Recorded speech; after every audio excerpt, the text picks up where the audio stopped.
Blood Red Sky, Blades of Grass Book 3, an apocalyptic war thriller, written by Austin Chambers, narrated by Stephen Floyd. Prologue. Canadian Forces Base Eskimo, Victoria, British Columbia, Canada. The silver roots of the tall blonde woman's hair would have told a tale to any who had bothered to notice. Fortunately for Navy Captain Marie Darnell, the months since the unthinkable Cascadia disasters and the eruption of Mount Rainier had taught her to keep her hair French braided for easier placement under her hard hat in the wet, windy winters of the Pacific Northwest. Pacific Southwest, she reminded herself. My first trip to Canada, well, in an official capacity anyhow. The cold January winds coming east off the Pacific and the Strait of Juan de Fuca had not so politely removed Marie's hard hat, sending it dangerously close to the edge of the pier before a Canadian shipyard worker had snagged it some 30-odd feet away. In 3 months, the hair coloring had revealed a level of stress few have known in modern times. There was a distinct line where the blonde turned gray. "Thank you," Marie said to the worker, meeting him halfway to retrieve it. She gave him a warm smile and then used the plastic safety cap's ratchet device to tighten down the inner harness on her head. "I guess I should have warned you about the wind," Canadian Admiral Joe Copper admitted sheepishly. "The sailors around here call this spot near the end of the point Hurricane Corner." The short, thick admiral turned back to the southwest, joined by the American officer and a handful of others to watch the once-in-a-lifetime arrival. "We get rocked by wind down in Bartlett, too," Marie said. "This hard hat has seen quite a few bad days in the last 3 months." The Admiral turned, giving his new colleague a respectful look of awe. "Yes," he said a bit softly. "I imagine so. I know how bad the megaquakes felt up here. I can't imagine them down there." His voice trailed off, not wanting to distract his guest as the damaged submarine in her care arrived. The duo was staring at a pair of Canadian tugboats taking custody of an older Los Angeles-class United States submarine from 2 American tugboats. In the distance, a flotilla of privateers known as Jennifer's Navy was providing security. Like her namesake city, the USS El Paso had been through a death blow of turmoil recently, though not at the hands of the Mexican cartels. Mother Nature had been the villain. In the days immediately following the hammer of Tahoma, Marie's annihilated shipyard, the only one on the United States West Coast capable of working on nuclear subs and aircraft carriers, had risen through the ashes to stop 2 near catastrophes. And though her team had proudly sacrificed themselves, a few paying the ultimate price to save the USS Halsey from taking disastrous flooding in a filling dry dock, the Chinese plan had still seen to the supercarrier's destruction just a few days earlier. Marie's blood boiled just thinking about it. "I hope we kill hundreds of thousands of those pricks with this op," she thought coldly. "Millions." The pair of officers standing near the windy pier and seawall were looking at Marie's other disaster-turned-miracle. On the day the disasters struck, the El Paso had been undergoing a months-long nuclear refueling. A specialized canister containing spent fuel rods was hanging from a crane inside the opened submarine's reactor compartment. The lifting lines on the violently shaking crane snapped, sending the canister and thousands of feet of 2-inch thick steel cable piling into the sub. People were killed. And though there was no meltdown of the non-working reactor, there had been enough damage and radioactive waste leakage to warrant buttoning up the ship. To make matters worse, the dry dock flooded almost instantly, filling the ship with seawater through various openings that were in a state of disassembly. Its service life had been reduced to 0. In normal times, she might have been cleaned for years before being scrapped one razor blade-sized piece at a time. But times were anything but normal, and with some creativity and courage, the USS El Paso would serve just once more. Within 2 weeks of the disasters, as the tensions between China and Russia escalated at a rocket's pace, the Navy decided to make the best use of the worthless hull. Marie and her shipyard workers had been given orders to make the ship whole again. "Just get her to stay buoyant at 200 feet, Captain," she'd been ordered. "A one-time trip down. That's all you need to know." "I guess now I need to know," she acknowledged in her thoughts as she stared through the gusts at the once mighty Hunter. She and the Admiral were there to oversee the El Paso's arrival. The small Canadian shipyard's sole dry dock wasn't big enough to accommodate the American submarine. Everything would have to be worked pierside. "Once she's tied up, Admiral, may we go to the armory? I'd like to ensure the accuracy of what Task Force Truxton reported before the work package arrives." "Of course, Captain." He was intrigued by his wildest imagination, but knew the Americans would share their plans only when ready. The task force vessels had spent over 2 months bringing emergency supplies to the naval facilities in Washington state and removing sensitive and classified tech and weapons on their return trips. Some of those munitions had been transported via helicopter to the Canadian Armory near Victoria. "I must admit that I'm highly curious about the installation of all those explosives on this dead sub," he teased just a hair. They watched the lead tug pulling El Paso turn east into the harbor towards the pier they were standing on. "When is your mission package arriving?" "Tonight, sir. It's being hand-carried. This is just too sensitive given the levels and sophistication of the Chinese hacking." "Hand-carried?" Marie scoffed at herself. That's an understatement. What she knew and wasn't telling the Admiral was that a pair of operatives, one from the CIA and the other from the Naval Special Warfare Development Group, were en route from the East Coast via a C-130, due to parachute directly onto the base in the cover of darkness in a few hours. Each carried a copy of the mission plans just in case the other's parachute failed. "And your other ships and subs?" the Admiral asked. "Still trickling in over the next few days?" "Yes, sir. I believe the arriving orders will clarify that," Marie lied. She already knew, and the career maintenance officer didn't much enjoy having to play tight-lipped spy. "But orders are orders," she reminded herself. Marie also knew that things were bound to change. She knew for sure that the USS James L. Honeycutt, having been rushed through emergency repairs down in Hawaii, was due to arrive soon.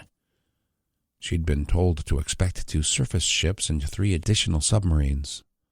All vessels needed her skilled team, with help from the Canadians, to perform a variety of emergency installs. Some of it high-tech, some of it low-tech, some of it simply software or communications updates. All of it highly classified. "And I forgot to say, Admiral, thank you for the barracks for my folks. We've all been living in canvas tents for the last 3 months." "Of course, Captain," the Admiral said. "Any idea what you will all do after your part in this operation is over?" "Well, I'm guessing Hawaii. Pearl Harbor fared okay after the tsunami since it's on the south side of Oahu." She was referring not to the Cascadia disaster, but to the giant rogue wave caused by a nuclear torpedo, the one that had finished sinking the battle-damaged Halsey along with dozens of smaller naval ships.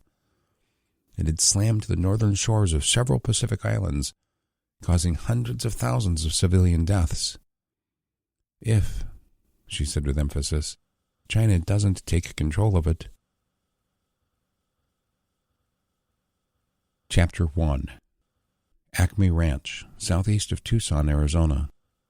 And in recap, the total number of United States naval vessels known to have been sunk or sinking over the engagements of the last 18 hours are as follows. The buzzy and sometimes warbly voice crackled over the ham radio. 3 aircraft carriers, 4 attack submarines, 3 Ticonderoga-class cruisers, 6 Arleigh Burke-class destroyers, 9 littoral combat ships, and 17 ships specific to refueling, supply, or amphibious assault. Entire squadrons of aircraft from all branches of the military have been hacked and are presumed destroyed. There is an unknown number of ships with smaller amounts of damage. Casualties to sailors and Marines are expected to be in the dozens of thousands. Stay tuned for our update in 45 minutes. The next round of net check-ins may bring in additional facts regarding President Allen's responses to the ongoing unprovoked attacks by China. As the American Contingency Radio Network operator provided his call sign to close his transmission, Bob turned the command post speakers down, reducing the buzz to a low hum. Everyone at Acme Ranch, except for most of the kids and the two people on watch up on the hill, was in the converted garage trying to grasp the gravity of what they were hearing. The air was scorching and still. Karen Kirkland realized she was finally hearing her heart pound in her ears just in time to hear Jerome Washington's wife, Robin, gasp loudly. "That can't be right," Robin proclaimed, shaking her head as the tears that had been building up burst through the full seams at the bottom of her eyes. "Dear God," she yelled a little louder, looking at Granger Madison, wishing Jerome weren't on watch up at the hill at that moment. This broke the seal on the emotional vacuum occupying the ranch's principal center for monitoring radios, using maps, and tracking all activities. Soon Karen had taken a giant breath too, as her body told her she'd been holding it in tense anticipation. Fred, Brad, Donna, Daniel, they were all joining in the most shocking news they'd heard since 9/11. Truly the modern equivalent of what their grandparents and beyond had experienced on December 7th, 1941. Karen saw Tracy, Granger, and their guest, a Delta Force operator named Mikkel Voodoo Hudson, exchange worried but knowing glances. Like Bob and her Uncle Claude, the men were all combat veterans. Despite that, this news was beyond anything their minds had told them was likely to happen in their lifetimes. "What's this mean?" Karen asked Granger, who was sitting in a folding chair, still recovering from the cartel IED that had rattled his cage a mere 25 hours earlier. The pair were nowhere near being a couple, although she had grown fond of their flirtatious small talk. "I'm not sure," the Roadrunners leader admitted quietly, under the near din of worried, excited, angry emotions pouring out in the garage. He looked at the Special Forces Master Sergeant. "Is this Rampart Edge thing still a go? I mean, this Chinese-Mexican-Venezuelan buildup on the border no longer looks like political theater." Voodoo looked at the satellite phone in his hand. The display told him he still had a working network with which to receive calls. "Until I'm told otherwise, yes," the hardened grain soldier said. "It would seem we are suddenly behind the 8 ball. If anything, the need to align capable civilians just became 1,000 times more urgent." He eyeballed the scarred, retired firefighter and former Marine before him. "But you're in no shape to go, bro. I'll handle it." "Too bad Lucky Charm took off for L.A., Granger said. "I might have taken you up on that. But you need to take either me or Tracy. No way I'm letting you roll without someone to watch your back." "We can decide that in a few hours," Voodoo said, scanning the Casio G-Shock on his wrist. "I'm going to grab a few Z's before this phone rings." He made his way past the pair and the wall shelves filled with freeze-dried food and into the house. Karen heard the commotion dying down. She could see Claude and Bob seated at the bench on the far wall, both with headsets on, each working a large ham radio to try finding new signals and learning new information. Tracy had just wandered over to her and Granger. "Whee-you," was all he could say to his friend. "I think I'm still heading north with Voodoo in the morning," Granger told his younger buddy. He caught ranch owner Donna Wolf's attention and gave her a request to come over with a small wave. "Tracy will be in charge of security while I'm out on the recruiting mission," he told Donna. "You said something about caves to the west?" "Yes," Donna said, affirming with a quick nod. "About 3 miles. Technically on state-owned grazing land, but we and one other ranch are the legal users and custodians of the 21,000 acres. Why?" "I think that Tracy and Karen should spearhead a mission to scout those caves and start setting them up as a bug-out location." USS Lyndon B. Johnson, DDG 1002, Northwestern Pacific Ocean. "What's the status, XO?" Navy Captain Millie Goldberg said smoothly, voice releasing just a fraction of the tension into the handset of the ship's sound-powered phone. She was on the LBJ's bridge, taking a rare respite from her feet in her skipper's chair on the starboard side. The bridge was about halfway up the smooth, angled surface of the unique vessel's lone structure above the main deck. Built for stealth and superior wave cutting, the long, slender hull had helped the nearly brand-new ship survive the nuclear torpedo-caused tsunami that had wiped out a large portion of the Northern Fleet, including the mighty supercarrier USS Halsey. LBJ and her crew were attempting to thread the fine needle of balance between rescuing fellow sailors from the freezing ocean and searching for Chinese threats. "Less than 1 minute, Captain," Executive Officer Commander Agwe Bailey hollered into his handset over the roar of the January Pacific wind and rain. His accent always present, the native Jamaican had spent an entire career working to perfect his English for just such a moment. The muscular 41-year-old was almost always smiling, despite his role as the ship's number 2 officer. The XO role was one akin to a motorcycle club's enforcer, always ensuring areas were inspection-ready and sailors who lacked discipline were kept in line. But the events of the previous 2 days had driven the smiles and positivity out of every surviving soul. The incredulous feeling that war was breaking out with China remained. It was the captain and XO's roles to keep people performing their jobs. "The last survivors are moving into the hangar bay. We're pulling the Jacob's Ladder up right now." "Copy, XO. Sea Snake 21 is reporting that the group of rafts to the southwest are empty. I'm suspending the rescue and recovery for the night, and there's a good chance we're being retasked sometime in the next several minutes. Have the first lieutenant take over the intake of survivors. Get yourself dried and fed and be in the CIC in 30 minutes. I think we need to get that helo back on the deck pronto," she concluded silently.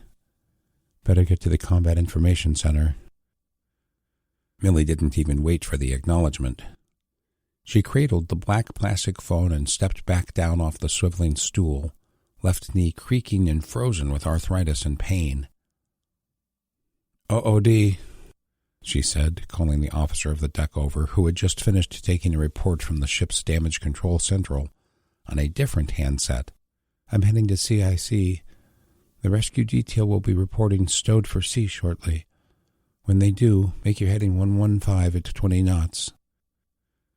Millie worked her knees a bit as she departed, barely hearing the OOD repeat the orders and call out to the bridge team that the captain was departing. She proceeded aft down the short centerline passageway and zigged left up the inclined ladder to the next deck. Moving aft once more, she ended at the closed door. They were much too high off the waterline for needing watertight hatches at this point. She twisted the knob, realizing that the space might need to go back to 24-hour protection. At sea, the only persons on board were presumably the crew.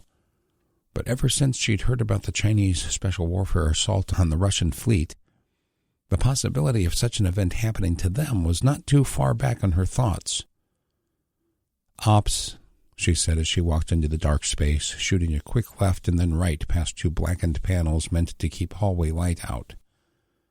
Everyone working in the CIC was kept at near night vision to enable longer and easier durations of staring at electronic screens. "Aye, Captain." A very tired Lieutenant Commander Dennis Bates called out in the dark, responding to the nickname for his role as the operations department head. "Flight ops," Millie announced as she squinted and made her way toward her ops officer. "Let's move the rescued to the mess decks and the infirmary. I want Sea Snake 21 back on deck in 20 if possible." "New orders, ma'am?" the mid-level officer asked. The secure comms center was part of the overall tactical brain buried in the ship's upper structure. Even though the top-secret message had been sent straight to the captain, he knew she'd be briefing him shortly. "Just a warning order," she advised. "We're going to progress east-southeast and keep our eyes and ears peeled until the new orders arrive. On a separate note, let's start locking the accesses to all the sensor spaces like we're in port."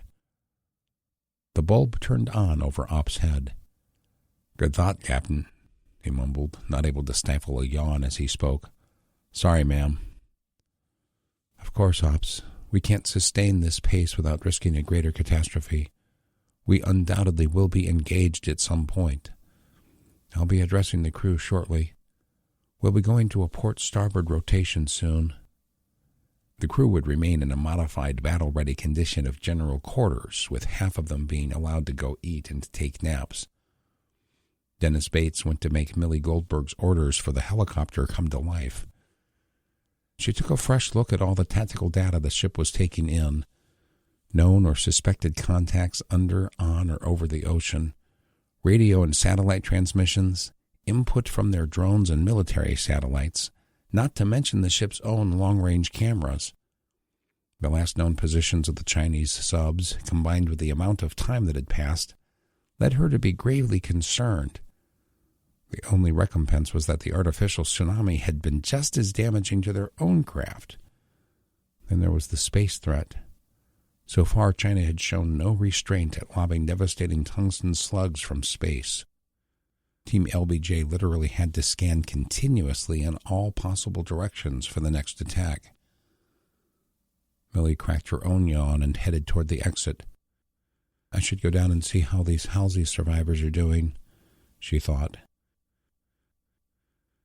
USS Lyndon B. Johnson, DDG-1002, Northwestern Pacific Ocean. Carmen Martinez watched the chaos in the LBJ's hangar slowly become more organized. Various sailors from the destroyer's crew were barking orders and performing tasks. Blankets were being handed out. Corman and the ship's doctor were working with engineers to frisk the crew for radioactive particulates. As the once mighty warship had split open from missiles, internal explosions, and crashing after the giant wave sent their bow skyward, the two nuclear reactor compartments could no longer contain their Pandora. Radioactive coolant water had mixed with the cold, salty sea, covering some of the sailors with various levels of contamination. A decision had been made to decontaminate all the survivors, regardless of readings. Washdown shelters had been constructed out of tarps and folding frames set over tougher plastic tarps to catch the water. It was destined to be thrown back into the sea, but it needed to be kept from reaching every crack and crevice in the helicopter bay. "Next!" Carmen heard a female corpsman yell. "You, name, Martinez," Carmen stammered, still shivering. 10 hours in the round orange-covered raft had been more than enough cold exposure for her. "I'm never going in the ocean again," she'd thought 100 times. "Carmen, DC-3, she added, letting the person know she was a third-class damage control specialist. "Step into the cofferdam," the corpsman told her, pointing as if explaining to a 5-year-old. Carmen didn't mind. Between fighting fire and flooding, jumping off the sinking ship and floating in the life raft, she did not know when the last time she'd slept was. "I just wish I could wake up from this nightmare," she thought, reminding her of months earlier in Washington State when she'd had a similar thought. She stepped over the lip to the temporary pool and moved in next to another sailor, a male, who was mostly undressed. The LBJ's crew just didn't have the space, materials, or manpower to worry about something vain like mixing the genders in the washdown. "Strip and throw all of your garments into the chute," she heard a male sailor order, voice and face muffled by a full-face respirator and a full set of rubber rain gear. During the horrendous experience, her mind wandered once more to watching her friends, most of them, unable to escape the tilting aircraft carrier. "Where's Dustin and Cobra?" she wondered. Those were the 2 men from her life raft that she actually knew before the tragedy. She felt the healing powers of warm water from a rubber hose and nozzle cover her from head down. "Come on, shipmate." She heard the voice behind the mask once more. He was not unsympathetic. It was just the tone of a tired sailor with a long night ahead of him. "Toss the uniform. We have coveralls waiting for you." He had a long-handled brush and was dunking the hard red plastic bristles into a bucket of soapy water. Carmen felt the burn of feeling returning to her frozen hands as the warm water ran over her. She fumbled through the process of doffing her uniform and undergarments. "After the SOBs in Washington had their way with me, how bad can this be?" she asked herself. In the last 2 months, she'd used a strict workout regimen as her post-rape therapy. Between that and Cobra's jiu-jitsu classes, she'd made her petite frame hard, almost buff. She felt the bristles as the sailor began to scrub her head and scalp, joined after a moment by the brush of a second sailor. "Keep moving forward," she heard a different voice say. Through the soapy foam and mere slits of her eyes, she could see the male survivor ahead of her stepping out of the cofferdam up ahead. She moved into his spot as the sailors kept scrubbing. No place was too private in the attempt to remove from her skin any contamination she may have swum through. When ordered to, she stepped out of the cofferdam into the open towel being held by a female officer. "Step through the forward centerline hatch and head port," the woman instructed. "You'll be led into the air detachment maintenance office." Carmen did as ordered, continuing the procession as one of 137 survivors that LBJ had picked up from her sunken ship. She had been guided through the process by LBJ sailors all along the way, receiving a set of coveralls that had been donated by a crew member. More radioactive readings, another recounting of her name and rank, and she and the others ultimately found themselves on the ship's mess decks. The smell of the space had been nearly identical to the Halsey's, instantly bringing back a flood of memories. Sandwiches had been prepared. There were personnel specialists assigning Halsey sailors a place to go sleep via the old-school hot rack method. LBJ crew members just going on watch for the night would not need their bunks. It wasn't a great solution, but it got the Halsey crew members out of the way while the destroyer's crew went about the tasks necessary to find the enemy before it found them. Carmen found herself in the berthing compartment for female sailors near the head of the ship. It plowed up and down through the waves and rocked port to starboard a lot more than she'd been used to sailing on the carrier. She found the correct rack, and after a trip to the bathroom, planted herself behind the blue privacy curtain. "We'll try to find the Dustin later," she decided. The tough Latina fought back the well of tears building behind her eyes as the emotional toil caught up. "God, I don't know how much more I can take." Chapter 2. Northeast, Maryland. U.S. Air Force Colonel Lou Caldwell steered the dark blue minivan with government plates off the I-95 corridor and past the Flying J gas station, headed east toward his old hometown of Northeast, tucked into the corner of Maryland. His mind was occupied with so many threads: tasks for his new job, disbelief that the U.S. was actually at war with China, not to mention all he'd been through in the previous few months, that he was driving on instinctive autopilot. He'd not even bothered figuring out what radio station the unfamiliar vehicle was set on, turning it off 2 hours earlier when he'd left the Pentagon. He felt Rusty's breath on the back of his neck in a small huff. "Almost there, boy," he told the German shepherd. Ears perked, his new companion had sensed the speed shift off the interstate, unusually still, even for nearly 9 p.m. It was only the second day since Lou had been told he'd be taking over the task force by Colonel Ryan Jackson. Like most of the Pentagon, they were all shifting to a variety of secure backup locations around the country. Lou was destined for Pennsylvania's Raven Rock mountain complex, commonly called Site R in movies and conspiracy circles, so a detour to his brother's house was in order. "You'll get to play with Kyla soon," he told the dog, hoping he'd understand. The military-issued phone in Lou's pocket buzzed just as he was maneuvering the awkward walking brace on his right foot over to the brake pedal for the slow drift into the town's main street.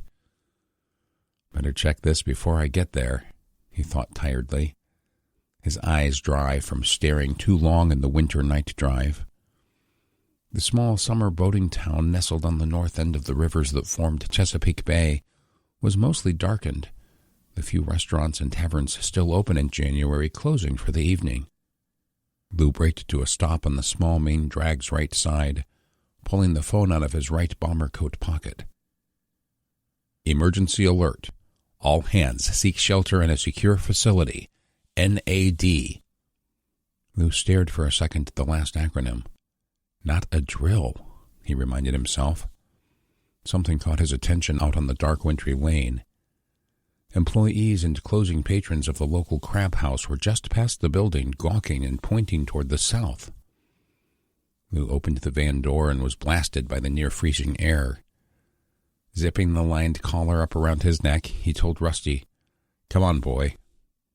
The eager companion didn't need to be told twice, bolting through the warmth of the driver's seat and to the street. Using a cane to lean on as he walked, Lou led Rusty toward the end of the restaurant's scenic wooden street-side covered deck, toward the four people. Uh-oh, he thought as he saw one woman put her hands to her mouth in reactionary horror. "What is it?" the colonel asked the strangers as he approached. "Not sure," a man in his late 20s answered. "I'm betting they nuked D.C., he said smugly, trying to display a nonchalant tone that his voice betrayed. Lou whipped his head and saw the orange glow to the south. Nope. He knew immediately. These people would all be blind. The entire sky would be as bright as the sun, he remembered. "Not a nuke," he said, trying to calm the small crowd as they all stared down the Northeast River in the general direction of Baltimore and Washington. "Then what?" a middle-aged woman asked, not trying to conceal the concern, voice cracking slightly. The brilliant glow looked like sunrise, distinctly outlining the horizon in red, orange, and yellow before fading to blue, purple, and black high in the sky. That's a great question, Lou thought, already headed back toward the van, slapping his leg to get Rusty to follow. He followed the dog out of the cold and back into the warmth of the idling vehicle. He used his fingerprint to cue up the phone past the lock screen and punched the small icon for the supposedly secure messaging app. Lou then started to read the full warning, half mumbling out loud as he did. "Planes hacked in Operation Boomerang," he paused. That must have been the return strike I was hearing whispers about, he realized. I'm sending bombers over the pole to pay them back for the carriers. A painful pit formed in Lou's gut. He pushed his eyes back onto the screen. Space-based mayhem, he humbled once more. Chinese space-based response expected for any or all U.S. Northcom strategic and tactical locations. Seek shelter immediately. Rusty whimpered from the passenger seat, head cocked to his right and ears perked as he felt Lou's tension. Lou looked up at the dog, reaching over and placing his hand just behind the dog's head and neck, giving him a good rub of assurance. "Seems like we made it out of town in the nick of time, pal," he said as yet one more unbelievable event had stacked up on his conscience. He placed the van back into drive and pulled out onto the barren street without remembering to check for right-of-way. In 10 minutes, he'd be parking at Foster's house. So if I read that right, he clarified in his mind, preparing to be bombarded with questions from his family. China hacked our bombers, and now each of us has used space-based molten metal weapons to wipe out surface targets on the other. Garden Grove, California. "Ma, please," Alex Wen said loudly and with irritation in English before switching to Vietnamese. "Why do you have to make a big scene with every meeting?" The 32-year-old hotel owner turned organizer had desperately wished his parents would stay in their room for the neighborhood watch meetings, to no avail. The original hotel owners, his parents had escaped Vietnam long before Alex or his 3 siblings were twinkles in their eyes. Like most families from that culture, multi-generational families and overbearing mothers were an accepted norm. But unlike most natural-born Americans, the naturalized Wens knew what true oppression and tyranny were. Despite knowing the importance of the meetings, though, it couldn't stop Alex's mother from trying to direct who sat where or complain that they weren't serving enough for their guests. Originally hosted in the living room of the family home 2 blocks away, the neighborhood watch meetings had moved to the hotel. In fact, most of the group's members, now calling themselves the 15th Street Posse, had moved into the hotel for mutual defense. Smack in the middle of the metro area southeast of Los Angeles, this hotel had been the proving ground for this impromptu band of guardians. The 15 SP, as they'd taken to calling themselves, had originally formed to protect each other's homes as society continued to unravel. But when an armed gang had taken over the hotel, the melting pot unit had banded together and taken it back in a daring and surprise operation with little more than crossbows, baseball bats, and a couple of shotguns. This had garnered the attention of Marine Corps Captain Brandon McDonald and his task force. The Rampart Edge program had sprung up in the same short time frame as the 15 SP, born out of a mission initially comprised of just Brandon and Lou. The men had shared a unique and quiet assignment, traveling America and ascertaining her readiness, both militarily and in the civilian populace. They'd found that anywhere they went, people had maintained the very same spirit that the nation had formed under. We'd rather die a free people on our knees than live one moment as a subject. We just need help learning what to do. And while Lou and Brandon certainly couldn't do it all, they could organize a new military unit that could make a big impact. Starting with a list of people they'd met in the months since that big natural disaster in Washington state, set the new order in motion. Rampart Edge had begun to send experienced operators and agents into the communities of America to help spread that exact knowledge. 2 evenings earlier, Alex had been escorted to a meetup at the famed Chinese Theater in L.A., where he'd been told he and his posse were exactly the kind of people the military was looking for. "Please take a seat, everyone," Alex tried to nudge politely. Except for some of the younger or older family members and a few folks standing watch up on the roofs of the hotel's 3 buildings, the small, stale conference room was packed. As the din quieted down, Alex introduced his guest. "This is the man you have all been hearing about. Sergeant?" He addressed the man standing next to him at the room's end. "Hi, folks. I'm U.S. Army Staff Sergeant Patrick McBrogan." The 5'9" Red Hood introduced himself. Though not tall, the muscular soldier had an air about him that only the most clueless of predators wouldn't pick up on as a threat. The junior member of his Delta Force unit, McBrogan had been sent from Arizona to join the L.A. mission just a night earlier. The rapidly deteriorating condition of the coming World War had forced him and his team to part ways. There were just too many units around the nation wanting this training, and too few Special Forces or Delta Force teams were available to provide it properly. Those along the border and to the west would get top priority, as China had shown their hand.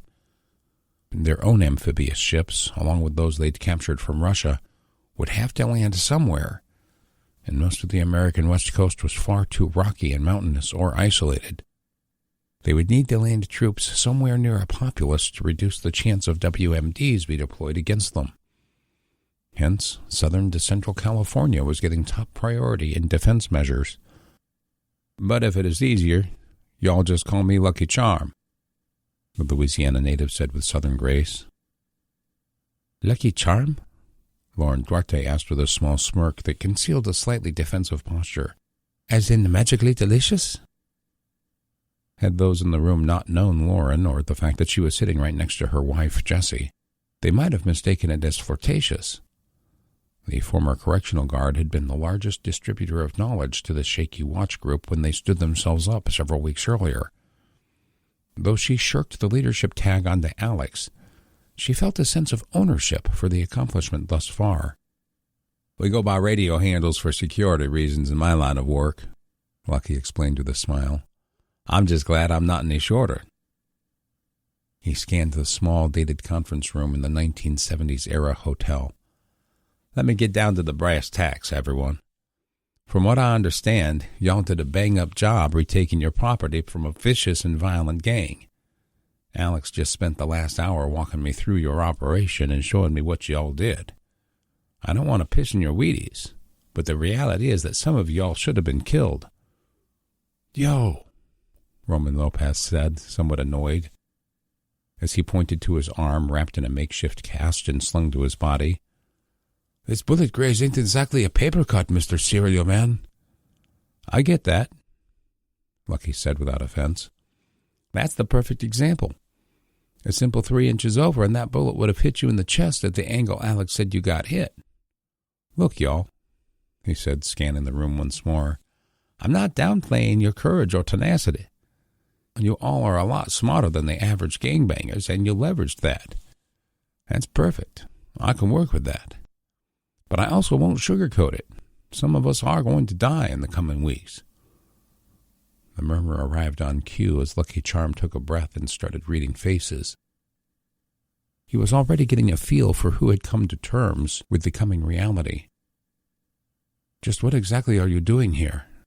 Alex's brother Henry asked, besides spreading this BS doom and gloom. The 27-year-old was less pragmatic and more prone to irritation than his older brother. Is the Army going to be providing aid?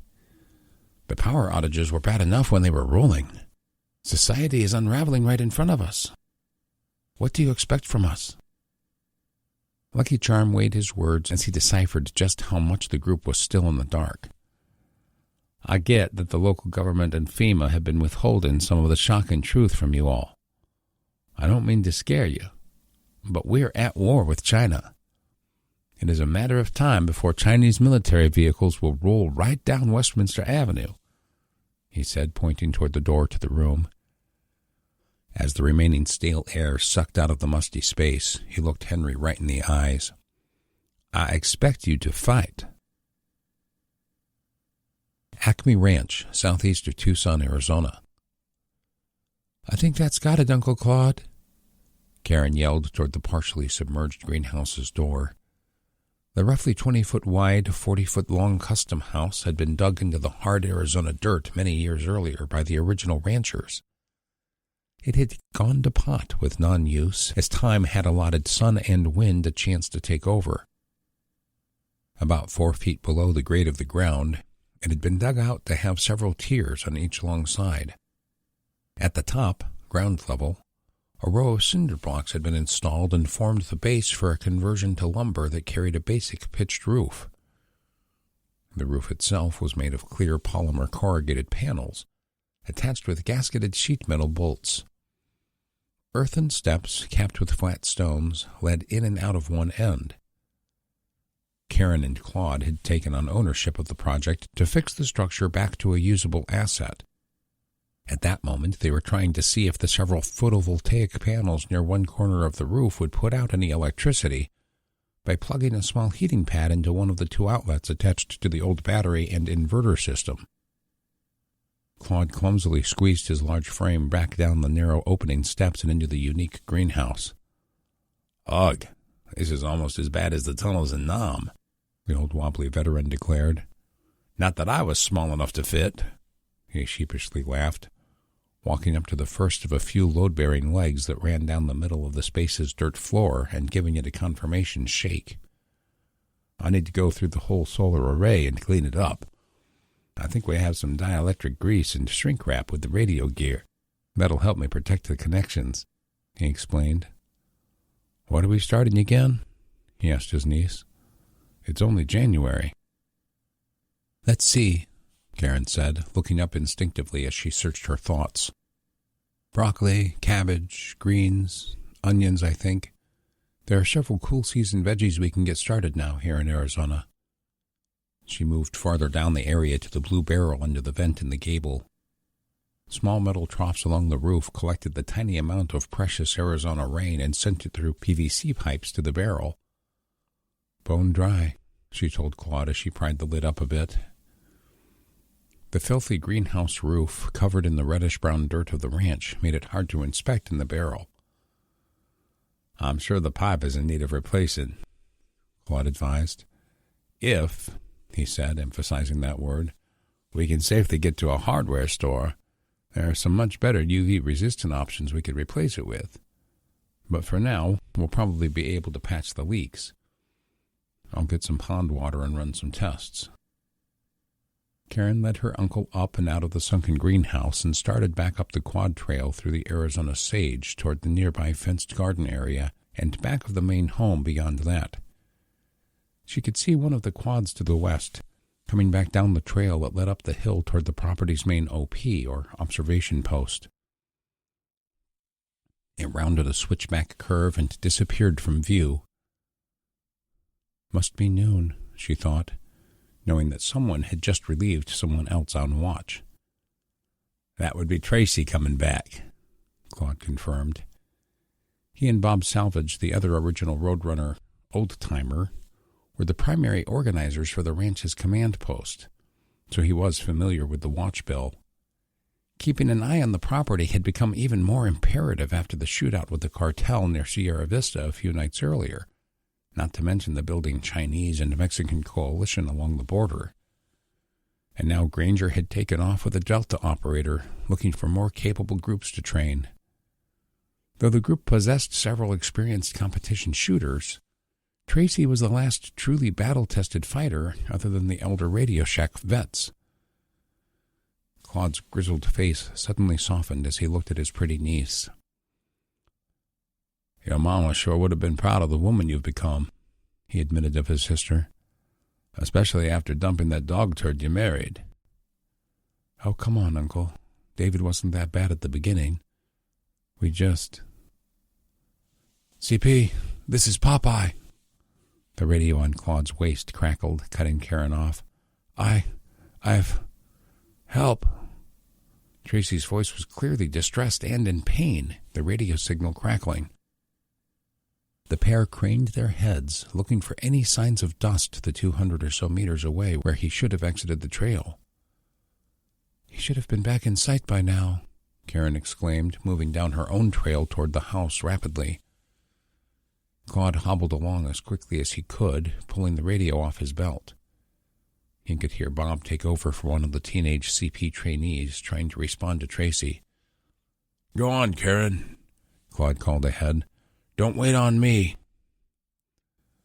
The 43-year-old CrossFit instructor took off at a near-full sprint, hoping that the quad's gear would be findable while opting to run up the westbound trail once she'd reached it. She rounded a curve near the base of the hill, passing a standing dead mesquite tree. She saw dust hanging in the air and sprinted for another 20 seconds. It seemed Tracy had taken a different switchback too tightly, causing the quad's right-side tires to grab too much soft dirt on the hill. Both machine and man went rolling down the hill, crossing over the trail once more and continuing another 30 feet. Karen saw Tracy, who was trying his hardest to keep his pain limited to grunting. The Navy vet was covered in dirt from head to toe, and his face twisted in agony. Karen could see immediately he'd dislocated his shoulder, but feared that might be the least of his injuries. She reached him, radio still being squeezed tightly in his left hand. "Tracy!" she practically screamed. Panic set in. She'd taken plenty of basic medical classes and seen plenty of gym injuries, but the reality of being the first on scene to an aggravated accident was setting in. She took a deep breath. "Medical kit," she screamed in her head. "Where's the quad?" All she could hear was her pulse pounding in her ears. "There." She ran almost 40 feet away, doing a rapid squat and gripping the top of the quad's seat, now resting firmly on the ground. With her deadlift capabilities, rolling the heavy machine over enough to change her grip and continue pushing it was easy in an adrenaline-fueled surge. It slammed with a thud onto the ground, mangled and unusable. The heavy canvas bag was still tethered to the machine's rear stowage rack. She unzipped it and found the tan roll of medical gear that they'd all been trained to use was there. Grabbing the roll and the blanket, she sprinted back toward Tracy, taking deep breaths as her heart was fully engaged in fight or flight. Tracy's nostrils were flaring as he tried to breathe wildly and rapidly through them. "I think my jaw is broken," he tried to mumble through pain and clenched teeth, bloody lips barely moving. He was laying at an odd angle due to a misshapen right shoulder. Karen could see blood oozing out of his mouth. "Don't get focused on the mangled shoulder," she told herself. Everyone on the ranch had been practicing medical training, with Robin Washington as the lead, based on her years as a clinical nurse. "Em!" Karen yelled out loud at herself as she thought of protocols. "Em, march!" she exclaimed as she started to look over Tracy, anxiety and stress nearly as bad for her as it was for him. "Massive hemorrhage," she yelled at herself, not caring how ridiculous it sounded. The training was working, coming back to her through her voice, trying to overcome her panic and stress. After looking for major bleeding, she was assessing. A, airway, as the acronym had taught her. Not seeing an obvious bleed, she unrolled the medical bag, grabbing the scissors to start cutting off his clothes, hands shaking nearly uncontrollably. Tracy grunted, painfully trying to move his head in the no fashion. "You don't think you're bleeding?" Karen nearly screamed, not realizing how loud she was. Airway," she remembered once more. She took a good hard look at Tracy's head. Why doesn't anyone around here wear helmets on these things? She wondered as she looked. Tracy's breathing was severely distressed, and she worried about any jaw or mouth bleeding causing an airway issue. "I want to roll you onto your left side," she announced as she patted his arms and legs through intact clothing. Tracy nodded yes, and she moved him into the recovery position as his grunting morphed into an open-mouthed scream that lasted a few seconds. Karen never even heard two horses rushing up the trail and stopping a few feet away. Pedro Del Sur and Daniel Monitor hopped off two of the ranch horses and ran into the brush where Karen was continuing to look over her patient. "Where's Robin?" she demanded, wanting the real medical professional to relieve her of her duty. "Brattlebringer," Daniel explained excitedly. "He's coming back from the northern pasture with the ute," he said, referring to the ranch's one side-by-side off-road utility vehicle. Pedro wanted to crack a joke to cheer up Tracy, but he knew immediately that this was a much worse situation than a wisecrack could help. "Damn, bro," he mumbled as he spread the blanket over his friend. He looked anxiously at Karen and Daniel, wondering what to do.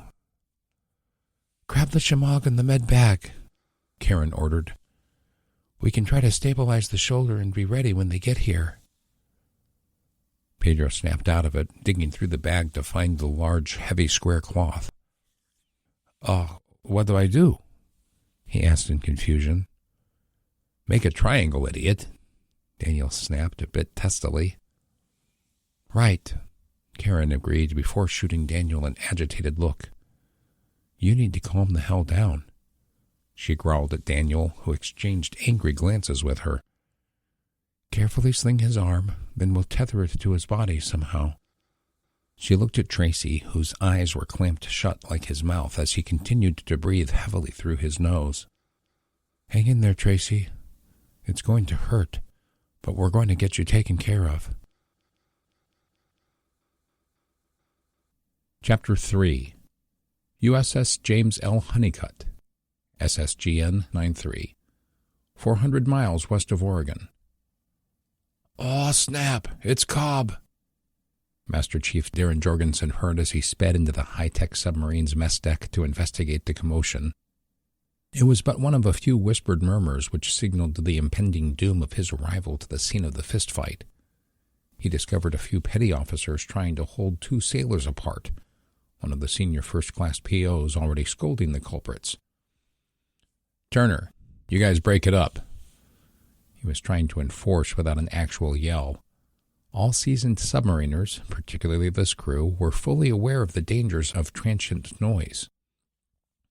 The emergency repairs to the submarine that had been damaged escaping the Chinese People's Liberation Army Navy attack just 10 weeks earlier were so fresh that some of it hadn't even been painted properly. As the new war broke out in the recent days, the urgency of this ship's new mission had been unprecedented. "Get to the AMR, now!" Petty Officer Mitchell growled at one of the culprits. With anger and disgust on his face, young Turner stood himself up as the two sailors holding him loosened their grasp. He grabbed his dark blue coveralls, yanking them down at the front to straighten his collar, giving his rival a grimace and stare as he made his way out of the mess deck. "What the hell is happening here?" Darren commanded. He was the submarine's chief of the boat, the senior enlisted person.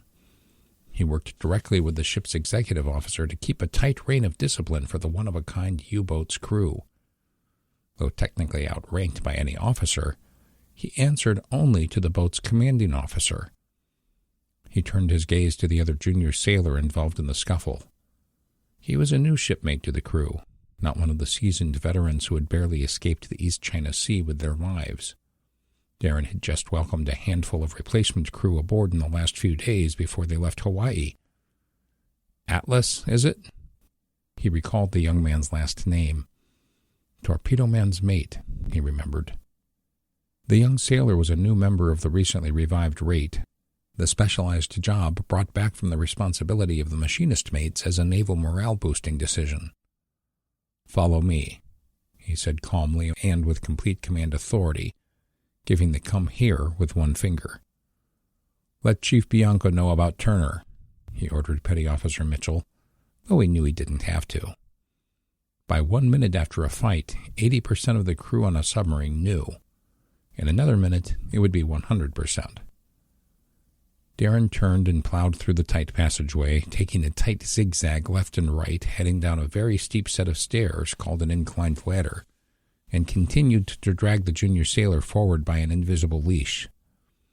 He took a right as he opened a door and led young Michael Atlas into Lieutenant Commander Carla Gingry's stateroom and office.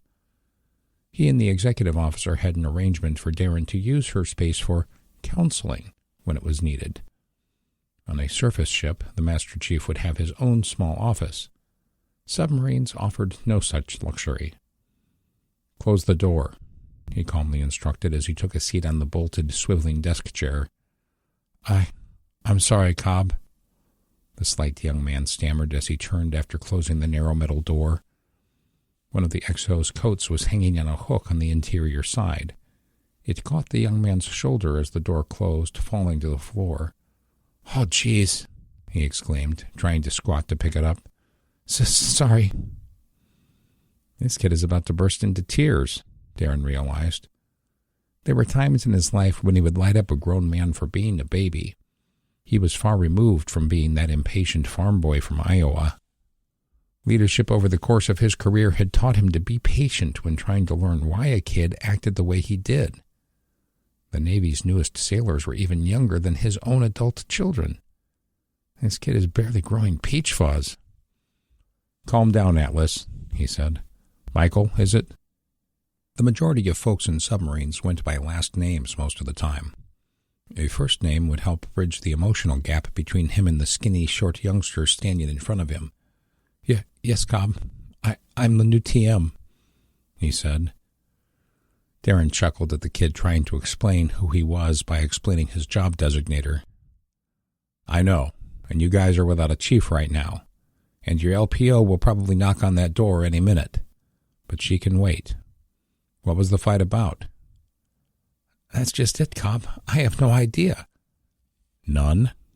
Darren asked skeptically. "No, sir." The youngster caught himself as he was about to say "sir," which would have been a big no-no. "No, Cobb," he repeated. "I don't even know that guy. I bumped into him as I was getting into my seat to eat. I think he spilled his bug juice." Darren knew that Turner was a lackluster sailor. It probably is just that simple. But this is the first festering sore, a warning of a bigger issue, he realized. The crew had been forced through emergency repairs in Pearl Harbor, unallowed to return to their home port on leave. Not that it was an option. The submarine was based in Slaughter County, Washington, which had been rendered nearly completely unusable by the unprecedented natural disasters that had triggered all the world's current hostilities. The Navy had been sending task forces up there nonstop ever since to evacuate critical weapons and other resources. But the married sailors in particular had been upset that they couldn't be allowed to travel home. "There is no way to get there," Darren and the rest of the ship's leaders had emphasized. "There are no air or seaports operational." The ship's morale was the lowest Darren had ever seen in his career, and now they were back at sea and headed toward a Canadian naval base. The Honey was operating under a limitation to not dive below 400 feet because of the emergency nature of the repairs. That limited their maneuverability in the event they encountered a Chinese submarine. Their sub had been outfitted with a set of towing rings on the very outboard side of their rear horizontal stabilizers, the fixed structure that held the aft-end dive planes. Commanding Officer Brody Woodward had decided to hold the current mission a secret until the last moment. Only Darren, the XO, the onboard SEAL team, and the other officers knew exactly where they were headed and why. "Where are you from, Michael?" he asked, prying into the young man's past for some answers. Just then, a set of knuckles wrapped themselves on the far side of the tiny stateroom's door. Expecting it to be Michael's leading petty officer, he instead heard his XO's voice. "It's me, Cobb." "Head back to the torpedo room," he instructed Michael. "I'm coming down in a while to continue this. Go let your LPO know." "Yes, Cobb," Michael said a bit more calmly. He turned and opened the door. Charlie Gingrey gave the young sailor a polite half-smile as he slid out of the space and headed back down the tight passageway. "He's a sensitive one," Darren said as he stood while the XO entered her own stateroom. "Sorry to interrupt," she said. "What was the fight about?" "That's just it. Nothing. Turner is a jerk. If it were normal times, I'd say he was flexing. But I think it's a tension thing," Darren said worriedly, wondering if this crew could hold it together for the impossible mission that awaited them. USS Lyndon B. Johnson, DDG 1002, Northwestern Pacific Ocean. "Stanley, it's me. Why won't you say anything?" Millie said, her voice raising in concern. Her husband of 24 years was just ignoring her. He gave her one last look and went around the corner of the building. It didn't belong here. Wait, I don't belong here, Millie thought. Where am I? She ran for 2 seconds, but when she rounded the corner, Stanley was gone, replaced by a panda bear. "What the—" "Captain," she heard. She turned and looked, but saw nothing. She looked back, and the panda was lunging at her, jarring her out of the deep slumber. "Captain Goldberg," she heard again. "Sorry to startle you, ma'am." Millie shook herself out of the very short, long-overdue sleep, eyes burning as if filled with sand. "Ugh," she groaned in her mind in the realization that she was still dead tired. "What time is it?" she politely asked the young male sailor, trying to awaken her. 0310, ma'am," he replied. "Ops says he needs you in CIC immediately." The sailor retreated to the door to the captain's stateroom, turning to see Millie just barely stirring. "Ma'am?" "I'm up," she said. "Tell him I'll be there in 3, she ordered as the door closed. "I won't be any good to anyone if I don't splash some water on my face and take a pee," she told herself. She had taken to staying in socks and coveralls during the crisis, needing merely to don her boots in an emergency. Just under 3 groggy minutes later, Millie was entering the Combat Information Center, heading right to the center. Fortunately, the passageways in the ship's superstructure were kept lit with red lighting in the night hours, making it much easier for her eyes to adjust to the dark space.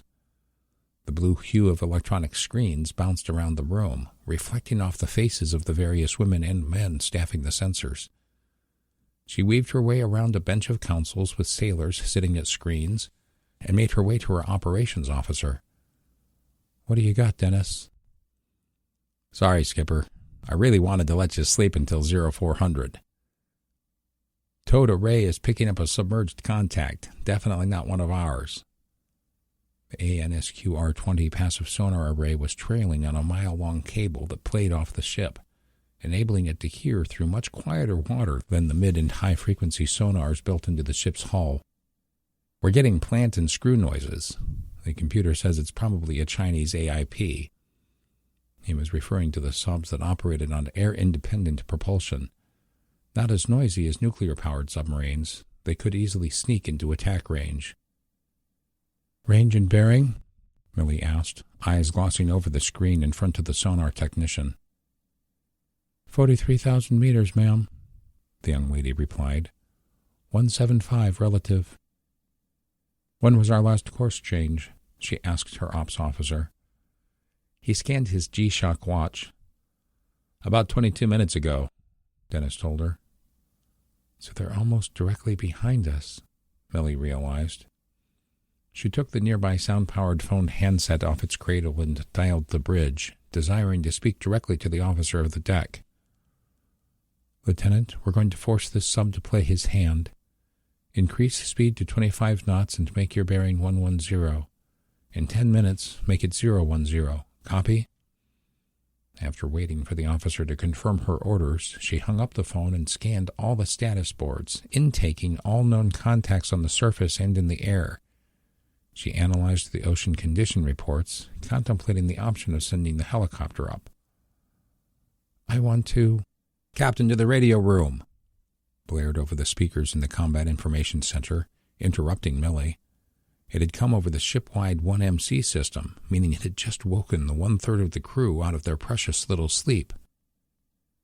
Shock crossed the faces of several sailors, spooked by the eerie break in protocol.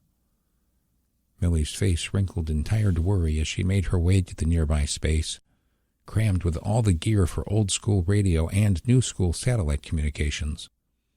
She opened the door, and there was a whirlwind of activity as 3 operators were busy decoding a variety of transmissions.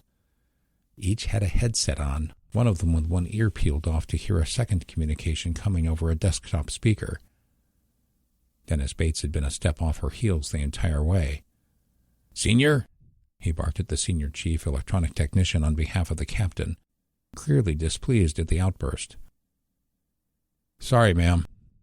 The senior chief apologized directly to the captain. His bloodshot eyes were wide with fear. It was then that Millie noticed one of the sailors was crying while doing her job. The senior NCO handed Millie a clipboard. She scanned the decrypted message. What? She looked at the senior chief, then at Dennis, handing him the clipboard. "Get back to CIC," she told him. "The Pentagon is gone? Our Pac Fleet headquarters too?" His face turned pale before Millie's eyes as he looked up. He shook himself out of it and began to follow her order. "Have the bridge take us to GQ, Ops," she added, "and let's do a full sensor sweep. We're making a speed run to Canada." Acme Ranch, southeast of Tucson, Arizona. "So who all is going, then?" Donna Wolf asked in loud concern. "And what's that leave us for our own defenses?" "I think it should be me, Brad, Pedro, and Robin," Karen said to the group, most of whom had flocked to the ranch parking area in front of the main house. Jerome and Robin Washington's large SUV had been moved up to act as an ambulance. Tracy was in the back, laying as comfortably as he could. Someone had retrieved the remainder of an old pain prescription from their belongings, but Robin had put the kibosh on the idea. "He has a jaw injury. We don't know the state of his digestive system," the nurse had explained. "If his stomach is injured, then putting pills in there is the wrong move." She had just taken another blood pressure reading to monitor for shock and left the rig to find out why the group was bickering. "No way," Jerome said. "If Robin goes, I go," the man announced with authority. "The kids, baby," Robin tried to soothe her husband. "You need to stay here." As they stepped aside to have a quieter marital debate, Karen addressed the rest while pointing at Robin. "However that plays out, Robin should go since she's a nurse." "He's stable," Daniel argued. "What if someone else here needs her help?" he said with just snide enough of a tone to challenge Karen's leadership. "Tracy doesn't have time for us to debate this, Daniel," Karen said, trying to maintain her calm. "Granger would agree if he were here." "But he isn't, and Tracy was in charge of security," Daniel countered. "And since he is now incapacitated, it should probably be me or Fred." "This is still my ranch," Donna Wolf interjected. What makes you think you or Fred should be in charge now? Of security, I mean, Daniel explained. Because we have the most practical shooting experience. Leave me out of this, the older Fred Bowers mumbled. And this trip to town definitely needs to have security considered, Daniel concluded. This fool is going to be a pain in every decision, isn't he? Karen thought. I'll go, Pedro said as he threw his hat into the ring. Tracy is my bud. He sponsored me to this group. I owe him.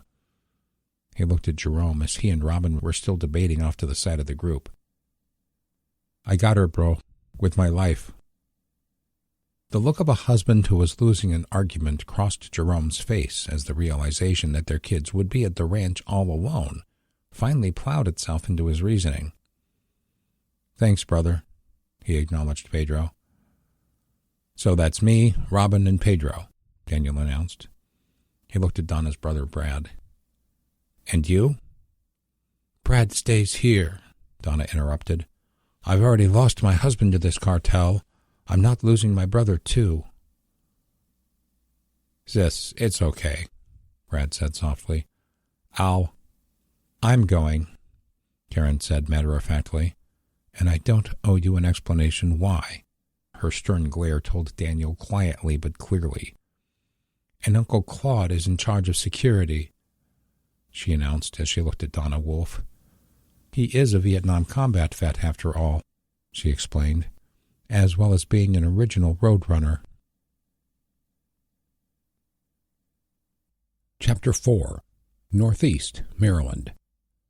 But this can't be happening, Barbara Caldwell proclaimed. It just isn't possible. Well, it is, Lou told his sister-in-law. He didn't sound as matter-of-fact as he was going for, the stress of the unfathomable events betraying his voice. His cane caused the old home's wood floor to creak as he made his way from the entryway to the couch that had been his bed in the early days of healing from his gunshot wounds obtained in Mexico. Why? Proclaimed Kyla. The teen was already coping with the trauma from the near-death abduction. The reality that the landscape of her country and indeed the entire world had changed forever was too much to process. What does it mean, Uncle Lou? The young lady more barked than asked. Foster, her father and Lou's brother, had been quietly waiting for his family to get through the shock that Washington, less than 100 miles south, had just been obliterated by a Chinese space-based kinetic weapon, as had many other strategic locations throughout the United States. Lou plopped onto the couch while Rusty headed for Kyla and sat right on her feet where she stood in the transition space that led to the kitchen. The German Shepherd was protective of her and could sense her stress. Lou looked at his brother. You need to get it out, too?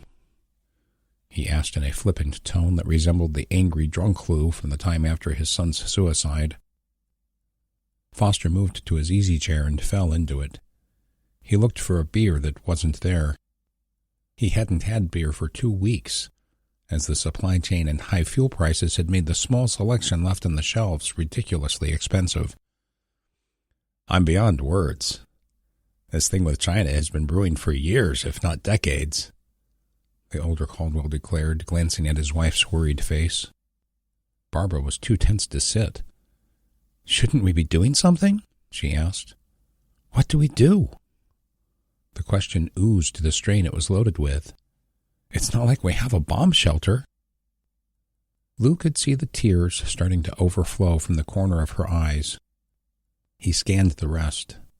Kyla's brow was furrowed, face flush, but she was not about to cry. At all, Lou realized. This girl has definitely been primed for a new worldview the last few weeks. His brother's face carried the same burden as his wife's, a burden of worry compounded by confusion. The same thing you have been, Barb, Lou offered as rationally as he could muster. Conserve your resources, get to know the neighbors better. He drifted in thought. What should they do? He asked himself, thinking. His eyes drifted toward the back of the house. Start gathering anything you can to plant a garden in spring. He looked back at Foster. You got any spare materials? Lumber? PVC? Plastic sheeting? Foster looked a bit confused. Yeah, he offered. You need to bury a body or something? He almost guffawed. Start a greenhouse in the garage or shop. Get some seeds and start planting.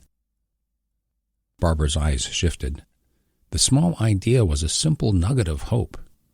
It wasn't much, but it was enough. We have some seeds, she declared, happy for the simple distraction. Just flowers, Mom, Kyla said. No, her mother corrected her quickly, turning her head toward the know-it-all. I've had some cucumber and tomato seeds saved. You don't know everything, she reminded the 18-year-old. She turned her head back to Lou. I have some seeds. Good, Lou said, nodding in approval. The point is to start making every decision based on a new set of ideals. No longer think in terms of what should we watch on TV. Start thinking in terms of what you're going to eat, how you're going to get fresh water, how... We have the pool, Kyla interjected excitedly. True, Lou said. And I guess you guys have some pool shock stored up? He looked at his brother. Foss had been lost in thought, half listening as his mind raced around the same types of questions. Huh? Yeah, some. Suddenly it doesn't seem like enough, he mumbled. Get on YouTube, tonight, Lou ordered Kyla, before it goes away forever. Start looking up how to filter water, how to make homemade bleach out of pool shock, stuff like that. You find a video you like, try downloading it. A lot of them have transcripts, too. If you can't save those, then at least screenshot the most important parts.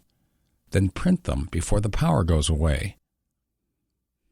The Caldwell family was starting to evolve as their plan unfolded. They were becoming preppers, suddenly. Kylie gave Rusty a reassuring scratch behind his right ear. She headed for the stairs, the inherited dog following. On it, she said. Holler up anything else I should be looking up, she said as she ran up to her bedroom. I guess I can start figuring out how to make a simple greenhouse in the garage, Foster said. I'm kind of worried about the shop getting broken into. We live in the sticks, I know that. But, there are still thousands of people a couple of miles away. Do we have enough soil? He asked his wife. I have some potting soil, she admitted. Not nearly enough, but it's a start. She sounded almost excited, but the reality of what was happening had slipped back to her forethoughts. Is all of this going to matter? She asked Lou. What if there's a nuclear missile headed here right now? The stress reappeared on her flushed face. It isn't, Lou reassured her. They know they can't win that game. Based on things I know they've been up to, I'm guessing they want to leave America relatively intact. For what? Foster asked, confused. For themselves, Lou said. He could see his brother and sister-in-law just weren't getting it. To invade. Can they do that? Foster almost yelled. What about the Navy? The Navy has taken huge losses in the last 2 days, Lou explained, confused. It's been on the news. I heard something, but I guess I wasn't paying enough attention. I thought our carrier hit a reef or something. Lou held 3 fingers up. We're down 3 carriers in the Pacific, and a bunch of ships were wiped out by a giant tsunami caused by a nuclear torpedo. Barbara shrieked. Thousands dead, Lou said sullenly. Foster stood up and went to kneel by his wife at her recliner, who was now openly sobbing. He took her hands into his large paws. What are you going to do, little brother? Do you have a job anymore? The chubbier, bearded Caldwell almost choked on his words as the gravity that World War III was beginning had hit him fully. I think I need to borrow Sheila again, Lou said, referring to the black Springfield Hellcat his brother had lent him for his trek to find his missing wife. I'm heading down to the proving grounds to catch a chopper. The base at Aberdeen was less than 20 miles south. There are contingency locations for the military to head towards. I'll be trying to make my way to Pennsylvania. Garden Grove, California. Covering fire, Alex yelled with the confidence of a pimply nerd. He watched most of the members of the 15th Street posse lean out much too far from their pieces of cover. Lauren Duarte was the most adept by far. The former correctional officer from Ohio had moved to the Los Angeles area just 9 months earlier to be with Jessie, a woman she'd developed a strong bond with while socializing in their favorite zombie subreddit. The coming war had halted their plans to marry, but it had only affirmed in her mind that she was meant to be in Garden Grove to protect the one person on the planet she felt truly knew her. She held her rifle, sounds magazine, and ammunition up to her shoulder, trying to get a proper sight picture on the flip-up iron sights. The well-worn M4, one of several Army surplus units that had been provided by their Army trainer just an hour earlier, looked the most natural in her hands over any other of his neighbors in Alex Nguyen's opinion. He wasn't trying to downplay the rest. Roman Lopez had proven quite handy with his shotgun, after all. And Ned Manor was a Coast Guard veteran who demonstrated courage over fear despite a lack of infantry training. Alex and his neighbors had won the battle against the gang who confiscated his motel by a combination of fortitude, luck, and good planning. If he'd had any delusions that they were an effective combat unit, the previous hour had dispelled them. "Stop!" Patrick McBrogan, a.k.a. Lucky Charm, called out loudly. "Everyone pause where you at. I'm going to come round and show you all what you're doing wrong," the Delta Force operator said through a thick Louisiana drawl. He motioned for Alex to join him and started with Lauren, who was kneeling next to the corner at the breezeway between the motel's two northern buildings. "Good work. Just tuck that support elbow in a bit. You a lefty?" "No, I was just trained to switch shoulders on left corners in my old job," she explained. "Oh, cop?" "Jail guard," she corrected. "Okay, stick with that. If we had time and a proper range, I'd show you that whole thing is a myth. Play with it," he advised. "You'll see. Nice work, though. Good wide base on your knees." Alex was following their trainer as he moved down toward a corner near the office door. The main parking area of the motel was inside a courtyard of all the buildings, accessed by driving under a covered overhang near the office. The buildings provided a very natural barrier to anything in the parking lot on the north, west, and south sides. "I'm sorry," Sissy Lopez explained sheepishly as Lucky and Alex walked up. She was tangled in her sling, unsure of how to hold the rifle. "That's okay," Lucky said. "This is why you will all be getting homework to help each other draw practice any time you're not doing anything else. But tell you what, see how you're standing in the open? You'll be dead in an actual fight, miss." Sissy groaned, understanding the importance of the training but not really desiring it. "I obviously wouldn't be standing out here like this if bullets were really flying," she countered. "Aight," Lucky replied. "Just remember you train like you fight," he cautioned. "If you have to step away from a wall or car to fix it now, that's what you'll do under stress." He made his way toward the office. "We are host," Alex thought. He appreciated that they'd been recognized for their notorious resistance fight a few weeks earlier. Just a week or two before that, he and his brother Henry had taken shelter in the office as a pair of police were ambushed and assassinated a mere 50 yards farther up the street. The gravity of the state of things wasn't lost on the 32-year-old, but the reality that the Army was trying to train them to what? Play soldier? Right in the middle of Garden Grove? Wasn't lost on him. And on both major streets to the north and west of the hotel, people were traveling like herds of bison. Fuel and food were becoming scarce.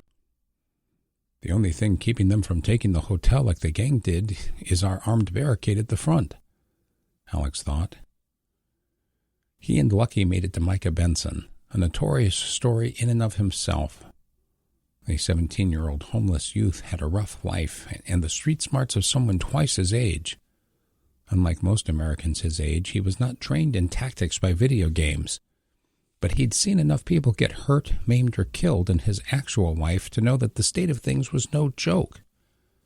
And though Alex was fully aware of the kid's unfortunate story and had extended a certain amount of trust and leeway because of it, The street rat had grown accustomed to answering all criticism with anger and sarcasm.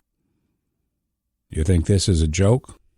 Lucky said as they approached the youth, rifle still slung to his back as he leaned against the corner and smoked. "Yeah, I do," he said defiantly. "I know how to duck. I know how to crouch. All this," he said, waving his hand at the others across the parking lot. "Just a waste of time. We should be out shooting these gats."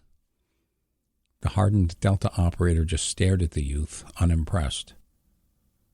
The pair locked eyes for 4 seconds before the kid finally averted his gaze to Alex. "Sorry, Alex. You know it's true, brah." "I know I wouldn't have thought the same thing at your age," the short motel owner said. "But my folks came here from Vietnam on a raft, man. They have impressed upon me that we have to be ready to fight. Don't slap the hand that's trying to help us, Micah." He'd become the kid's surrogate father figure in the preceding year. There was always a fine line between respecting Micah's genuine struggles and letting him be a jerk. At the age of 7, Micah started a 2-year fight against brain and spinal tumors. At 13, his mother died of a fentanyl overdose. At 15, Micah had to stab his own father with a letter opener to keep the drunkard from strangling him to death. "Listen, dude," Alex had told him one day after finding him scrounging food out of the hotel dumpster. "Just come in every night and I'll give you a sandwich. But quit yelling at my customers." That was 11 months earlier. "Pfft," Micah spewed. He gave Lucky Charm one last glare before he unslung his rifle and took a knee for cover behind a stranded car next to the curb. Lucky just gave Alex a look and moved on out to the center of the parking lot. "Everyone on me," he called out loudly. Those he'd addressed and the others strolled over, some in a variety of misfitted tactical gear. Soon there were a dozen folks standing around the soldier and the business owner. Lucky had placed himself so that they would all semicircle around him with their backs to the west. "Turn around," was all he said. Confused looks joined with a few whispered "Hoss?" as the small group of wannabe citizen defenders were confused by the simple command. First, Henry and Lauren complied, which led to the others eventually following suit. Micah was leaning against a minivan nearby, refusing to play along. "See that mass exodus?" Lucky Charm asked. Visually, the group could look west under the motel's covered front drive and see Brookhurst Street. On it was a steady flow of people on foot and bicycles streaming by. Most didn't even acknowledge Roman and Ned standing armed guard at a makeshift barricade, though some did. They would study the men, sizing up the hardness of the potential target. "Most of those people are just a few meals away from killing you for your food and water." That made Micah look up. Most of the others turned back around. "Do y'all think that kicking the gang out of this hotel was a one-time event?" "This ain't just a hotel anymore," Lauren called out, standing behind the shorter Jessie and wrapping her arms around her girlfriend. "It's our home." She scanned the group. "And those few of you that haven't moved here from 15th yet are bound to regret that eventually." "What's your point?" one of the others asked Lucky. Patrick McBrogan had a harsh truth to share, but he was still searching for the words. He let out a deep breath. "The delivery of guns and food this morning, it's just the start." He reached for the back of his head and neck, giving them a quick rub as the tension was getting harder to get rid of each day. "Y'all have heard the news? Some of our ships and bases were attacked. That's just the start." "What are you saying?" Jessie asked. "The power outages, the riots, the supply chain issues, we know. Things will get really bad before they get better. We get that." "I don't think you do," Lucky said. "Normally there'd be a dozen guys like me here training you. But you seen all the battles with the cartels the last several weeks?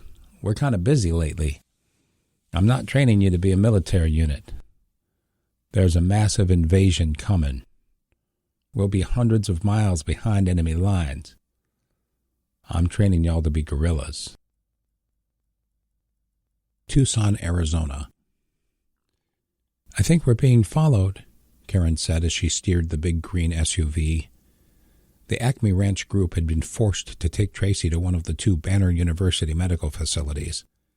As Operation Venom Spear had unfolded, the military had taken both St. Joseph's Hospital and the Tucson ER and Hospital under martial control.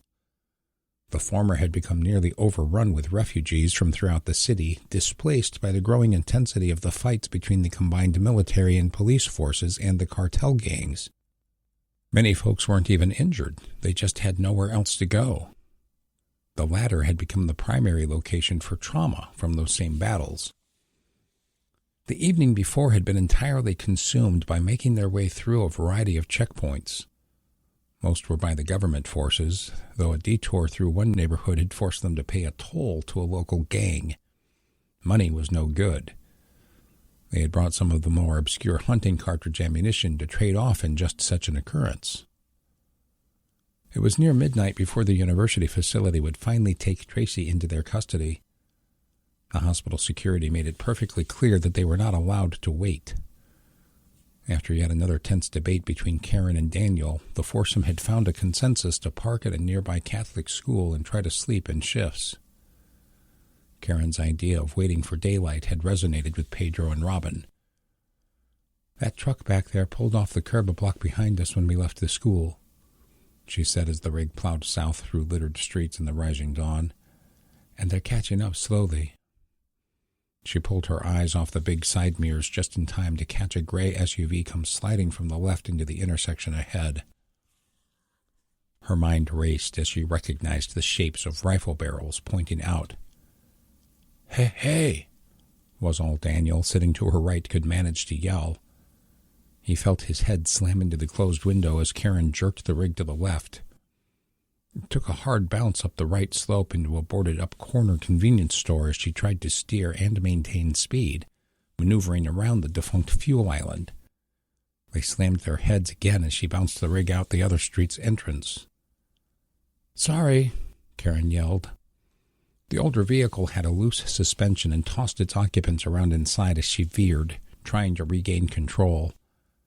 She looked in the rearview mirror, but it was too small to see anything in the early morning hours. Scanning the side mirror, she saw the rig turn around and start giving chase. "Look out!" Robin yelled from the seat behind Karen's. "To the left!" The original vehicle had moved a block over as soon as Karen had started to evade. They were now flying up the parallel road at an extreme rate. Karen hit the brakes, quickly backed up 300 feet, and pulled up a side street into an older neighborhood, barely missing being rammed by the rig, which was screeching to a stop. "What are you doing?" Daniel yelled. "You should have rammed them. Now those others are right on us." "They would have hit us if we'd kept going," Karen yelled back, "not the other way around. Granger said to always keep moving when ambushed. This street was the only way to keep moving." Pedro was getting thrown around as he scrambled over the rear bench to the spacious back. "Can you open this back window?" He hollered up to the front as he pulled his rifle over the bench after him while bracing one hand on the ceiling. I don't think it opens while we're driving," Robin said tensely. "Sorry, Robin," Pedro yelled as he tried to kick out the safety glass. Turn there," Daniel commanded. "That puts us back onto the main road," Karen argued. "They'll see us." "Do you have any idea where this neighborhood ends?" Daniel yelled back. "I think we'll come out onto Broadway," Karen said, laying on the horn to drive a group of teenagers on bicycles back out of the street. "There's got to be a military checkpoint there." "One of those kids has a gun," Daniel countered. "Just turn." Everyone lurched right as Karen slammed the wheels left and onto a different street. She looked up in the rearview mirror, only to see Pedro finally clearing the rest of the broken sheet of safety glass from the rear cargo door. He began to fire at the chasing truck, missing wildly because of the bouncing. But it was enough to get them to back off a bit. The sound and smoke of his rifle fire assaulted their ears and nostrils, adding to the confusion. Karen hit the brakes as she once more tried to turn onto a main southbound avenue. As Pedro braced his rifle with his support hand in the corner of the window frame, He was able to get a good sight picture through his red dot and control his muzzle from bouncing. The chasing rig came flying up rapidly, not expecting Karen's slowdown to turn. Pedro poured shots into where the driver should be behind the morning glare. As the Acme group started heading south, the vehicle failed to turn, slamming directly into the other chase rig that was already on that road. "I think I got him," Pedro yelled to the front. "Let me drive," Daniel ordered as he scanned over the rear bench and passed Pedro to confirm, "after you've gotten some distance." "You can go screw yourself," Karen thought as she went back to scanning the road ahead. Chapter 5. Canadian Forces Base Esquimalt, Victoria, British Columbia, Canada. Master Chief Darren Jorgensen stood on the pier staring not at his own submarine, but the USS El Paso. The older defunct U-boat was covered in topside guardrails with an Richter-set-style frame and a heavy vinyl tarp roof. It offered a level of rain coverage for sure, but the primary purpose was to protect the happenings from the eventuality that foreign spy satellites would figure out she was parked there. On the pier was a temporary scaffold barn with its own roof. It had been constructed as a large tunnel for semi-trucks to pull under. During very specific periods of time, forklifts and cranes hurried through the process of unloading torpedoes and other high explosives from the trucks and placing them into the old sub via a roof covering that ran from the pier up the gangway and into the ship's weapons loading hatch. "This will probably be the pinnacle op briefing of my career," Darren thought. "Of all our careers," he corrected himself. "And the final one," he realized with gloom. He'd found his way over from his own ship's pier with just one other person. His CO and XO were tending to a multitude of tasks. "Can they really wire all of those warheads to blow up?" he asked Navy SEAL Lieutenant Angelo Cusimano. "Or will it all just go off because one thing blew up?" The short, wiry commando had been in the teams for most of his 9 years in the Navy. He was the officer in charge of the 18-member platoon assigned to the Honey, a nearly new SSGN. The lead ship in the specialized class of submarines carried a complement of 48 Tomahawk cruise missiles, 6 per each of the 8 missile tubes. It also had 2 LOCs, or lockout chambers, meant for rapidly deploying the onboard SEAL team to conduct underwater operations. Each LOC, located between the sub's conning tower and the missile tubes, had mounted on top of it a large chamber designed to carry the mini-subs for the operators. It gave the vessel the appearance of having 2 babies hitchhiking on its back. At 500 feet long and 38 feet in breadth, the sub was shorter and skinnier than the granddaddy SSGNs that had been converted out of old Ohio-class missile submarines. Like the spy subs of the Cold War, the Honey had been fitted with deployable thrusters and specialized sensors that enabled her to maneuver in tight waters that submarines normally couldn't. She was a creature meant for both gathering intel and then laying non-nuclear waste to an enemy. Lieutenant Cusimano and his team were new to the sub's crew, replacing those SEALs that had been aboard during their action in the northern Yellow Sea. "I'm sure all of this will be wired together," he replied. "Gotcha," Darren said. "KISS method," Angelo continued. "This dead sub will need to rely on batteries for this final trip. I'm guessing our sub will be able to send some data back via the towing connection, but for the most part, this Trojan horse will have to be fully independent, and that means keeping things simple." "Makes sense," Darren said. "Now maybe you can answer a question my men and I have concerns about," the officer hinted. "What you need, Lieutenant?" As a senior enlisted NCO with over 2 decades of career, Darren knew that anything sensitive he was privy to, this special warfare officer was allowed to know. The rumors about them sinking subs just by hacking. I mean, hacking surface ships? Sure, I buy that. But what's to stop them from planting a bug in Honey's computers that will just send us to the bottom like a crumpled sardine can? Skipper has alluded to Australia and Great Britain, saying it has happened to them. To my knowledge, we've not lost any subs like that. Yet. The pair turned and started walking back to the head of the pier. That's not the very comforting way you put that, Cobb, Angelo admitted. Aye, Darren said in Navy slang. But we've tightened up the systems and computers we're accessing now. Very tight. Skipper or the XO have to approve all electronic comms, in or out. Why do you think your team wasn't even allowed to bring cell phones on down at Pearl? I guess I just thought that was an abundance of paranoia. It isn't paranoia if they're really trying to kill you, LT, Darren said glibly. A drizzle was turning heavy. Darren scanned his eyes south as they made the slow trek, not able to see his home port state of Washington, but feeling saddened by being so close nonetheless. I wonder how my girls are managing, he thought. Darren was not prone to worry, as he realized it provided no value in his already stressful occupation. He'd forced himself to be content that at least he knew what had happened to them. At least he knew they were safe as part of a camp and impromptu community at his local gun club. Many of his crews had received tragic news, or no news at all, which was worse than tragedy in its own way. He heard Angelo sneeze and forced his thoughts back to the present. Let's pick it up, Lieutenant, the Honey's senior enlisted member advised as he wiped the rain off his glasses. We'll have plenty of chances to be wet and worried later, especially you. Acme Ranch, southeast of Tucson, Arizona. Karen, wake up. Karen's subconscious mind heard.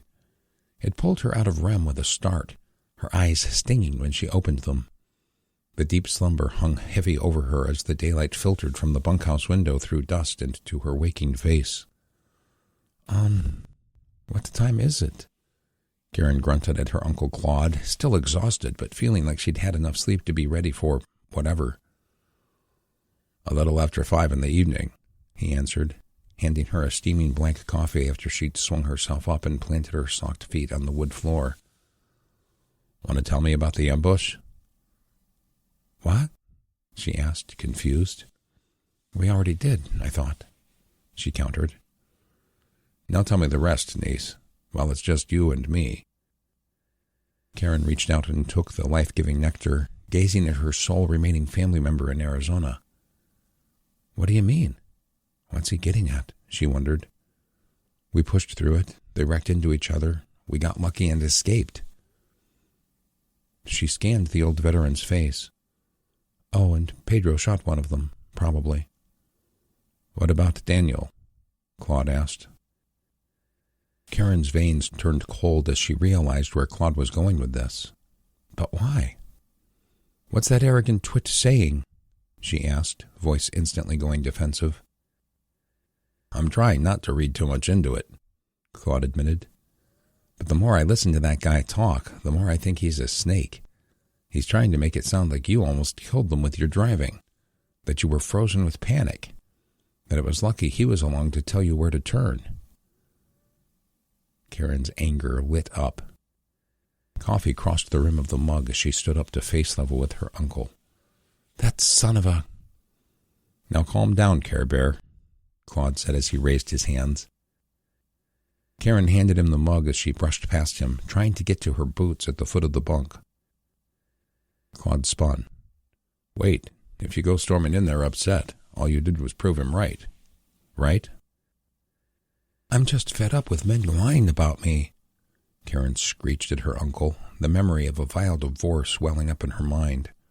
Her fire was lit. I was the one who drove us out of it. If I'd listened to him, we'd all be dead.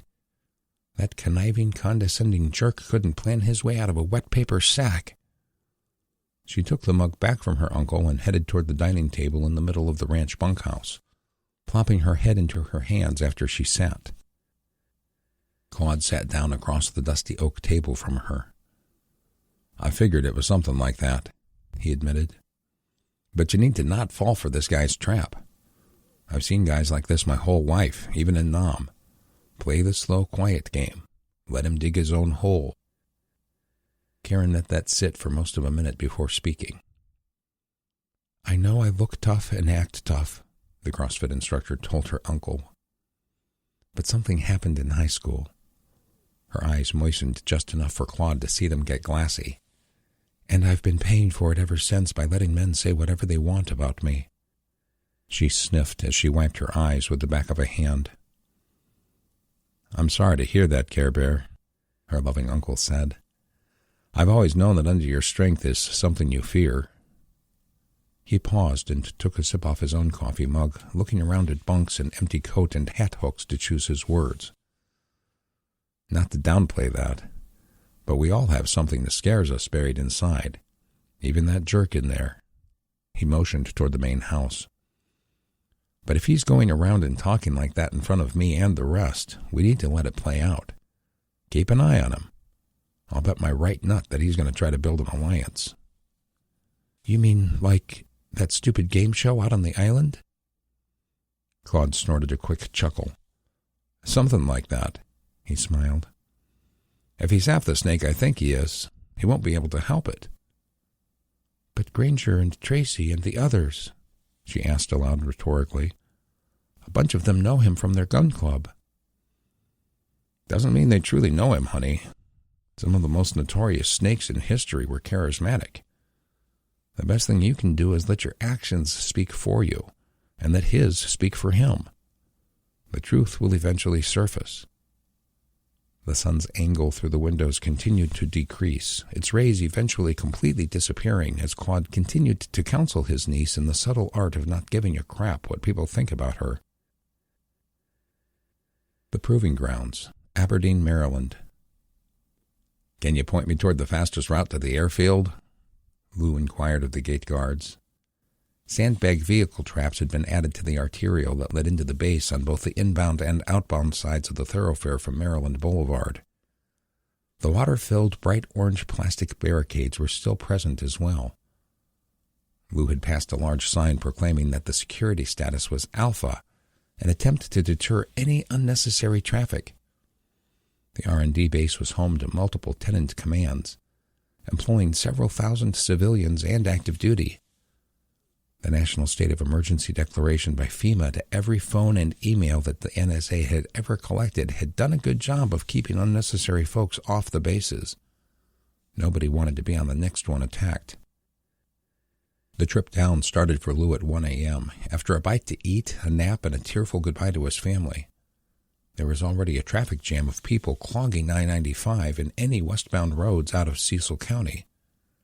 State Highway 40 had fared little better, but as he was headed south, it wasn't as bad for Lou. Most people heading south were turning off for the large chain stores, searching for groceries and supplies. Though still in the wee hours, crowds were building at the stores. I wonder if these crowds will just decide to open the stores for themselves. Lou had traveled the route from Foster's many times for his physical therapy after his battle injuries. On a good day, it would be about a half-hour trip due to long traffic lights every couple of miles.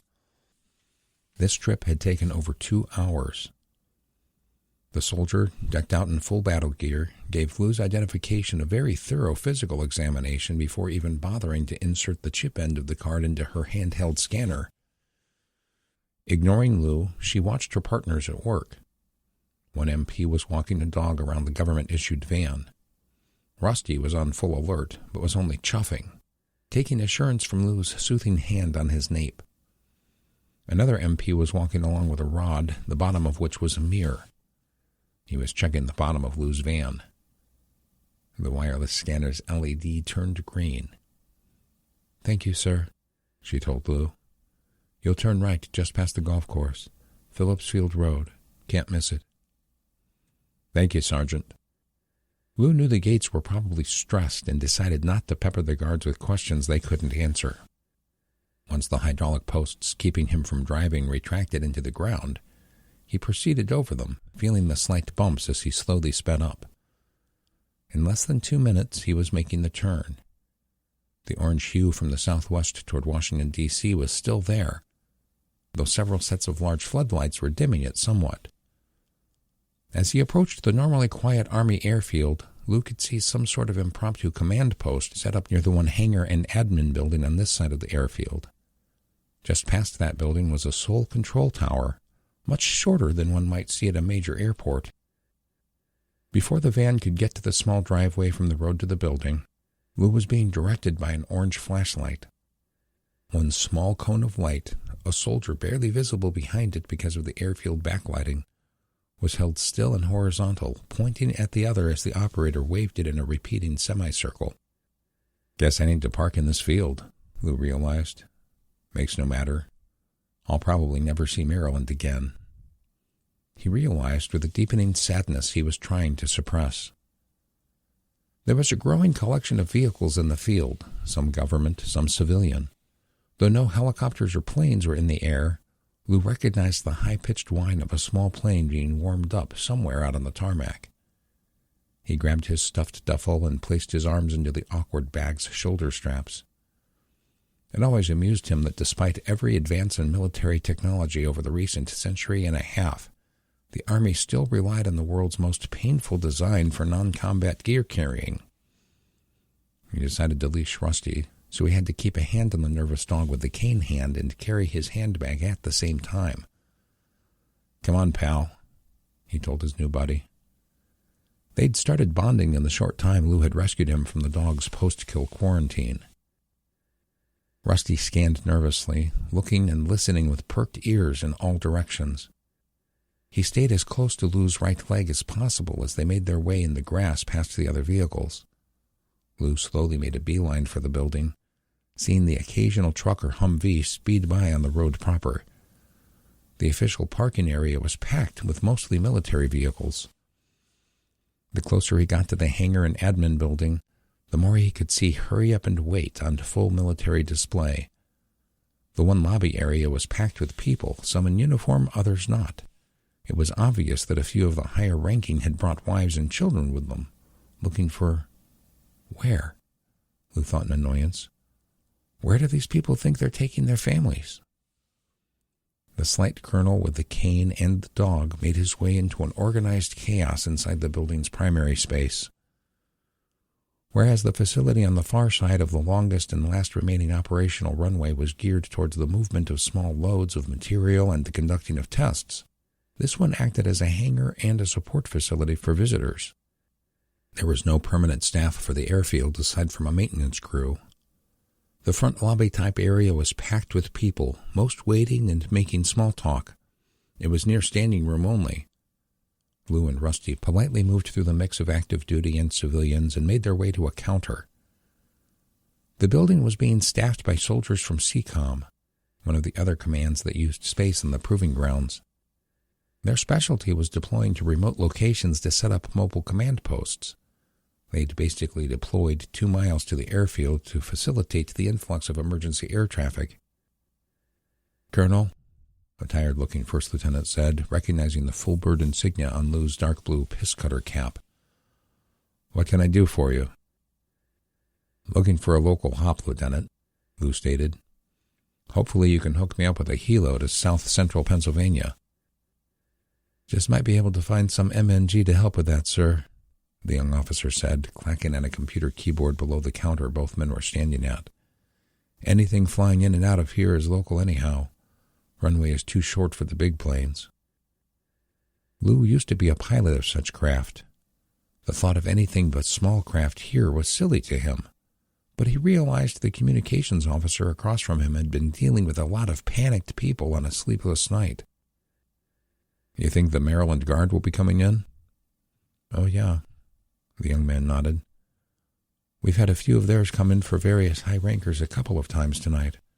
Are you on orders, sir?" "Nothing official," Lou explained.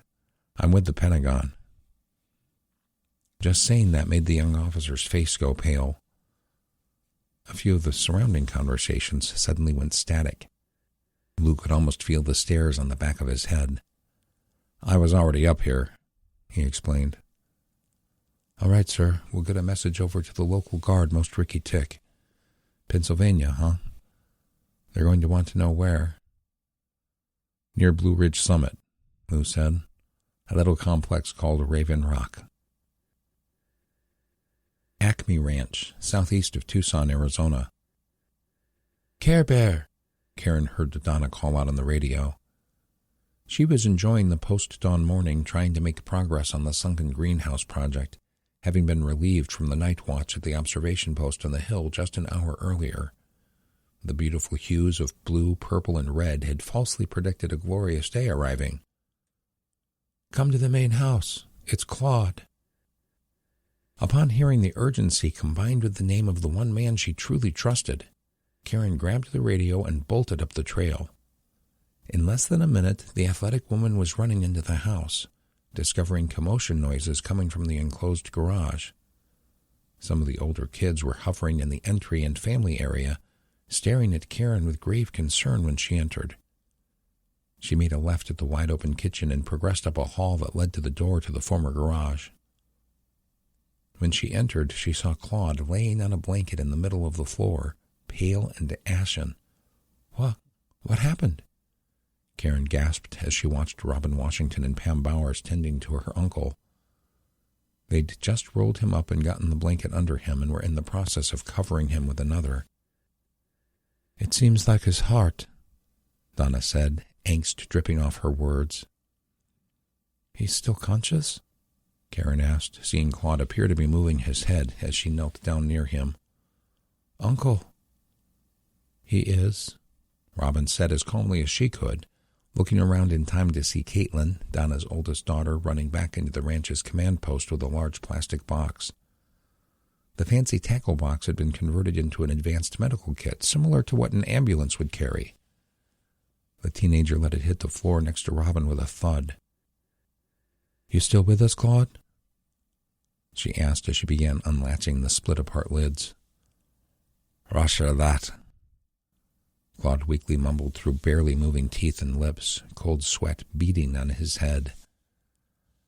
"I'm going to give you some aspirin," the nurse said as she popped the top off the pill container. She knew better than to use the words mild heart attack to the patient. "Give him this," she ordered Pam as she handed her the pill and water bottle. She pushed the button on the battery-powered sphygmomanometer cuff to get another blood pressure reading. "You need to take this pill," Karen ordered her ailing uncle as she knelt at his head, helping to pick it up while Pam put it between his lips. "You're not allowed to go anywhere, Claude," she ordered. "You hear me?" Chapter 6. Acme Ranch, southeast of Tucson, Arizona. "Copy. Hearing you 4x3, Bob said into the microphone mounted directly to his headset. Karen, Donna, and a few others were in the command post, listening to Bob's scratchy and warbled conversation with an AMCOM radio operator located in Texas. He'd flipped a switch to power the sole speaker in the former garage once he realized he'd had an audience. When 11-year-old Chandler Wolf, one of the children radio trainees, recognized the gravity of what they were hearing, he went and fetched his mother. From there, word had trickled out via the small ranch radios that something was brewing on the border. "What does all of this mean?" Donna asked Karen as she scanned Bob's quickly scribbled notes. What he'd been hearing was coming much too fast to use a standard fill-in-the-blanks radio report. On the pages were the frightening and incomprehensible reports of military activity on the American southern border in Texas and eastern New Mexico. Whereas China and Venezuela had been landing troops south into Monterrey and Chihuahua, Mexico, it was apparent their status as advisors in Mexico's ongoing grievances was growing. The United States' anti-cartel operations and attacks on Mexico's side of the border had been the inciting incident that allowed China to seek and support a new ally. Columns of a variety of tanks, troop carriers, and other heavy equipment were starting to move north and position themselves strategically at border crossings and other places that the U.S. military had been staged in the preceding weeks.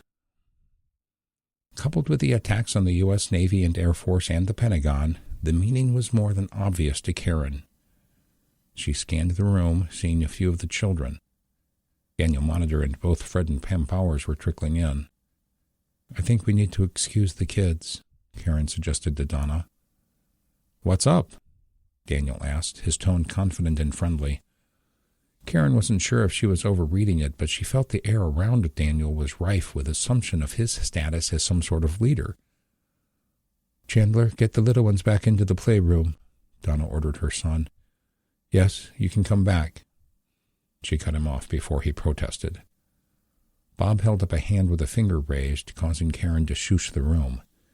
He pressed his headset onto his ears until the ear pads were flat. They were listening to some static and a mostly poor signal.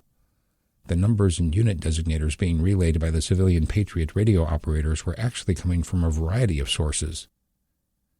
Bob kept one hand on the headset and began to scribble again. He would occasionally reach up to the radio and push a button, trying to dial in the signal. Ignoring Daniel's question, Karen suggested, "Maybe we should fire up the local bands and start trying to listen into the local nets. Bob can't do it all himself," she said to remind the room that Claude was ill in bed, effectively cutting their radio monitoring in half. "What's going on?" Daniel repeated, this time with a slight agitation that he'd been ignored. "Troops are moving to the border along Texas," Donna answered in a hushed tone. "Oh," Daniel said. "Karen's right. We should start listening in on the 2-meter and 70-centimeter bands," he said with a Tom Cruise smile while making eye contact with her. "Good thinking, Karen." "I know what you're up to, Weasel," Karen didn't say. Ignoring the compliment, she said, "Sounds like you know what you're talking about."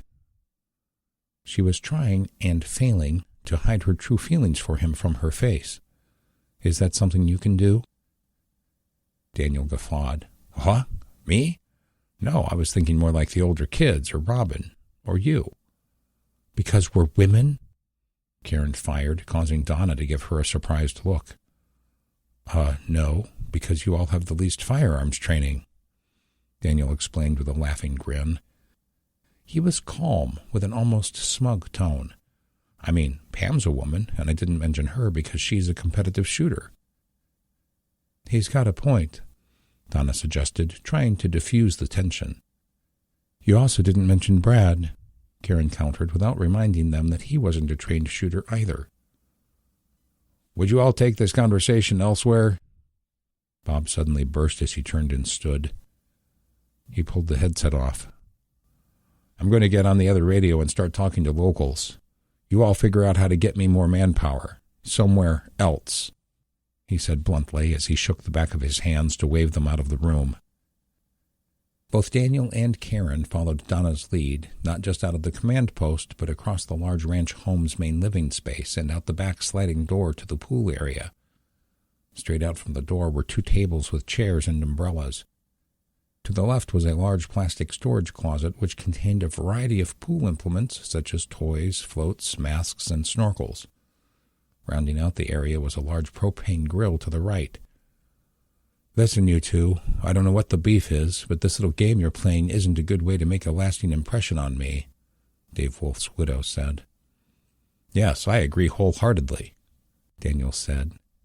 His stare and fake smile pierced Karen's shields. "I have no idea why you're so hostile towards me." "Don't you?" Karen just asked with her own fake smile. "I will not dignify him by playing his game," she told Donna directly. "But since Tracy has been hurt, I feel like there's been a certain void in Granger's absence." She looked back at Daniel with her own smug smile. "That's true," Donna acknowledged. "I'm not going to lie. We need you two here at the ranch just as much as you need to be here. But I'll kick you both out if this bickering festers into something more poisonous. This is my children's home, and both of you are guests. I won't have whatever this is," she declared as she waved her pointer finger between the 2 of them. "I'm sorry, Donna," Karen said. "I'll work on my attitude towards Daniel." She looked at her foe. "Me too," Daniel stated. "Whatever I've done to anger you, Karen, I'd love an opportunity to account and apologize for it." "I bet you would, Weasel," Karen thought as she held a sincere gaze. "And here I am looking like the angry one, just like Claude said would happen." "Great. Perhaps we can work on the greenhouse together," Daniel suggested, just as the loud repetitive slapping of air started to crescendo off the hills to the west. "Since Claude is ill, it'll give us—" The thwopping of heavy rotor blades was unmistakable. "Give us contact," Pedro called out on the radio each of them possessed. "Helicopters rapidly approaching from the northwest. I mean, they are booking. Right for the LPOP." A split second later, 3 Army Black Hawk helicopters blasted over the listening and observation post on the hill in a southeasterly direction. A few seconds later, they drifted from a wedge formation into a single column, with the first chopper leading the other 2 in a counterclockwise circle around the large ranch. The 3 ranch residents were joined by several others as the powerful birds of prey shook the house in an unmistakable fashion. About a minute later, with one full loop completed, the lead helicopter continued to circle the ranch while the other 2 peeled into the center. From due south, they slowed and descended into the field between the main barn and arena and the highway several hundred yards to the east. Even in the decay of January, there was enough sand and grass to envelop the 2 beasts in clouds of dirt and debris as they settled in to land in the field out past the stream. "Vehicles coming in, from the highway!" Pedro screamed excitedly through the radio speakers. The noise and distraction of the giant warbirds had covered the arrival of several military Humvees and trucks. They had turned off the highway and were headed up the ranch's driveway as if they owned it. Canadian Forces Base Eskimo, Victoria, British Columbia, Canada. Captain Millie Goldberg, her executive officer, and her command master chief were the last to arrive at the Maritime Forces Pacific Headquarters building. Home to the various commanders of Canada's West Coast Navy, they were using Admiral Copper's most secure conference room. Like the fleet HQs of their American counterparts, the Canadian headquarters was adorned with flags, photos of ships, and inert large-caliber gun shells wrapped in decorative twine called piping.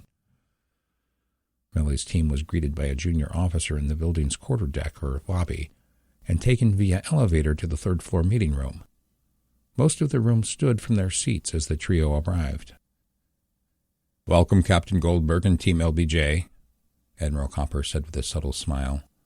"We've saved you 3 a spot just here to my right," he said as he made a slight gesture from his place at the end of the long, wide conference table.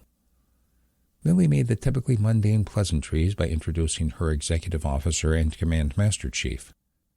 In exchange, she learned who the other command teams were. There was the USS James L. Honeycutt as the primary submarine. There were 3 attack-specific SSN teams representing the American subs, USS Scranton, USS Illinois, and USS Key West. And there was another surface ship, the USS Bunker Hill. "You're the captain who started Venom Spear, correct?" Millie asked Patricia Cooper. "Team Bunker Hill at your service, Captain," Patricia replied.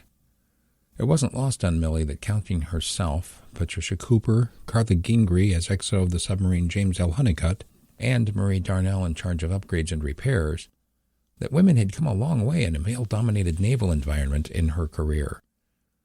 After a few minutes explaining the harrowing details of surviving the nuclear torpedo-incited massive wave and picking up survivors, the meeting finally started moving to the details of the top-secret response they were to carry out. Amongst various American and Canadian staffers of the highest levels were a pair that stood and took their places at the head of the room. "Gentlemen, the floor is yours," Admiral Copper announced as he rolled his chair a bit to his right and in alignment with Millie's. "Thank you, sir. Greetings all. I'm Commander David Yonda from Development Group." It was assumed that no explanation was needed, as most everyone in the room had full knowledge of the group otherwise known as SEAL Team 6. He looked at his counterpart, who was key in providing the intelligence for this Hail Mary operation. "And I'm Agent Craig Booker from the CIA. I'll be providing the intel for this brief, as well as interpreting the updates as the mission unfolds." Millie scanned the room once more as the 2 men spent a few additional seconds on the history of the mission planning process. 5 ships and subs, she thought. A CO, XO, and Master Chief from each, all in one room. In an age of space-based weapons. DevGru, the CIA, and a dead useless submarine, not to mention the shipyard commander and her senior leaders from Washington State. We must be involved in something unprecedented. She tuned her ears back in for the rest of the opening remarks. Captain Darnell's team also installed additional batteries as she buttoned up the engine room and reactor compartment and welded the El Paso's hull cuts back into place. SEAL Officer David Yonda motioned his hand toward Marie Darnell as he spoke. "It's important to remember a few things as we get into the nuts and bolts here. El Paso is just dead weight. a big slug in the water that will maintain a neutral buoyancy at about 170 feet of depth. That's a very ballpark estimate, Marie interjected. Our engineers are the best there are, but we've had to make some swags when calculating this. She was referring to perhaps the Navy's oldest tradition, the scientific wild-ass guess. There are just too many variables and no way to conduct trials on this. Understood, David acknowledged. And it isn't Captain Darnell's team that are wiring up the munitions you're about to hear about. I've got my own experts working on that. He nodded at his partner, who started passing out secure packets, but only to the 5 ship and sub-commanders. Agent Booker is handing out the full mission plan, along with primary through tertiary contingency scenarios, communications strategies, and the like. Operation Flea Flicker, Millie heard another officer say as she opened her folder. She recalled from introductions that he was the CO of the USS James L. Honeycutt. Didn't you all hit the sea floor escaping Chinese torpedoes? She thought. One thing she was sure of, though, was that it was the Navy's newest and most high-tech sub. And she was glad the Honey would be involved in this mission. Yes, aren't the admirals clever? Craig quipped. Present company accepted, of course.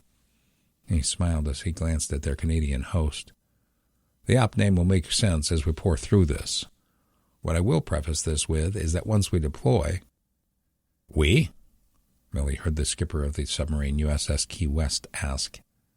The submarine had a history with the USS James L. Honeycutt, having claimed a combat kill while saving the spy boat from a planned torpedo attack.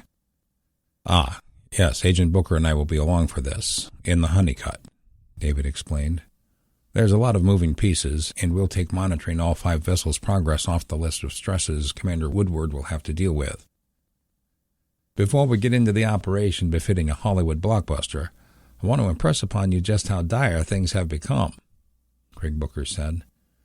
In addition to their own sizable fleet and air force, China was able to capture a fleet of Russian amphibious ships in a special naval operation. Via submarine insertion, their commandos used rubber rafts to approach and board one ship in a convoy. After eliminating most of the crew, they drove the ship long enough to take on a few hundred paratroopers. One by one, they boarded and hijacked over a dozen ships, each capable of hauling thousands of troops and hundreds of tons of tanks and hardware. He let that thought settle for a minute. We've cracked their most secure communications, just like they've done with ours. We believe that smaller fleet is bound for the coasts of Oregon or Northern California. Or both, David added. Or both, Craig Booker repeated. But our target is the much larger fleet headed towards Central and Southern California. As you all know, they in Venezuela have been landing thousands of troops and hundreds of tanks in Mexico, who they've managed to turn into an ally. That buildup, the attacks on our fleet and now Washington, D.C., and key bases, there's no way the approaching fleet doesn't invade at this point. Not if, but when, Millie said, wondering if her uniquely designed destroyer was just as key to this operation as the submarine James L. Honeycutt. The USS Lyndon B. Johnson wasn't just a long, tall, slender wave cutter. It had the latest in radar-repelling engineering and technology. Precisely, Craig said. China has been knocking out satellites for 2 weeks. Not just ours, but the Brits and the Aussies, too. Their hacking has sent hundreds of our newer planes crashing. Our older tech seems to be more resistant to their cyber attacks. It is imperative each of you stick to our comms strategy and maintain strict signal emissions control. We're talking 0 emissions. You can't even turn on your weather radars. What? Millie thought, not sure if she was believing what she heard. They want us to sail into battle blind? The lives of your crews depend on it, Craig said. The CIA agent's face was as deadly serious as he could make it. But to get to the main point, we have aerial and satellite confirmation of at least 190 amphibious ships, aircraft carriers, submarines, and surface combatants in the main battle group. They're carrying an estimated 450,000 soldiers and sailors. With their own and the captured Russian planes, they could easily send another 100,000 paratroops. Someone let out a low whistle. And that's just Wave 1, and it doesn't include the smaller northern fleet. Craig reminded. They have nearly 30% of our entire population in their military, nearly 100 million. The gravity of that number hit the group like a giant Newton's apple. We have to stop them, one of the junior officers along the room's edge mumbled louder than she had intended. I must impress upon you one thing, my American friends, Admiral Copper suddenly announced. Some of my bosses are taking a lot of heat from my government leaders. There are those in Ottawa that feel more of an allegiance to Beijing than to Washington. A minority for sure, but a vocal one. Noted, Craig said. We know Canada will be our allies when and where it really counts. Back to this. We haven't knocked out all their satellites just like they haven't ours. We know they know you're all here in Victoria. They've most likely seen the El Paso transit up Puget Sound to here. And that will most likely be going to drive them crazy. He paused just for a few seconds to check faces, but not as much as when they see Honeycutt towing El Paso out to sea.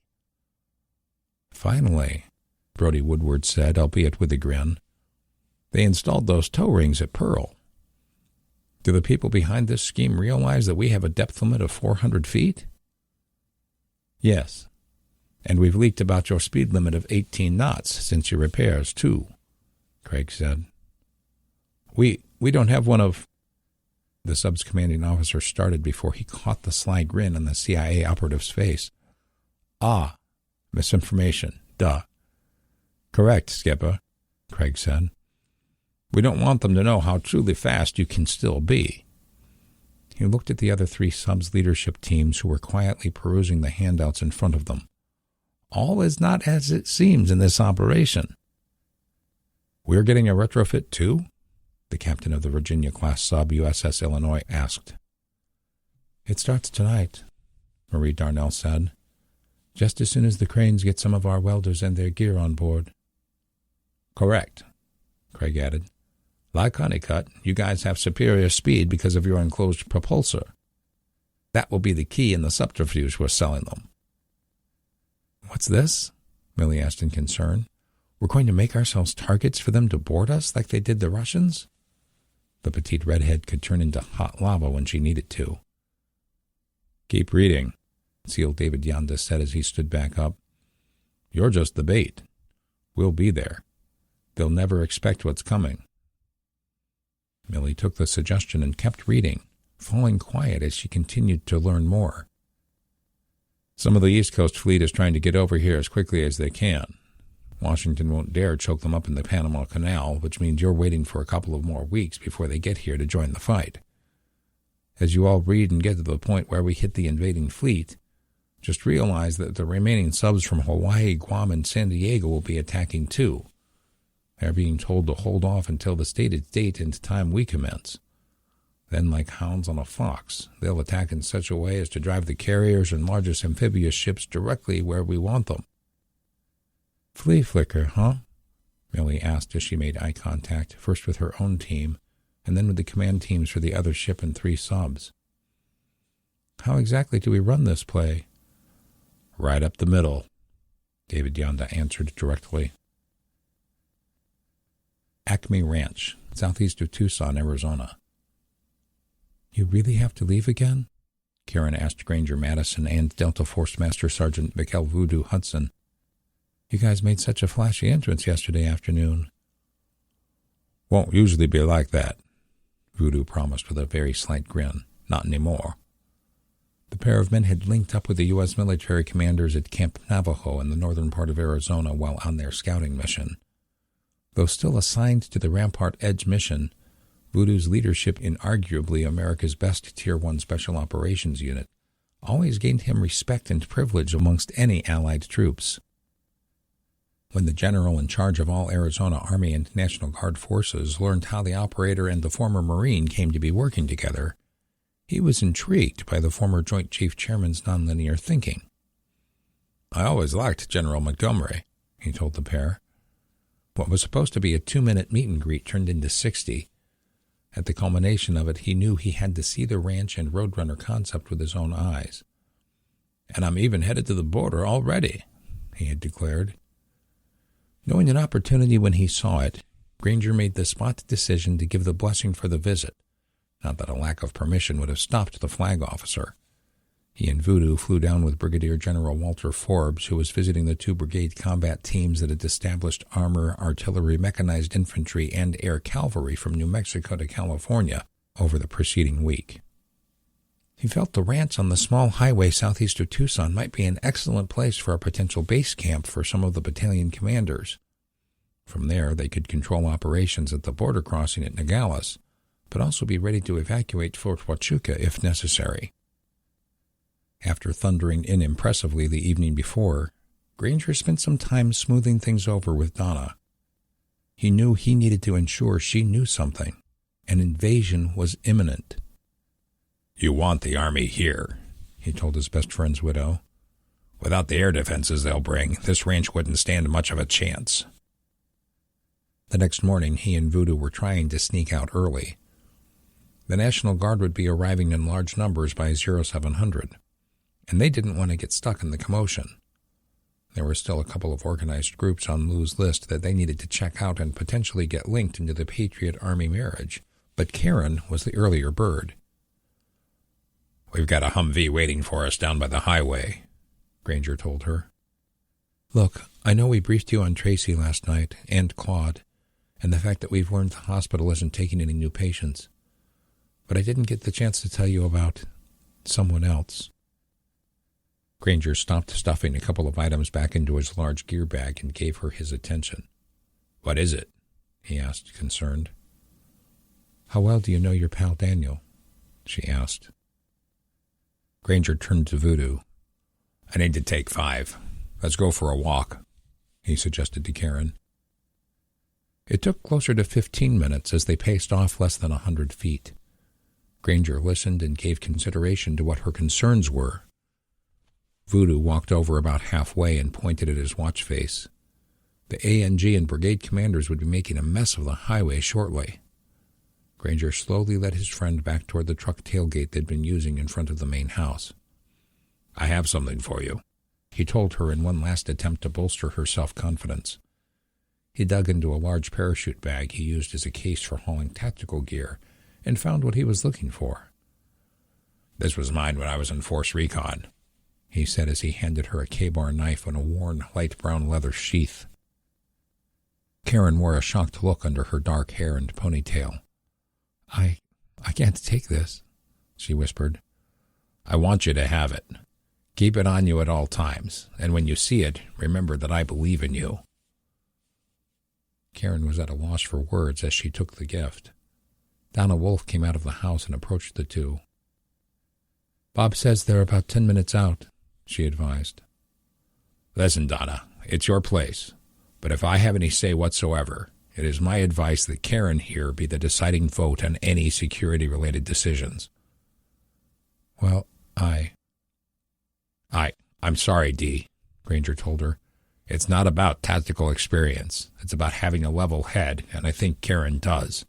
I'd have Jerome do it, but he'll turn into a raging bull the moment his wife or kids are threatened." He looked at Karen and, well, "I don't have kids," Karen said, still a little embarrassed by that at the age of 43. "I hate to drop this on you without a conversation," Granger apologized to Donna. He scanned at the antsy Voodoo. "But I'll feel better knowing Karen can override any stupid decisions." "Oh, okay," the normally confident ranch owner said as she watched Granger turn, grab his heavy bags, and start double-timing with Voodoo down the main driveway toward the highway. Chapter 7. Raven Rock Mountain Complex, Pennsylvania-Maryland border. Rusty had finally fallen asleep between Lou's feet and those of the man across. He'd kept a close eye on the other dog in the helicopter, also a German Shepherd. The twin-bladed CH-47 Chinook was loud, cramped, and hot, which all served to lull Lull's new best friend to sleep, despite his concerns. The dog had grown up at a homemade junkyard in the mountain foothills of southwest Virginia. He was still adjusting to his new life as an untrained service dog. "We're circling," Lou realized. Finally. He picked his left leg up and straightened it over Rusty to stretch, repeating the process with his damaged right leg. The recovering alcoholic longed for a drink to help with the pain where his kidney had been shot. He twisted his shoulder back as nearly as that of the men on either side would allow, trying to see out the circular window behind him. 20 passengers and crew were crammed into the flying workhorse's belly, seated on red fabric benches sewn to aluminum frames. All were active-duty military or highly important civilians. Lou caught a partial glance out of the window, craning his eyes past the edge of the tan outer airframe paint job. The craft was circling to its left, putting Lou on the downhill side.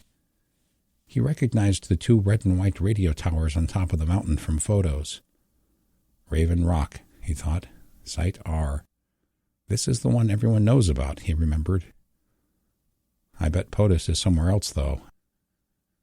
The loud craft straightened out once more, heading northwest and just a bit deeper into Pennsylvania before another banked turn aligned it with the heliport pad.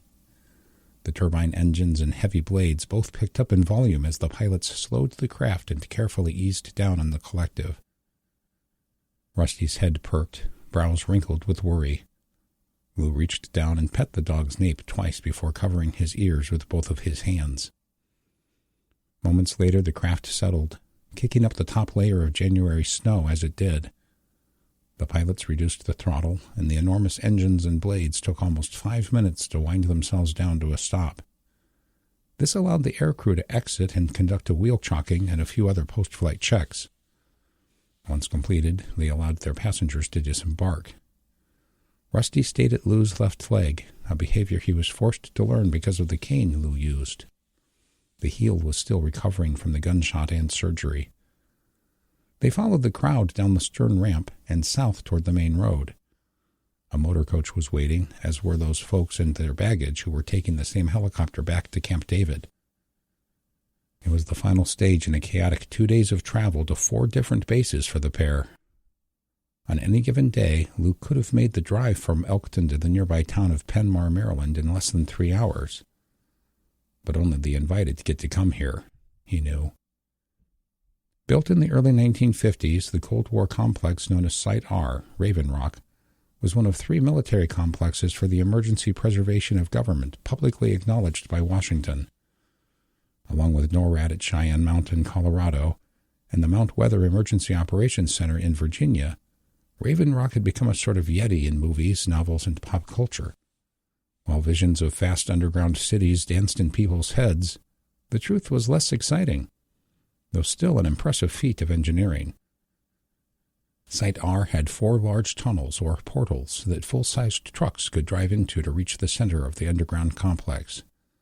They all eventually converged at a small key hub, comprising a few roads full of several interior buildings, most 2 to 3 stories tall, and all built on giant shock-absorbing mounts meant to defend against the detonation of nuclear bombs on the mountain above.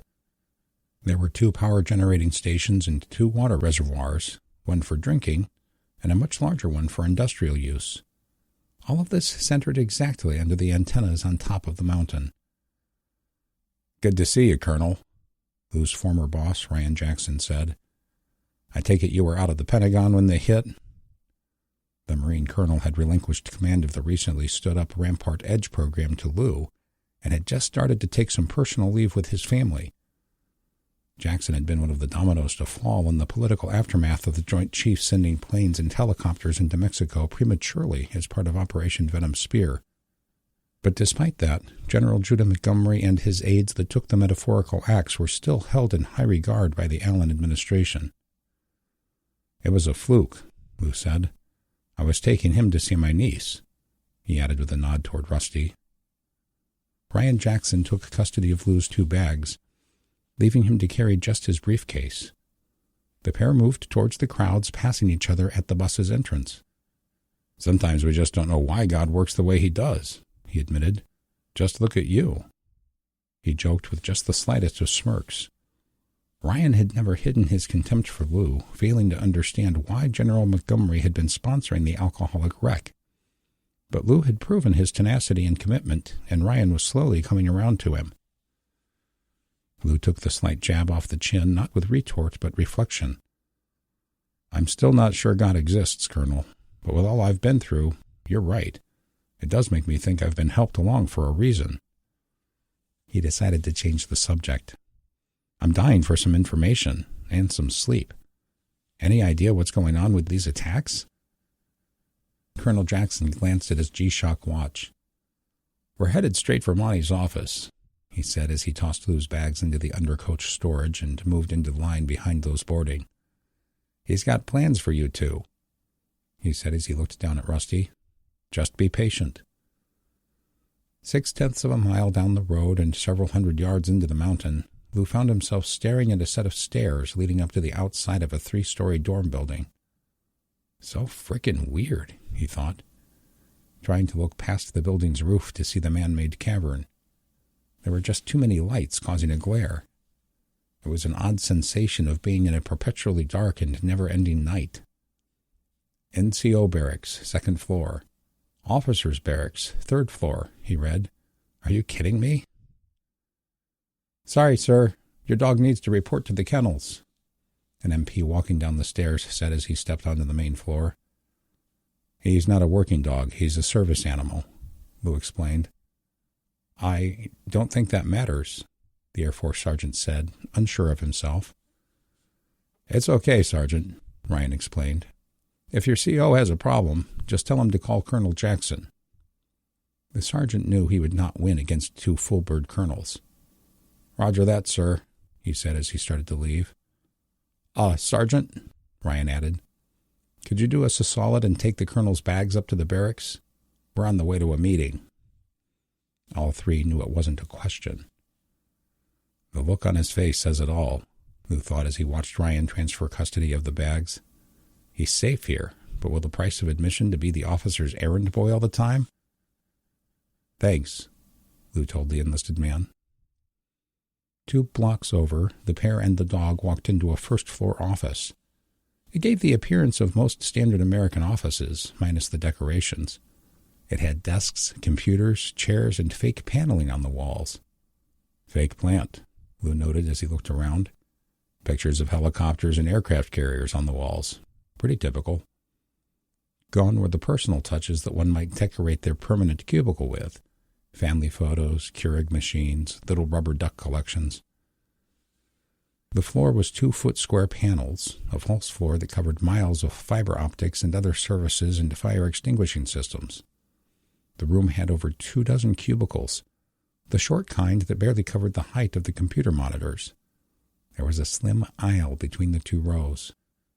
As Ryan led Lou and Rusty down the center toward the room at the far end, Lou's cane made an odd hollow clunk on the false floor. Ryan scanned his access badge at the RFID reader next to the door.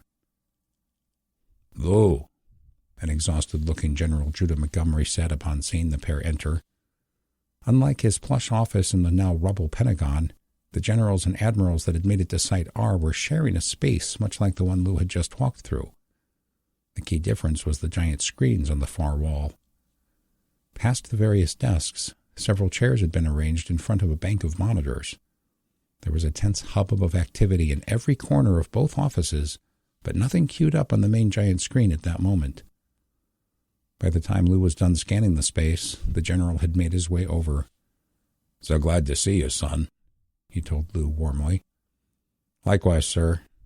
Colonel Jackson and I were just discussing how fortuitous it seems that we were all out of the Pentagon. Judah led the pair over to his desk and pointed them to a pair of chairs to drag over. Well, some of us made it out of the Pentagon thanks to an early warning from the intel agencies, he admitted. And yet they couldn't give the citizens a moment's notice, was Lou's first cynical thought. And continuity, sir? Lou asked, wondering about the state of the government. The Allen administration, a large portion of Congress, 4 of the Supreme Court justices, all safe and sound, spread out amongst 5 sites in 5 states. And technically, I'm still the Joint Chief since Congress had not yet confirmed my replacement, whose helicopter crashed from being hacked, by the way. Judah looked at a bank of clocks on one of the walls representing several time zones around the world. I'm sorry to be curt, Lou, but what of Rampart Edge? I had a good piece of it with me here in my briefcase when all this went down, sir, Lou answered. I'm sure it's still on the servers, too, right? He asked as he looked at Ryan for a quick glance. The general shook his head. A lot of our middle-grade data was compromised or flat-out deleted by their hackers, not to mention the destruction of servers and satellites. But you're saying you have some idea of the status? Who has been deployed where? Civilians we've vetted? That kind of thing? Yes, General, Lou said, a look of confusion crossing his face. Good, good, Judah said, his eyes lost in thought for a moment. I'll be making some calls and decisions about what to do with that tonight. Get some rest and meet me here at 0500 tomorrow morning. Is there anything you need? He asked, looking down and letting a patient, lying Rusty sniff the back of his hand. Lou looked down. Maybe a come-and-go pass for him from the kennel and dog handlers, he admitted. But really what I'm missing out on, sir, is what the hell happened? He asked in earnest. Are they insane? He held up his work-issued smartphone. This thing quit working this morning, and it wasn't the battery. Judah took a deep breath and asked Ryan with just a look. I figured you'd want to tell him, sir, the other colonel said in reply to the raised brow. Last night the power grid went down everywhere. All 3 of them, including Texas. It wasn't an EMP. We figured they're using Trojans and AI so that the physical infrastructure remains intact. Well, that's something, Lou said. If they turned it off, we could turn it back on, right? Once we take out their hacking centers, yes, Judah said. But they have several of them, and Allen is trying his level best to not use nukes. And as you know, we lost a large portion of bombers and fighters to the same hackers. The general reached for a cold coffee and took a swig. The U.S. government still exists, he continued. We and our allies all faced multiple attacks. Key bases and command centers were targeted with space-based kinetic bombs, the rods from God we've all heard about, plus mayhem. Yes, I saw that in the emergency alert, Lou admitted. Mayhem?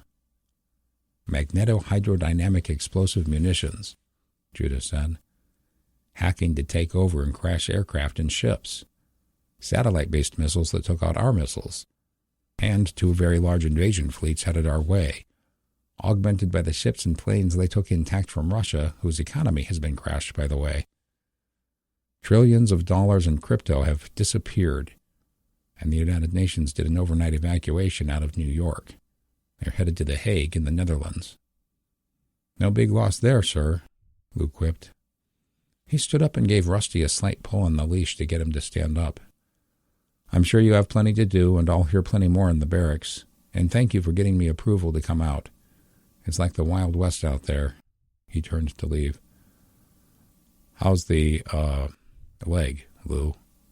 Judah asked. He means my drinking, Lou knew. Fine, sir. I still struggle in my head, but all I have to do is think about that man who died saving me from being beaten to death. His face started to cover itself in shame and remorse. Good to hear, the general said. We're drastically short of pilots. I expect you'll be brushing your wings off soon. USS Lyndon B. Johnson, DTG 1002, Canadian Forces Base Eskimo. The irony, huh, Captain? Commander Agwe Bailey said with his usual grin, interrupting the Navy captain's quiet contemplation. The pair and others were watching a crane swap out one of the 2 large barrels out of its box mount. One near the long skinny ship's bow was to remain as constructed. The other one, closer to the bridge and ship's primary structure, was being replaced to align with plans abandoned years earlier. Military intelligence, the short redhead said with a smirk. She, her XO, and shipyard commanding officer Captain Marie Darnell were watching the action from the comfort of the high-tech bridge. The row of windows low in the ship's main superstructure was one of the few traditional features on the unique combat platform, tattling to those that would care exactly where important people might stand. Though a long, slender, and tall ship, most of the surfaces were far smoother than her counterparts. This gave the ship an extreme advantage, called a multiplier, in terms of radar cross-section. The 3 Zumwalt-class destroyers had also been designed with floodable ballast tanks, not unlike a submarine. This allowed the ship to increase her draft during combat, which was the amount of her under-the-water line, thereby improving the already impressive stealthiness. Both Marie and Agwe snickered at the age-old joke. Marie's team wasn't just in Canada to work on the secret of El Paso. Her skilled machinists were there to supervise their Canadian peers on the important combat and communications upgrades to both surface ships and all 3 submarines. Equipment, and in the LBJ's case, specialized munitions, had been brought from the United States to Canada over the preceding several days. When LBJ's 2 sister ships had been constructed, the Navy had installed the AGS, or Advanced Gun System, a 155mm cannon that fired rocket-propelled rounds. But with LBJ, the intention had been to convert the box mounts to a more high-tech railgun. In typical military fashion, both programs were scrapped for cost after commitments had already been made. While the 2 older ships were complemented to use the existing stock of shells, LBJ's railgun mounts had been retrofitted to fire smaller 127mm hypervelocity projectiles. On that day, the forward mount would remain the same, and as much of the ammunition for it that would fit was being transferred from the aft mount's magazine. The aft mount, located just forward of the bridge structure, was being converted back to the railgun. Though the program had been scrapped, almost 200 of the $1 million tungsten and titanium slugs had been constructed and purchased. Unlike traditional cannons, which required an immense chemical reaction to explode the shell out of the barrel, the railgun was designed to shoot slugs at speeds of near Mach 7 using only electromagnetic energy, and it would take a lot, so the engine rooms were beefed up with 2 Rolls-Royce gas turbine and generator sets capable of putting out 78 megawatts. The high-speed slugs could travel with deadly velocity and accuracy on a much lower angle of trajectory, giving it the ability to shoot targets hundreds of miles before those targets could shoot back. The ship also had vertical missile launchers built into the decks along the sides of the ships, both fore and aft. She was carrying a mix of several dozen Tomahawk cruise missiles, along with some rocket-launched torpedoes and smaller self-defense Sea Sparrow missiles. "I think if this long-shot plan actually works, we're going to be extremely glad we have this railgun," Agwe said, his smile fading a bit as his face reflected his concerns for their survival. "I just wish we could know for sure it works." "Me too, Commander," Millie admitted. "I just don't think we can chance the Chinese or Russians finding out about this upgrade. And I think wasting even one shell would be something we would regret once we're in battle. I could find a couple of our mechanics to volunteer to go with you," Millie offered. "A large percentage of my workforce are Navy vets. They wouldn't be a detriment to your crew." "Thank you, Captain," Marie said, looking at her accomplished equal. "But we already have several dozen extra sailors we picked up from life rafts. It's a bit crowded." "They're not going back to San Diego?" Marie inquired with a slightly puzzled look. "Norfolk, actually," Millie corrected. "With the loss of 3 carriers here in the Pacific, some are going to Norfolk, a few back to San Diego, and those with injuries are staying here in Canada. But with the attacks on D.C. and the Fleet HQ, I think that these sailors have been forgotten about." After a pause to think, Millie added, "And that's okay. I've chatted with them. Most of them are ready to dish out some payback. I want them around to remind my own crew what's at stake on this suicide run." Chapter 8. Acme Ranch, southeast of Tucson, Arizona. Karen and Daniel dismounted their horses after the climb up the trail to the west observation post to give the animals a breather. The ranch's second quad, the one wrecked by Tracy, was in the ranch's maintenance building. Someone from the Army promised they would send a transportation operator, also known as an 88 Mike, to see if they could repair or fabricate the tie rod parts needed to get the rig moving again. The sole working quad was being used by the oncoming and offgoing watchstander. The ranch's 3-axle utility vehicle wouldn't round the sharp corners on some switchbacks and needed to go a couple of miles around a large hill to get up to the post. Pedro del Sur was looking west with his binoculars as the quiet pair walked the last 100 yards. "Tell us again from the top," Karen said. "The radio signal was horrible." "A large plume of dust, like from a vehicle, caught my attention," Pedro explained as both Karen and Daniel started using their own binocs. "Look northwest, down the edge of that mountain's north slope. See where that deep crag kind of looks like a nose?" Now move your eyes straight north from there until you're looking at the flat desert. There's an old road and gate on the DNR property."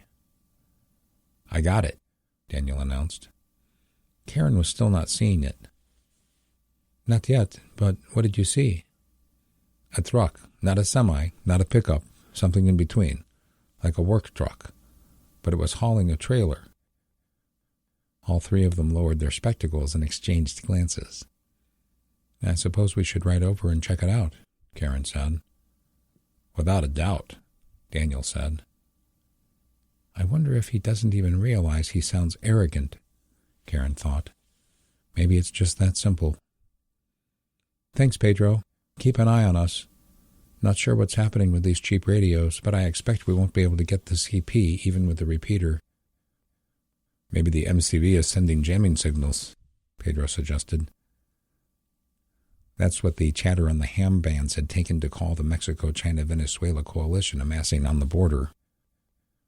"We'd know if that was the case," Daniel said. Karen and Daniel made their departure, heading north to the top of the trail they'd just come up.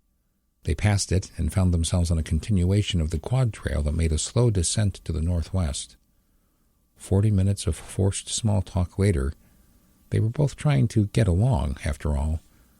They were approaching the gate through the lowland sage and cactus. "OP, this is Martin Riggs," Daniel called into his radio. "Comms check."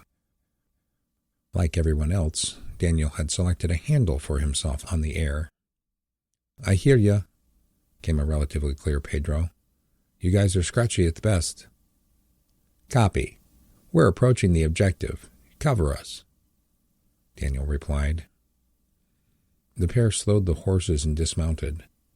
"Martin Riggs? Comms check?"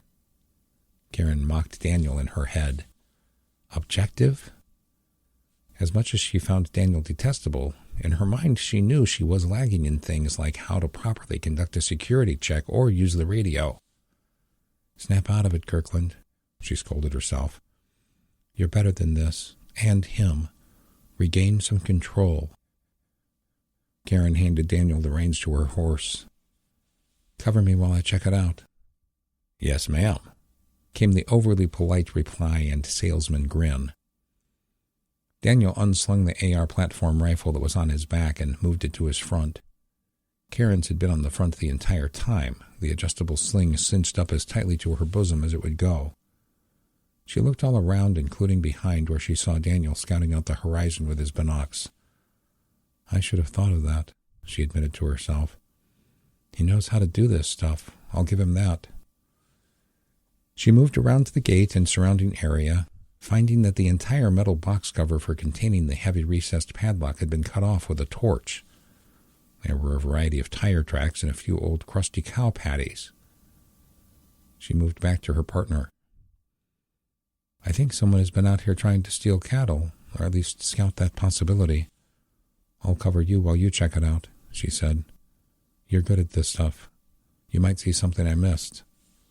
"Holy cow! A compliment?" he said, smiling. "I see what you did there, Daniel," she said, forcing a smile back. "Don't be too long. I think I figured out where these caves we're supposed to go look for are." Daniel came to the same conclusion as Karen. They agreed their isolation out in the wilderness meant trying to track a rig without backup wasn't a good idea. Daniel called the information to Pedro at Karen's request. He also let the Overwatch know that they were moving west around the foot of the next mountain to scout the caves. They rode for another half hour, passing into the next small valley. They'd been gaining elevation, though in passing by the next slope west were still in a bad position for radio traffic. "I think I see the cavern," Karen called back to Daniel, whose horse was about 5 lengths behind. She headed up the slope to the southeast a bit and rounded a big mesquite tree that partially obscured the entrance. Karen looked around before dismounting. The rocky outcroppings peaked both on the east and west with the valley they were in, moving south for a few hundred yards before veering southeast, where it rose and crested a depression called a saddle in the horizon. "I bet we can go that way and be west of the south pasture that the army is using," Karen thought. There were signs of rock slides in several spots, something that concerned her. She heard Daniel's horse finally round the mesquite. "That's a decent-sized opening," he said. "Let's go have a look." They tied the horses to a mesquite branch and walked the last 10 yards up. The mouth was more of an overhang, the desert floor extending under for several yards before the walls finally choked closed. Other than a slight descent of less than 3 feet, the cavern was relatively flat. It was narrow for several feet before opening up. Daniel pulled a pocket flashlight out and started to adjust it to the brightest setting when he fumbled and dropped it. It settled in a small crag close to where Karen was standing. They both reached for it. "I'll get it," she said as her hand picked up the small device. Daniel stumbled in the dark as he was stooping and reaching out and put his hand onto Karen's hip for balance, touching close to the rump. A jolt of alarm surged through the fit woman. "Oh, hell no," she thought. "What the—" "Sorry," he said, sounding sincere as they both stood and regained balance and posture. "Seriously, I just tripped." Karen gave him a shocked look as she handed the flashlight back. He used its clip to mount it to the bill of his ball cap. "Wow, this really opens up," he said, trying to change the subject. Still keeping her peripheral vision on her travel partner, she glanced around, playing it casual as she fought the near-overwhelming desire to run for the horse and bolt. "I think we need more people and bigger flashlights," she said. "But yes, we could definitively tell the others this is a place to move some of the food and supplies to. Let's go see about the outer defenses," she suggested. "I need the hell out of this cave." They retreated to the horses and looked around. "A new OP on one or both of these hilltops," he pointed. "And see where that saddle dips? We should put some foxholes above it on both sides." Karen's mind drifted as Martin Riggs continued to show off his tactical prowess. "Tracy, why do you have to go and get hurt?" she wondered. "And how long until Granger gets back?" Garden Grove, California. Alex's face was pouring sweat as he hauled the last 2 full sandbags from the older building's trapdoor roof access to the corner facing toward the major intersection of Brookhurst and Westminster, 70 yards to the north.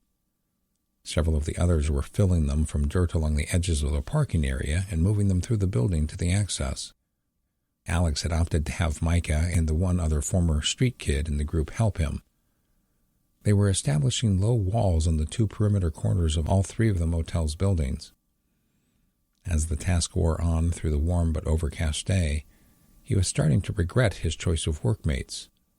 Both had a vested interest in moving more slowly than their leader. "Come on, guys," he pled. "I'm in my 30s. You two should be smoking me in these laps. Less rapping and more moving." The pair ignored him and continued to chat as they carried but one sandbag at a time. It was obvious to Alex that Micah had the hots for sassy Sasha. A former street kid herself, Sasha was 19 and 2 years older than her would-be suitor. The self-proclaimed beatboxer was beautiful enough to make most men and women take a second or third glance, even without the makeup, lashes, nails, and weaves that most young ladies in the greater Los Angeles area used to lure their prey. Half black and half Vietnamese, she had been clean of her fentanyl addiction for 17 months, and before the Chinese had knocked out the power grid entirely, she had fled her halfway house as soon as the rolling blackouts had grown from hours to days a few months earlier. She'd been staying with a cousin, but that option dissolved when they packed up to move to Nevada a few days earlier. "No more after her," Alex had told Micah when asked to bring her in. "We can't house everyone here, you know." Alex let one of his sandbags fall and land on the torched-down asphalt roof, and shoved the other in the middle spot of the 4th row. The fighting positions were behind the very low parapet walls in the older motel. Lucky Charm had instructed them to be as tall as a person squatting plus 1 row. The bag wall was slowly adopting an elbow shape. He turned toward the lagging teens. "Seriously, if you two aren't going to pick up the pace, then you're not pulling your weight as far as I can tell." "Easy, Dad," Micah said with a smart tone. "Nah, he's right." Sasha said. The handle Sassy was a holdover from her drug days and one she used while promoting herself as a rapper. She was smart enough not to bite the hand feeding her. "Sorry, Al. We'll pick it up," she said as she placed her sandbag on the small wall. "Whoa," she added with a sense of awe. "Looks like a zombie movie set." The trio were staring at two veins of foot traffic. Though Brookhurst Street's north-south flow was divided by a grass and palm tree strip, both sides were filled with foot traffic headed north. They all craned their necks past the tire shop next door and saw the flow blending in and heading east with a much larger horde. The fires and smoke that had become common to see coming from L.A. to the northeast seemed to have moved much closer. "What the hell, yo?" Micah said. "Where they all think they going?" As he spoke, a fistfight broke out amongst four people at the intersection. After getting thrown to the ground, a man pulled out a small pistol and shot another. People began to run and scream. "Get down," Alex said instinctively, squatting and trying to pull the others down. "Man, why you tripping?" Micah asked, yanking his arm back from Alex. But once he saw Sasha get down to one knee and crouch, he followed suit. Alex smirked when he saw that. "It's a matter of time before that violence comes here to the inn," he explained. "Again." The sound of automatic rifle fire reverberated from another fight to the west to drive home his point. "Friendlies incoming," they all heard Lauren say on the small family radio clipped to Alex's pants. So far, their army trainer, Lucky Charm, hadn't had any luck providing his potential insurgents with radios. Micah had managed to trade off a recurve longbow one of the others had provided for a set of 4 radios at a street market. Every hour, everyone knew to add 3 clicks to whatever channel they were on and move up. The next day they would go down 4 every hour. There was no way to have secure comms, but it was hoped that the small effort of having to hunt for their conversations on moving channels would deter the lazier criminals. "Yeah, we see them," Alex responded. They watched the crowd barely part as a convoy of 3 military vehicles turned left from Westminster and headed toward them, right past the still bleeding victim in the street. The presence of the belt-fed machine guns on top of the leading and trailing Humvees was enough to keep the vast majority of travelers moving along. The convoy stopped in front of the hotel, and half of the residents, along with Lucky Charm, exited the rear of 3 Stryker vehicles and headed under the cover over the access driveway. "Let's get going," Alex advised as he stood and picked up the other sandbag he'd carried over. A book slipped out of his back pocket and hit the roof. "What's this?" Micah asked, picking it up. Guai. He struggled to read the title. "Gorilla," Sasha said nicely to her friend. "Say it like the animal." "U.S. Army Guerrilla Warfare Handbook," Micah slowly drawled. "What's this?" he asked again. "Something Lucky Charm advised I read," Alex said. "Something we should all read." Micah handed the book to Sasha to look over. "I'm just glad there'd be pictures in it. I don't read good," he explained. Sasha flipped through it. "What's it for?" "Why's dude even here?" she asked. Alex started leading them toward the access hatch. "To teach us how to defend ourselves, I guess."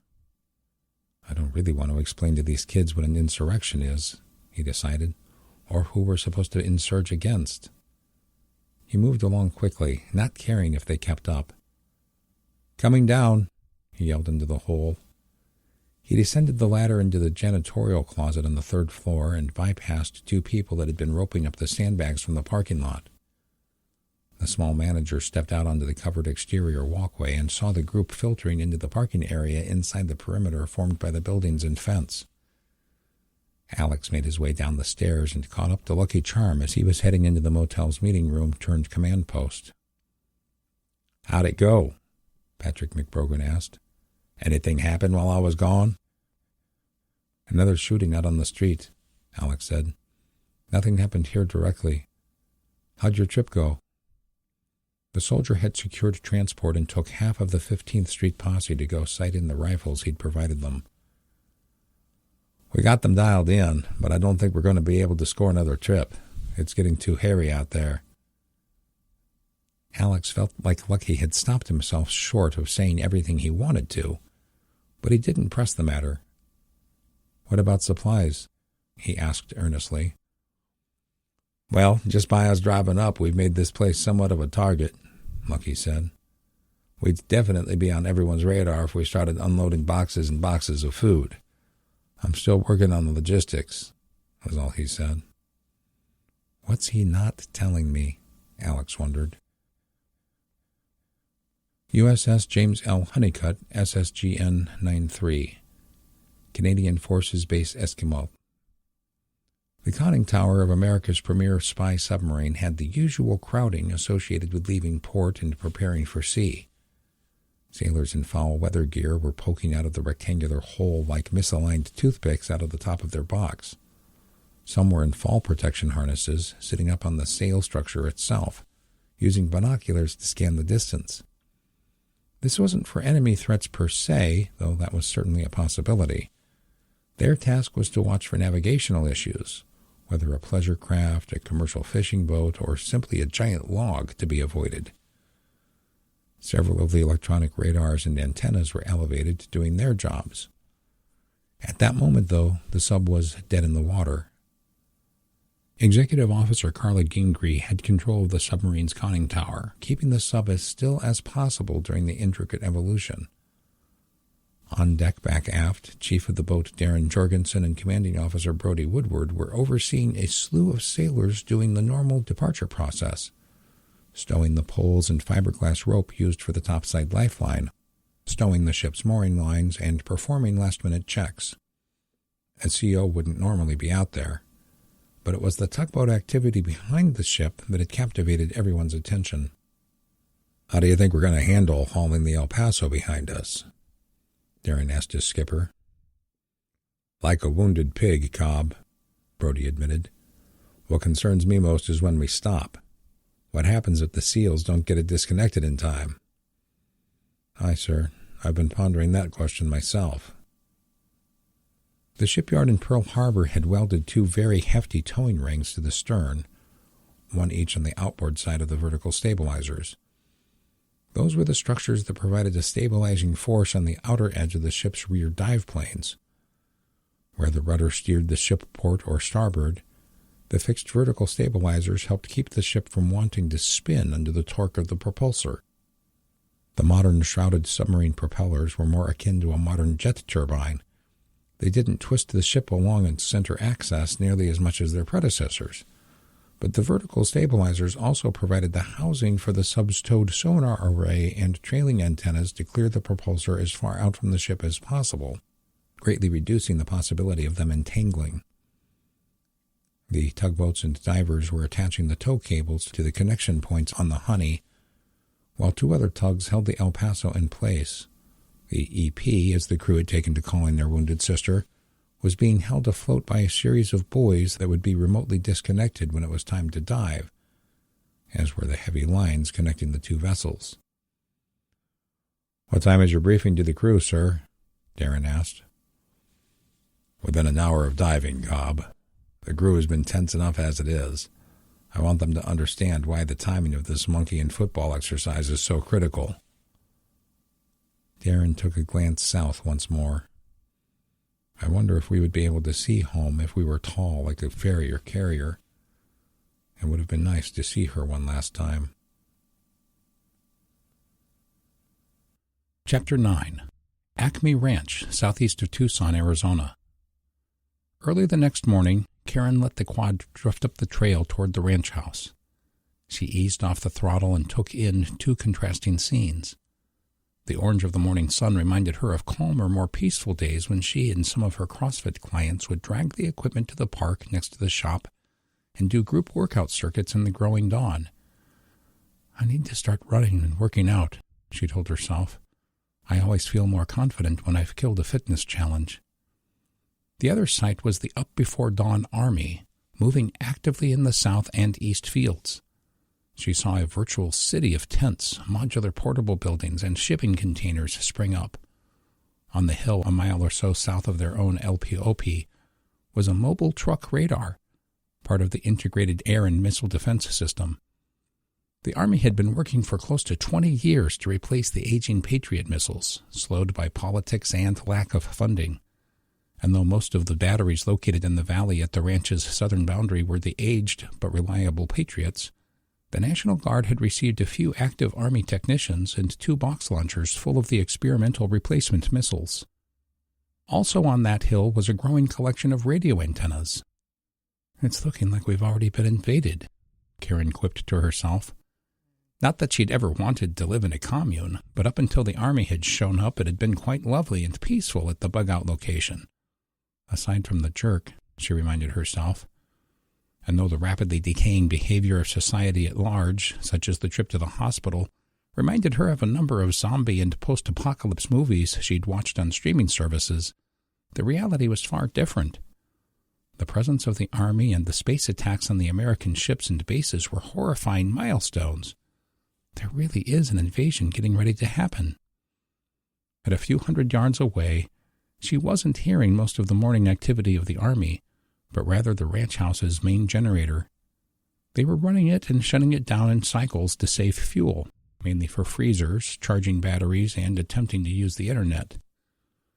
She throttled up once more, heading up the trail toward the main house, noticing several folks, including a soldier, out by the pool as she rounded the large structure. Parking at the garage, she shut down the engine. "Morning, Bob," she said to the radio operator, who had one of the car bay doors opened to get some fresh air. "How's Claude?"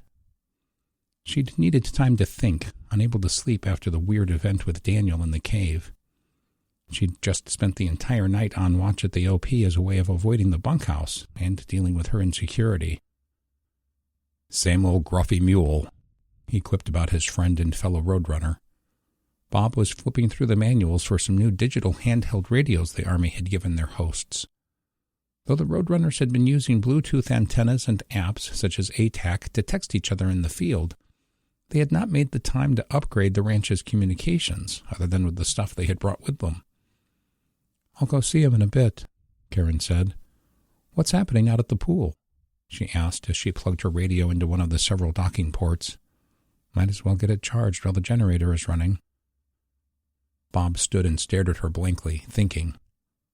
"Oh, a water class. Filtering, sanitation, that sort of thing. I pointed out to Donna that we will not be wasting fuel running the pool filters, so she may as well use the pool for drinking water." "Oh," Karen said. "Makes sense." She moved back out of the garage, opting to travel around the house. She could see Donna and her 2 oldest kids, along with the Bowers and the Washingtons, listening to a soldier lecture on making bleach. As she approached, she thought she saw Pam Bowers' face turn to stone. "Did I just imagine that? What'd I do to you?" "It's just your insecurity, Kirkland," she chastised in her mind. "It's not always about you." "So really it just becomes a math problem at that point," the young female soldier was saying. "Since this pouch of pool shock is only 56% calcium hypochlorite instead of 70, you add more." "How do you know how much?" 13-year-old Caitlin Wolfe asked. The soldier smiled at the young lady. "We divide the small number by the big number to find out the percentage. In this case, our pool shock is only 80% of what the ratio we're working with is. So instead of the 8 tablespoons we would use, we'll use 10 tablespoons. "And this makes bleach?" Jerome said with a slight laugh. "I mean, what the hell is other?" he asked as he stared at the ingredients on the packet he was holding. The soldier laughed. "The 10 tablespoons in a gallon will make roughly 6% household bleach," she said. "Once you've made the solution, you can use it to treat a larger volume of water with the bleach ratios we discussed earlier. And the other ingredients are sedimentary and will settle. The only thing I advise is to make sure you're not using shock with perfumes and clarifiers added." "Sounds like I missed an excellent class," Karen thought. She didn't want to disrupt their group dynamic, so she headed toward the sliding patio door. "I'll go see how Uncle Claude is doing." After opening and entering, she gave one last glance at the group by the pool as she closed the door. Both Fred and Pam Bowers were staring at her with Pam's hand to Fred's ear, covering her mouth as she spoke. USS Lyndon B. Johnson, DDG 1002. Martinez, hold up, Carmen heard as she was transiting through the ship's mess decks. She recognized the voice of a friend from the USS Halsey before she even turned. What's up, Cobra? She said somewhat seriously. Like everyone the LBJ crew had saved from the ocean after the carrier's tragic sinking, neither of them were in a place emotionally to even fake being in a good mood. While grateful to be alive, the carrier sailors that hadn't been given orders to Norfolk or San Diego while in Canada were not happy to be back at sea. For Carmen, it was just one more knock in life added to the growing chip on her shoulder. First the earthquake and volcano, now this.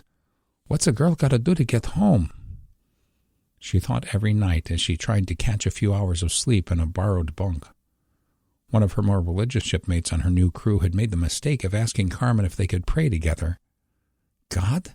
She screamed incredulously before filling the air with a typically colorful sailor monologue. What kind of cabron God would allow this stuff to happen to people? What little faith Carmen might have learned from her hard-working Huntington Park mother had long dissolved. You working with the Damage Control Division here yet? Jimmy Jiangfeng asked. A master-at-arms by training, Carmen had started taking Jimmy's Brazilian jiu-jitsu classes several weeks earlier. Between that training and renewed dedication to fitness, Carmen was trying to ensure that the next slimeball biker who tried to rape her was going to have a fight for his life instead. Out of all the carrier survivors on board LBJ, Jimmy and a fellow damage control specialist were the only two Carmen truly knew and liked. This morning, she said. I'm still pissed that they wouldn't send me home, but I can't sit around the mess decks and stew about it or I'll go loco. I get it, Jimmy nodded. Listen, I'm going to start classes again. This ship has a couple of grapplers, but no true BJJ instructors. I'll be in the cop shop. Come by after afternoon quarters, he said as he turned to head aft. Where's it at? Carmen called after him. This way, Jimmy said without even turning. It ain't the carrier, he half joked. You can't walk very long without running out of ship. Ain't that the truth, Carmen thought. The long, skinny destroyer cut through waves like a champ when facing them head-on, which was hardly ever. The side-to-side rocking and the bow rising and plunging in the open ocean were much rougher than the carrier sailors were accustomed to. Getting my sea legs after leaving port takes like a full day. She continued forward up the starboard side passageway until she found the correct side passage. She followed a newly learned path through a hatch, down a ship's ladder, and ultimately toward the center into a space called Damage Control Central. She entered the space and waited for a chief petty officer and a first-class petty officer to quit speaking. Once she'd caught sight that Carmen had arrived, Chief Embers finished up her instruction to the person she was directing. She ported the ship's ball cap that was identical to the standard uniform cap in all ways but one. Its bright red color made sure everyone who was talking to her knew she was the ship's fire marshal. All right, Martinez. All done in personnel? Yes, Chief. It's a little hard for them since we couldn't exactly get our records as we abandoned ship. Yeah, about that, Chief Yazik said before looking at the peer she'd been talking to. Jeff, I'll be back in 10. Walk with me, she ordered Carmen. The two women started heading back up to the main deck the way Carmen had just traveled. I need to go check a hot work permit, she explained. Listen, I can't even begin to imagine what you women and men endured, she led in with her New Hampshire twang. But I've got bad vibes, she confessed. This war, this mission, whatever lessons learned you have for damage control on abandoning ship, I'd like to hear them. That okay with you? I guess, Chief. I don't really feel like there's anything to say. There is, Carmen. I'll prep some questions. I can't expect you're just going to sing like a canary, you know what I'm saying? She said with a slight laugh. The pair were almost to the helicopter hangar. But if you think of anything, she repeated in emphasis, let me know. That is one thing, Carmen admitted. This morning after quarters, I don't know their names, the tall skinny white dude and the shorter Latino guy. I know who you're talking about, the chief admitted. Campbell and Sopa. They're basically two halves of the same mentally challenged brain. Everyone calls them Soup 1 and Soup 2. What about them? I hate to sound like a snitch, but they pissed me off pretty good. Go on, Carmen. If it's nothing, you wouldn't have brought it up. Jokes, Carmen said. Not any one thing in particular. Nothing bad. Nothing even really against those guys. She started to clam up. I don't know, Chief. Forget I said anything. Sorry, Martinez, Chief Yazek said as she scanned the welding paperwork in her folder for a job in the hangar bay. They were welding what essentially looked like a set of shark cages to the one corner that would fit them. You ain't getting off that easy, the grizzled NCO said. Spit it out. It's the attitude, Carmen said. It makes me want to bust them in the mouth. They act like they're going to the mall later. My ship literally cracked open from battle damage and exploding magazines after that wave hit us. We had huge fires and flooding beyond what anyone on this ship can imagine. I had friends. Carmen cut herself off as she detected her voice rising in a mixture of anger, fear, and sorrow. She had developed a tight bond with her friend Raylin, and the sight of seeing her fall back into the sinking ship would forever haunt her nightmares. Chief Yazek just looked at her newest team member for a moment in silence. Roger that, shipmate, she said in a little more subdued tone than she'd been using. This is exactly why you need to debrief the crew on what you went through. 89th Airlift Reserve Squadron, Wright-Patterson Air Force Base, Dayton, Ohio. No way! The Air Force colonel, face nearly purple, yelled at Lou. Rusty sensed the tension emitting from the man and let out a throaty growl, pulling on his leash, which Lou was keeping very short. The man glanced down at the dog and then back at Lou. It's obvious he thinks his eagles will protect him from dog bites, Lou thought, regarding the man's rank insignia. Look, Colonel, he started, looking at the name placard on Lou's bomber jacket patch. Caldwell. I don't know you from Adam. You can't just waltz in here and demand a jet. Especially, he growled with emphasis, now. Every squadron on this base lost planes to the hacking before we were able to shut down all receivers that carried digital. Wait a minute. The angry man's face turned sour with realization. I know you. Uh-oh, Lou realized. You're that lieutenant colonel that got grounded for being drunk. The man looked at Lou's uniform in disbelief. The one that was flying the beast a couple of... He looked up at Lou, the anger still present, but taking a back seat to confusion and to disbelief. Not a chance. The man looked at the young first lieutenant who had been quietly observing from a standing position near her own desk in the squadron office. Call security if he doesn't leave on his own, Lieutenant. He started to turn. As she acknowledged the order, Lou calmly said, You won't want to be doing that, Lieutenant. He was already pulling a paper from his briefcase, made somewhat challenging because he did not want to lose any of the tight leash he was holding. The colonel spun on his heels, but Lou cut him off. You're going to want to read this before you say another word, Colonel. The angry officer snatched the letter from Judah Montgomery out of Lou's hand and started reading. His lips stopped mumbling. Lou watched the man start over and reread the letter more thoroughly. Like most of the remaining U.S. military, he was fully aware of the quagmire of confusion that the attacks had caused. One thing he was clear on, though, was that Montgomery was still, in fact, the chairman of the Joint Chiefs. He threw the letter back at Lou, spinning back toward his office. Get him whatever he needs, Lieutenant, he ordered 2 seconds before his slamming door knocked an office photo of a C-17 off the wall. Lou turned and saw the stunned look on the young lady's face. She looked at Lou, then Rusty, then Lou again. I've never seen him get that mad before. If you think that's bad, you should meet my wife, Lou joked. Julia, he instantly thought. It's actually been 3 days since I thought about you. He was a bit shocked at the sudden realization, wondering if it was from moving on emotionally or just the tragic events of the war. Maybe a bit of each, he decided. Would you mind holding Rusty here while I dig out some records? He asked humbly. I thought you'd never ask, the woman said. As a reservist, she had been forced to flee home for the military with little chance to mentally prepare for the dark reality ahead of them. I have an Irish wolfhound at home that I miss so much, she said. She took the dog around to her chair and started scratching behind his ears. After Lou handed her the leash, he hobbled over to a padded chair on the other side of her desk and sat, pulling his briefcase up onto his lap. He looked at his dog, who was lapping up the attention. "You're just a whore, aren't you?" he joked at the dog. Rusty cocked his head for a second before lying at Angie's feet. "When was the last time you flew, sir?" Lou flipped open a black binder and scanned his flight records. 19, almost 20 months, he answered her. "But I don't think these are normal times, Lieutenant." "Angie, sir." "Connect." "Call sign Connect 4, she grinned.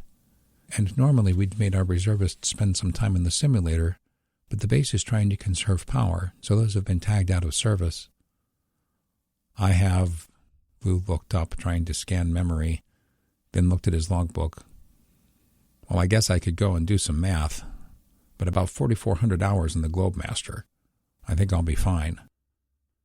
Angie was busy typing up a set of orders for Lou. "Will you be needing one of our pilots to co for you, sir?" "You know, now that you mention it..." Lou hadn't been given much time to think about it. It had only been 1 day since he made it to Raven Rock, and here he was in Ohio suddenly flying again. Only this time he was the pilot, and the missions would be directly supporting his special task group with Operation Rampart Edge. "I guess I will, but this isn't a simple hop. It will need to be someone who is open to constantly changing orders, ground missions in between flying. Getting shot at by the Mexican cartel." "Excuse me, Colonel, did you say cartel?" Lou felt his ears turn hot. "Huh? Did I?" His eyes grew a bit wider. "Cartel, sir?" She couldn't tell if she was being punked. I'm sorry, Angie. I guess I was mumbling my inner monologue. Just ignore that," he said in embarrassment. "And the loads, sir? Where will you be receiving? Deliveries? I may as well get some of the flight plans filled out for you." "Thank you, Angie. I'll be able to bypass some of the logged planning process based on who I work for and the need for security about what I'm doing," he informed her. "The drop-offs will vary, and some will be airdrops," he didn't add. "But I'll be heading to Pope first." She did not need to know that his cargo would be a bunch of Special Forces Green Berets. "Who is watching your dog, Angie? Husband and kids?" "Oh, no, sir," she said with a smile. "My parents. They're near Richmond, Indiana. No spouse and kids." "Why don't you be my wingman, then?" Lou asked. "You can't possibly be as annoying as my last one." "I wonder how the world's grinniest Marine is doing." He'd not been able to speak with Brandon McDonald, but Ryan Jackson vowed to help Lou recall Brandon and the others involved with their program from the West Coast as soon as they could locate and communicate securely with them. "Me, sir? I'm like the most junior pilot in the squad." "Even better," Lou said. "I'm damn sick and tired of stuffy frat boys. First off, how many hours you got?" "Barely 100, sir," she said. "Other than flight school and qualifying, I mean." "Perfect. You'll be an expert in the globe by the time we're done, and you can see my dog every day." That got the young brunette thinking. I... "It's a done deal, Angie. You can type your name on the orders, or I can go get Colonel Pouty Lips in there." The young pilot showed a pretty smile. "I suppose you want me to find us a loadmaster too, sir." Chapter 10. Acme Ranch, southeast of Tucson, Arizona. The Patriot missiles launching were shocking, if not anticlimactic. The batteries were too far away and missiles too small for it to be an earth-shaking experience in the main house. But the noise and the bright light of launching was enough to draw the attention of everyone on the ranch. Closer to the Army command post, alarms had sounded. An alert on their mobile PA system had warned them. Incoming missiles. The radar station on the southwest hilltop had detected the rapid accelerations and radar profiles of CJ-10 missiles being launched off of large mobile launchers a mere 37 miles away. The surprise attack happened along the border almost simultaneously from California to Texas.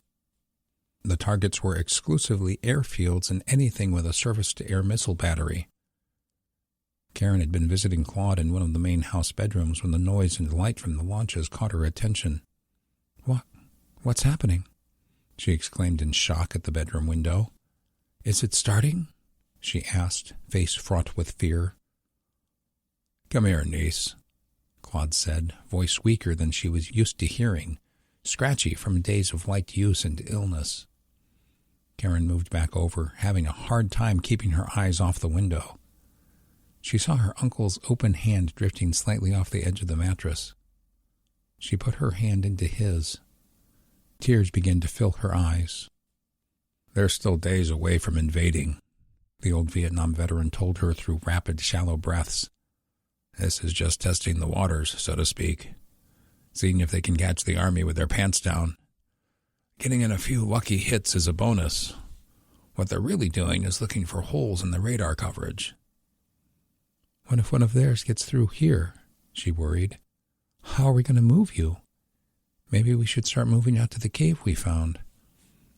In due time, dear, he said with a slight cough.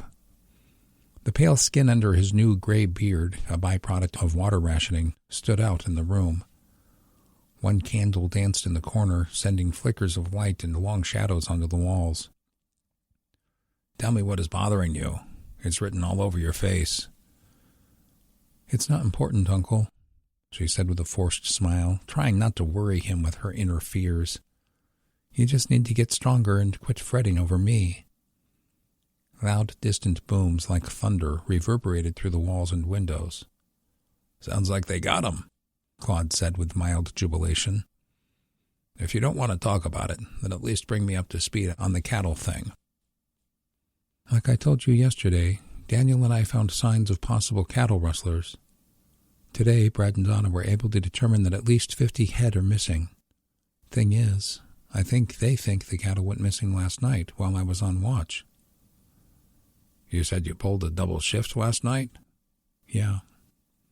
He looked hesitant as he asked his next question. Is it possible you fell asleep?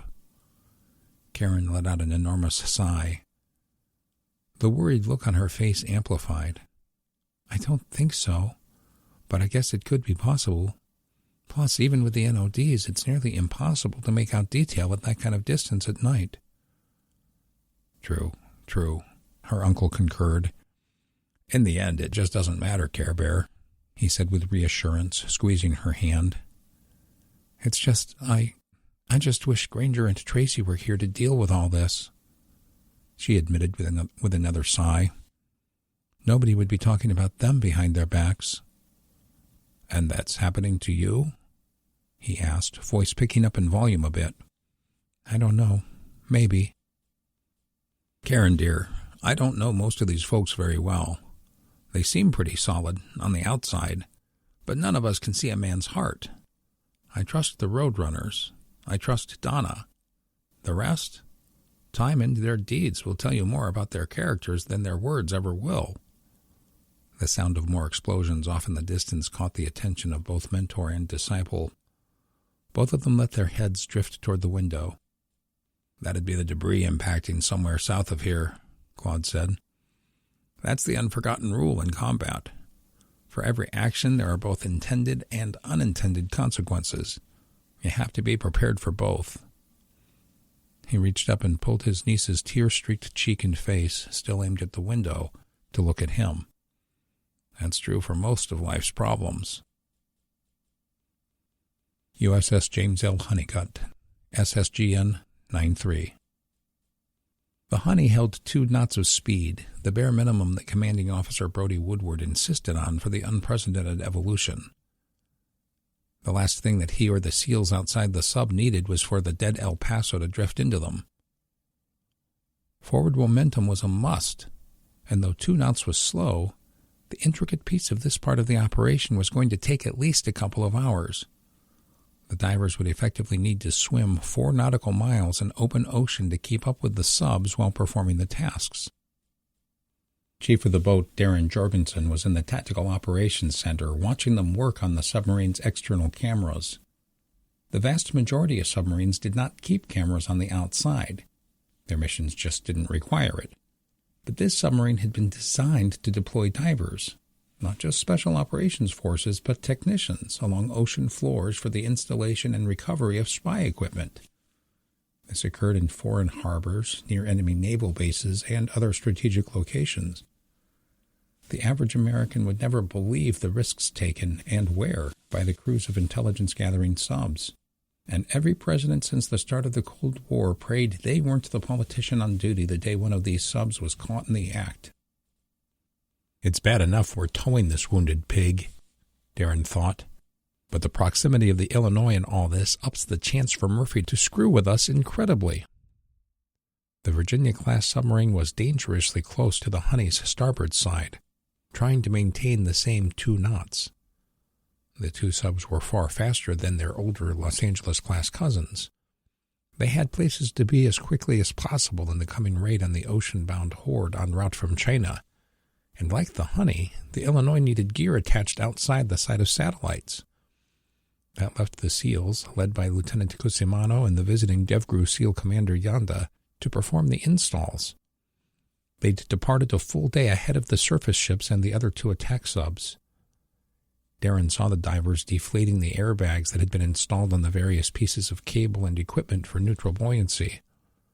Watching them wrap up caused a subconscious sigh of relief in the TAC, not just by Darren, but from everyone in the tight room. The space reeked of Copenhagen, cold coffee, and body odor. Despite a good climate control system in most spaces on the sub, the multitude of computers and screens, coupled with the stress of the previous couple of hours, had led to more than one set of sweaty pits in the room. "Just between me and you, Cobb," Lieutenant Commander Carla Gingrey said, "I'm more than happy that Illinois is taking on this part."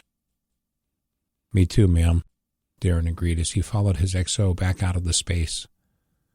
With the other sub pulling away and the SEALs heading for the lockout chambers to enter the James L. Honeycutt, the pair would be needed back in the sub's main control room. "I prefer a straight fight to all this sneaking around," he said, wondering if he'd ever get to see his favorite movie again. USS Lyndon B. Johnson, DDG-1002. In the 31 hours since leaving Victoria and the Strait of Juan de Fuca, the USS Lyndon B. Johnson had been barreling at 30 knots on a south-by-southeast course. Traveling at her publicly known top speed left a little wiggle room in the tank for her actual classified max speed, and it was simple for her submarine companions to keep up. Most of them, Millie reminded herself.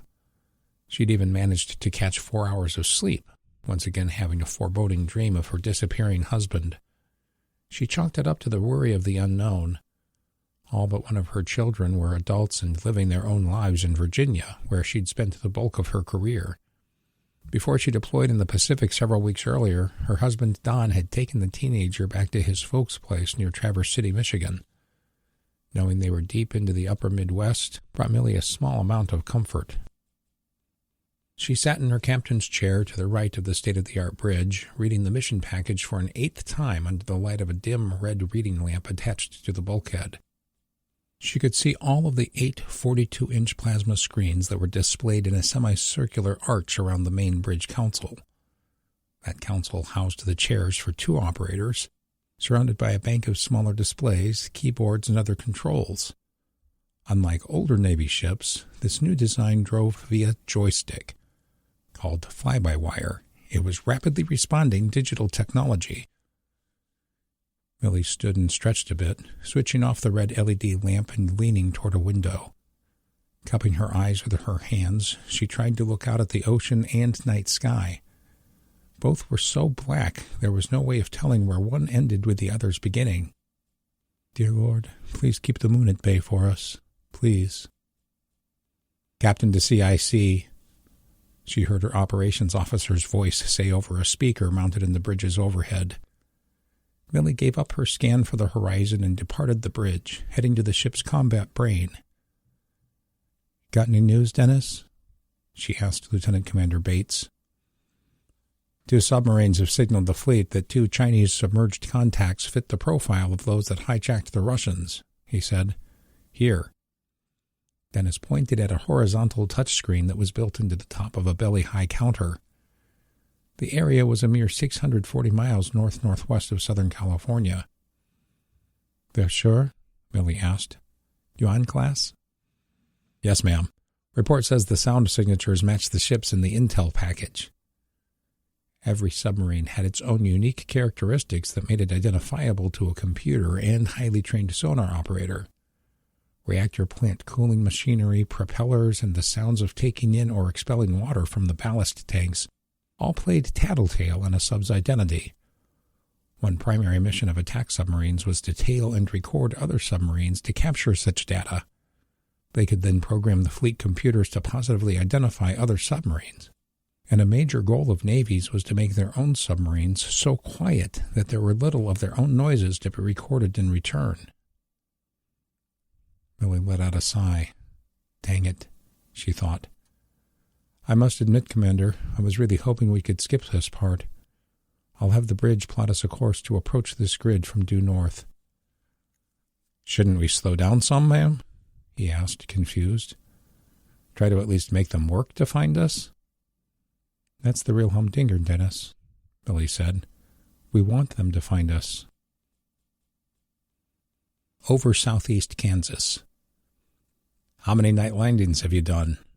Lou asked his co-pilot, Angie Connect. Only 3, sir. Lou. She was having a difficult time relaxing with the first name routine Lou insisted on when it was just the 5 of them. Though they hadn't yet painted their newly chosen aircraft name, Lady Liberty, on the fuselage, they had already started bonding as a team. Besides the pilots, Lou had commandeered 2 enlisted personnel. Technical Sergeant Gray Sailors, age 30, was the loadmaster. His responsibility was for calculating the fuel loadout and weight distribution of the load, which was plane, fuel, and every thing or person inside. This included planning accordingly if they were to land on very short runways or even fields and deserts. The C-17 Globemaster III was a very capable aircraft, given the correct weight and fuel loads. The 4th human member was Master Sergeant Travis White. At 38, he was nearing the end of his career, spent entirely as a mechanic. He was certified in many of the airframe and power maintenances that would, with Gray's help, keep the aircraft flying in between the much more extensive needs when they could park for several days. Not normally needed as part of the crew, Lou thought enticing a mechanic on short notice might not happen, but given a chance to go help distribute payback for the attacks was all he needed to mention. The 5th member of the team was Rusty. In the 30 hours they'd been together, they'd already flown to North Carolina and picked up 2 Special Forces A teams, 24 men, and a dozen pallets of equipment and supplies for each of them. The destination for the first team was a small farm in the corner of the Sunflower State. Lou would get a chance to visit not 1 but 2 new old friends, something he was stoked about. But more importantly, there was a movement brewing there. Exactly the kind of drive and leadership they'd been looking for in the Rampart Edge program. The people he was visiting had each suffered a tremendous amount of loss during the preceding Venom Spear months. They too were itching for payback, and the new China-Mexico alliance only gave them all the more drive to defend America. Lou had spent the long, monotonous hours regaling his new team with tales, not only how he came to own Rusty, but the events before, all of them. He owned up to his continuing fight to stay sober, and how his depression for his son's suicide had cost a good Samaritan his life.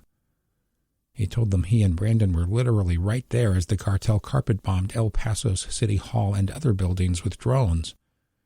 And he told them all about the mission that cost him a kidney, and nearly cost Judah Montgomery his position as the nation's top general. He told them about the fears and hopes he'd found in his travels across America, and how those findings had helped develop the Rampart Edge program they were now all a part of. Lastly, he told them about his partner, Brandon McDonald, and how the surrogate son he'd found so annoying at first had inadvertently taught him it was okay to love another human again. Lou glanced at the nightscape below them, taking in the various generator-powered lights aglow in Wichita 50 miles ahead. They couldn't take the chance of firing up the onboard GPS and navigation systems only to be driven right into the ground by a 17-year-old hacker in China. It was old school for them: maps, stopwatch, known speed, and compass. This was how aerial navigation was happening in 21st century warfare. "I think you should take this one," he told his new partner. He scanned back. Travis was napping in his right seat behind Angie, holding Rusty's leash. Lou craned harder to his right in the multi-point harness, holding him in his pilot's chair on the left. He saw nothing where Gray's right knee would have been. "He's up and doing the pre-landing checks," he thought. "Good." "Let's swap lists," Lou ordered. He and Angie reversed roles as pilot and co-pilot, which included the pre-landing lists. In 2009, a crew had made a landing without the landing gear deployed at Bagram Air Base, simply because they'd failed to use the landing checklist. Lou had been by the book by that point, lucky to be flying after running his A-10 out of fuel in Afghanistan in 2007. The two traded clipboards. Angie contacted the controllers at McConnell Air Force Base to verify runway and approach instructions. Lou began to scan his responsibilities as co-pilot. In the back of his mind, he'd hoped that all of this was worth it, that the battle-hardened friends he was visiting would be up to the challenge of growing a large civil defense force, just as he'd made the special forces he was hauling believe. Chapter 11. USS James L. Honeycutt, SSGN 93. The control of the submarine was quiet, as was the entire boat. No sailor wanted to make any unnecessary noise. This was not the time to drop a water bottle. They were rigged for ultra-quiet. The modern vessel's sensors converted their data into a three-dimensional display with accurate scale, distance, and depth. They could look at themselves in relation to any other vessel for several dozen miles, more as they accepted a degree of inaccuracy. But for anything within 6 miles, whether surface or submerged, it was considered undeniably correct. Darren was impressed with the layer cake of activity on the screen. He was maintaining his place of authority over the steering and diving station, a task that required fewer people and oversight than on older submarines. Carla Gingrey had control of the ship, while the captain, along with Commander Yonda and CIA agent Booker, was personally reviewing the details of the dangerous mission with the SEAL team back at the lockout chambers. "Sonar, everything still the same?" Carla asked her operators. "No new contacts, Con," the lead sonar technician reported. "Contacts Yankee 1 and Yankee 2 still making revolutions for 5 knots at periscope depth, bearing 175 directly in front of contact Zulu 1. ETA for when Zulu 1 will cross over them if they don't change course and speed?" she asked. Which they won't, Darren thought. The CO and XO briefed the officers and chiefs on every detail of this mission, excluding their own bleak thoughts on the probability of survival. "Approximately 1 hour, Con." "Bring the display out to 70,000 yards," she ordered one of the control room techs. The digitized display changed in scale, showing Zulu 1, the USS Lyndon B. Johnson, at the top. Several layers of dim grid lines provided scale for position and depth.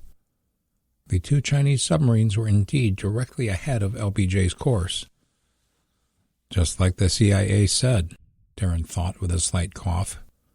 He made some spit in his mouth to wet it, an old trick to avoid reaching for that droppable water bottle when silence could mean life or death.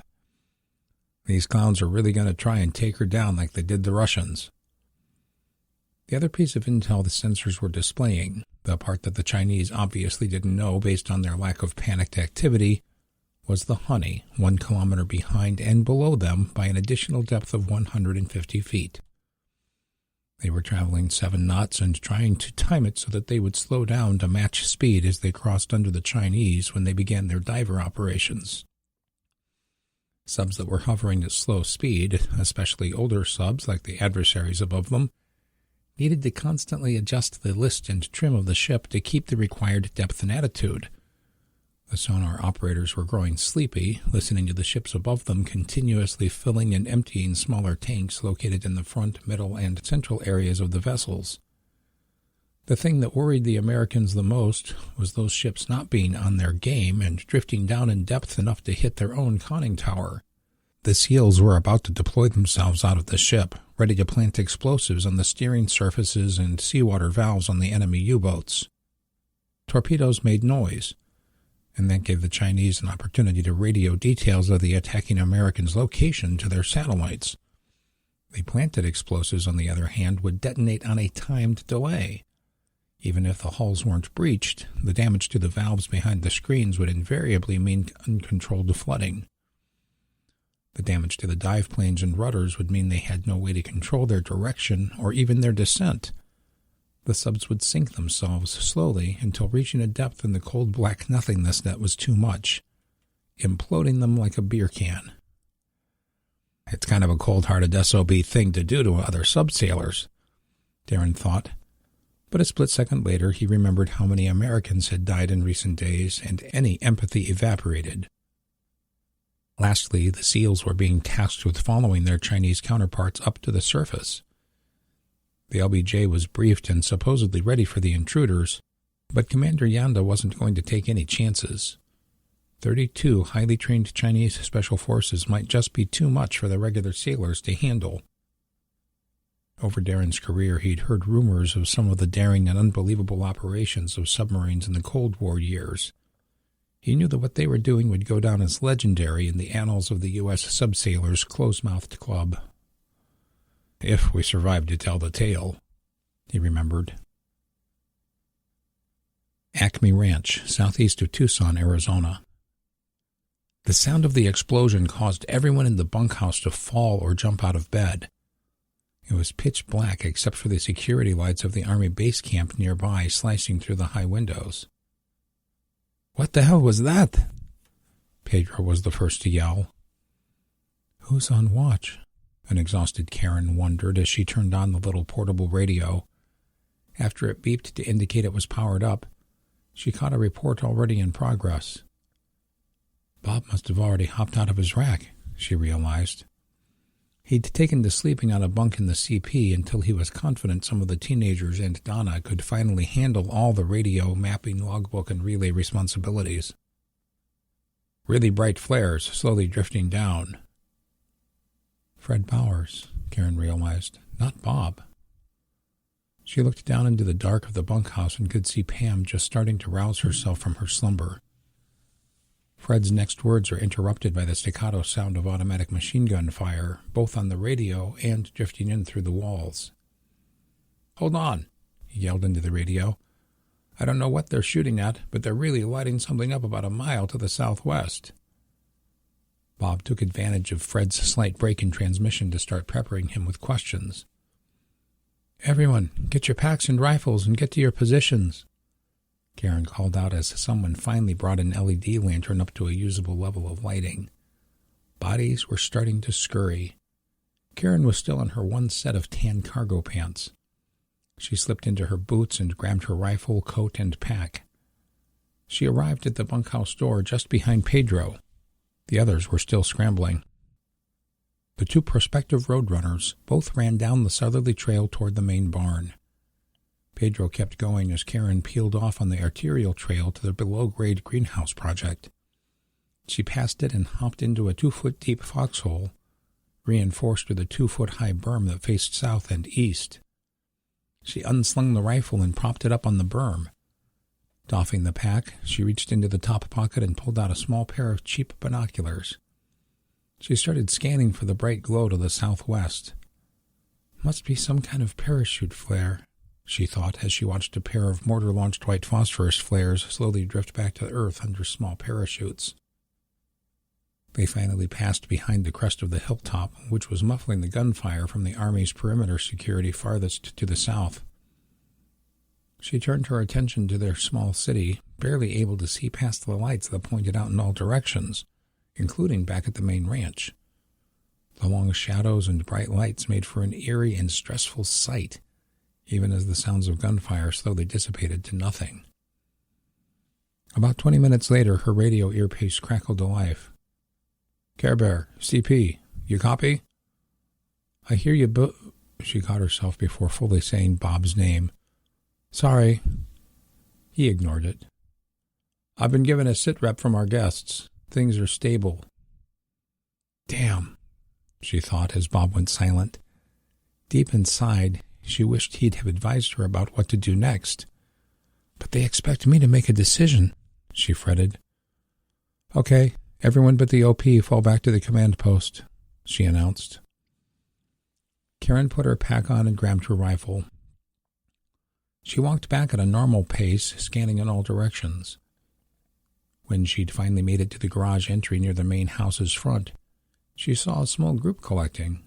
Donna, Pam, the Washingtons, she thought as she started scanning.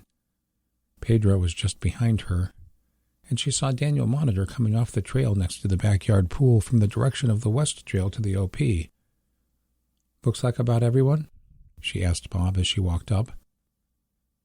After another minute of excited, nervous chatter, Donna finally spoke up. Bob, go ahead and tell us what you know so we can get the kids back to bed. My liaison with the Army said they weren't attacked, he announced. They discovered a Chinese special operations team on long-range patrol doing recon. This caused a few audible gasps. Damn, Jerome said quietly. The firefight was about here, I'm guessing, Bob said, pointing to a topographical map of the ranch and its surrounding area. They described it as a wash between two gentle slopes. They wouldn't tell me over the radio what grid coordinates, but it was a long-range fight. They don't expect casualties. They have a patrol element out hunting for them, but my guess is they're long gone. He paused. If they're even half as good as the Viet Cong were. What's that mean for us? Donna's brother Brad was the first to speak. Bob looked at Karen. I know we're short of manpower, but Fred is up there all by himself. We should double up the watches. I think you're right, Karen said. I'll go, Daniel announced. He looked at Pam, and they exchanged a knowing glance. All right, then. Thanks, Bob. Is there any way you can get a hold of Granger and get him back? Voodoo left a few names in Tucson we could try to relay a message through, but he didn't seem real confident about it when he told me, Bob said. Let's give it a shot first thing in the morning anyway, okay? Karen suggested. Let's try to get some sleep, she told everyone else.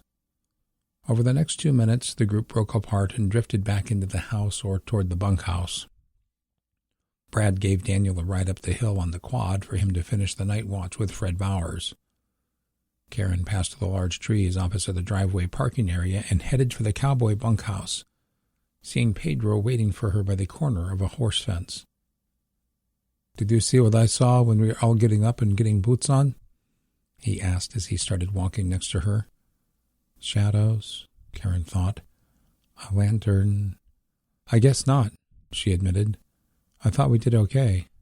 Nobody had to be shaken awake. They all got moving, even if they were slower than us. I guess I should rephrase, Pedro said. It was what I didn't see. He stopped walking as they neared the Washingtons and Pam, who were entering the bunkhouse. Karen stopped and faced him. What, Pedro? What am I missing? Daniel, Pedro said. I'm not much for talking trash, but he is, and it pisses me off. What about him? Karen said, eyes drifting up as she searched her memory. He wasn't there, Pedro said. He wasn't on watch. So why wasn't he in his bunk at 3 a.m? UN Class Type 039A Submarine Chongqing 333. This one probably won't be quite so easy as the last one, Manan thought as he worked. He and the rest of Squad 2 were pulling the inflatable from its storage compartment over the rear main ballast tanks. Squad 1 was performing the same feat just a bit forward. He thought he could just make out the chemical lights and bright LED headlamps of the two squads doing the exact same thing on Submarine 032 just 40 meters to the starboard. There was an inherent amount of fear in the back of his mind as they worked in the cold eastern Pacific. His thoughts helped his mind think about anything other than getting lost in the black abyss. The Americans are aware we're at war, unlike when we ambushed the Russians. He saw one of the others waving his chemical light in a series of rapid circles. We are ready. The diver collected everyone's lights and secured them in a bag in the same compartment the boat had been stored in. They couldn't risk any light being seen once they reached the surface. They all adjusted their air level and the buoyancy compensating vests by adding air from their tanks, allowing them to float just a bit higher. Each was trying to position himself over the raft, a task not so easy without swim fins. A lesson learned from the last time was that they'd wasted precious seconds trying to pull those off and ditch them. They weren't servicing a mile away and motoring in. This was a one-time shot, perfectly placed and timed. All 8 men released a bit of air just a few feet over the deflated raft. Their weapons and other tools tethered to it with a variety of quick-release nets. Now, we're just waiting. Each man was getting a good workout, treading in a slight forward swim. The subs were moving ever so slightly. The red lights atop the submarine's conning towers and rudders flickered, signaling that the USS Lyndon B. Johnson was a minute away and still on course to pass right over the middle. Here we go, Ma thought excitedly. He was eager to test himself in a true combat scenario. The Americans have become so fat and lazy. Confident, Ma wasn't so naive as to think this was going to be a cakewalk. He just believed in himself and wanted to serve his family and country with honor. One of the others pulled on the rope, triggering the air cylinders to start inflating the cells in the 3-meter rubber craft. Within seconds, it attained a positive buoyancy. It hit the divers and paused, slowly winning the fight against their added weight as the cells continued to fill with air. Once the boats and divers were a mere 10 meters from breaking the surface, Ma could hear the powerful 5-blade 18-foot propellers chopping the water. One of the others secured the air tanks filling the craft. The air already added would continue to expand as they rose. Suddenly, their boat started bellowing air out of both sides in a loud and violent fashion. Their ascent stopped. Ma felt another soldier grabbing him. "Who is that?" he wondered angrily. "What's happening? Training, men. This is why we practiced relentlessly." He reached for the bottles to crank them back open in the hopes that it could outfill their leak. "We need our gear and rifles." But then Ma's own training kicked in. "If we can still get on the ship, we can use our backup weapons." Ma pulled the pistol out of his thigh rig and triggered the light mounted forward of the trigger guard. He couldn't believe his eyes. What are those? He could see dark shapes pulling his teammates into the dark. The small beam only cut through the ocean about 2 meters, which added to the eerie event. There were bubbles everywhere, and the now loud rumble of the giant ship next to them stopped. His mind was racing when his own regulator suddenly stopped working. He was awash in a curtain of bubbles as his scuba hose, cut into 2 pieces, leaked air all over him. Suddenly, powerful hands grabbed him and started swimming him straight down. Ma started to panic, tightly holding his breath. The shock of getting yanked down by whatever it was had made him drop his pistol in the dark depths. He tried desperately to shake out of the grasp of the unknown Leviathan when he got hit by one of its flippers. That's a diver's fin. Ma reached down to his ankle, lungs on fire as he struggled to keep the precious air in before whoever it was drowned him. He could feel his inner ears in pain, almost like something was trying to poke through them as the depth increased. There it is. He pulled the knife off his calf and gave the hand on him a sharp stab. The grip released. Ma shot for the surface, mask tight to his face as he didn't dare waste anything in his lungs trying to add pressure to it. He could feel himself getting lightheaded, not knowing how much farther he had to go. Any thought of getting a case of diver's bends from the rapid ascent was long gone in lieu of certain death. As he broke through the wave, he took a giant gasp, inhaling salt water as he did, coughing wildly. A loud staccato sound of explosions rung his ears, assaulting his dizziness even worse. He ripped his mask off. Where are the others?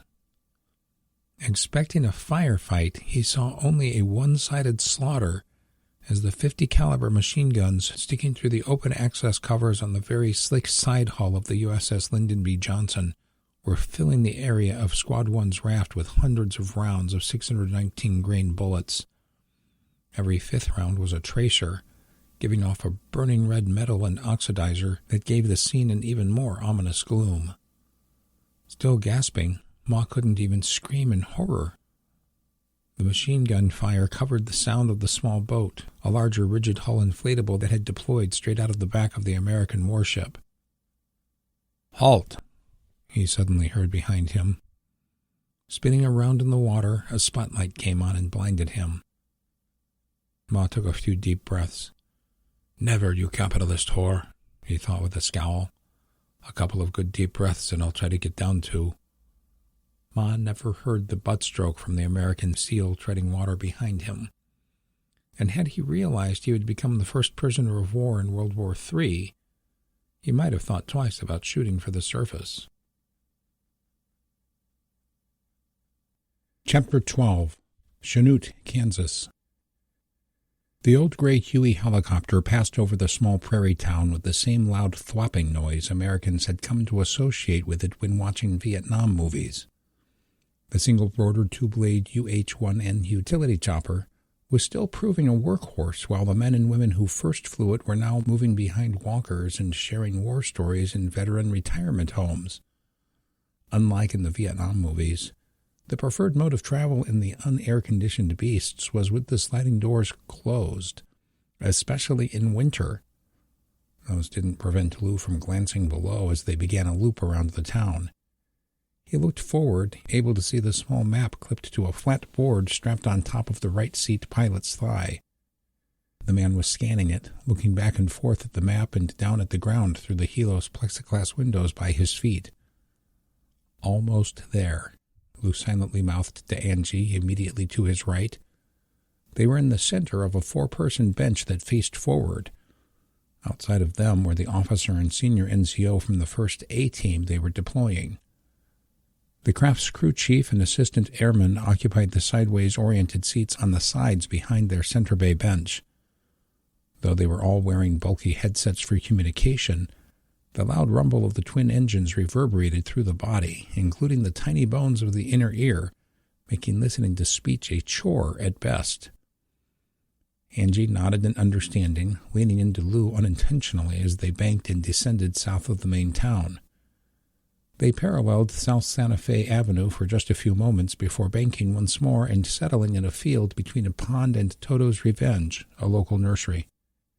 As they settled, the craft gave one final bounce and stopped moving as the pilot cut the throttle.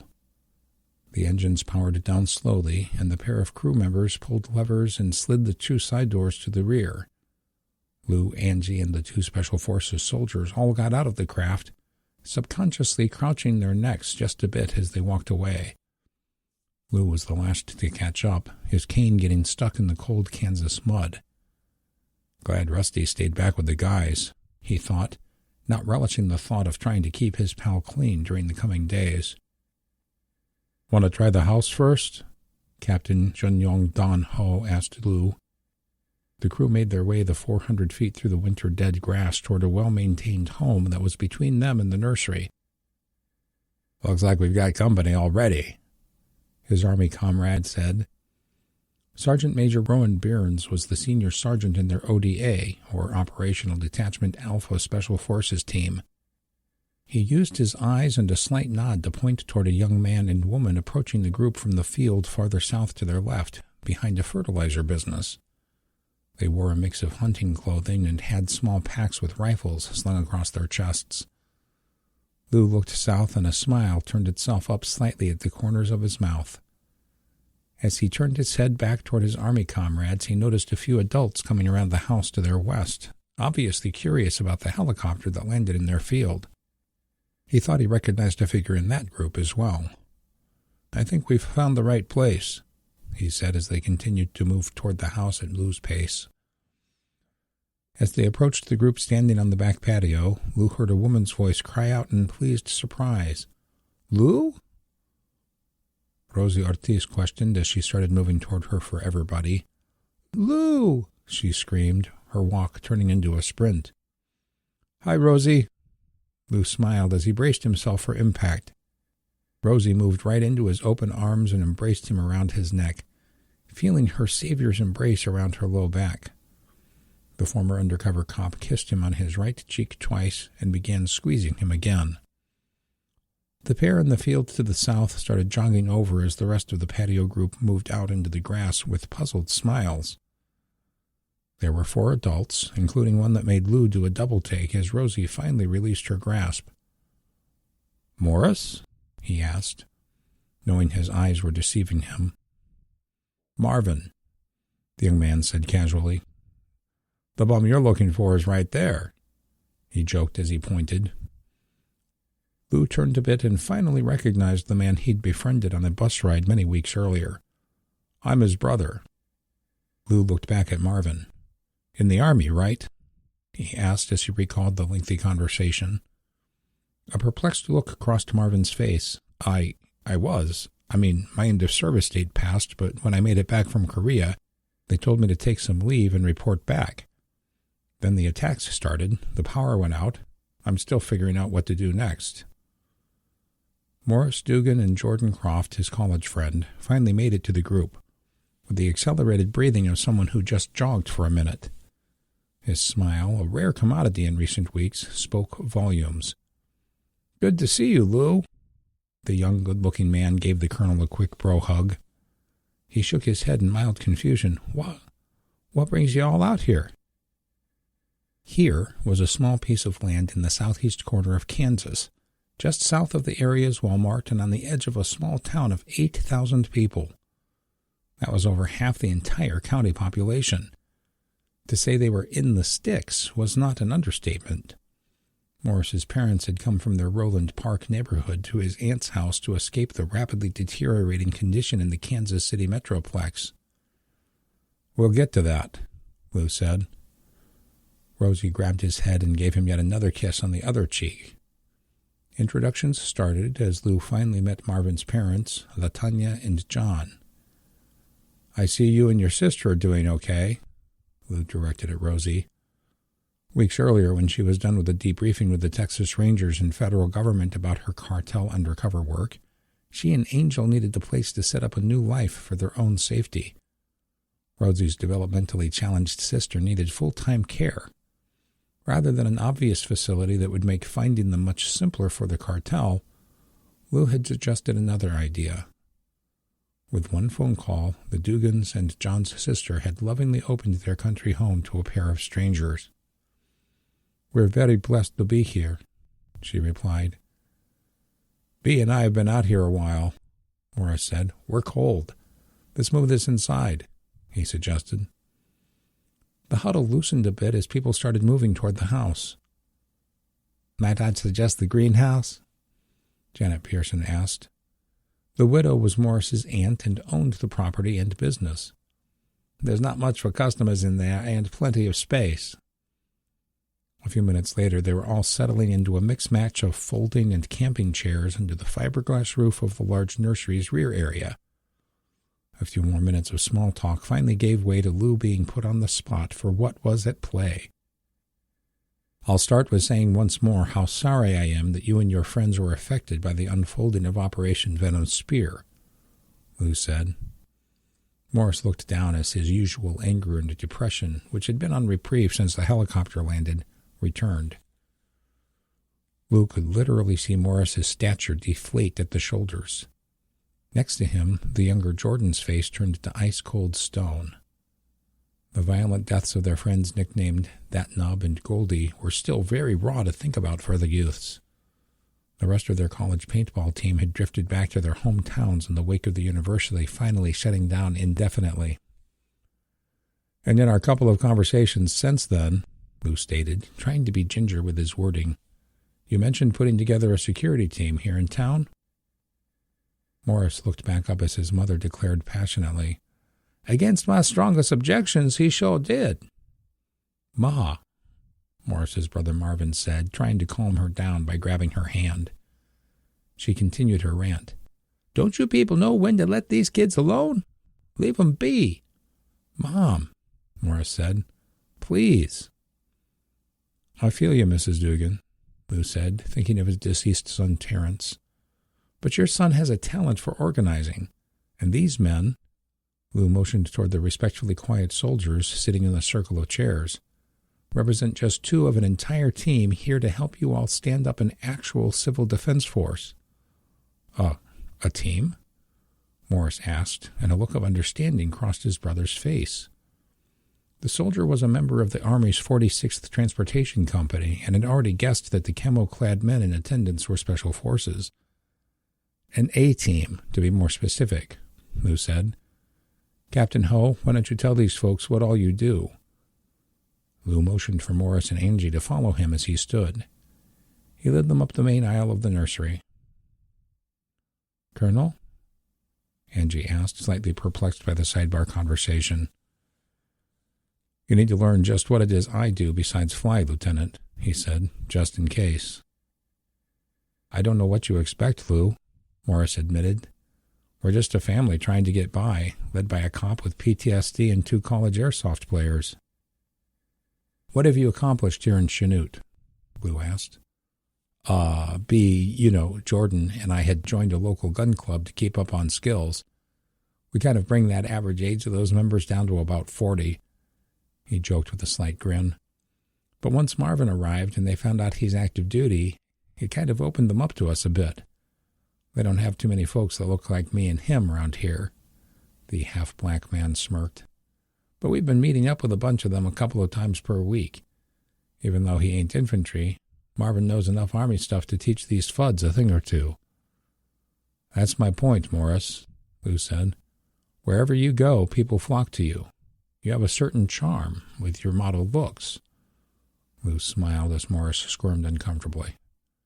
"Am I right, Lieutenant?" he asked Angie.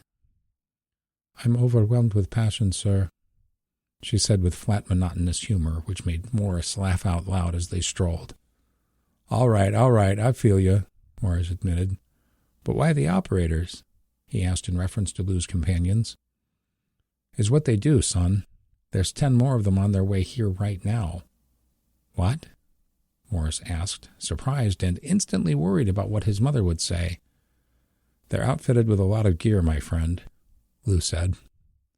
"They'll be able to take the 10 or whatever you started training and turn them into 100. You just help them recruit the bodies." "To what end, sir?" Morris asked. "It's not like we're going to the border to fight the Chinese." "Understood," Lou said. And though he knew his next statement would be a bit melodramatic, his recent events with the relatives of Julia's new boyfriend taught him that the enemies could be local criminal dirtbags just as easily. But what about when the Chinese move the border to Kansas? Acme Ranch, southeast of Tucson, Arizona. The Arizona sky was a light blue with high streaks of clouds as the winter sun peaked midday to the slight south of overhead. "Sounds like the quad is coming up the trail," Pedro said, checking his watch. Karen remained quiet, still deep in thought about Daniel Monitor. What is that guy's agenda? She kept asking herself. The gas engine's muffled noise increased as it broke through the trail opening to their left, coming into view. Brad steered toward the OP with Jerome riding just behind. The machine came to a stop a few feet from the OP, crunching gravel under its tires. Karen and Pedro had scavenged dead branches with a pruning saw from nearby trees over the course of their shift. They'd worked on laying them to appear as an old pile over the dug-in hole of the observation post, an attempt to provide concealment and maybe a hair of cover, too. "Nice," Jerome said as he scooted himself off the machine. After the usual turnover procedure and small talk, Karen and Pedro hopped on the quad with her on back and made their way back down the hill.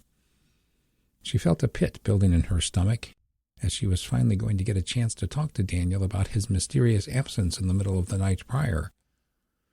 I've always hated talking to arrogant men when I know they're going to disagree, she admitted to herself as they bounced down the dusty trail.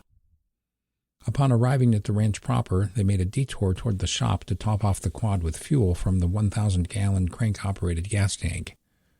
It was one of 4 such tanks, 2 for gasoline and 2 for diesel, built under a framed and aluminum 3-wall structure. "What are you going to say to him?" Pedro asked, reading his partner's thoughts.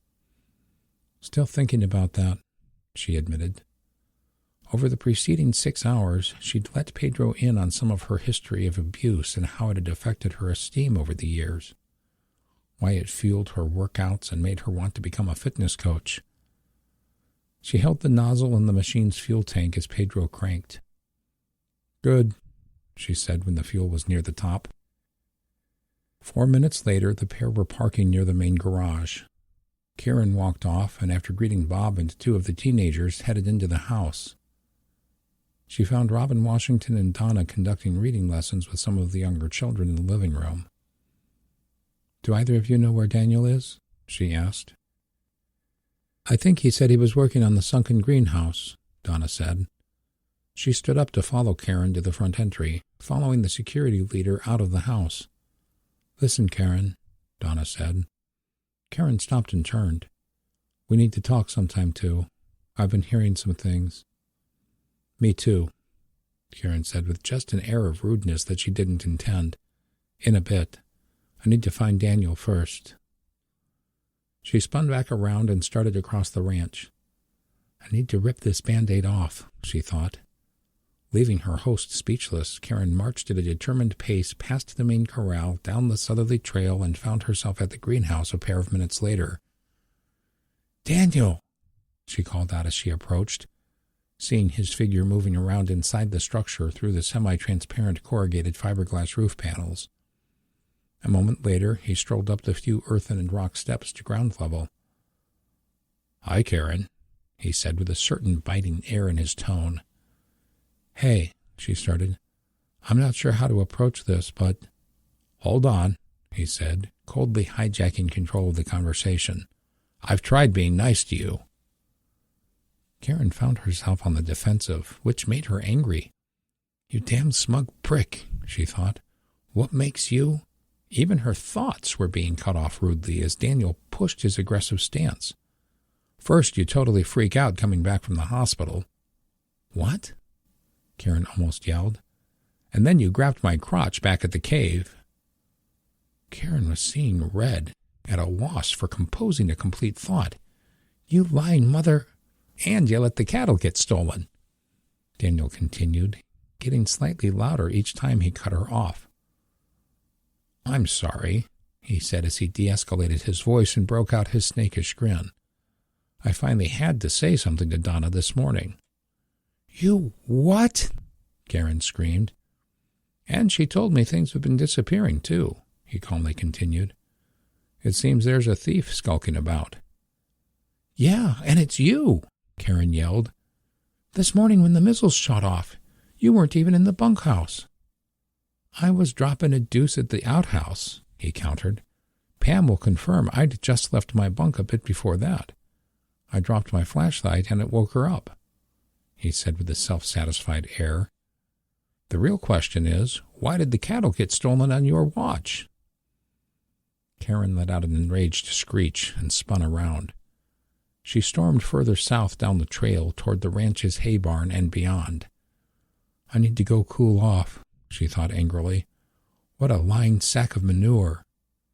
"Hurry back," Daniel called after her. "Donna wants to talk to you." Chapter 13. USS Lyndon B. Johnson, DDG 1002. Millie watched as her lead enlisted corpsman installed an IV into one of the 3 POWs in the cage.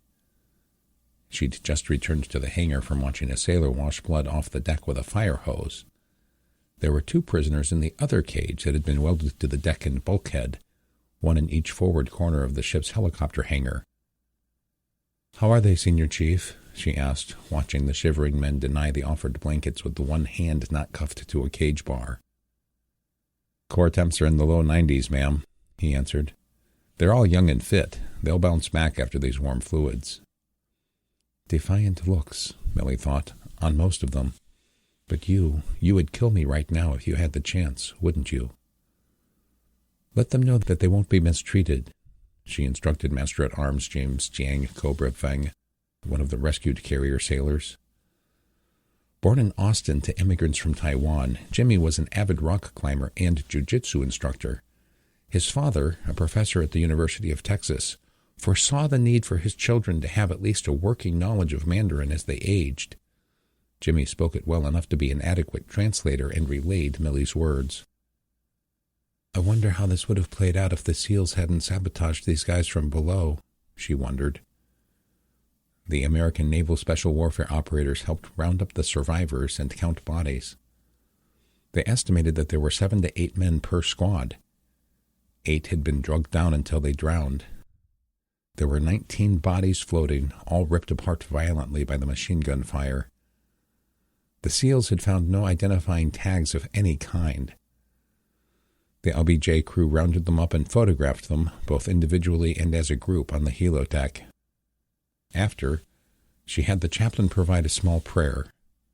Without ceremony, but also without disrespect, the Chinese forces were sent back to the sea to become one with Davy Jones's locker. The USS James L. Honeycutt had sent a message the old-school way, by using Morse code via a signal light mounted to the top of the periscope mast. Plan subs destroyed. The message was a nice confirmation, but unnecessary. The LBJ's own sonars had already picked up the good news.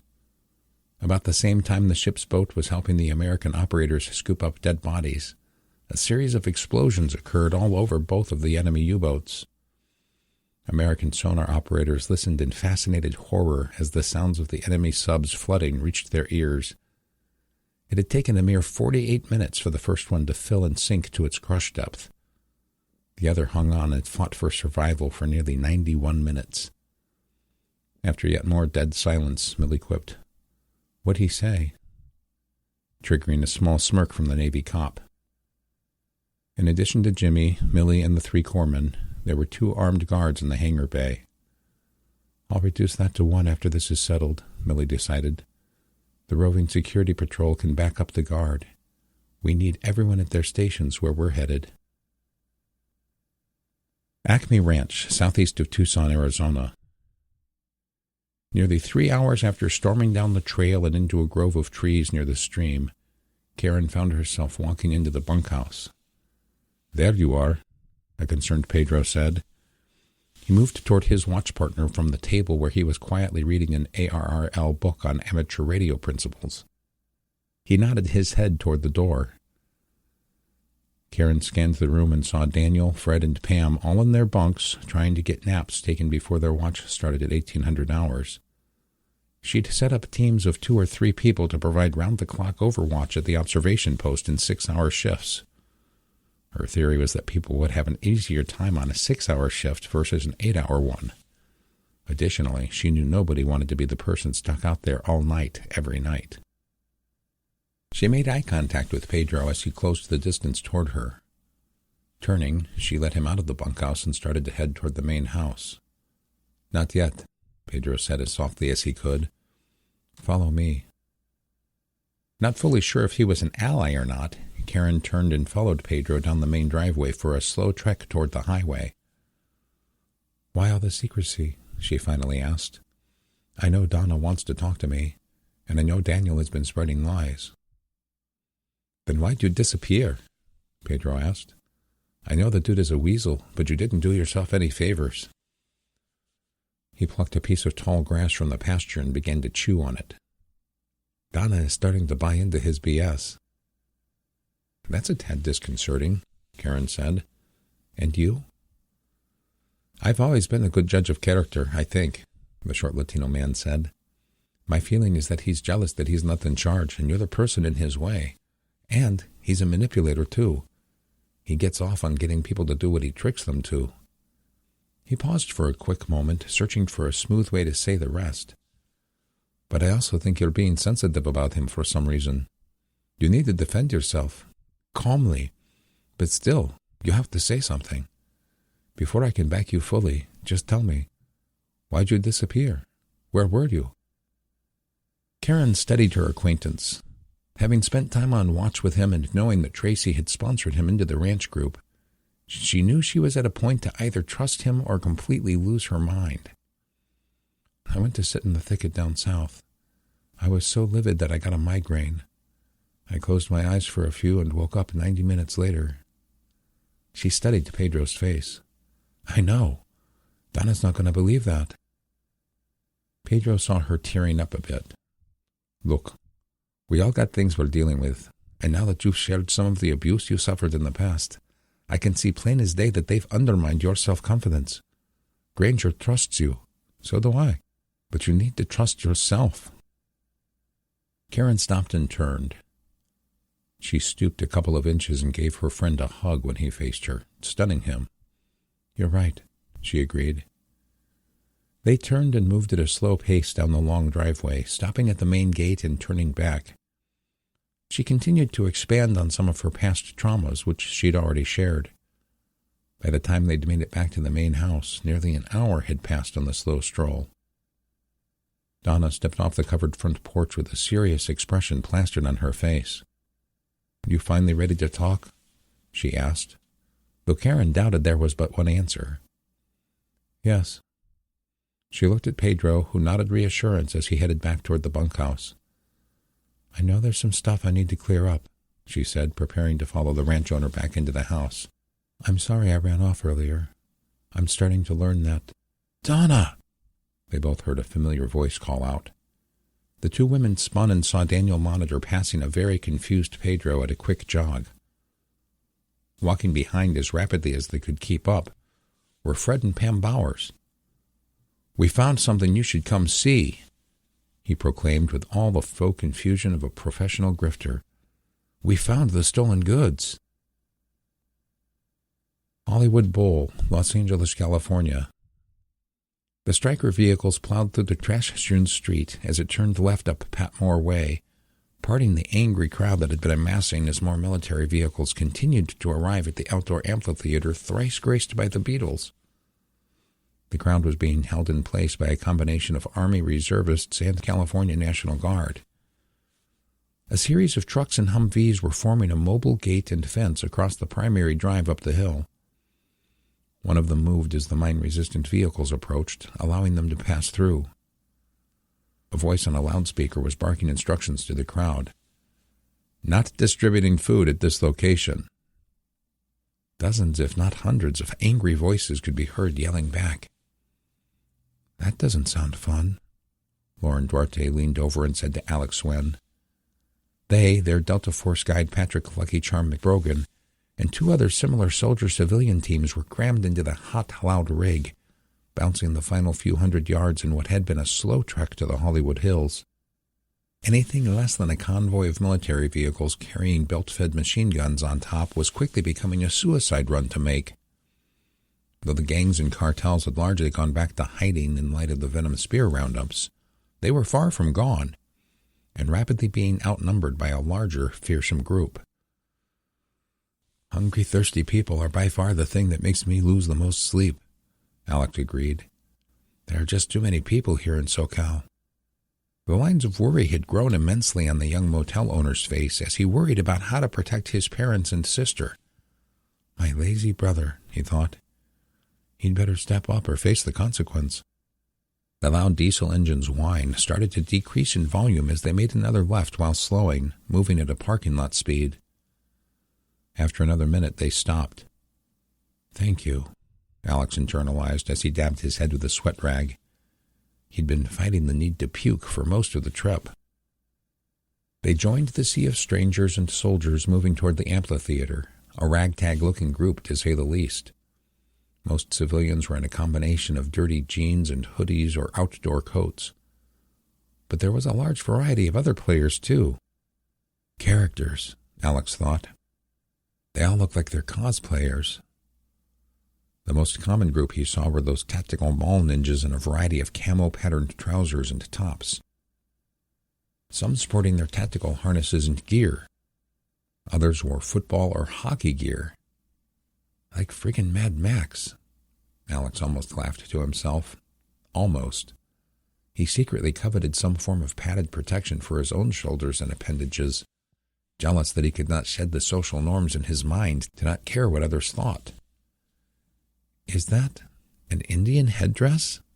He almost laughed until he realized that the man wearing it was indeed a Native American. Under the beautiful chief's adornment was an older man, still spry and strong-looking for his age.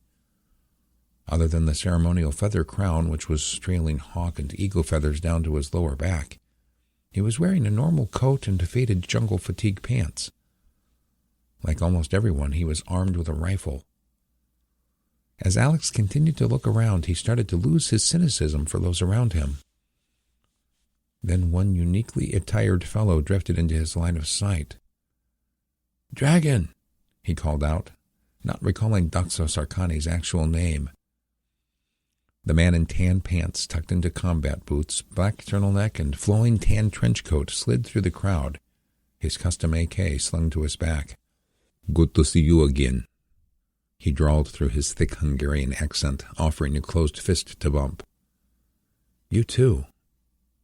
He caught Daxo eyeing Lauren. "This is our best fighter, Lauren," he introduced. The reserved Hungarian just nodded. "What do you think they're going to tell us?" Alex asked. Daxo shrugged as the three were part of the much larger crowd being choked into a heavily guarded entry control point. "He won't tell us jack squat," he said, pointing at Lucky Charm. "No good," Daxo said. "Never good," he added as he waved around at the crowd amassing. A veteran of the Hungarian military, including a combat tour in Afghanistan and wounded as a UN peacekeeper in Kosovo, he knew what all veterans across the globe had learned. When they gathered the troops en masse and unplanned, things were about to become worse. After they'd made it through the checkpoint, the crowd was flowing toward the large amphitheater's seats and benches. Daxo drifted toward the small collective of people he'd arrived with. "Later, Dragon," Alex said as he and Lauren instinctively started to follow Lucky Charm. "You guys can go chill with your buddy," Lucky said. "I'll find you." It sounded a lot like an order to Alex, who looked at Lauren. "Roger," Lauren said. The former jail guard found it easy to slip into the military lingo. She nodded at Alex to follow her as she scurried to go find them seats near their known ally. A few moments after they sat, Alex said, "I've never actually been here." He scanned the entire scene ahead of him. Rows of plastic individual seating comprised where they were in the lower 7 sections closest to the stage. The famed clamshell over the stage was far from original, the latest in a string of replacements in the century-plus-old facility's history. The gentle slope of the benches behind them, along with the tall hills to the north and northeast, formed the bowl to which the location was named. And although they were too close to the stage to see it from their chairs, Alex had noted the white Hollywood sign, transitioned from wood to steel in 1978, in the hills as they walked in. "Me either," Lauren said. "But then I haven't lived here very long." "Do you regret coming out here now?" Alex asked, redirecting his gaze from the hills to her eyes. "No," she almost laughed. "I mean, does it suck now? Sure. But Jessie is here. She's my everything. I'd rather die here with her than live 50 more years in Ohio without her." "I get that," Alex said. "I've never had a chance to look for that kind of love. Vietnamese mothers expect their sons to marry girls they've grown up with. She doesn't seem to comprehend that her kids are American." He finished with a disgusted grunt disguised as a chuckle. "What's with the dragon dude?" Lauren asked, looking to the odd Europeans group to their left. "How'd you meet him?" "From when they gathered us all together a couple of weeks back." "And his name?" Lauren prodded. "I don't recall," Alex admitted sheepishly. Dak? It's Hungarian, but they call him Dragon because he burnt down a cartel stronghold with a flamethrower." "Really?" Lauren said, whipping her head toward Alex to see if he was joking. "Yeah," Alex nodded. "There was some other reason they call him that too, though I don't remember." The pair cut their chatter down, as did most of the crowd, when a set of military members joined the few on stage with a determined pace to their stride. As the crowd quieted, the sound of a large military diesel generator could be heard rumbling off the hills. A tall, young, muscular man in a Marine Corps uniform moved to the microphone. "Thank you all for being here," he said. His opening words coursing through the speakers caused the last few talkers to finally shut their yaps. "I'm Captain Brandon McDonald, the point of contact for the various special operations forces you've been working with for the last several days. I'm joined by leading officers of the various elements of Operation Venom Spear, as well as other units from the National Guard." Brandon looked at his note cards and cleared his throat. The Christian believer kept his head bowed for just another moment, asking for wisdom to speak tough words. I don't quite know the best way to say this," he started as he raised his head. "But the situation is even more dire than we'd hoped when we met just a week and a half back. As bad as the loss of power and internet services has been, with the ongoing operations to round up the cartels and the giant spikes in violent crime," he paused for a second, sipping on his water bottle, "something even worse is on the way." "Spit it out already," a loud voice deep in the crowd hollered out, triggering a slew of murmurs in the process. "There's a massive invasion fleet of Chinese warships on the way." Alex's stomach turned to knots when he heard that. He felt Lauren grab his hand in support. "The damage to our Navy and military has been catastrophic. Many of our older jets have been retrofitted back to older technology to make them immune to the AI-assisted hacking that China has perfected. We will fight them off, but I'd be lying if I said we could guarantee success." The crowd started to erupt into emotional outbursts, many calling out in disbelief. It took Brandon 30 seconds of pleading for them to quiet down enough to continue. "Where's the Army?" one woman demanded. "The U.S. military has been staging itself in the Central and Southern California Valley, as well as along the southern border for the last 2 months," Brandon continued, pushing straight through the rantings of a few others. "The remnants of the Navy will not be able to stop them. They're headed for the beaches from here to San Diego. They'll be able to take the port of Long Beach. We know they've had cells of civilians, many of them lifelong residents of the United States, infiltrating every level of government, education, and business. And this isn't purely ethnic. Many of their cells are not of Asian heritage. Many of those cells have been instrumental in the fall of our power grids and commerce systems, enabling key protective measures to be bypassed at critical moments." The crowd had grown eerily silent. "We can expect to see Chinese forces on the ground here in 3 days," Brandon finally confessed. The raucous roar of the crowd echoed out from inside the clamshell structure he was standing under, making hundreds of people sound like 20,000, all of them angry. It took nearly 90 seconds of his silence to bring the volume down, with several dozen of the civilian troops storming off in rage. "The United States military will continue to support you to the best of our ability. For their own safety and for national security reasons, we're recalling most of the operators who've been helping you stand up your civilian protection units." Feet started stomping, making the hills shake as the angry voices ramped up once more. Alex looked around for Lucky Charm. He and Lauren both stood, the taller woman scanning for him too. "I think we should make our way back to the rigs that brought us," he suggested. "I've heard enough." The Marine officer on stage was still trying to talk, though the irate group around them was starting to put off a mob vibe. As the pair made their way toward the growing number of people leaving, Alex heard his name behind him. "Alex," the thick accent yelled. He turned to see Doxo waving, trying to get him to stand fast. Alex and Lauren exchanged glances. The Hungarian caught up with 4 others standing guard around him. "City no longer safe." "I know it isn't safe, Doxo," Alex said as he just missed properly recalling the former henchman's forgotten name. "But we," he said, pointing back and forth between himself and Lauren, "represent several families of people with nowhere to go." Doxo pointed east past the Hollywood sign. Zoo, was all he said. He saw a confused look on Alex's face, but Lauren picked it up. The old Los Angeles Zoo? What about it? It's probably got 1,000 drug addicts living in the old cages and pits. Doxo shook his head. We take it over the last few days, he said, pointing to his own armed comrades. Strong, the strange Hungarian exclaimed.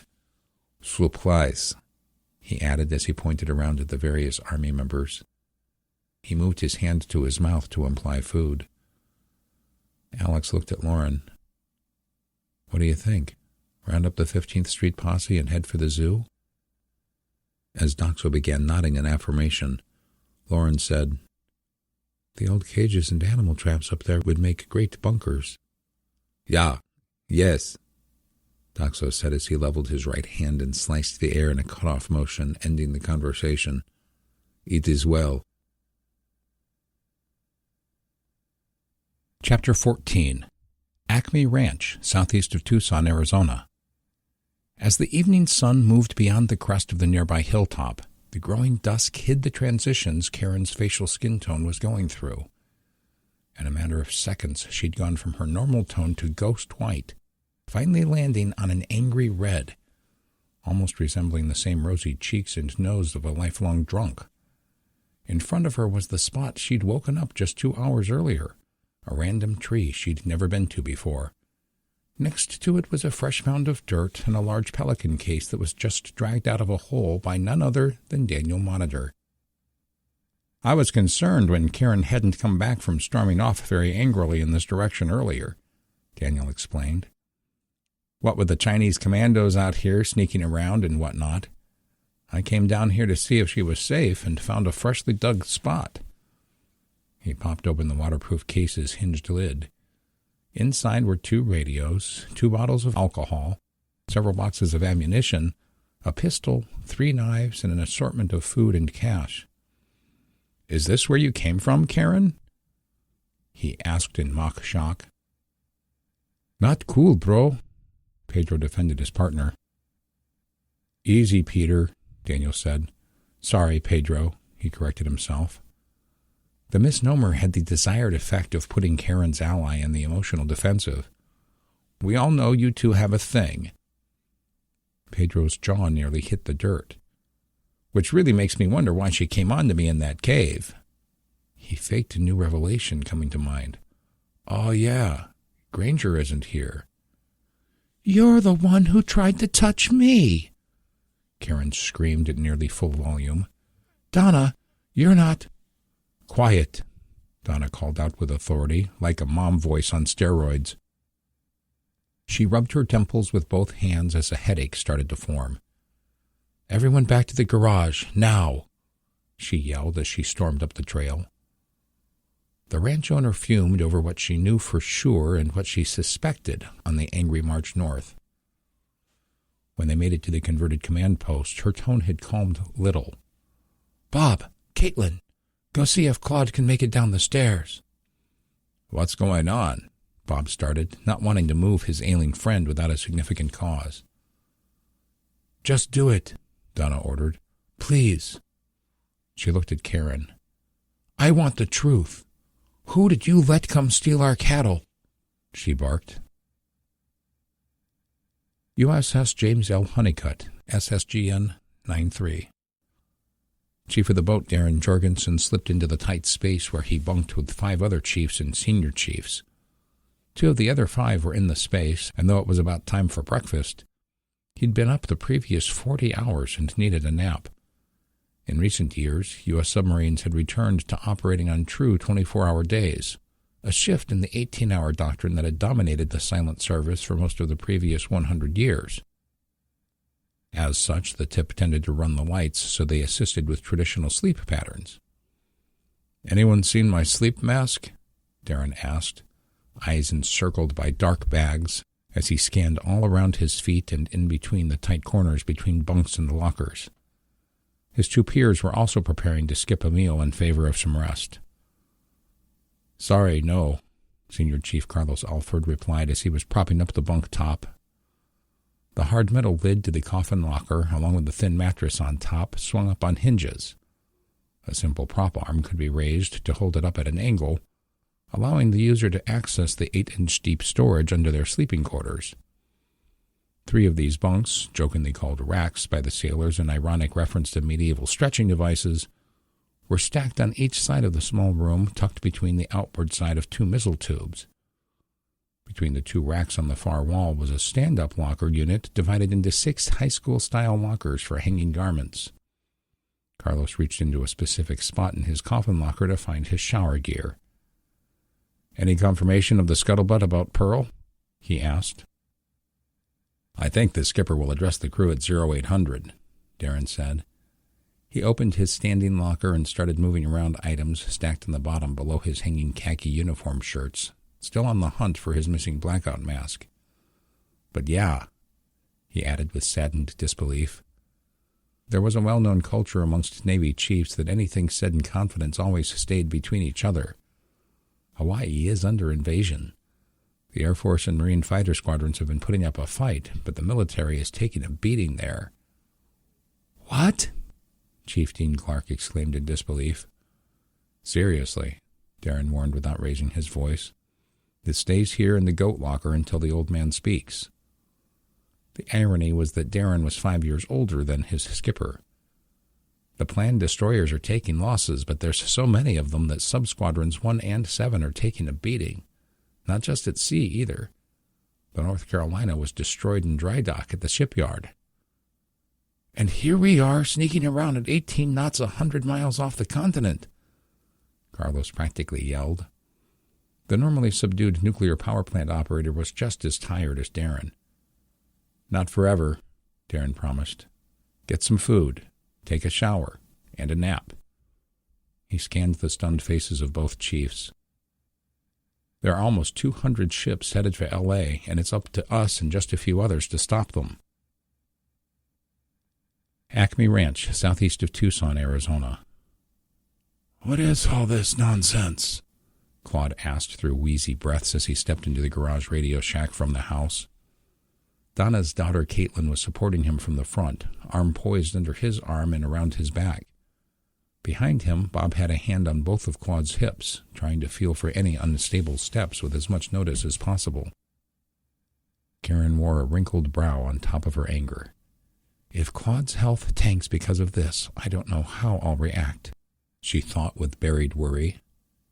She scooted toward the small group when she saw Claude, guiding him toward one of the folding camp chairs around the map table in the middle of the room. "I'm sorry, Claude," was all she could say, feeling slightly guilty for also feeling grateful that he'd made the trip out of bed. Claude went into a bit of a coughing spell as he sat, prompting Robin Washington to finally say something. "You people should have let a sick man be," she chastised as she walked toward the door. "I'll be back with a stethoscope, Claude," she announced before departing. "What's all the drama about?" Claude finally said. He was pale and pasty, his breathing heavy and labored. "I am so sorry, Claude," Donna said as she pulled a chair over and sat across from him.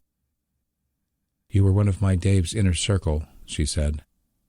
"But I've got some concerns about your niece's emotional stability," she said. Karen started to say, but stopped when her uncle raised a wrinkled, weak finger. "Specifics," was all Claude could mumble after the exhausting trip across the large house. "Theft," Donna said point blank, "attempting to sexually harass someone." That comment drew a doubtful look from Claude. "Possible cattle rustling. And the anger issues. I don't know if I can have her here, Claude." Karen was seething, practically chomping her tongue off, waiting to speak. "My niece," Claude was interrupted by Robin's re-entry into the garage. "Y'all need to wait while I check his lungs," she said bluntly. She had a small oxygen cylinder in a bag over her shoulder. She cracked open the valve and set the flow to 2 liters per minute. After she'd put a nasal cannula under her patient's nose, she had him lean forward and started listening to his lungs. "Who?" Claude asked. "The assault thing." "Daniel," Donna answered. A few heads turned as the entire ranch except Jerome and Brad were watching the stressful drama unfold. Claude slowly turned his tired head. "Him?" he asked incredulously, almost laughing as he choked on the word. He looked back at Donna. "My Karen would never touch someone the wrong way," he said. "Especially him."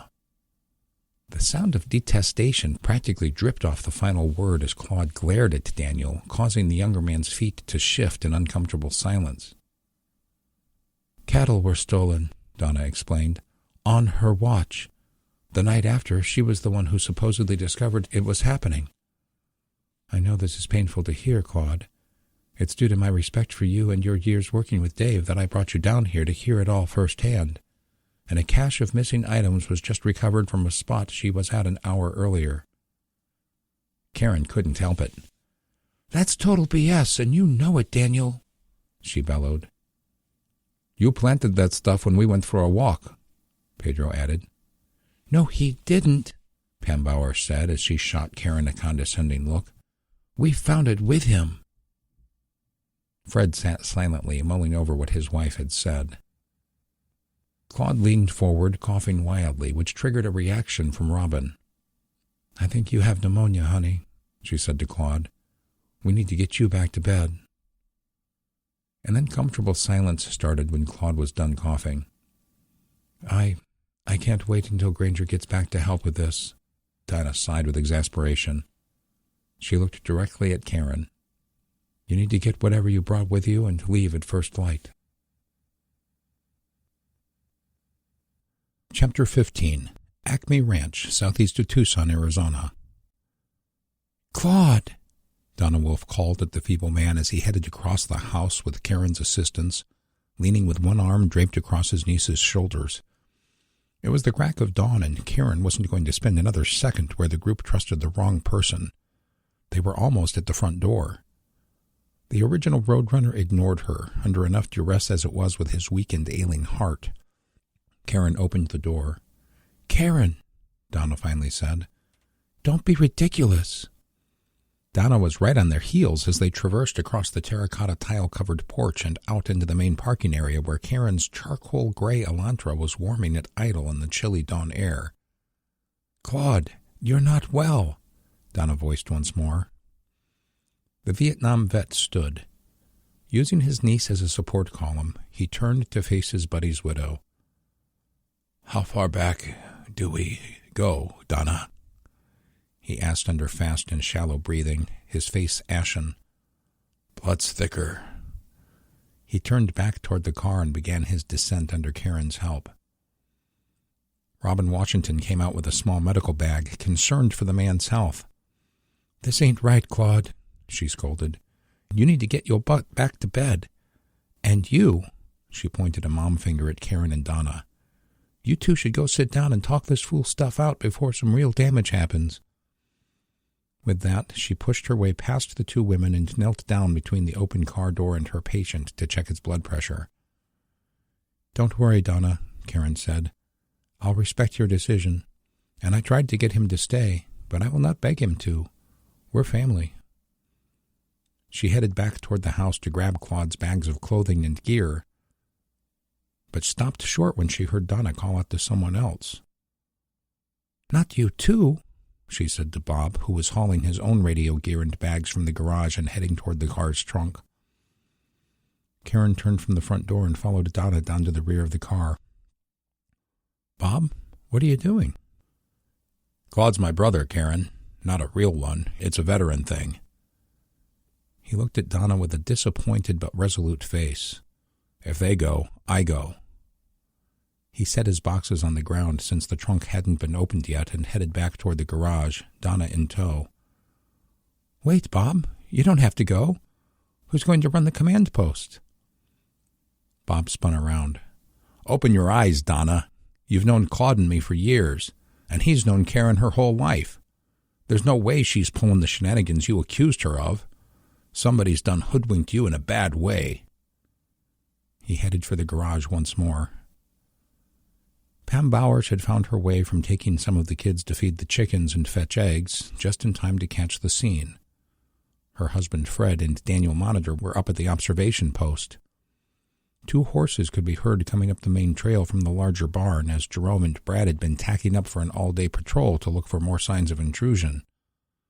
When they saw the commotion, they moved their steeds over toward the car and house. The audience was building. Donna called out to Bob.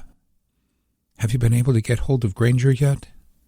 she asked with slight desperation. The prospect of losing all her late husband's friends over this incident was starting to dawn on her. "Been trying," Bob called out a few seconds before re-emerging from the space with another armload of communication gear. "Not sure if any messages have gotten to him." He pushed past the worried ranch owner. "Karen, dear, I'm going to need you to open that trunk. I'll take the shot-up SUV from the hospital run, but I don't want this gear sitting in the back with no rear window. We need to get into town and grab Tracy. There's just a whole lot of tension on the airwaves as everyone is bugging out of Tucson." Karen reached for the fob in her pocket to hit the trunk pop button. "Everybody just stop," Donna yelled. "I need to think." USS Lyndon B. Johnson, DDG 1002. "Red at night, sailor delight," Captain Millie Goldberg recalled the old adage. Though the air was a crisp, cooled breeze that accompanied the mood of the rough 12-foot swells, the dark red sunset had been refreshingly clear and beautiful. She was back on the ship's stern, at the aft end of the helo deck. Any traces of enemy blood had been long washed away by salt water, first from fire hoses and then by the uncaring but consistent spray of the ocean. The typical salty crust had formed in the small star-shaped holes used for tying the helicopter down while it was on deck. None of it was any saltier than the tracks of her tears as they dried on her cheeks. Millie had just received word of the battles in Hawaii. She'd taken a few moments to get away from people, a minute or 10, to catch her breath, to compose herself, to hunt for the words that would inspire and inform her crew while simultaneously breaking their hearts. The same transmission mentioned retaliatory strikes against the faux Chinese island bases in the South China Sea by the Australians. "At least somebody is getting bloody along with us," she fretted to herself. The red was slowly changing to purple as night swallowed day. "Red in morning, sailor warning," she remembered the other half of the phrase. "A storm is coming." Millie turned from the starboard side, heading toward the personnel hats on the forward bulkhead, just a few feet to the side of the larger hangar doors. Suddenly, over the ship's loudspeakers or 1MC system, the bosun's mate of the watch started ringing the ship's bell repeatedly and loudly. "A fire?" was Millie's first thought. "No, not now." She started running for the hatch. "Security alert! Security alert! All hands, stand fast! Now muster the security alert team at Damage Control Central. Backup alert force, muster on the mess deck." "Why not at the armory?" Millie was wondering as she transited into the hangar. The answer revealed itself in a mere moment. The armory was very near, and the officer of the deck had chosen to muster the team at the DCC, one of 2 other locations on the ship with a weapons locker, and the only one with people already there. That locker was not compromised. "What happened?" she demanded, seeing the sailor with his pistol drawn, holding one of the POWs frozen on his knees. Another sailor was lying on the deck, motionless. One of the cage doors was open, the port cage which had housed 3 prisoners. She shot a look at the other cage. Both of those POWs were alert, still cuffed with one hand to a bar, and both, shoeless and wearing only plain navy blue overalls, were obnoxiously yelling at their loose comrade. In the open cell, 3 pairs of handcuffs were still attached to the cage, laying on the deck. The other 2 must have escaped while this one was still freeing himself, Millie concluded. One of the helicopter mechanics was checking on the guard on the deck.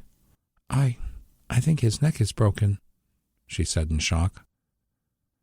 "I'm not sure, ma'am," the roving patrol finally answered his captain. "I found him like this and had to wait for someone to come in. I was too scared to move once I got this guy to kneel."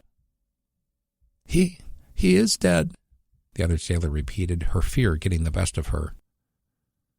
"If he tries to get up, kill the SOB," Millie ordered.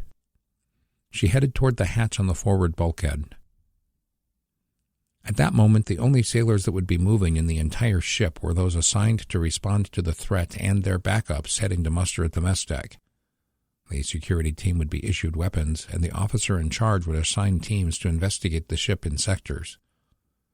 They know this started here, Millie reasoned, so they'll clear the aft end first. She decided to wait, lest she get shot by a nervous sailor or attacked by a Chinese commando. But Murphy wasn't done. Like the character Mayhem from those car insurance commercials, havoc once more broke out. The ship's bell broke the tense silence again. "Fire! Fire! Fire! Fire at 2 TAC 126, TAC 3, TAC Alpha, the port storeroom. This is not a drill."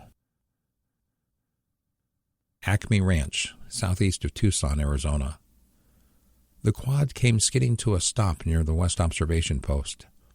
Karen and Pedro hopped off and started heading toward the branch-covered dugout that had been built to look east at the main property and southeast toward the Army's outpost, which was a beehive of activity.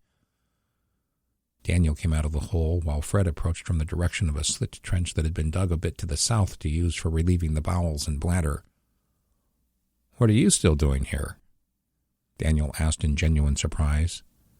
"Things changed," Karen said, giving him an icy glare. "But there's more pressing issues right now."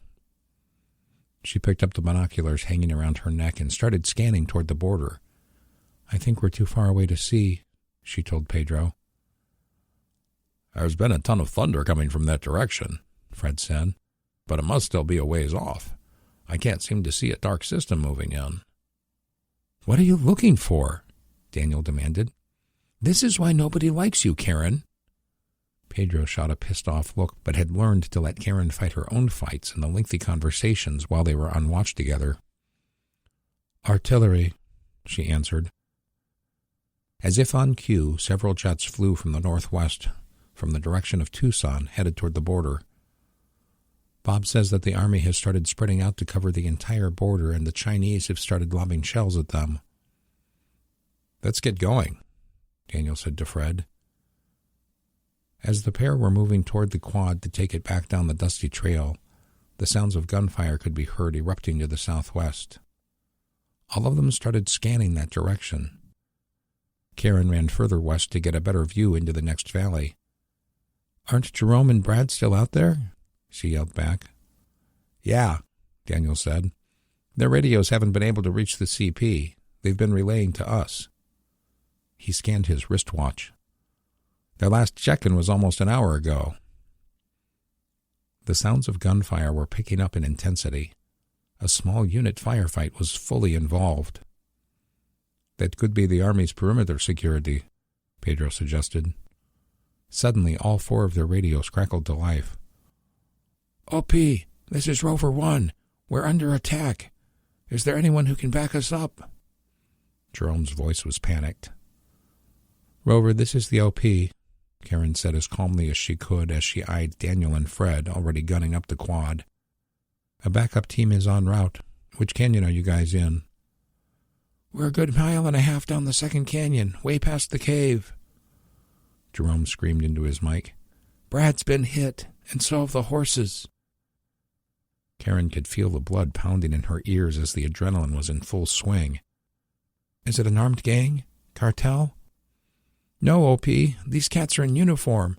Real pros. I think they might have been enemy commandos moving in on the Army post or something." Garden Grove, California. "Bah, say something to her. Help me change her mind," Alex begged his father in his parents' native Vietnamese. "Alex is right, Chi," 65-year-old Lan Wen calmly told his wife. "We of all people should know what the Chinese are capable of." "I don't care," the old woman yelled, emotion practically spraying off her words. "I can't do this again." Tears started to flow, the memories of nearly drowning and dying of thirst on a salty raft nearly 50 years earlier crisp like she'd just lived them. "We've worked too hard. We did what we were supposed to. We built. We saved. We paid our taxes. We became Americans. That was supposed to mean something." The old woman broke down, sobbing. She flung herself face down into the double pillows of her motel bed. Alex was shocked. He'd never seen his mother so out of control before. Always the strict authoritarian, she was the glue that held the family together, other than his oldest sister who moved to New York with her husband. She was the iron fist that normally guided and protected the family. For the first time in his life, Alex felt something other than resentment for the tiny, overbearing woman. He felt sorry for her. "Ma, I know how much the inn means to you, but none of these friends and neighbors will go if we don't." It was 2 mornings after he'd heard the unimaginable news. "We have to go, now. They'll be here tonight or tomorrow." Most of the 15th Street posse had heard and heeded his and Lauren's pleading advice to flee for the old LA Zoo. Most had packed lightly until Lucky Charm showed up for one final goodbye the following day. He'd brought with him more weapons and supplies, and the advisement that he'd arranged for an army convoy that would come get them in the middle of the night. She continued to weep into her pillow, pulling the second one tighter over her head to cover her sobs. Alex's small radio crackled. "Al, you might want to get up to the roof, bro," he heard Micah Benson say. Alex had never heard that tone in the young but life-hardened youth before. "Go, son," Lon said. "I'll get us ready to leave." The old man shooed his son out of the motel room with his hands. Alex left and made his way to the 3rd-floor supply room and roof access. Moments later, he was standing near Micah and Sassy Sasha and a few others. "What do you make of this?" Cece Lopez asked as Alex looked up to the late afternoon sky. In the light blue California airspace, streaks were rushing at high altitude and rapid rate. "Missiles? Contrails?" "There's no flames." Her husband Roman injected his thoughts immediately. "Yeah, I don't know," Alex agreed. He was trying to count them. He craned his neck south, seeing they were spread out along most of the horizon. "The slower ones could be jets, I guess, but some of those things are just bookin'." "Could they be planes?" Sasha asked. "The paratroops we heard about?" "If they are, then they's early," Micah complained. "I don't think they could jump at that speed," Alex said. "And they're like way up there." "Not all of them," Roman interjected. "Look!" he screamed as he started pointing to the northeast. High in the sky, they could see rapidly approaching contrails, dozens of them. California Air National Guard F-15s and F-16s rocketed on afterburners. The approaching American fighters began to split off in pairs, moving around in dangerously fast loops, trying to get above and behind their enemy. Missiles filled the sky. Micah let out a string of choice words for the entire group. Nobody could believe what they were seeing. Smaller groups of contrails broke off the main tracks from the westerly approaching strike force as Chinese fighters intercepted the American defenders and launched missiles. At all costs, they would protect the bombers moving west across North America. As for the high-level gravity weapons, they were moving much too fast for anything other than missile batteries to engage. As the later afternoon winter air turned from blue to orange to red, the white streaks and yellow explosions of aircraft over Southern California turned the sky into a tapestry of patriotic death and destruction. Chapter 16. USS Lyndon B. Johnson, DDG-1002. The destroyer was in chaos. Sailors who were supposed to stay put were now running to their repair lockers. Security alert aside, fire reaching a weapons magazine, fuel tank, or engineering space would certainly kill many or all of them. Carmen was still learning her way around the new vessel. By the time she reached her repair locker near the ship's middle, the leader of that locker had designated 2 hose teams to go investigate the storeroom. There was a definite haze in the air coming from the center port area of the ship.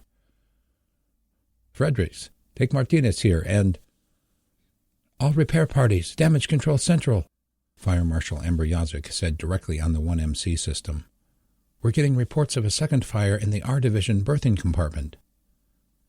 After another moment, the repair locker's sound power phone talker called out, DCC says we need to assign one of the hose teams to go investigate.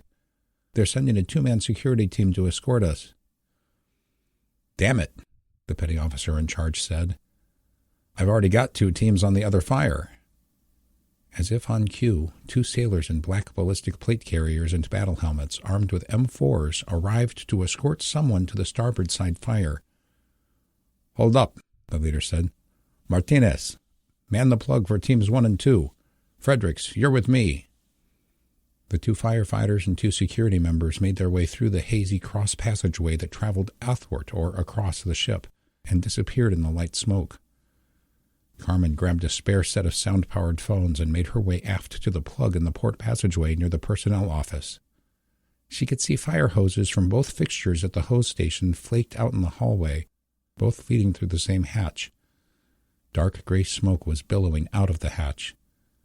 As Carmen plugged the phones in and donned the headset, she heard the clunking of legs pounding their way up an inclined ladder. Kneeling at the open hatchway, a sailor crawled out under the smoke in full firefighting gear. Through a masked face, he yelled, "What's the mother-loving hold-up?" He was waving his arm in a rapid circle. "Charge the damn hoses!" Carmen could hear a set of heavy footsteps pounding from a cross passage behind her. "I'm on it," she yelled aft toward the firefighter.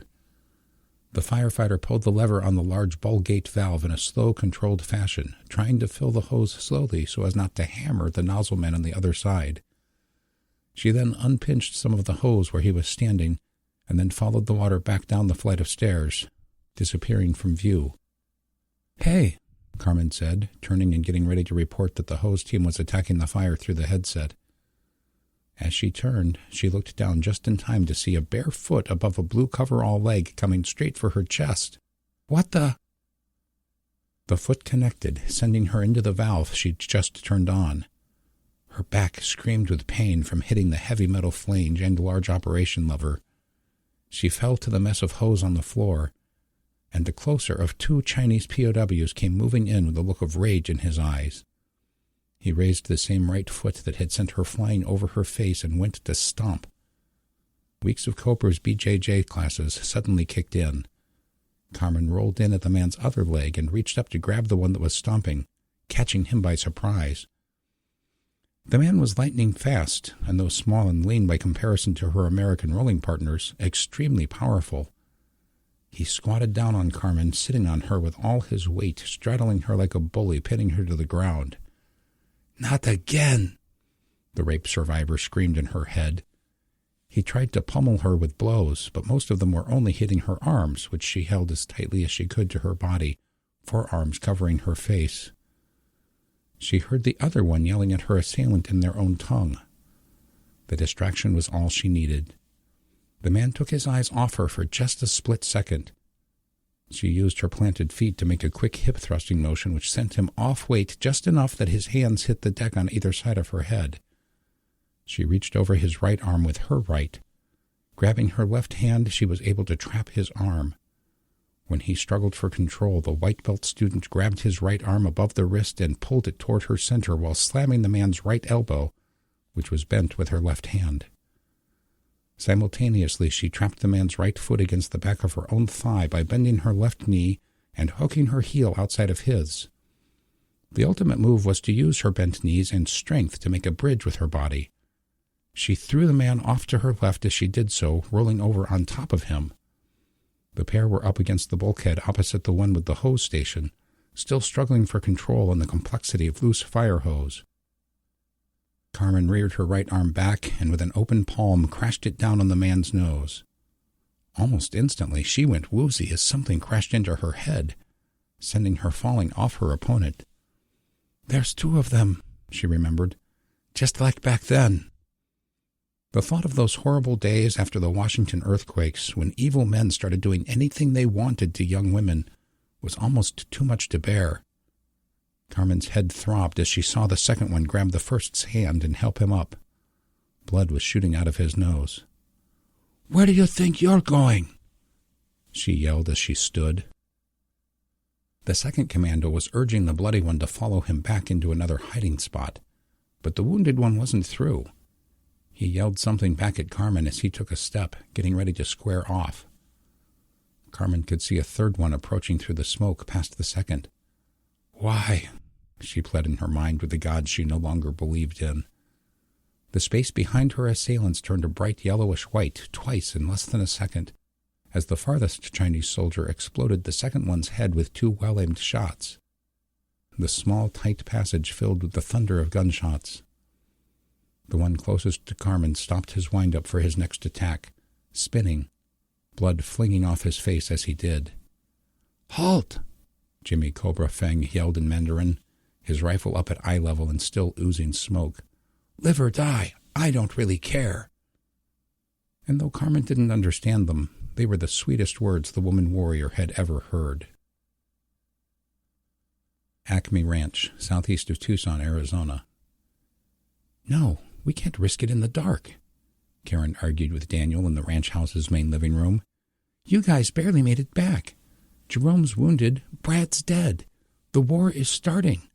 And on top of everything else, Bob says the hospital in Tucson is transferring their staff and patients to Phoenix and Albuquerque. If we don't get up there, tonight mind you, we may lose track of Tracy for good. We can't dump this on Donna right now." 2 hours earlier, Fred and Daniel had found Jerome, badly shaken and seeking refuge behind a fallen desert willow. He explained that the presumed Chinese commandos had broken contact. A mere 80 seconds after the backup duo had arrived to assist the roving patrol, a pair of Black Hawk helicopters arrived in the area and deployed a squad of infantry. After a tense few minutes under their guard, the Rangers were able to establish that the 4 men were on the ranch access list.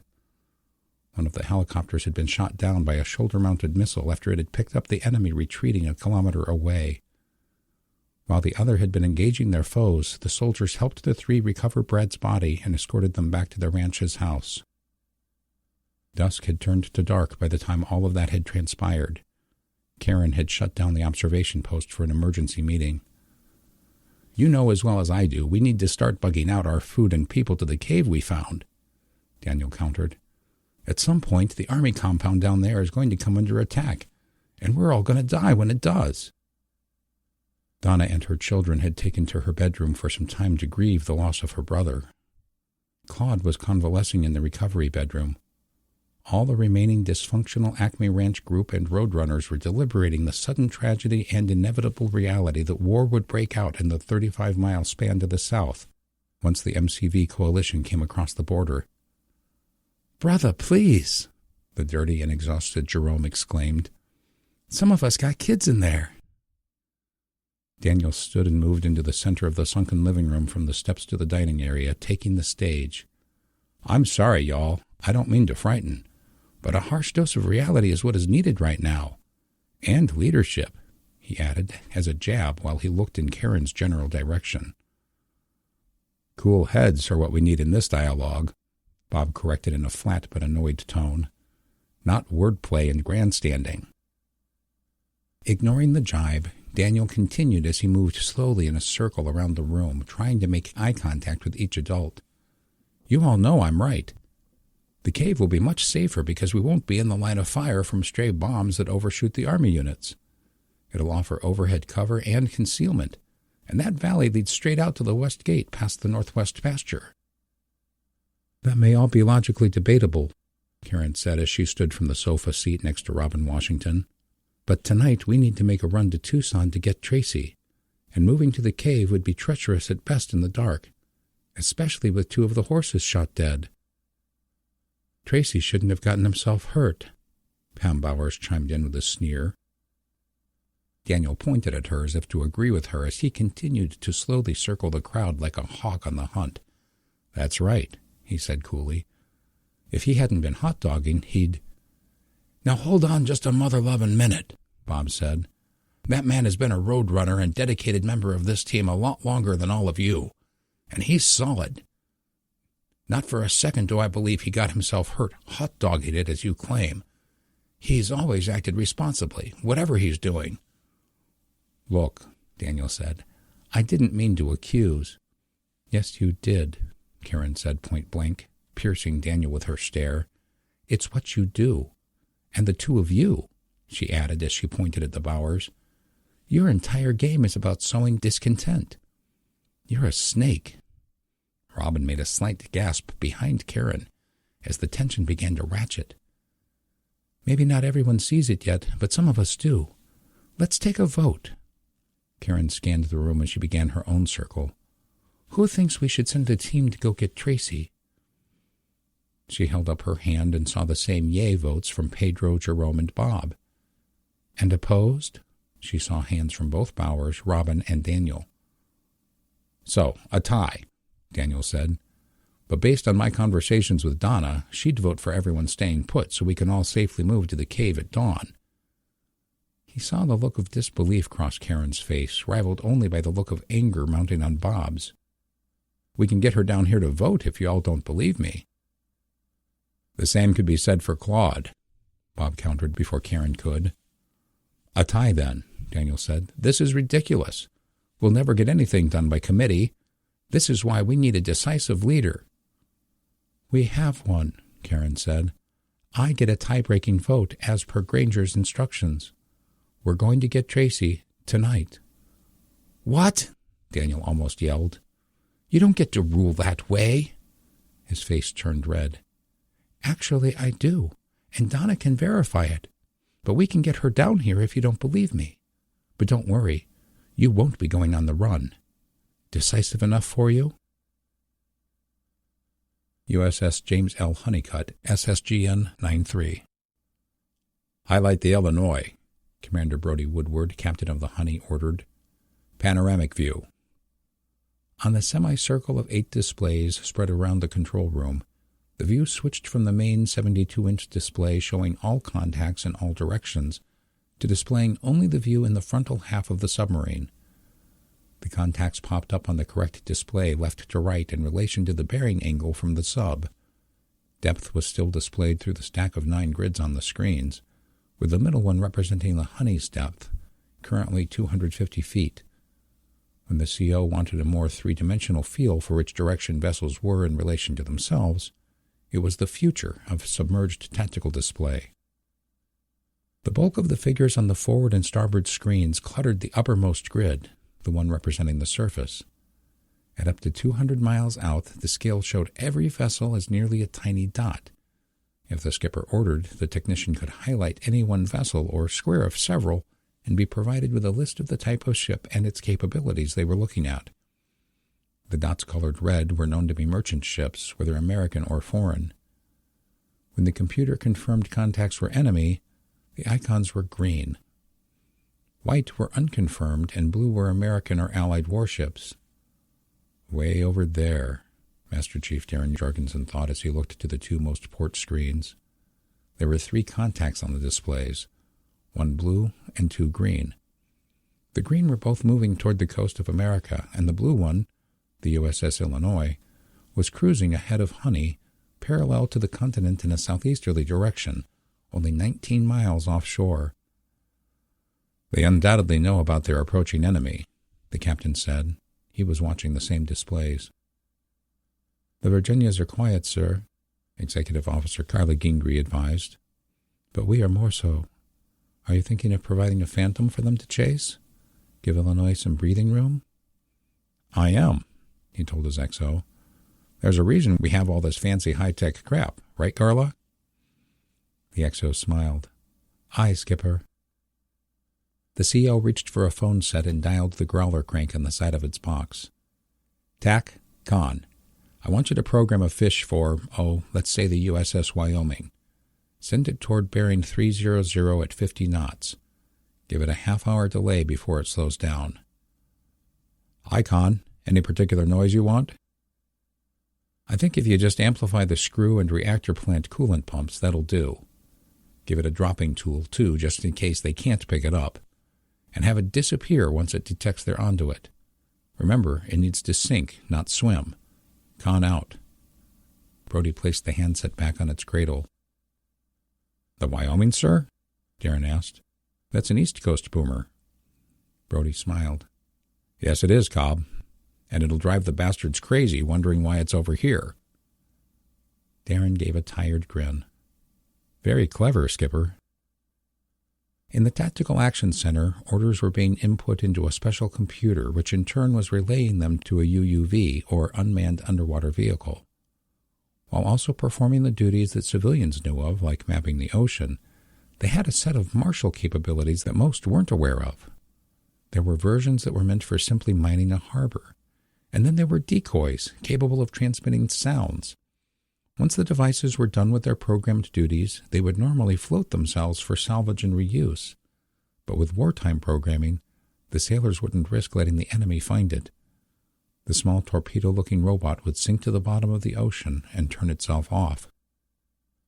While several of the later subs had the capability to push these out of the torpedo tubes, the Honey didn't need to use precious space in her torpedo room.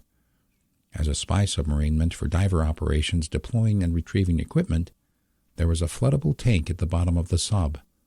They could simply let the fish swim out of the special compartment once it was flooded and the pressure equalized.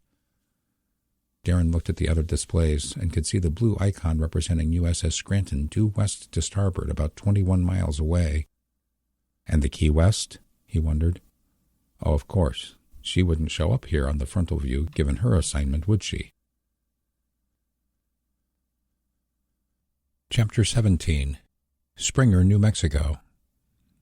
The C-17 Globemaster III used its reversed thrusters to assist in braking on the short municipal runway 1 mile south of the high desert town.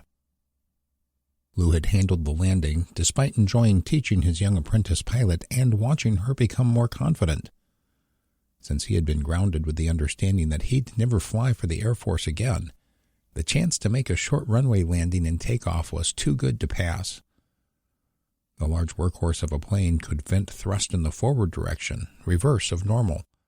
This aided in not only slowing the craft on short landings, but enabling it to actually back up on lonely desert landing strips.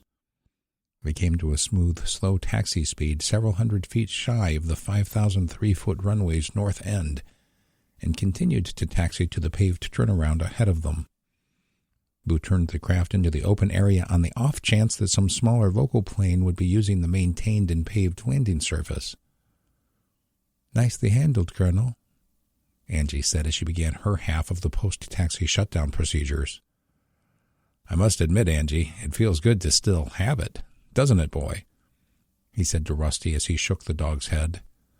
Rusty smiled and cocked his head, waiting for the post-landing Scooby snack he'd become accustomed to. Lou retrieved one from the small pouch he kept tethered to his flight clipboard and gave it to his buddy. Still holding the leash, crew member Travis asked, Are you taking Rusty with you for today's drop-off? This would be the 4th Special Forces team they were dropping off in just a few days. The tired crew was using wartime flight rules to fly many hours more than they would have been permitted, catching naps in the air. This was the 3rd drop-off. Unlike in Kansas where they could take 2 teams, this drop and the one before in West Texas had required the loading of vehicles for the team to use. With that added to the loadout of supplies, gear, and ammunition that the team would use to train irregular forces, there just hadn't been room for taking 2 on each strip. I'll take him for a walk, but I won't be able to haul him to my meet on a bike. And I know this lady, so I think we'll be out there for several hours. Roger that, sir. Good to hear. If we are going to be parked here long enough, I have a few planned maintenances that will take several hours to complete. The fuel filters and the hydraulics are both overdue. Do you need help with that? Angie asked as she removed her headset and turned her head to see the Master Sergeant. Gray had mentioned wanting to get off plane on this leg if he could.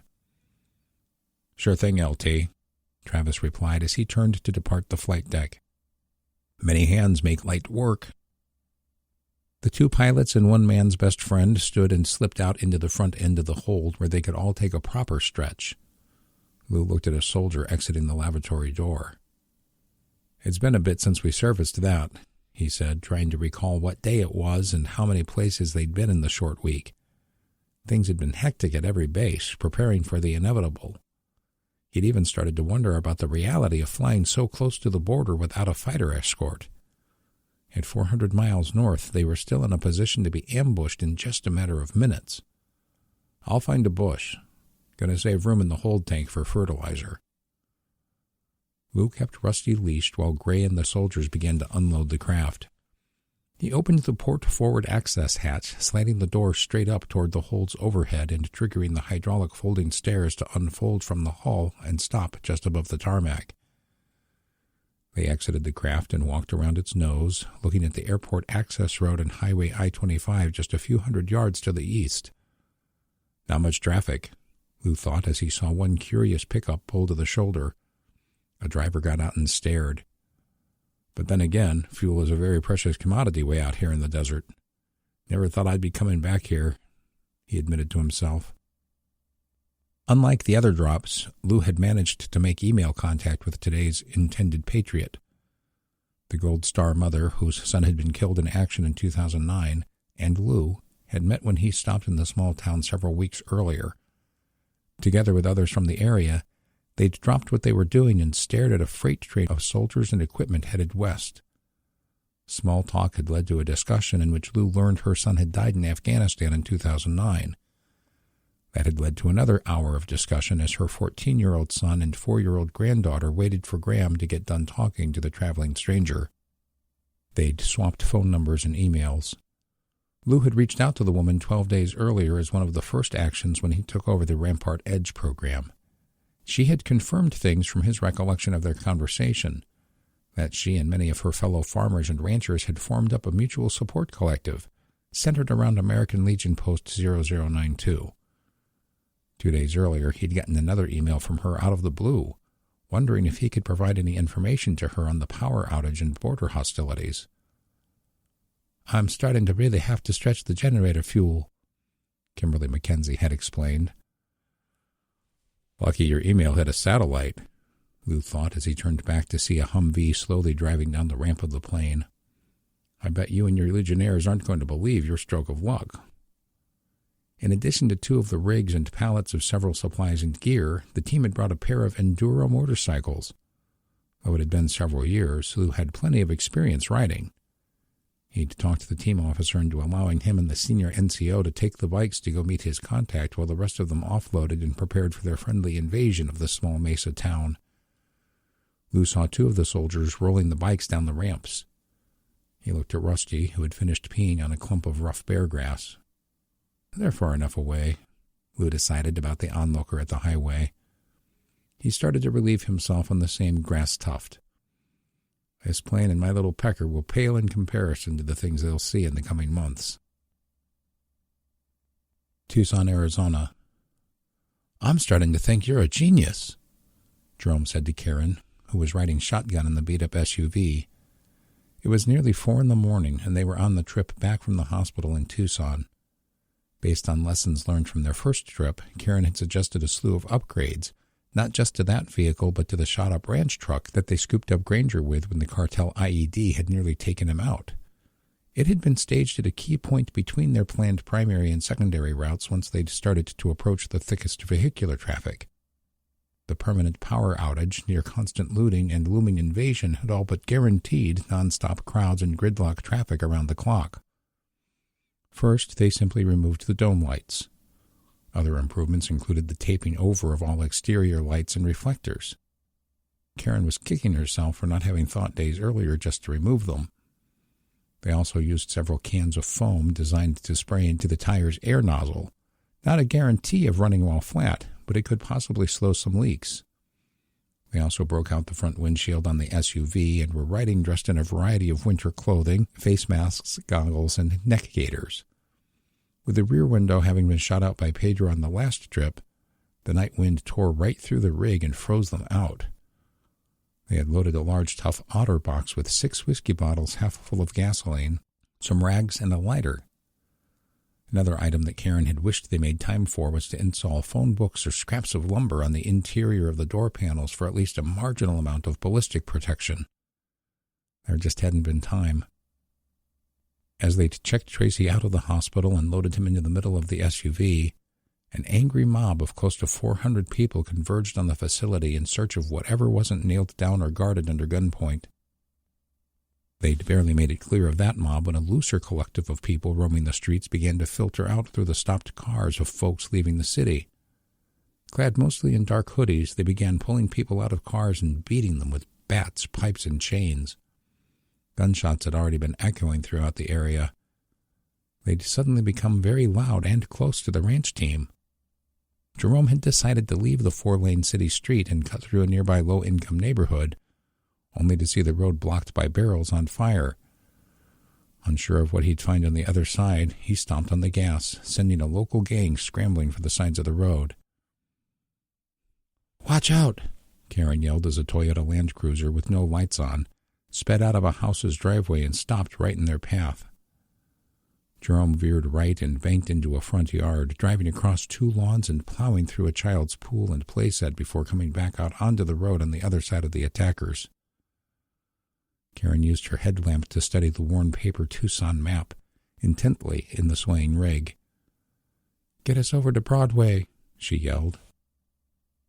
Behind her, Tracy was trying to scramble into the cargo hold to join Pedro as tail gunner, but his splint and the pain from surgery were too much.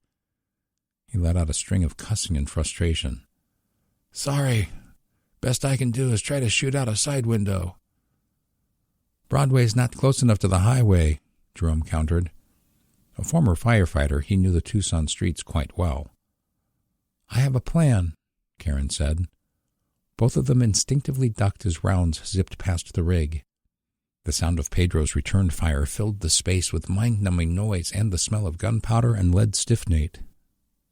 Jerome continued to press hard on the pedal, only letting up enough to punch the parking brake and drift the big beast around corners. "Phew, this is way easier than in a fire truck." "Pedro, throw a cocktail at them on my command," Karen yelled back. He stopped shooting and began to stuff a rag into one of the bottles. Jerome took 2 more turns over the next 7 blocks and hit a hard left, expertly gliding the rig onto the proper street. "Light it," she called out next. As they passed a major intersection, Jerome made another left, banging and scraping cars that were barely moving. He laid on the horn as he drove the wrong way up the street, but so few were driving into the city that he didn't have to dodge but 1 car. "Now!" Karen yelled. Pedro tossed the Molotov cocktail out the window, causing a small ball of fire to erupt, which sent the trailing Land Cruiser careening into a mess of cars trying to flee town. Jerome hit 1 more right turn and started to punch the gas once more. "Hit the brakes," Karen commanded. "Back up and go the wrong way on Toole Avenue." "What?" her driver yelled back. "Trust me." Jerome did as he was told, and just after making a sharp turn up the curve of a 1-way off-ramp, Karen ordered, "Right across the median. See the train tracks?" Knowing where they'd staged the ranch truck, Jerome screamed elatedly, "I told you you's a genius, Care Bear." He guided the rig gingerly down the slope and into the large grass divider, cutting toward the right to drive up to the train tracks at an angle. Slowly they made it onto the open railway, and everyone started rattling as he drove along the rocks and timber ties as fast as he dared, the left wheels in between the 2 tracks. "It's a good thing I don't need to piss," Tracy called out with a pained and bumpy voice from all the jostles of driving on the tracks. Karen watched her map closely. Pedro assured the team that they were no longer being followed. They went 3 miles southeast before leaving the tracks as they approached the primary freight yard south of Highway 210.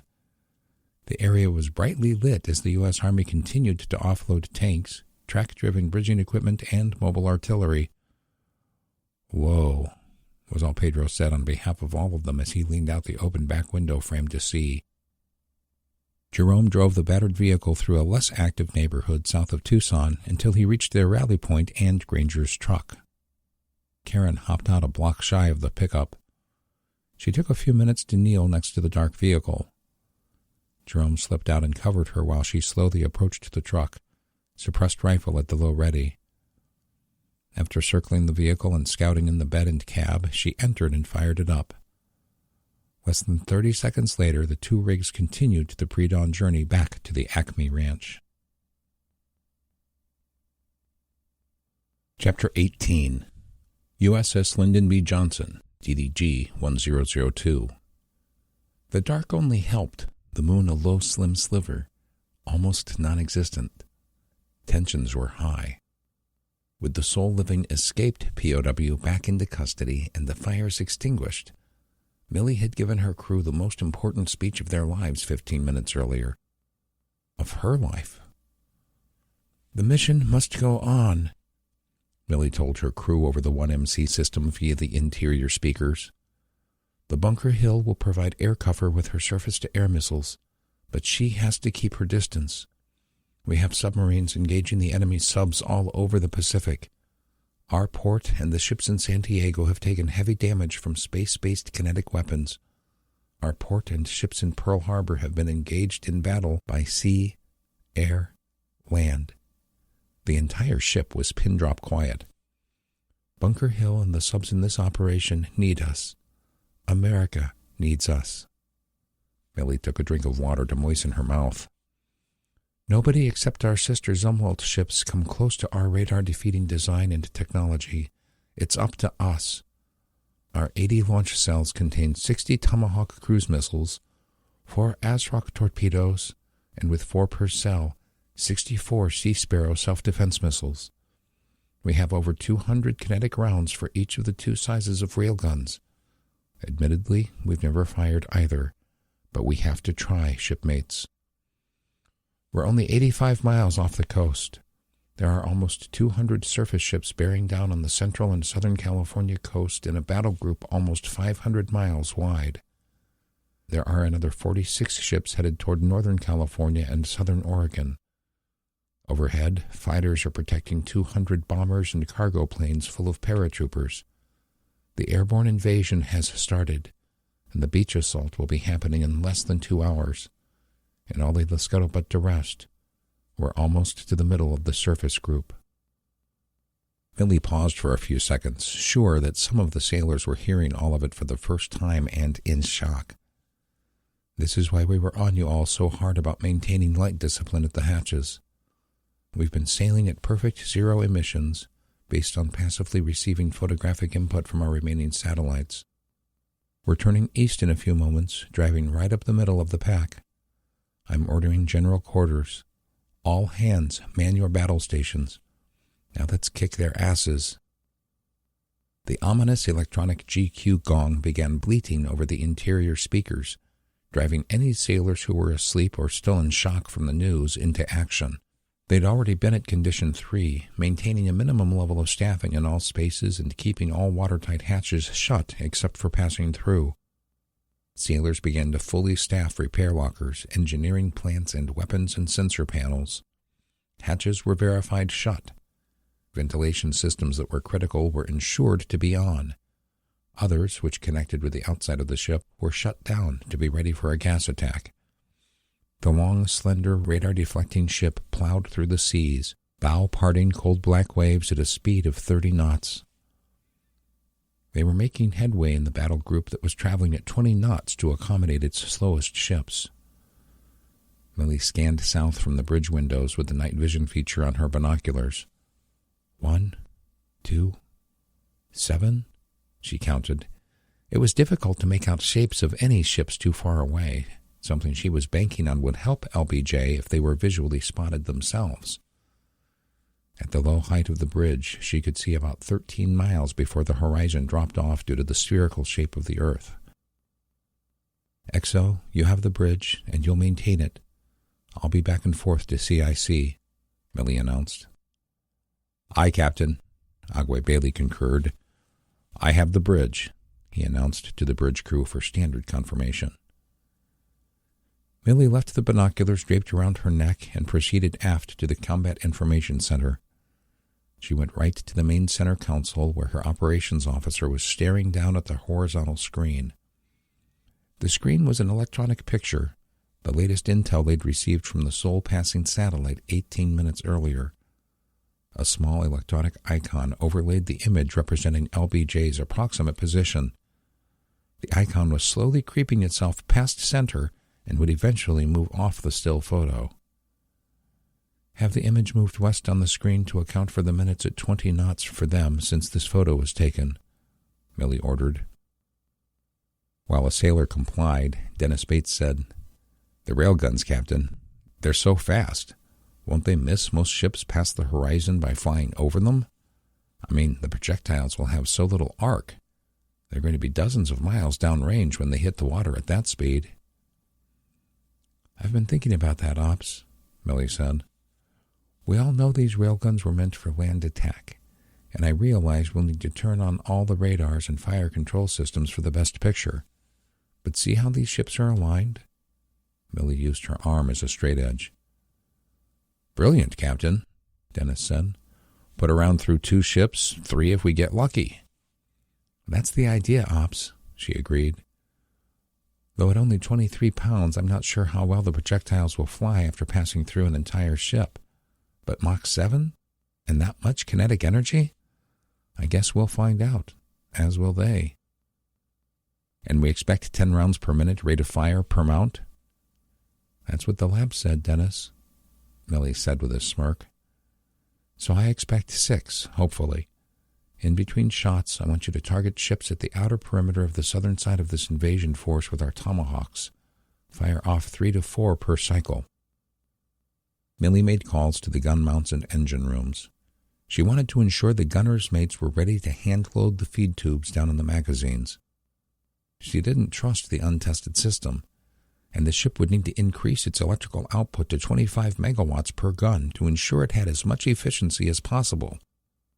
The electromagnetic rails would cycle a pulse of energy, pushing the projectiles down the barrel with a force so violent it would shake as badly as a traditional cannon. The original mount was using tungsten slugs. The newly installed barrel on the mount closer to the bridge would be firing plasma slugs. The heated friction of the shots would ignite the molten metal cores of the slugs, which would incinerate whatever it hit at 13,000 degrees. Her last call was to ensure that hose teams were in place to spray down the barrels. They would stay inside the ship's flat superstructure until the forward missiles were all fired. This is unprecedented, she knew. Nobody ever expected us to fire these things, let alone hundreds of them in one battle. Millie glanced down at the display. You can pull the map, Ops, she decided. When I get back to the bridge, we'll be going live. Wait for my order, she said as she moved back out of the space. A few steps forward and she was back in the dark bridge, looking at the silhouettes of her shipmates being cast by screens turned down to 5% brightness. She strode to port and scanned, searching her memory of the last glance at the intelligence photo. Millie could feel her heart starting to beat faster. An image of dawn crept into her mind, making her smile for just a moment. Lord, please take care of my family. She moved across the wall of windows to the starboard, continuing to scan. Mr. Bailey, she said, her calm voice masking the nerve ball building in her stomach. Aye, Captain, the friendly Jamaican replied. Tell CIC to light us up. While the XO relayed the command, Millie grabbed the handset near her fixed captain's stool and queued up the 1MC. All hands, prepare for battle. May God bless us all. As she hung up, the data from the freshly powered radars, radios, and positioning systems populated the displays. The small whir of cooling fans for dormant computers suddenly came to life. Millie knew that at that moment, in dozens of Chinese warships and planes, the combat centers were reacting in confusion to the unknown source of radar transmission in the dead center of their fleet. Millie took a quick glance at the displayed enemy positions on the screens overhead and grabbed her handset. CIC, bridge. See that line of frigates to the starboard? Copy that, bridge, Dennis's voice replied. Mount 1 on them. Mount 2 hit that amphib to the port forward about 7 miles out. Millie watched in the dark, barely able to see the cowling on the large boxy structures slide up and rear, revealing the long barrels. The heavy shock-absorbed cannons lifted 1 foot out of their cradles. The forwardmost cannon moved to the starboard, while the one closer to the bridge moved port. In the mounts, small gyroscopes relayed the ship's movement as it rocked and plunged its way through the dark ocean, sending slight corrections to the gun mounts. The barrels were adjusting automatically to ensure their aim was true. Fire at will, the adrenaline-filled short captain practically yelled into the phone. Without the traditional fireball of naval artillery, The cannons shook nonetheless as they spilled their violence toward the invaders with 32 megajoules of energy. In the tiniest fractions of the next second, 2 ships to the starboard were hit with the slug, one at 3 miles distance, the other at 12. The round hit the ocean 32 miles downrange and skipped along the surface like the world's deadliest tumbleweed, barely missing a third ship. Both ships caught fire as the intense friction and heat radiating off the round ignited a fuel line on one and passed through a torpedo loaded in its deck launcher on the other. Explosions ensued. Millie ran to the port in nervous energy, seeing that the targeted amphibious ship full of enemy soldiers was starting a series of recurring explosions. As she ran, the missile hatch covers to the port and starboard bow opened. 4 Tomahawk cruise missiles all shot with a bright glare, achieving several hundred feet of altitude before their guidance systems were able to correct them. They rapidly picked up speed, heading south. Millie jerked the phone on that side of the bridge out of its cradle. CIC, bridge. Let me know the moment you detect enemy fire control radars. They know where we are now. USS James L. Honeycutt, SSGN 93. The sound of the active sonar pierced the hulls of the Honey and the sister ship trailing behind her like electronic nails on a chalkboard, squeaking like a high-low siren. The sonar technicians had warned of explosions coming from multiple contacts. In the confusion and in the memory of a strange intelligence report of one damaged U.S. submarine towing a different non-functioning one, the panicked fleet admiral ordered the destroyers to take action. They launched their helicopters, each armed with 2 torpedoes, and they began active sonar pinging, trying to find the Yankee imperialist infiltrators to relay positions to their own submarines. The source was contact Juliet 17, an overly nervous sonar technician announced before being asked. Honey's loud electronic active sonar came with its own set of pros and cons. While telling the sender exactly where the submarines were, it also told those who got hit by the bouncing sound wave who actually rang the bell. It wasn't much of a negative attribute to surface ships, as it was presumed the subs already knew where they were. In the state-of-the-art submarine, the sonar operators were no longer confined to their own tiny sound-resistant room. The CO ignored the outburst as he studied the screens ahead of him, and Darren walked over to put his hand on the young lady's shoulder in reassurance. "Just calm down, Martin," he said calmly. "We're all nervous as hell." "Aye, Cobb," she said apologetically. "All right, here we go," Commander Woodard, the captain of the ship, said in tense anticipation. "All ahead 2/3, right full rudder, bearing 220. I want 45 knots as soon as we can get there. Let's show these commies what we can do." As Darren repeated the orders to his pilots, he watched the digital gauges in front of them to ensure the orders were being followed correctly. He heard Brody continue to give orders. "Give me the full 360 view on the main screen. Highlight the 4-mile grid around contact Charlie 01. Put all submerged contacts on screen 2. XO." "Aye, sir," Carla called out in the tension. "Call the TAC. Make sure they have the correct surface targets to the north ready to go for the missiles. We'll be sitting ducks during the volley. No wasted seconds. And make sure they have some decoys ready to go. It seems like our chemical countermeasures didn't do jack squat a few months ago." "Aye, sir." "Sonar," he called out next. "What's our little sister doing behind us?" "Key West is increasing speed and peeling off to the south, Captain." USS Illinois, SSN 786. Days earlier, in the cold black of the North Pacific Ocean, over a dozen Navy SEALs worked feverishly for 2 hours, swimming to keep up with 2 submarines. Moving one tow cable at a time and under spotlights built into the spy sub, they transferred the towing of El Paso over to USS Illinois, the other ultra-fast propulsor-driven submarine in Operation Flea Flicker. As China used active sonar to find the USS James L. Honeycutt and the decoy ship behind her, they made the mistaken assumption that the wounded duck, bogged down with an enormous burden to tow, was going to be easy pickings per their false intelligence. The sonar technicians on the Illinois reported the ruse was up. that Honeycutt and Key West were moving to flank speed and engaging. "Very well," the calm, smooth Annapolis graduate CO replied. "Continue on course. Decrease speed to 15 knots. Prepare to blow the tow pendants." As the plan hunter-killers swam under them, Illinois moved over the crisscrossing of warring U-boats at a shallow 200 feet, towing a dead submarine packed full with hundreds of torpedo warheads and thousands of other explosives. The Key West would join the Scranton in taking out the enemy subs.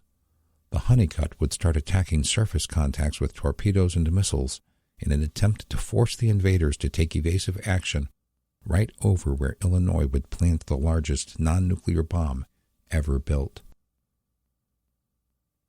USS Lyndon B. Johnson, DDG 1002. Millie ran into the Combat Information Center.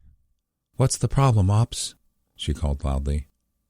"Mount 2, Captain," Dennis Bates answered amongst the dark room full of operations specialists and fire control technicians monitoring the variety of sensors, radars, and weapon control systems. "The chief engineer is looking into it. He thinks that the intense friction and heat are overloading the system. They're trying to cool and reset it now." "Decrease rate of fire to 2 per minute on Mount 1, Millie ordered. "We need it to stay up." She was moving directly over to the sonar panel. "How many submarines are you tracking, both ours and theirs?" The technician looked at the secondary screen next to her main display. "We're still showing at least 27 of theirs, ma'am." After a slight pause to check further, "and 9 of ours." The young man looked at his captain with tears in his eyes as he pulled his headphones off his ears and rested them on his head. "What were the numbers when we started?" Millie asked, trying to evoke calmness with her manner despite her own fear.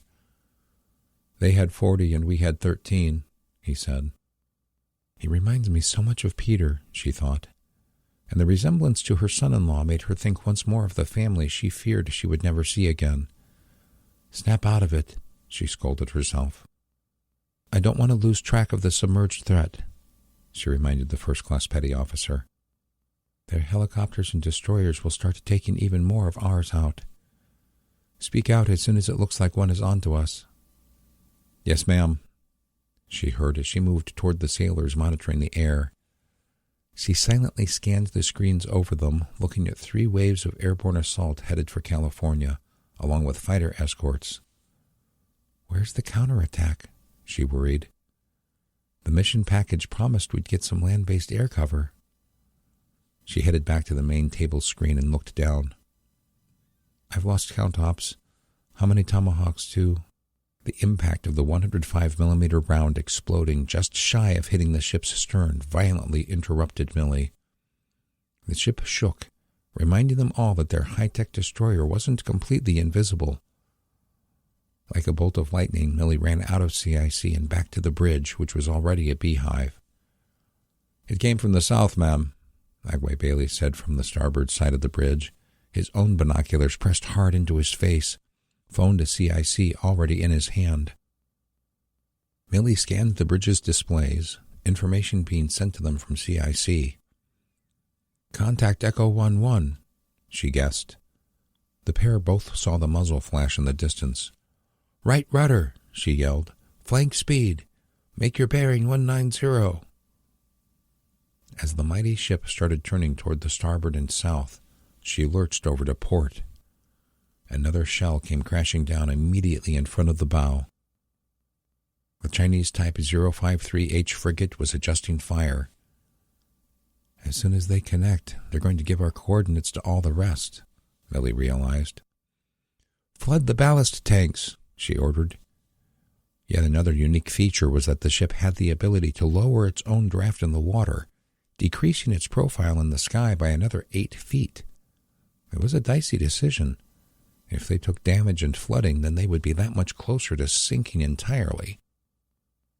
Mount 2 had made its final adjustments and sent one of its lethal rounds back at the frigate. The Mach 7 bullet hit the hull low, entering the gun mount magazine. The ship exploded in a back-breaking fireball. Millie knew that not all her rounds and missiles were connecting. Some were missing within the margin of error for sending ballistics across the rocking ocean. Tomahawks were being shot down by defense systems.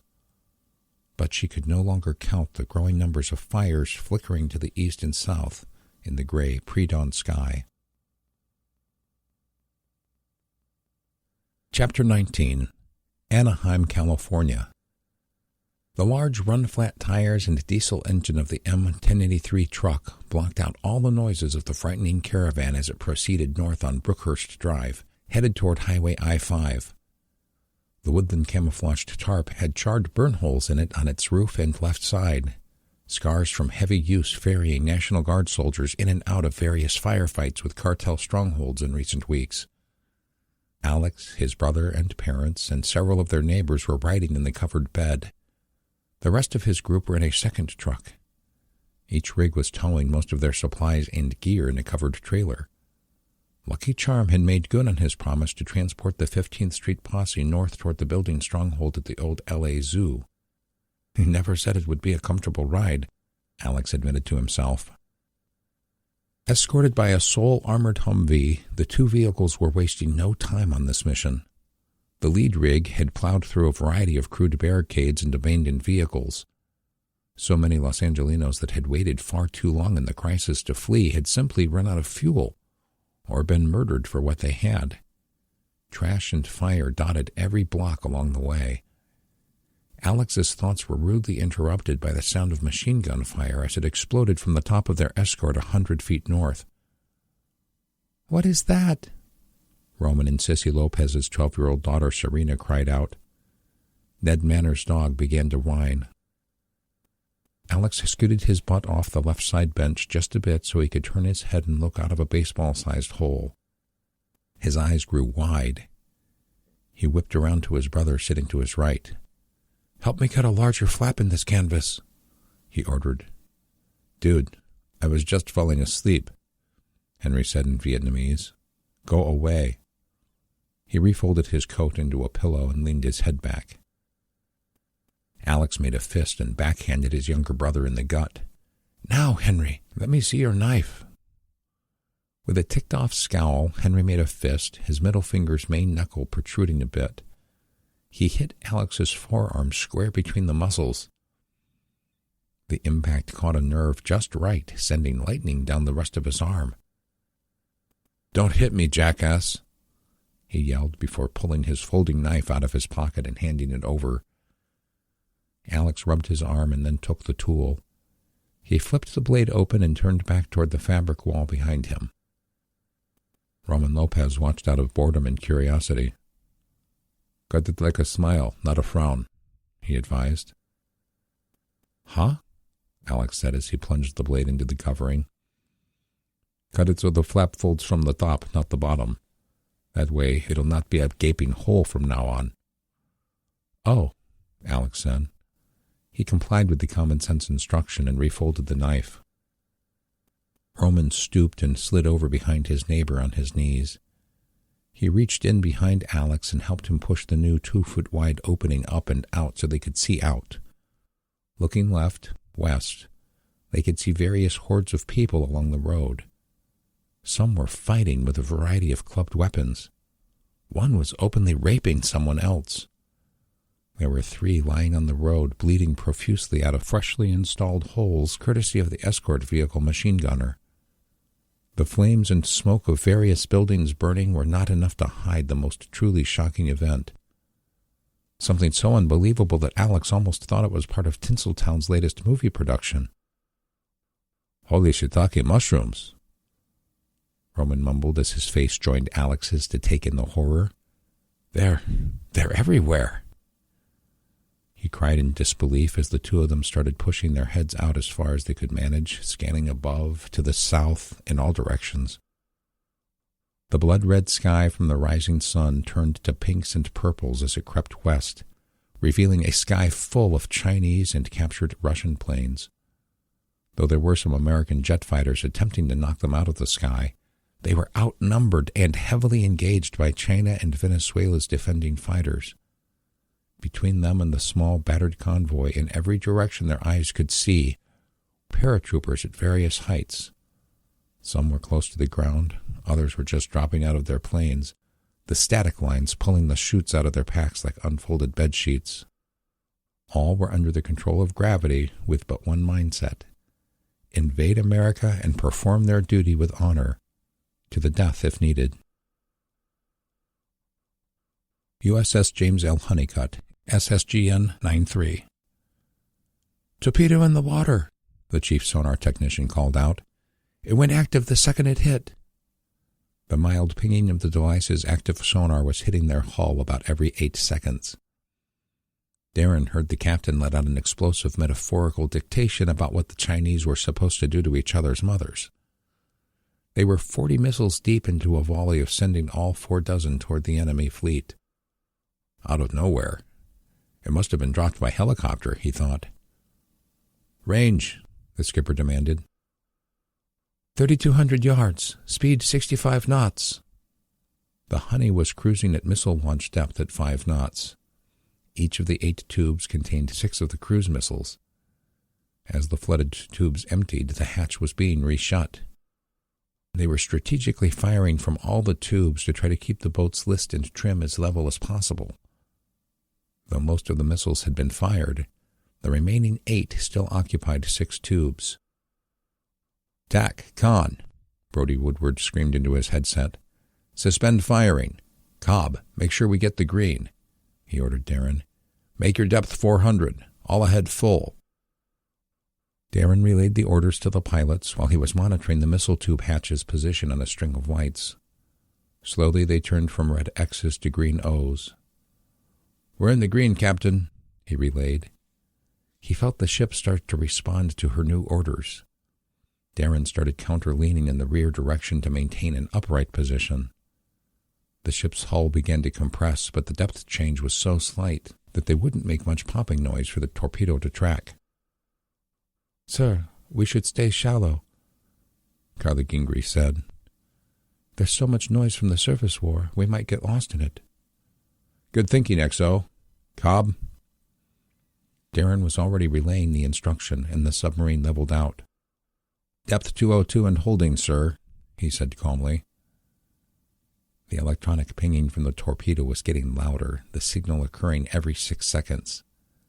"It's still coming," was the fear that dominated every mind in the submarine at that moment. The CO was intensely scanning his battlefield displays. The little icons were moving more quickly as they picked up speed. "Highlight grid Alpha 14, he ordered. The main display zoomed in on the intended area. "Make your bearing 315, he yelled. "Put us right in between these 2 ships. Adjust course as you need to, Cobb." Darren ordered the pilots at the control station and pointed at their screen. "Right in that one's wake. I mean, you really need to shave it close, Wit," he insisted. "Depth 100, the captain ordered. ETA until impact." Darren had his team pull up on the dive planes as the fast submarine gained speed. The torpedo's gain had slowed. 50 seconds, someone called out. Everyone who could see a screen was trying to do the mental math on when they might pass behind the enemy corvette. They weren't going to make it at that speed. The captain got on the phone with his engine room. "We need the full output on the reactor, Eng," he said, using the chief engineer's nickname. Not a soul in the room dared crack a Kirk and Scotty joke at that moment. Darren continued to monitor the speed. "What about the sonar dome and ballast tank repairs?" he worried. "Are those going to hold?" The submarine's modern design elements, from the propulsor to the sleek, curvy cowling at the bottom of the conning tower, to the shape of the planes and stabilizers, all were meant to give her superior speed. With more torpedo tubes than most older classes and greater speed than any other class of submarines ever built, the theory was that she could cover more ocean and targets if she ever needed to perform an attack role, or evade a torpedo in the open ocean. The mighty vessel was starting to shake as she pressed through the sea at nearly 55 knots. As they approached the gap behind the corvette and the destroyer 1 mile behind it, Darren's pilots made a slight adjustment. "Range 400 yards, one of the techs called out. "Right rudder, the CO ordered. "Come around the Corvette. Put us just under periscope depth." As the Honey slowly made the turn back to the east, the trailing torpedo curved to follow suit. It misinterpreted the noise from the enemy vessel and exploded with enough force to break its keel and send the front and half pieces 10 feet into the air. The water all around the ship turned a bright teal green as it filled with heat and gas bubbles. The shock wave rippled through the ocean and impacted the James L. Honeycutt only 300 yards away. The submarine danced, throwing every item and person inside around like rag dolls. Alarms and sensors screamed, and electronic systems flickered and blinked before resetting themselves. Darren, who was standing and facing the starboard where his pilot sat, was thrown backward. He slid to a stop by running into a console on the other side of the control room. He felt the XO slide into him. His ears rang from the noise, head pounding with a concussion headache. "Are you okay?" he asked his XO loudly. He could hear her moan and groan. "Carla," he insisted. I'm okay, Cobb," she said slowly. Both gingerly climbed back to their feet. The pilots, sonar operators, and most of the rest of the con teams were belted into chairs. "Where's the captain?" she asked excitedly. Ignoring the blaring sirens and looking further aft, they saw the answer.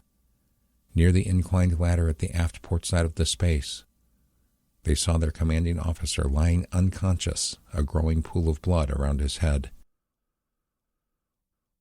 Acme Ranch, southeast of Tucson, Arizona. The approach to the ranch was busier for dawn than any of the crew who brought Tracy home from the hospital would have ever guessed. The 2-lane state highway led south past nothing but ranches and grazing land until reaching one town called Sonoita. Once there, the road branched to other towns west and east, but many of the arterial roads were clogged as the U.S. Army continued to spread along their front line. Residents had nowhere to go but north, and though many were without an ultimate destination, they still found themselves bugging out on the beautiful Thursday morning. As the 2 trucks slowed to turn west up the ranch's driveway, they were passed rapidly by car after speeding car of families seeking safety. "The balloon must have gone up," Tracy said, breaking a long silence amongst the tired friends. "Sorry," Karen squeaked as loudly as her dry and strained throat would allow.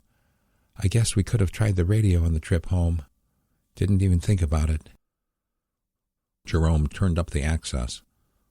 Once past the open gate, he immediately had to pull partway off the drive, hugging the pasture fence closely as Army trucks and equipment were moving to the road. He came up to a military police officer and stopped. The young man took their identifications and checked them against the very short civilian access list. 2 minutes later, they'd been cleared and finished the drive to the main house. "Something's wrong," Karen said. "Yeah, I bet the invasion has finally started," Pedro said as he gingerly reached down the back window frame and found the handle to pop open the hatchback. "No, I mean here," Karen explained. She watched Bob get out of a lawn chair near the open door to the converted garage. As Pedro and Jerome assisted Tracy with exiting, Karen headed over, concerned about the look on the old roadrunner's face. Though he hadn't been crying, he may as well have been. "What is it?" she asked, unprepared for the answer. Bob stepped up to her and placed his hands on her shoulders. "I'm sorry, dear." Karen knew instantly, causing hot tears to well up in the puffy bags under her eyes. She slowly leaned into the man's gentle but determined pull, landing her chin on his shoulder. "Claude?" was all she could manage to say. "He passed about an hour ago," Bob said, holding his surrogate niece tight to him. Karen started to sob and wrapped her arms around Bob's neck. "Oh, Claude," she thought, "why here? Why now? Why do you have to leave me all alone out here?" Pedro and Jerome tried to escort Tracy into the house, but he saw Bob's face and headed over under his own power. After giving his older companion a fist bump with the arm not in a sling, he asked, "What happened?" "Claude had been ill," Bob explained. "His heart. He passed just a short while ago." The former Navy man fumbled for words. "What? Oh, wow. Oh. His face wrinkled in emotional pain. First Mick and Wolf, now Claude. Have a seat, brother, Bob said, nodding toward his unused lawn chair. It's good to have you back. Inside, after hugging his wife Robin, who had grown attached to Claude as she became his nurse, Jerome, the former EMT, took custody of the situation. He had Fred go tack up a horse to the ranch utility wagon. Pedro and Daniel assisted Jerome in moving Claude to the front outside the house in a heavy-duty nylon fold-up litter with sewn-on handles. Bob held Karen as the men loaded Claude as delicately as they could into the wagon. Daniel stepped down from the back of the wagon. My deepest condolences. He offered Karen with a nod and a sincere expression. Karen nodded back and wiped her eyes, though she said nothing. Bob gave Daniel a look that would have knocked a buzzard off a manure cart. Guys, Donna Wolf said as she came out of the house holding something in her clutches. She moved over to the wagon and handed a triangular flag up to Pedro. Its blue field and large white stars were obvious. No, Donna, that was your husband's, Karen said. Donna nudged Pedro to keep it and walked over to Karen with tears rolling down her cheeks. She gave the woman a hug and then pulled back, keeping one hand on Karen's arm. Not the one from his funeral, she explained. The one from his shadow box from when he left the Special Forces. He's practically screaming at me in my mind that I need to give it to Claude. She half laughed. Please take it. I know Dave wouldn't have thought twice about it. She's right, Karen, Bob agreed, squeezing her with the one arm still around her shoulders. She's 1,000% right. That's what any of us original Roadrunners would have done. Absolutely, Tracy said from the chair. Karen nodded and gave Donna another hug in return, a fresh set of tears flowing down her rosy cheeks. Suddenly, sirens began to play out on the loudspeakers at the Army compound to the south. The ranch group moved past the trees on the opposite side of the parking area toward the fenced field in front of the main barn. They could see vehicles and people scrambling. Missiles suddenly launched from the defensive batteries a kilometer to the south. One by one, 20 streaks of flame shot out, leaving a smoke trail behind.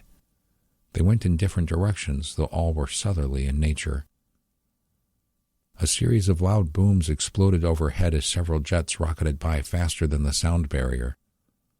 Those are Chinese, Bob called out. 4 more jets rounded right around the ranch as they looped from a southerly heading to a westerly, trying to get in behind the invading jets. The ranch team all stared in awe, watching the jets slowly peel apart in a tangled web as the American F-22s started to stray from each other, hot on the tails of the enemy J-10s and J-20s. Daniel called out to Fred, "Fire up the quad and meet me at the bunkhouse," before sprinting off to grab his tactical kit. Donna looked at Karen and Bob. "Should we let them go up to the OP?" she asked in concern. I really don't care at this point, Karen thought. I'm just too drained to keep playing games with that clown. Sensing that, Bob answered, "It'll be okay," he nodded.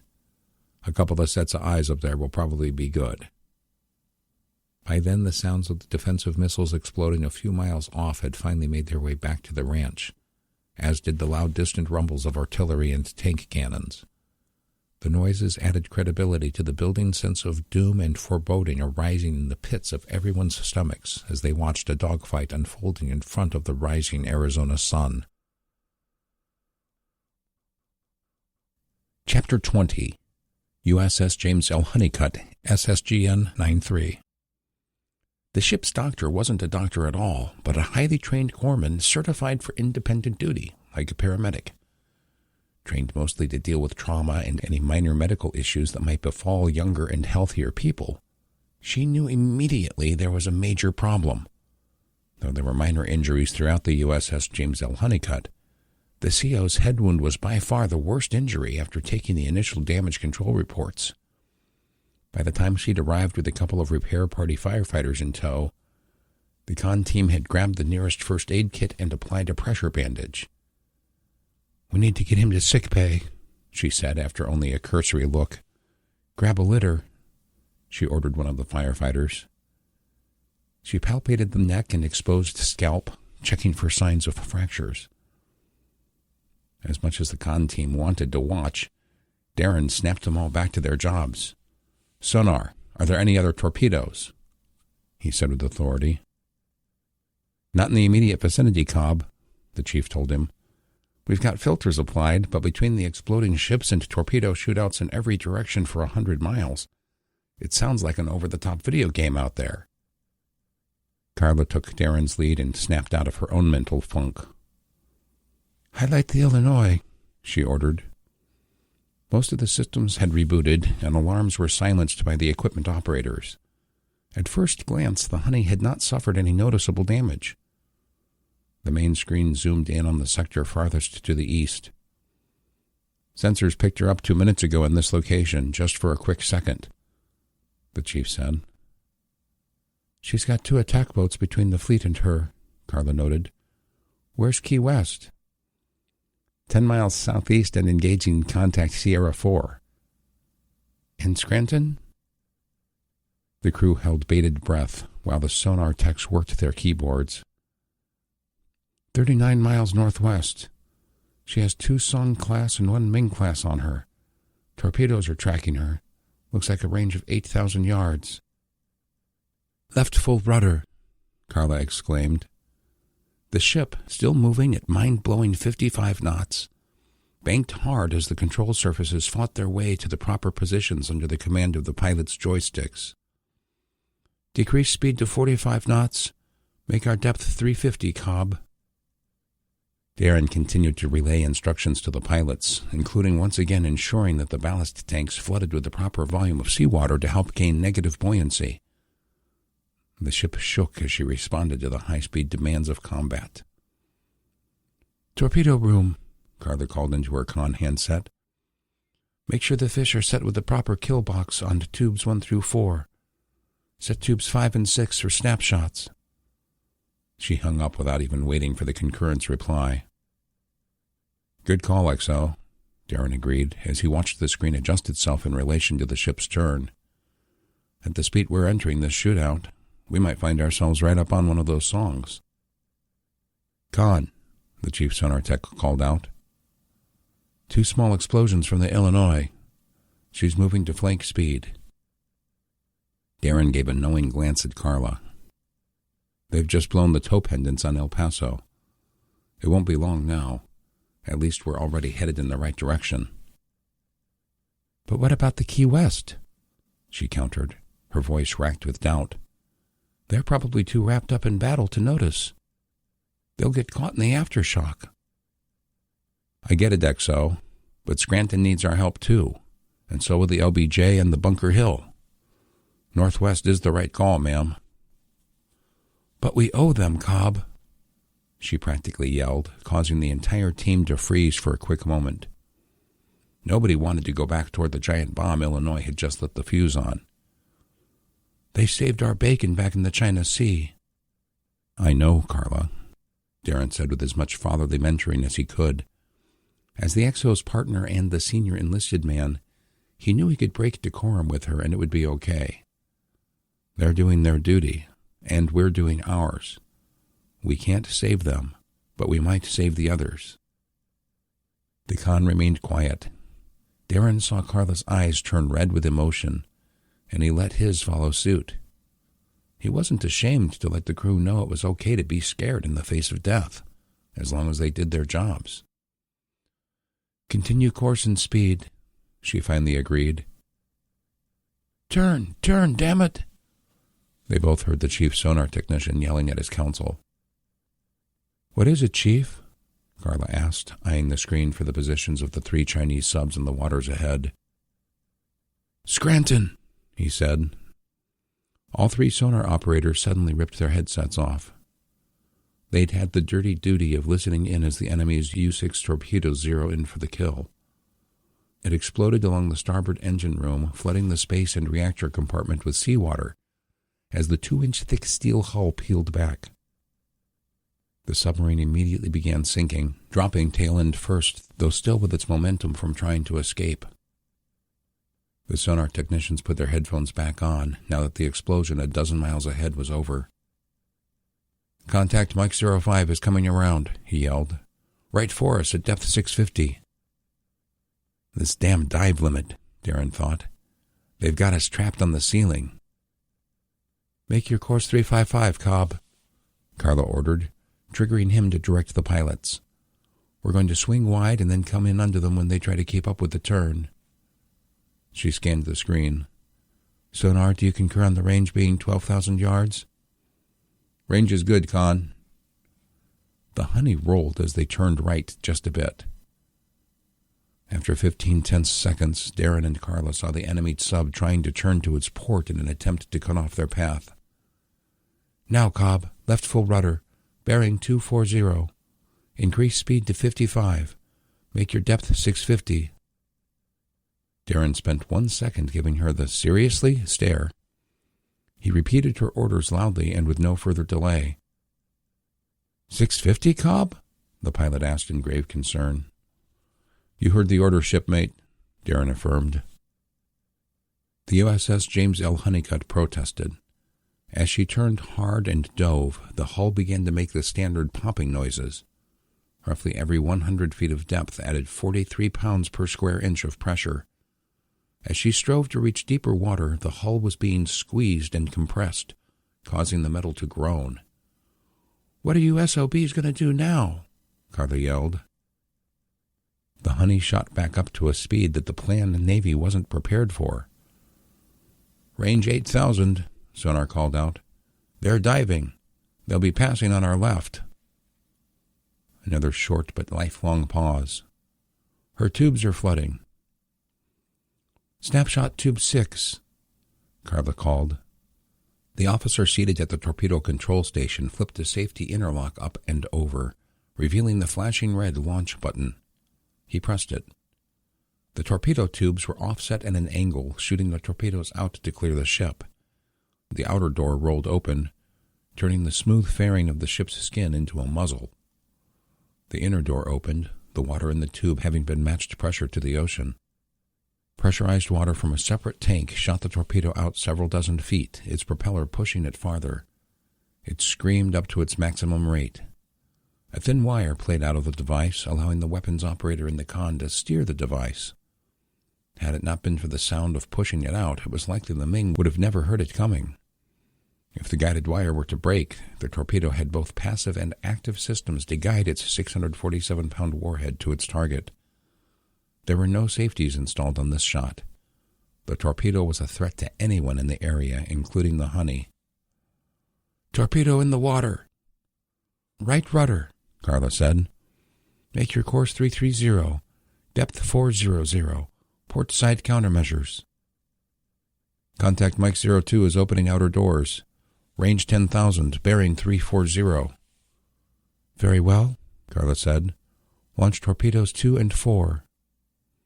The familiar sounds of 2 more Mark 48s being launched 2 seconds apart were heard and felt. The torpedo team was busy reloading the empty tubes. The chief sonar operator reminded his team to pull headsets. "Direct hit on Mike 05, he said as the explosion started. After a few seconds, he donned the set again. "Sounds like their shot went after the countermeasure. It isn't following." He held up a finger to ask for a moment. Finally, "She's flooding. I can hear the hull breaking up." "Cobb, maintain course. The 48s will take care of that sub. I've got a feeling that LPJ will be needing us up there." "Con," another one of the sonar operators called. "It sounds like... The chief took over. "I'm guessing it was the flea flicker, ma'am. 25 miles east by southeast." He listened a bit more, adjusting some dials and switches. "I heard an explosion like I've never heard, and multiple ships sinking." All 3 of them were clacking on their keyboards. "Not you, Dan. Keep your ears on what's ahead," he mumbled to one of his subordinates. Suddenly he looked up with worry. "The ships in that area are getting upended like they're in a giant bathtub." Darren and Carla exchanged glances. "It was a pretty big bomb, XO," he said. Something like 400 torpedo warheads at 700 pounds each, plus other stuff. There's not much we can do now, Cobb. Put us down to 800. That wave will probably damage or sink every ship for 50 miles. Darren gave her a grave look, seeing that she was fully aware of the major risk involved to the repaired sub. Aye, ma'am, he finally said before repeating her commands. Acme Ranch, southeast of Tucson, Arizona. Karen was just getting the hang of using the John Deere 5R's rear-mounted bucket by the time she'd finished the grave. The irony of placing Claude's resting place near the same tree that Daniel had tried to frame her for stolen goods was not lost. Before that happened, the spot had meant a bit of peaceful solace in a trying moment. Since then, it had represented the initial step of a new transformation, of becoming a woman who would no longer allow venomous men to control her mind. Jerome had driven the machine, which had been part of Donna's ranch purchase, down the trail and showed Karen how to use the levers. Knowing that she didn't want to bury a body too close to the open stream to the east, she'd chosen the spot as a way of telling her uncle that she was growing, evolving, that she was moving on. I'll dig it for you if you like, Jerome offered. I got it, Jay, she said with a fragile smile. I need to be alone. She looked over at the horseless cart, the gifted American flag covering her sole family, tucked in and under Claude along the sides. I'll call you on the radio when I need some help. In the 90 minutes since, she'd dug the hole and spent some time meditating. Not sure if she actually believed in God, she hoped there was one, hopeful that Claude knew how much she loved him, something her angry family rarely conveyed to each other. Am I alone? She contemplated. Maybe I should just slip out quietly. She continued to think, to plan, to wonder. I don't need the drama. I don't need any more Daniels in my life. For several minutes she thought about where she would go, how she would eat or sleep out on her own as a war was starting. She wept some more, missing her mother who'd passed from breast cancer 11 years earlier. She thought about traveling to Florida to find the father she'd not talked to for 19 years. She thought of those at the ranch she'd started to bond with, such as Pedro, Jerome, Tracy, Granger. The thought of the scarred firefighter and Marine instantly brought about the usual heart flutters. They'd shared more than one spark. I told him I would lead the security decisions, didn't I? But Tracy is back, wounded as he is. At one point, 3 deer startled her as they fled north. After stopping and engaging Karen in a staring contest for a timeless moment, they took off sprinting again, sensing the south was no longer safe. After a long while and a decision to stay in the hopes Granger would return, she called Jerome on the radio. The sounds of war in the distance had continued steadily, though not at the feverish pace of earlier. More air defense missiles fired out of their box launchers to the south, snapping her out of her reverie and deep celebration. She was ready to close the chapter and move forward through the daunting period before them all. Jerome showed up with Bob, Tracy, and Donna. Despite Tracy's wounded arm, the 5 of them were able to gently move Claude to his final resting place on Earth, softly removing the cloth litter and flag. Bob and Jerome folded it up, not quite getting the perfect alignment of 3 stars on the hypotenuse with the final fold and tuck. Thank you, she told Bob as he handed it to her and gave her a warm peck on the cheek. I've had my final words and prayers, she explained to all of them. I don't even remember the last time I slept. Do you think you could? She started to weep a bit as she looked at the pile of dirt that still needed to be moved. We got it, Care Bear, Jerome said. Come on, Tracy said. I'll walk with you. Yes, we got it, Bob added. You don't have to be alone, young lady. We can carry this burden with you. Over eastern Arizona. Lou stood in the small access between the cockpit and the empty cargo hold, staring at 2 of his team members and 1 German shepherd. Gray was sacked out across 3 of the cargo hold jump seats, trying to lie down for his nap. He tried to step quietly back between Rusty and Travis to retake his seat on the left. He'd just taken a satellite phone call from Colonel Ryan Jackson on behalf of General Montgomery. The ringing phone had surprised them, startling his tired co-pilot to alertness. After ensuring she was awake enough to monitor the flight, he'd stepped back to take the call. The plane had been en route from New Mexico to Marine Corps Air Station Pendleton. "It's too hot on the coast," Lou told Angie once he had his headset back on and 5-point harness rebuckled. Their airborne assault has started in support of an amphibious landing expected to start within a few hours. While planes of ours that weren't successfully hacked are defending as best they can, but are outnumbered 2-1. Angie's face turned fraught with worry. "What are our orders, Lou?" she asked, taking advantage of her new boss's preference for informality when they weren't around others. She didn't have to say what Lou was already thinking. We'd be sitting ducks. The Marine Raiders we were to pick up are taking choppers out of California. Their orders have changed, and there are now 4 14-man teams. It'll be dark by the time we land where they'll meet us. It's another lonely desert muni runway. "Where's that?" "Beatty, Nevada," Lou answered, as he pulled maps out of a slot on the side of his seat. They were still navigating the old-fashioned way for fear of hacking. Right on the state border northwest of Vegas. "So let me get this straight," she snorted. "You're going to hit a desert municipal landing strip you've never been to in a valley at dawn with no controller, and Lord knows if there'll even be runway markers." No. You are," Lou said nonchalantly. He smiled to himself, almost feeling her glare burn the side of his face. He turned to face her. "I believe in you, hot dog. It's time you do the same." "Hot dog?" she asked, afraid of what Lou was about to say. "You said you hated the call sign those reserve weenies gave you, right?" "In the name of all that's holy, Lou, please.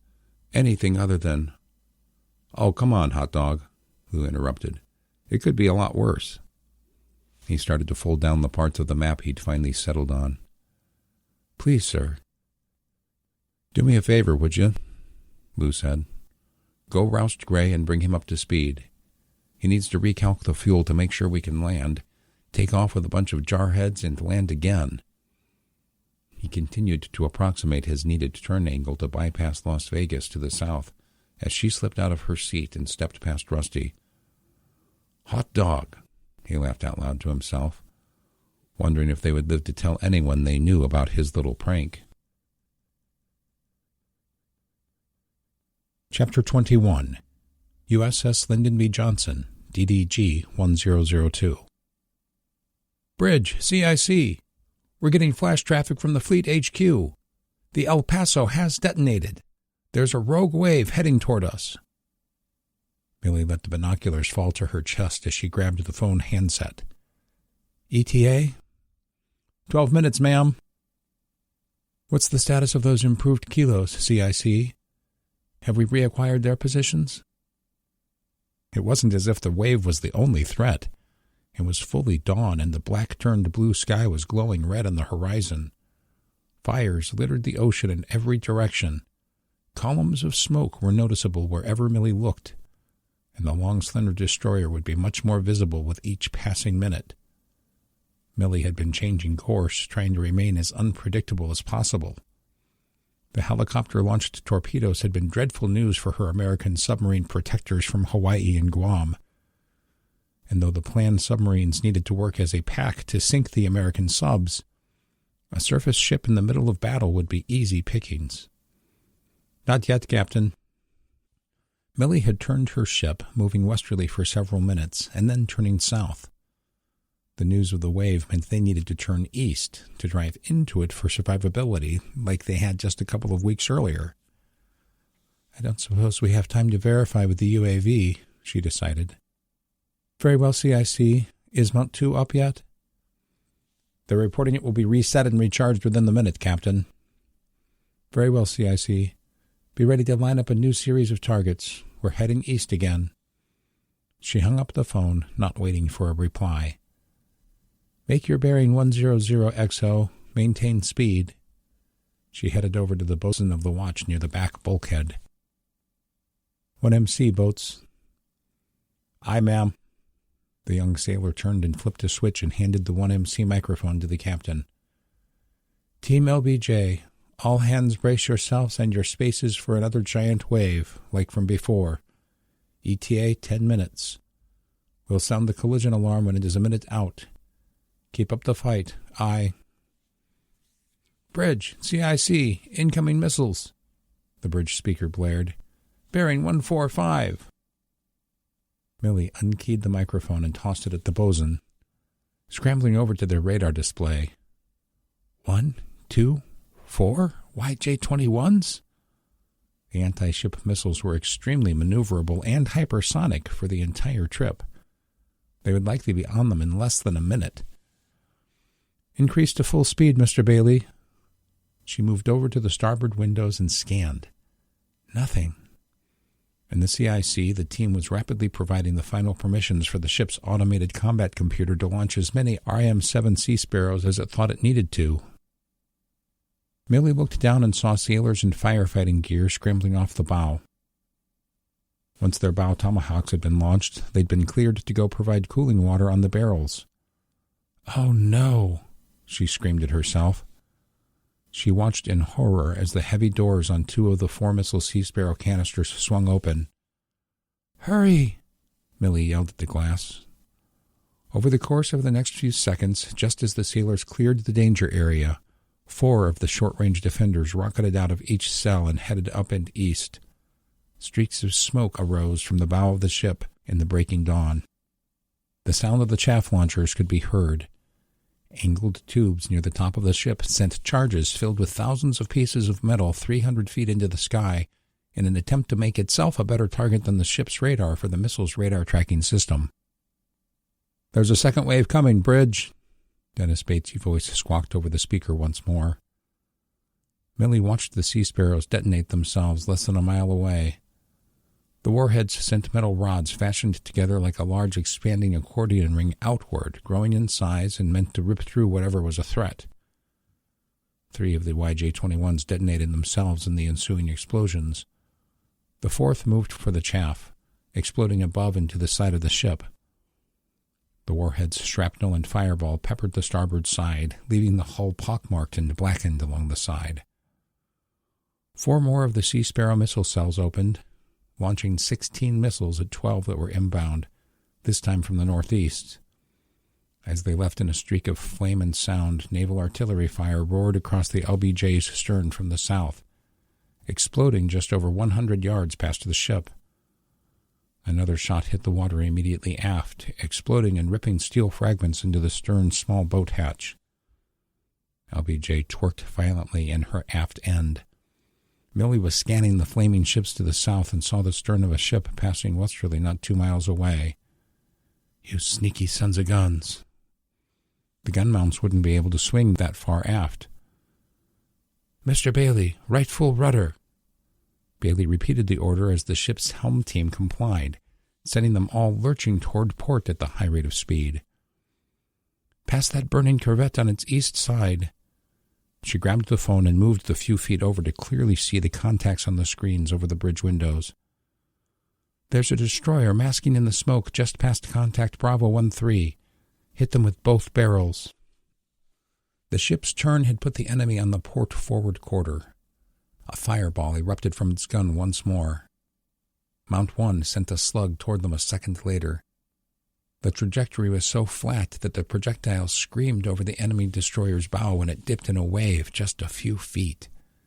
Damn, Millie thought, watching the repaired Mount 2 finish its agonizingly slow turn and fire. 3 seconds after firing, the enemy's slower round caught the LBJ below the helicopter deck, hitting the vertical launch cells along the side that had been emptied of missiles just a half hour earlier. LBJ shuddered for a split second from the impact before the explosive in the round detonated in the non-occupied berthing compartments and storerooms. The shuddering intensified as the explosion sent every person flying into whatever was nearest to impact. At that moment, Mount 2 had fired, its round shorting the 2-mile gunfight by several hundred yards because of the shaking.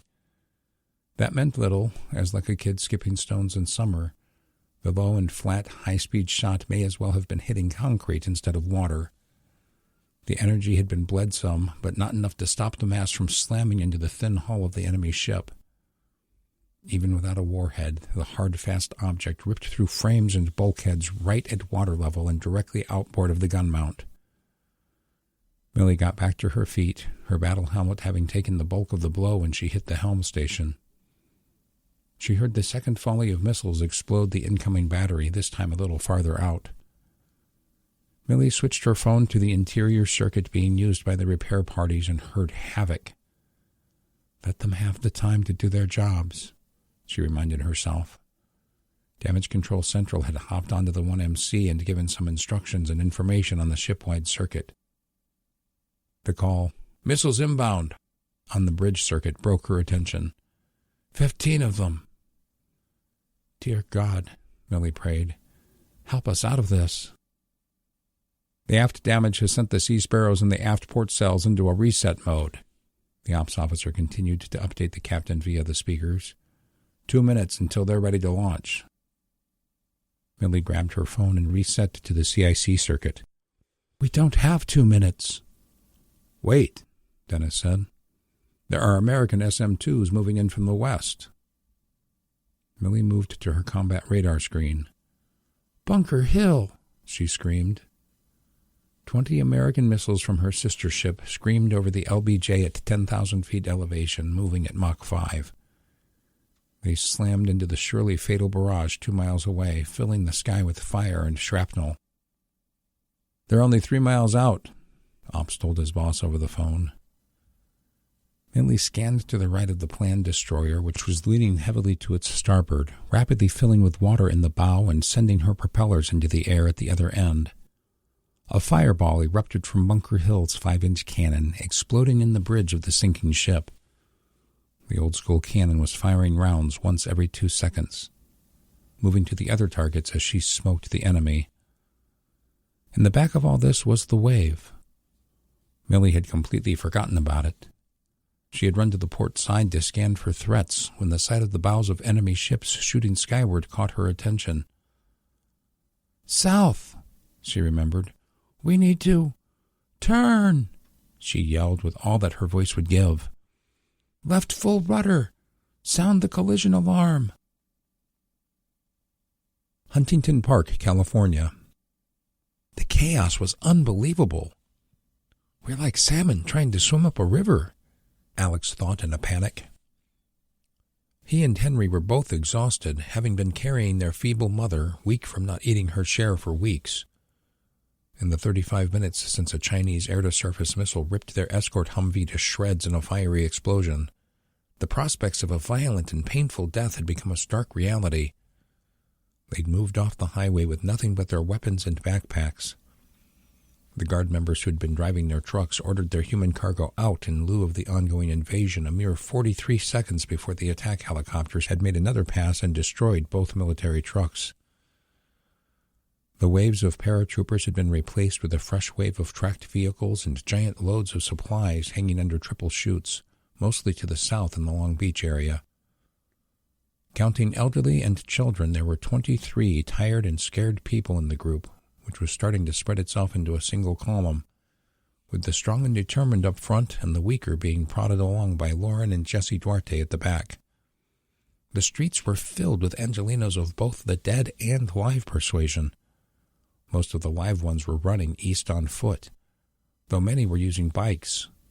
Moving cars of any variety were being targeted by aircraft, a lesson quickly learned by anyone who was still alive by that point. The smoke from the fires drifted in giant streams, obscuring the view of exclusively Chinese planes overhead. Any dogfights had already ended, the losers falling from the sky and joining the devastation of the fallen city of angels below. There's a group of them 3 blocks up, Michael called down to the rest through the throngs of screaming people pushing past them. We're turning up 2nd Street. They were traveling through an area dominated by stores and manufacturers. Every one of the smaller ones not surrounded by razor-wire-topped chain-link fences had been broken apart and looted in the preceding several days. Nobody said anything. The group was following on pure instinct, thankful for the weapons that Lucky had provided. Alex was sure that was the only reason they still had the entire group alive and walking together. A few, like Roman and Ned, were also carrying their shotguns and bows slung to their backs. Even Alex's father was carrying a rifle, breaking a promise he'd made to himself when he left Vietnam. Still carrying his mother, Alex rounded the corner to turn north, seeing the collection of Chinese soldiers amassing at a rally point at a major intersection. He found himself wanting to shoot at them, knowing as soon as the invaders were organized, they'd kill any civilian with an open firearm. Just as he was getting ready to yell up to the front to speed up, something caught his eye. It had caught the foreign troops' attention, too. A brown and frothy blob was rushing up Slauson Avenue hundreds of yards to the west, tossing cars and people aside. "Is that—" Alex thought in panic. "Run!" he yelled as the realization hit him. The troops 500 feet to the west were running too, trying to find high ground. "Flood!" Alex yelled. "Henry, move! Grab Dad!" He sprinted north along the confused 15th Street posse's ranks. "Tsunami! We need to get on a building, now!" He started scanning. Something or someone had triggered a massive rogue wave or tsunami which was marching its way miles into the L.A. area. "Here!"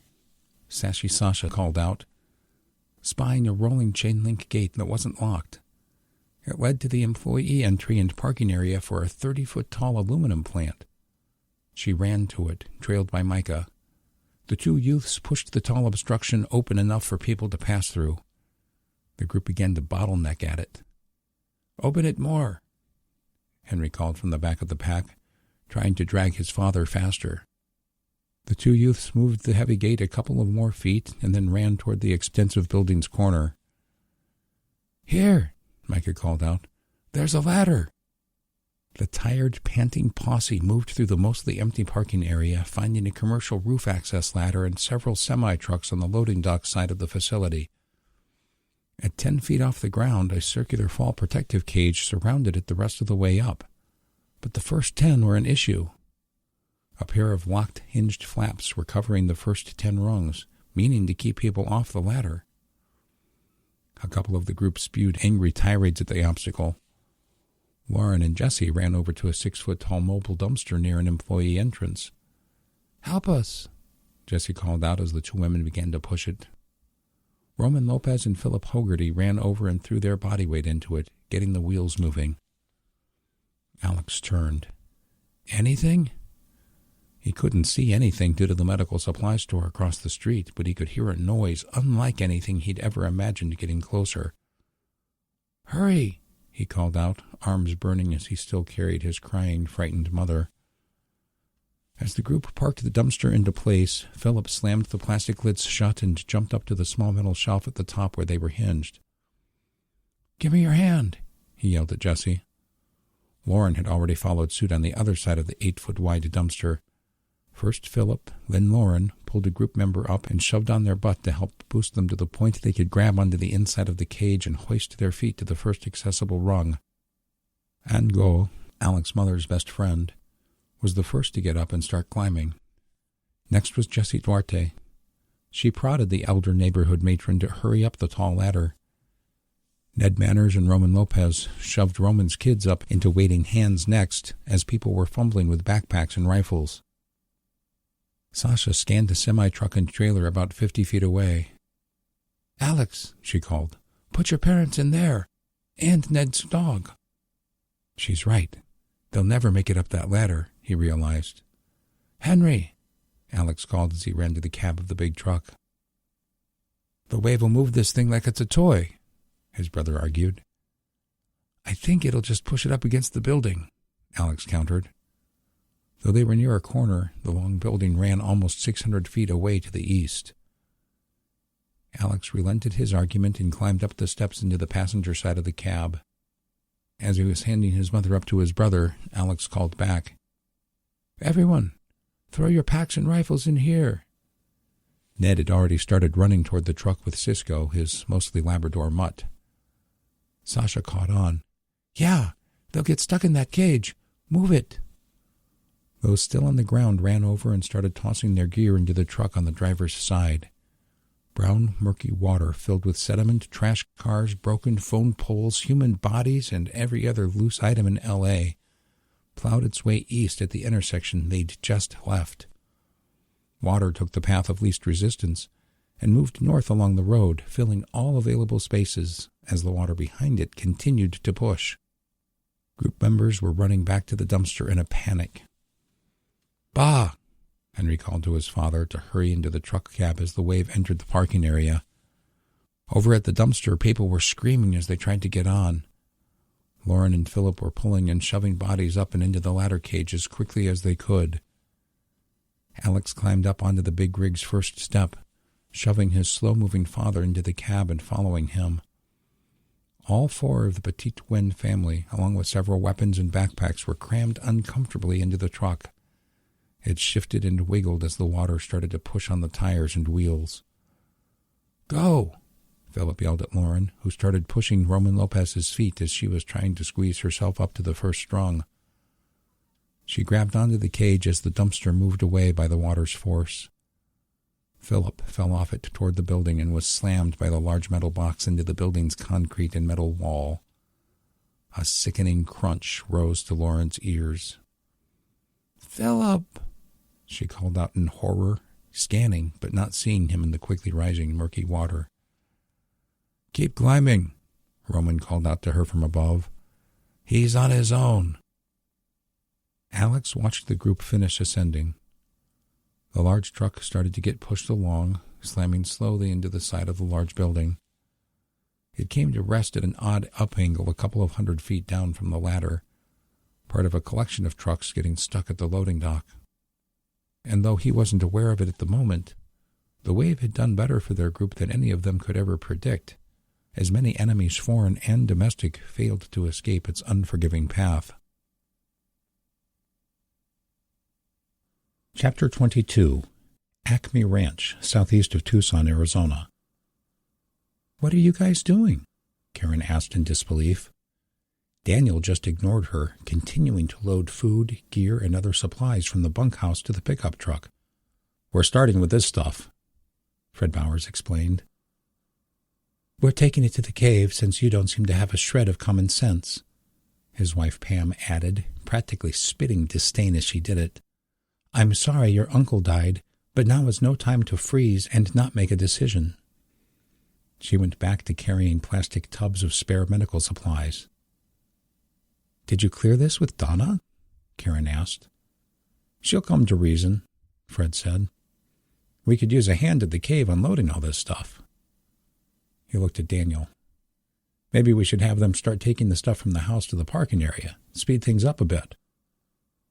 Daniel set down 2 5-gallon buckets which contained Mylar bags filled with water.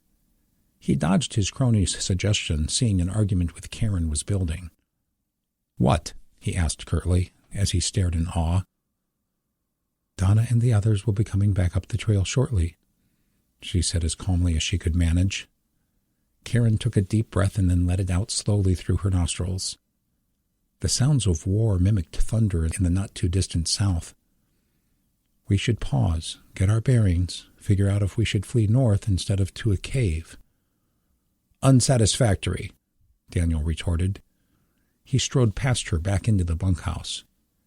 Karen followed, trying to keep her cool. "The entire purpose of us all moving to this ranch was to stay and fight."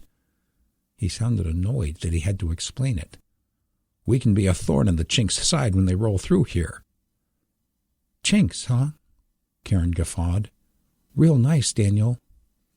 She moved back out of the bunkhouse and added, "Why am I not surprised that you're a bigot?" "We gotta call 'em something," he yelled after her. Karen was getting ready to head back up the trail when the rumbling of heavy tires on gravel rapidly approached. An officer stepped out of the passenger side of a Humvee when it skidded to a halt near the house's front door. She jogged the 100 yards over, knowing that teens and children would be all he found in the house. Seeing her, he turned and moved toward her, meeting by the corner of a corral. "Is the ranch owner here? We felt we needed to update you all on some issues." If the man's words tried to downplay the urgency, his face was betraying them. "She'll be along shortly, but I'm the acting head of our group security. What's up?" "Their magnetic flux and plasma weapons have been devastating our tanks. They've breached our lines outside both Nogales and Agua Prieta. We can no longer guarantee the safety of any civilians.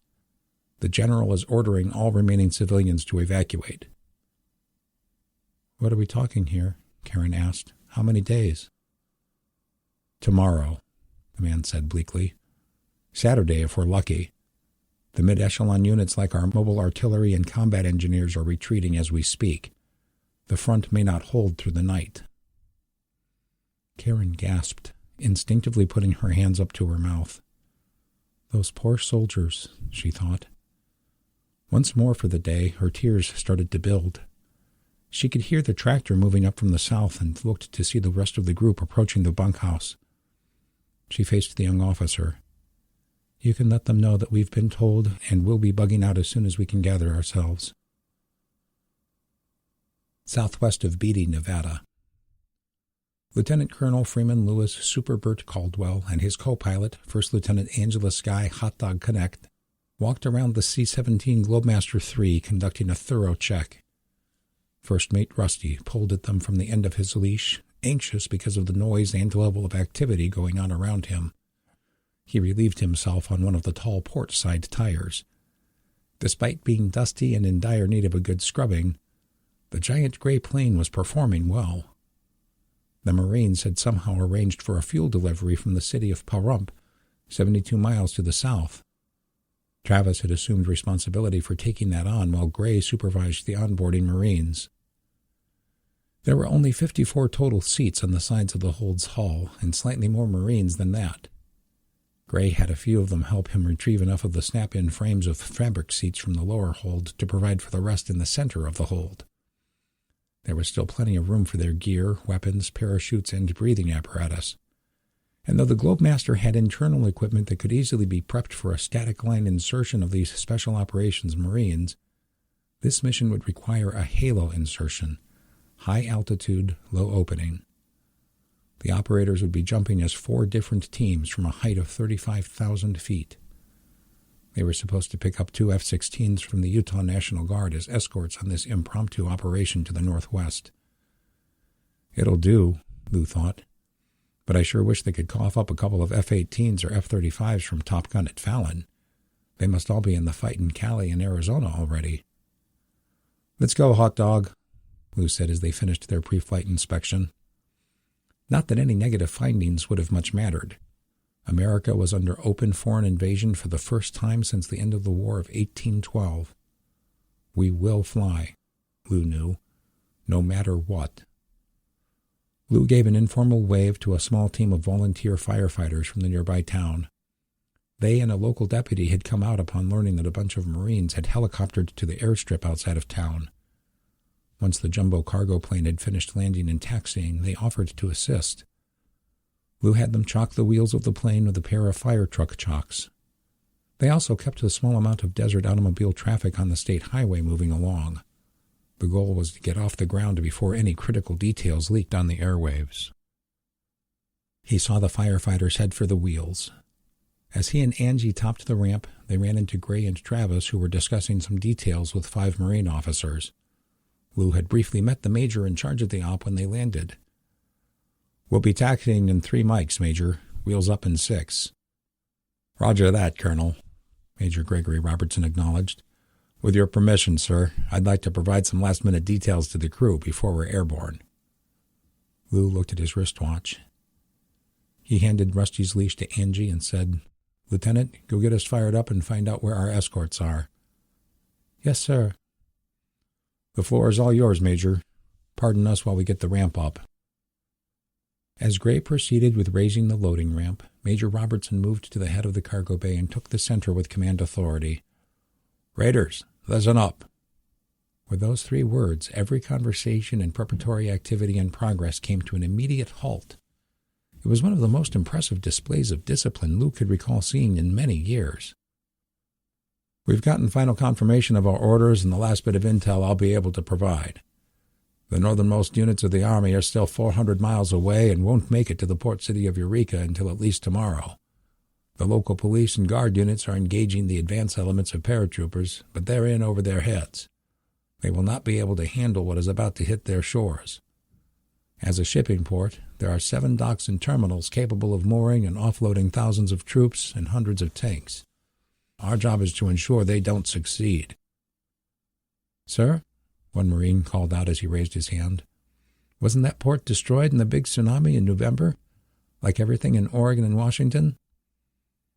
"I had the same question, Herm. I understand it was lightly damaged due to a large breakwater and kilometer-wide peninsula that shields the bay.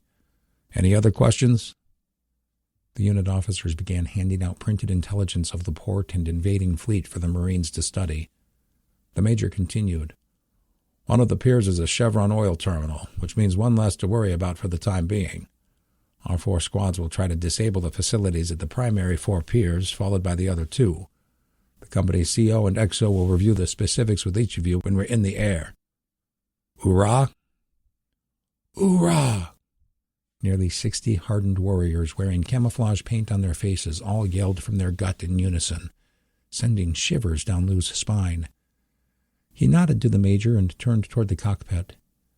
Stepping over Rusty, he saw that Travis had already strapped himself into place. Gray followed Lou into the pit and started securing himself. Before sitting, Lou saw one of the volunteer firefighters out front of the plane. He saw Lou looking at him and gave a big thumbs-up sign. Lou scanned the gauges as Angie finished the procedures for firing up the large engines. He strapped his small clipboard to his leg, checking for his startup checklist, post-takeoff checklist, and map to Northern California. Slipping into his seat, he buckled himself and slipped his headset on. "Sir, Tuskegee flight is staged and topped off north of Hawthorne waiting for your orders," Hot Dog told him. "Tuskegee flight," Lou repeated, knowing the honorific title probably meant both pilots were of black ancestry. "They said we don't want anyone else covering our ass. Their words, sir." "I believe 'em," Lou said. He saw the volunteer firefighter out front begin to assist him with 2 orange light wands, waving one arm in a circle while pointing the direction he wanted Lou to turn. He needed to take off to the north to hit the wind, but they were already behind schedule. Lou taxied to the runway and applied his brakes. He killed the transponder, a small transmitter that made the craft visible to ground controllers via a unique signal. The enemy would need to use good old-fashioned radar to find them. He then powered up. "We're not taking off north, sir?" Angie questioned. "We're fairly light and have plenty of runway, Hot Dog," Lou answered. "And we're in a hurry. We'll overcome the 7-knot tailwind with plenty to spare." Checking his ailerons and rudder once more, he grabbed the finger slots on the master handle that applied power to all 4 of the Pratt & Whitney engines and pushed it all the way forward. The loud jets began to scream. "God, if you're there," Lou thought, amused at how the events of the last few months had opened his mind to that possibility. "Please be with us tonight." "Hang tight, team. We're about to earn our huge salaries," he said with a smirk as he released the brake. "Here's to hoping we get to land again." USS Lyndon B. Johnson, DDG-1002. The wave created by the detonation of the hundreds of warheads packed into USS El Paso nearly rivaled the similar wave created by the nuclear torpedo that was the death blow to the damaged aircraft carrier USS Halsey. It was caused by the sudden evaporation of almost 1 trillion gallons of seawater. With a giant void to fill, the surrounding ocean crashed into the hole where all the energy met in the center, shot skyward, and then rolled out in every direction. And while the impact to California, a mere 150 miles east, would be horrible, it was a last-ditch effort to use a non-nuclear response to the coming invasion. The lead vessels in the fleet, full of planned Army troops and equipment, received massive casualties. In all, there were 78 amphibious landing ships built for a variety of purposes. The 33 in the lead echelon of the invading swarm took massive damage, with 28 of them sinking outright. Ships farther west were taking some battering too, though a much smaller percentage were sinking. Most of those were the smaller corvettes and patrol craft. The end result was that the El Paso, combined with the sneak attacks by Operation Flea Flicker, were heavily impacting the Dragon's blitz, but it wasn't enough to stop it altogether. After surviving the giant wave, second echelon helicopter landing ships began to deploy medium-range drones capable of autonomous flight for up to a week. With a range of 2,000 miles, they would be able to quietly chase any trailing Americans for their Chinese programmers. Called clustering munitions, the drones would use their satellite links and computer programming to seek and destroy the correct targets, not with missiles, but with laser-guided gravity bombs. They hunted in packs, flying in formations and patterns that would enable them to share data and cover a large area in a short time. Like the fabled future Terminator cyborgs, they performed their jobs without fear, without tiring, and without mercy. Farther west than the launching drones, 2 U.S. Navy ships were preparing to mount and crest the wave. The USS Lyndon B. Johnson's hull was made for this. Its long, sleek design was meant to pierce the pinnacle and guide the ship through the thinner water near the top before it could get flipped skyward. The USS Bunker Hill, however, was not so fortunate. The older Ticonderoga cruiser's sonar array, a bulbous sphere under the foremost bow, rode the giant wave to the very top. The terracotta-red underbelly of the dome and the nearly 200 feet of hull aft of it hovered over the far side of the ocean as the large swell pushed the ship up. It came crashing down the far side as the wave passed the ship's midpoint, smashing the fiberglass housing over the sonar. People inside were thrown in every direction, bodies bashing into machinery, bulkheads, and each other. In the large gun magazines, the remaining 5-inch artillery shells and powder casings were tossed around like pixie sticks, breaking the arms, legs, and necks of the sailors caught in the storm. Millie Goldberg scanned her ally with her binoculars. "CIC, bridge. Get a report from Bunker Hill," she ordered her ops officer. She looked at their surface context screen, seeing something that drove her back and forth from the window once. Phone still in hand, she added, "CIC, are you seeing the targets to the south? I count at least 7 destroyers and corvettes on a northerly heading, weaving in between the ones we've hit." "Copy, Captain, and there are 6 more approaching from the north. Radar is picking up probable drone activity from the east. And we've lost contact, but we know of 2 Ming-class subs in the area." "Roger, CIC. We're coming around. Keep Mount 1 engaging south and 2 to the north. Make every shot count. And let me know if Bunker Hill requests assistance." She hung up the phone. "XO, come full right until we're bearing on 240. Get us within 400 yards of Bunker Hill. She's about to get pounced on." Chapter 23. Acme Ranch, southeast of Tucson, Arizona. "What?" Donna said upon hearing the news. Karen repeated everything the Army officer had told her to the best of her recollection. Most of the ranch group, including kids, were in the living room. "Where's the Bowers?" Tracy asked. "Or Daniel, for that matter." "They must have been gone by the time you all came back up the trail," Karen said. "They took the initiative to load the truck with all the supplies from the bunkhouse and head toward the valley with the cave." She looked at the wall clock. "Considering the Army has the roads jammed up and they have to drive over to the West Access Road, it'll probably take a while." "They did what?" Donna asked. The way she ended her question was enough for her to be a Karen momentarily, too. "I didn't have it in me to argue," Karen said. "That guy and I will never see eye to eye." Donna looked at Bob.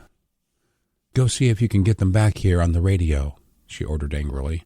"Don't take no for an answer. You can make any threat you need to," she said to make sure Bob fully understood her position. "Ooh-ah," the old grunt said as he left the room. "I sure wish Granger would get back," Donna sighed. "He will," Karen said. "I can feel it. He knows we're in deep kimchi." "He'll be here," she added in her own thoughts, unsure about it, but not wanting to cause anyone else to lose confidence.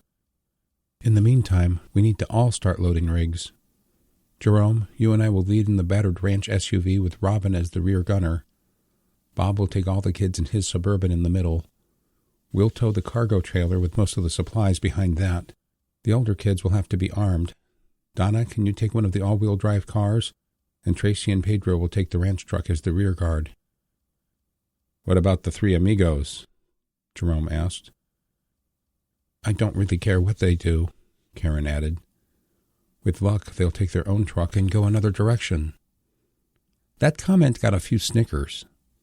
The group split up and started moving food and equipment out of the house, loading the trailer and the vehicles. 20 minutes later, the ranch truck finally slid into the parking area and came to a stop. Karen and Jerome had been placing their rifles, spare magazines, radios, and packs into their lead rig. Daniel spotted her and made a beeline. "What the hell is your problem, Kirkland?" he screamed. Jerome stepped up and got between the two quarreling people. "You best step off," the muscular firefighter said.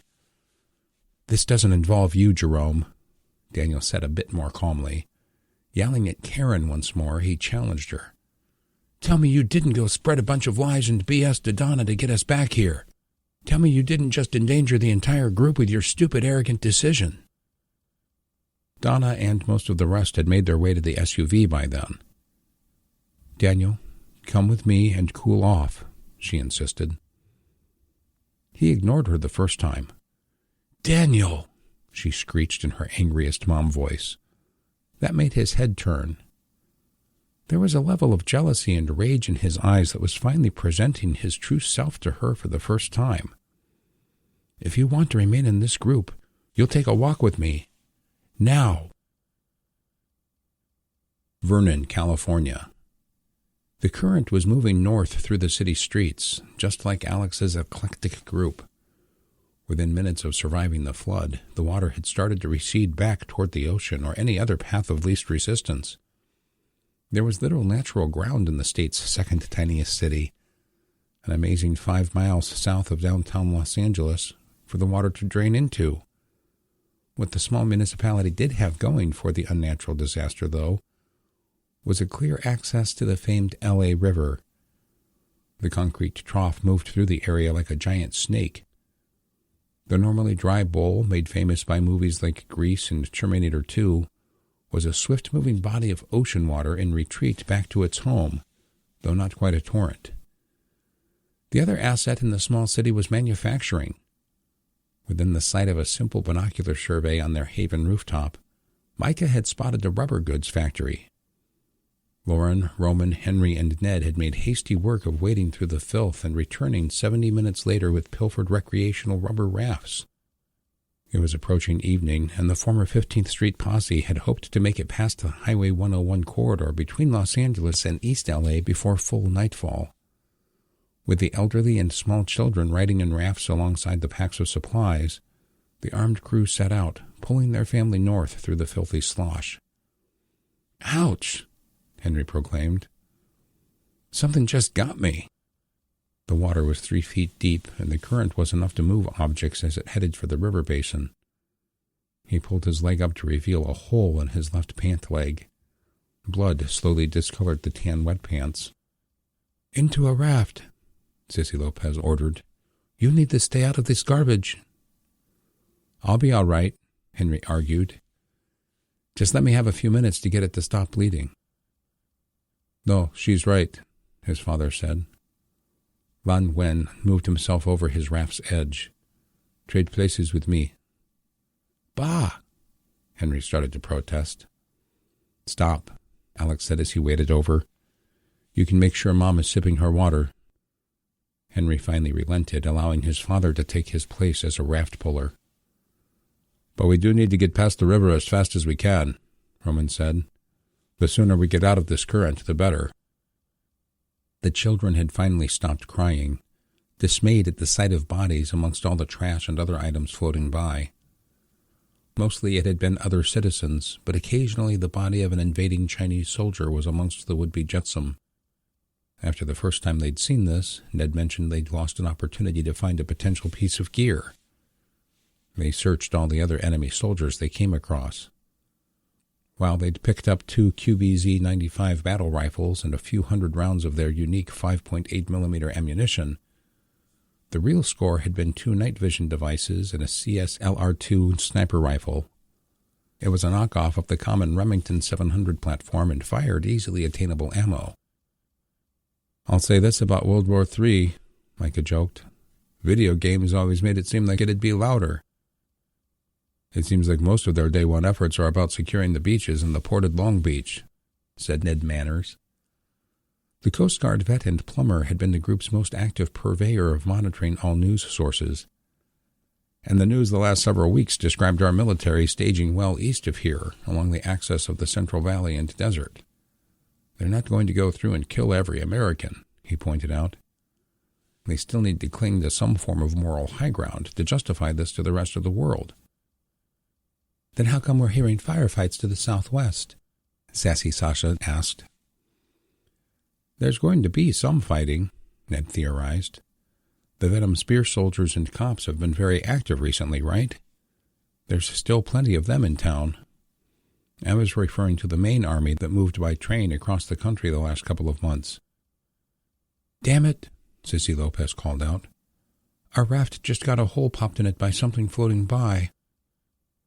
"I can get out," her 12-year-old daughter said. "I think we all need to," Sissy said. "Help your little brother into Mrs. Ngo's raft." The elder matron was already sticking her hands out to welcome any children to her raft. "This current is getting swift," Lauren said, "but it looks like it's down to calf deep once we cross the bridge up ahead. Then we'll be going parallel where the river runs north for a bit." Alex had been quietly taking in all the comments. "Things are going to be bleak when it gets dark," he internalized. He had flashbacks to a bad dystopian movie that had come out in the mid-90s. Years later, he'd watched it as a teen. Are we doing the right thing? Maybe we should try to escape from L.A. USS Lyndon B. Johnson, DDG 1002.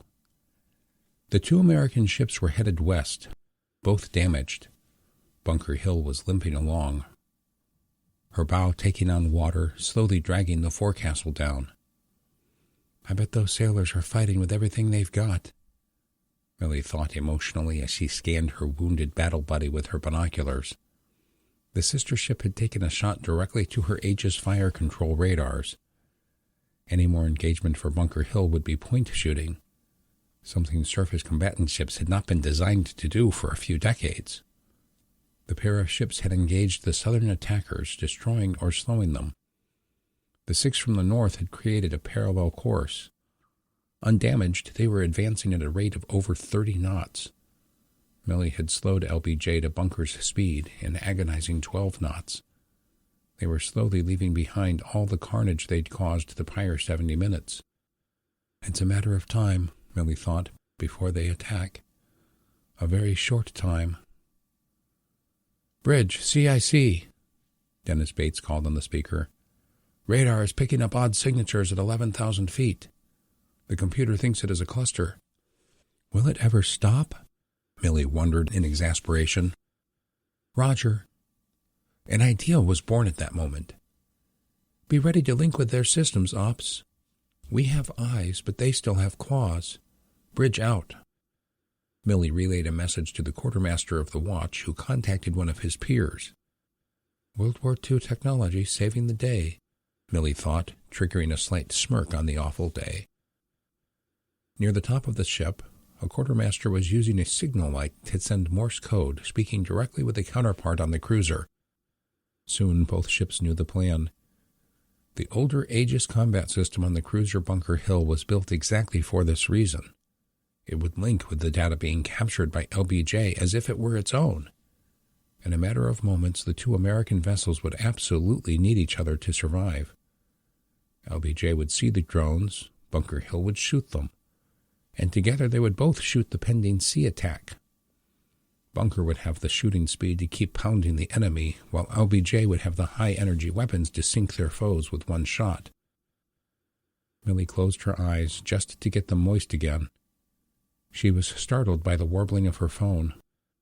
She shook her head, eyes burning. Did I just fall asleep? Scanning her watch, it had been 8 minutes since she talked to the quartermaster, though it had felt like 1. She picked up the phone. "Bridge." "Check your radar, ma'am," Dennis said. "I think they're setting up a picket, getting ready to cut us off to the west and come straight for us." Acme Ranch, southeast of Tucson, Arizona. Daniel and Donna were gone for close to 20 minutes. Karen had received a chilly vibe from Pam and Fred, something that ate at her inner psyche. Just remember, she thought in recollection of her last big talk with Claude before his heart attack. They talk crap and spread lies out of jealousy and their own insecurities. Your sense of self-worth is completely independent of what idiots think or do. She continued to help move long-term food storage, MREs, and bins of canned and boxed goods. She found some insulated grocery shopping bags and used those to hold things from the freezer that wouldn't fit in the coolers. She ensured that some of each commodity, food, water, ammo, gear, medical supplies, found its way into all vehicles versus putting everything in the trailer. Karen was monitoring the kids who had insisted on helping move stuff when Donna and Daniel approached. "Do you mind if we go have a little chat to clear the air?" Daniel asked humbly. "Dude, you make my spidey sense tingle, as the kids say," she thought, sure that her resting bitch face was giving away her thoughts. "I guess, but it isn't going to change my decision about us getting out of here." "I understand," he said as he looked around. He led her through the house, grabbing 2 glasses and filling them with room-temp sun tea from a pitcher on the breakfast counter. Karen opened the sliding door and led him out to a patio table by the pool. Daniel set his glass down and scooted out a chair. Seeing this, Karen sat on the opposite side of the table. Daniel then picked his glass back up and pulled the chair that was closer to her out and sat. Karen let out an exasperated sigh. "Dude, really?" "I just want us not to have to yell across the table," he said calmly, with a smile that could sell vodka to a drunk Russian. "You are?" she asked with acid in her tone. "You're not afraid I'll try to grope you again?" Daniel ignored the obvious call out of the even more obvious lie. "I know you're either Pedro's or Granger's gal and all." Karen said nothing, but the statement drew a frustrated laugh from her. "But some of us still have more practical experience in matters like this." "Been through wars before this one, have you?" "That snotty attitude isn't helping, Karen," he said smoothly. Karen set her unsipped tea on the table and leaned forward. "Oh, you're a real smooth one, Monitor. You've done nothing but lie and undermine me from day one. You're a racist, a sexist, and a narcissistic motherfucker." She never finished her statement as a glass of iced tea smashed against the side of her head with a violent crash. Woozy and with her left temple bleeding, a short and powerful right hook to the same spot from Daniel nearly knocked Karen out entirely. He caught her as she started to fall forward onto the table. Looking at the lantern light drifting out to the patio from the house, he saw nobody. He wrapped his arms around her waist and stood her to her feet. She was full dead weight, so he had to move in close to keep her upright.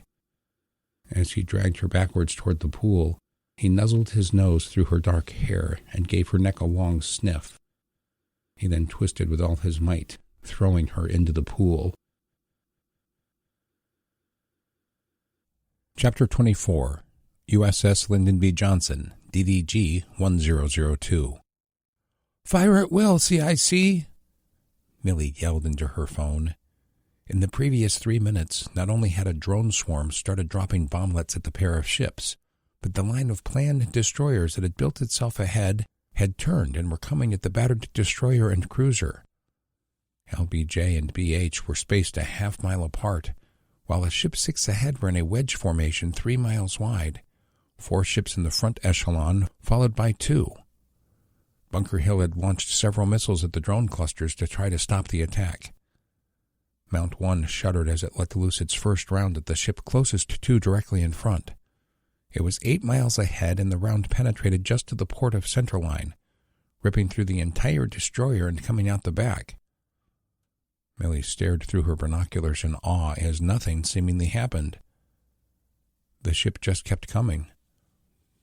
She was a second away from telling her CIC to hit it again when the sight of fire presented itself out the front hole. 4 seconds later, the ship's forward engine room aflame from the ripped-open fuel lines. Smoke started billowing out the ship. It got out a round of its forward gun before exploding. The round landed 60 yards to the port of LBJ and exploded, peppering that side with shrapnel and fire. Millie moved to her port windows to see what was keeping Bunker Hill from opening fire. "The flooding must be affecting her forward gun," Millie called out to nobody in particular. She could see the ship being navigated in an old-school zigzag pattern, allowing the aft gun the angle needed to join the fight straight ahead. The net result, though, was a loss in forward distance gained. "Decrease speed to 10 knots, XO," she ordered. She watched as the other ship's aft gun mount opened fire. In the course of a minute, 20 rounds had been sent at 2 of the ships ahead, with 12 of them connecting. As Bunker Hill drew perilously close to LBJ, she began to turn the other direction.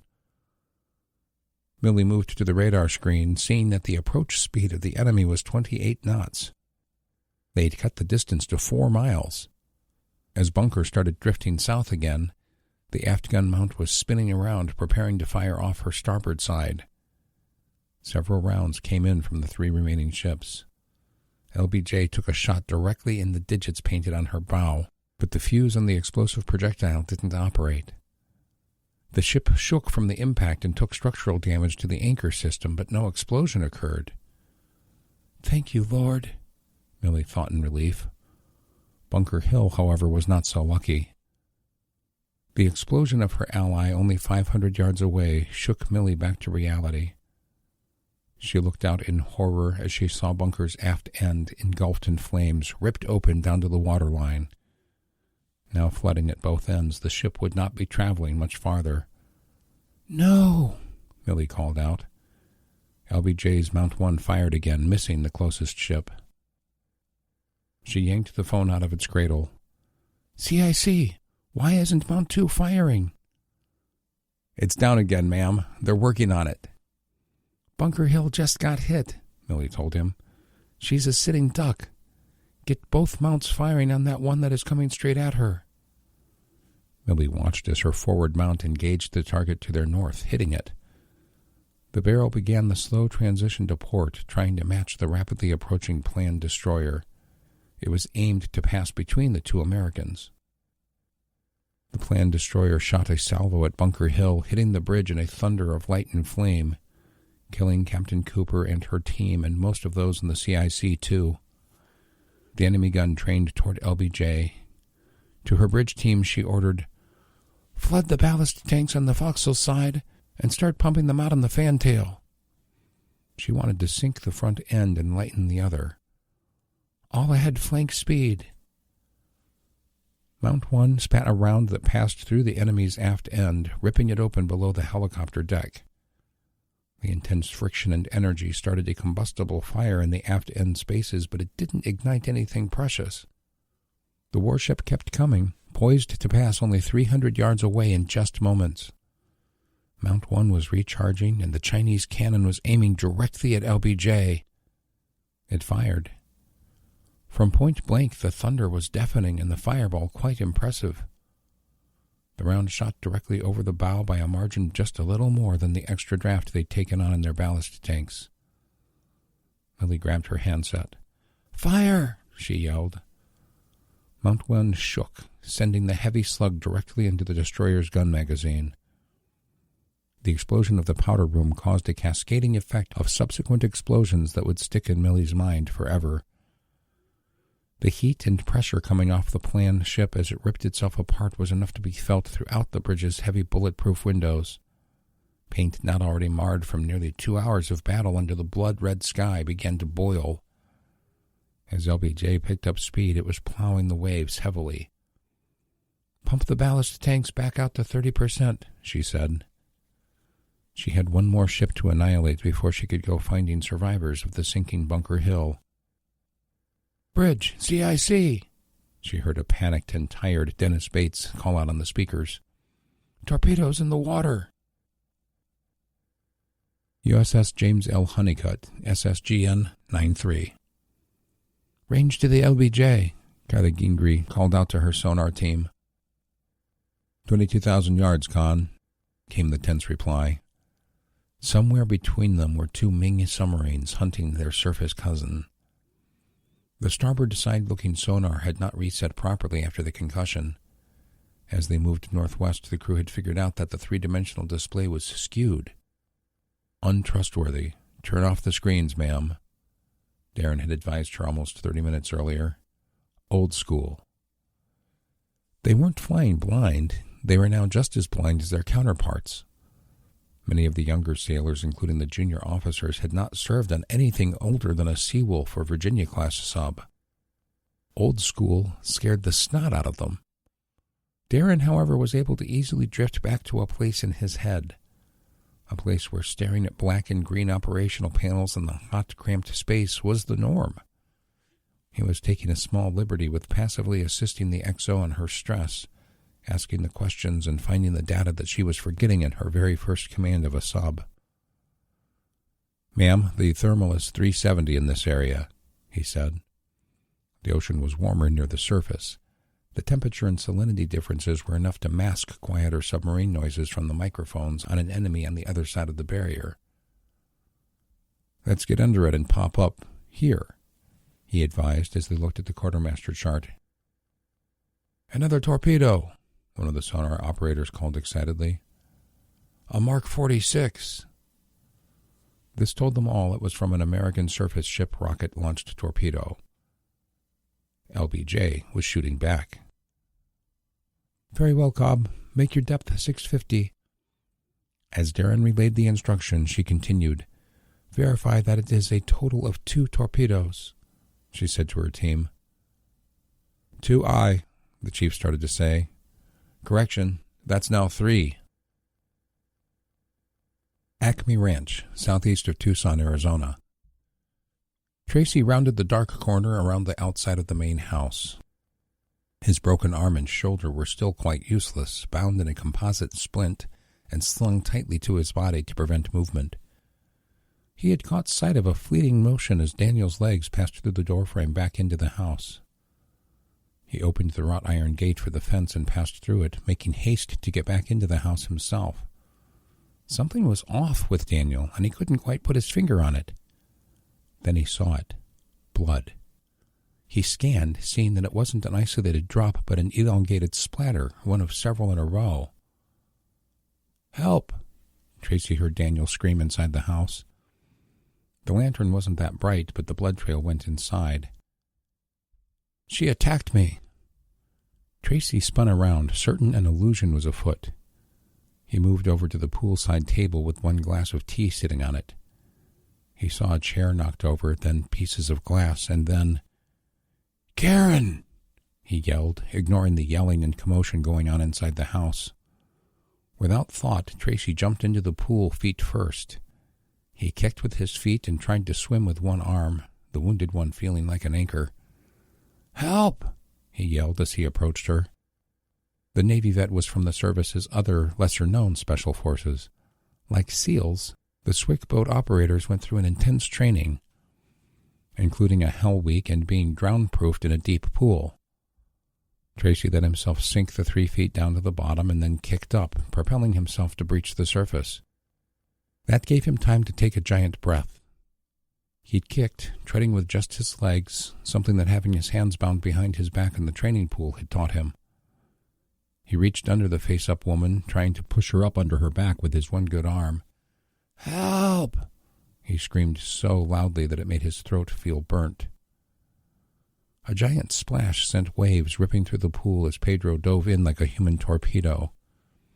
He surfaced just a few feet away and swam over.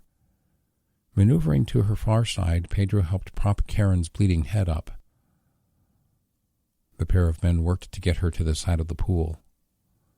"Here!" Jerome yelled, followed closely by his wife, who was wearing a headlamp and carrying a lantern. Jerome dropped to one knee and bent over, jamming his hands down into the water and scooping Karen under the armpits. With all his power, he hoisted the woman from the pool and dragged her onto the patio. He immediately assessed her airway and respirations. "She's still breathing." Robin knelt on the other side of Karen. "Roll her toward me," she said. Karen started to cough and choke, trying to catch her breath. Daniel, Donna, Bob, and the Bowers all came rushing out of the house. "What the hell happened?" Pedro asked as he and Tracy moved to the shallow end to walk up the steps. He was eyeballing Daniel with white-hot intensity. Daniel was holding a blood-soaked towel to his forearm. "I'll tell you what happened," Daniel exclaimed as Karen continued to gasp and choke. "She broke a glass and cut my arm. I had to knock her into the pool in self-defense. She must have hit her head." Tracy stormed up the pool steps and stormed over to Daniel. He tried to swing the waterlogged cast at Daniel, but the nylon swath kept it tethered to his body. He started a profane tirade that would make Samuel L. Jackson blush. It was second nature to the former sailor. "Back off, Rogers," Daniel yelled back. "It won't do anyone any good for you to get a beat down right now." He stormed back into the house, still putting pressure on his sliced forearm with the towel. Karen started to get up, and the Washingtons slowed her down.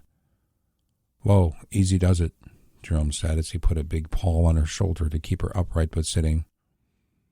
"Take a couple of minutes to clear your head first." I, Karen mumbled. "Just give it a minute, girlfriend," Robin said, examining the scalp wound on Karen's left temple. "Dude said you attacked him," Jerome said. Robin said, giving her husband a look. She told him with her eyes to look at the wound, and then turned toward the medical kit to find tweezers.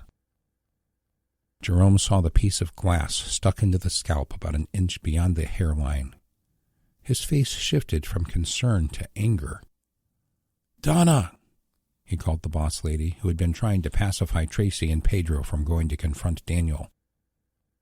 She walked over and looked at what Jerome was pointing at. Robin softly patted the wound with a piece of gauze once more, and then pulled it so that Donna could see. I don't believe it." The sound of a quad starting up on the far side of the home sent Tracy and Pedro running into the house, with Jerome 20 feet behind. Karen took the gauze from Robin. "Help me up, please." The two women each took a hand and helped Karen stand. A bit wobbly, she turned and let them hold onto her hands and elbows as she moved toward the house. "That SOB attacked me. I'm done with letting men get away with that." The three women moved in and through the house, Karen's stability getting better with each step.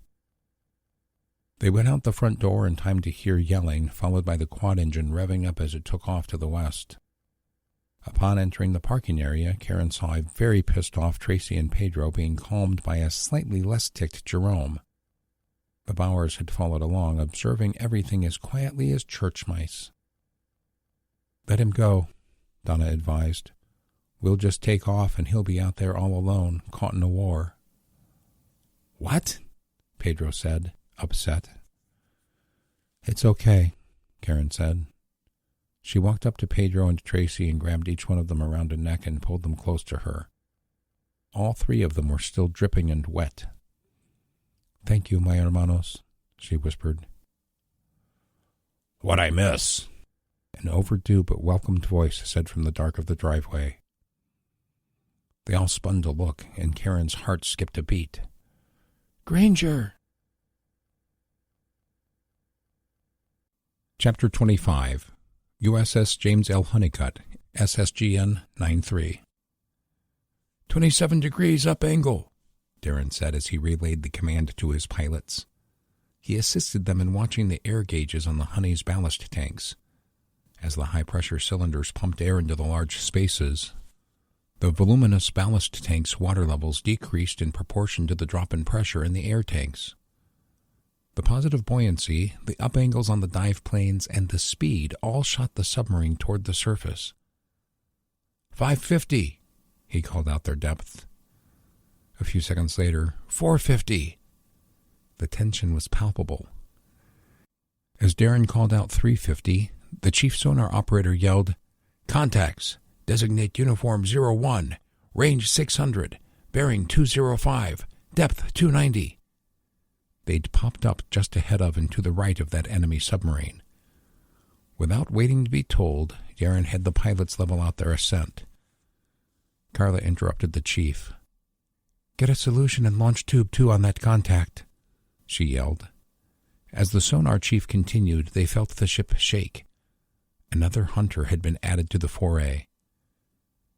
"Designate uniform 02, range 1600, bearing 014, depth 305. "Launch tube 1, Carla ordered her fire control officer. "Where are those other 3 fish, Chief?" The ship shuddered again. "The 46 is going active on uniform 02, one of the junior operators announced. "ETA 12 seconds. They're turning away and diving." "Tango 1 missed LBJ. It's coming back around at bearing 010. "Fire tube 3 at Tango 1.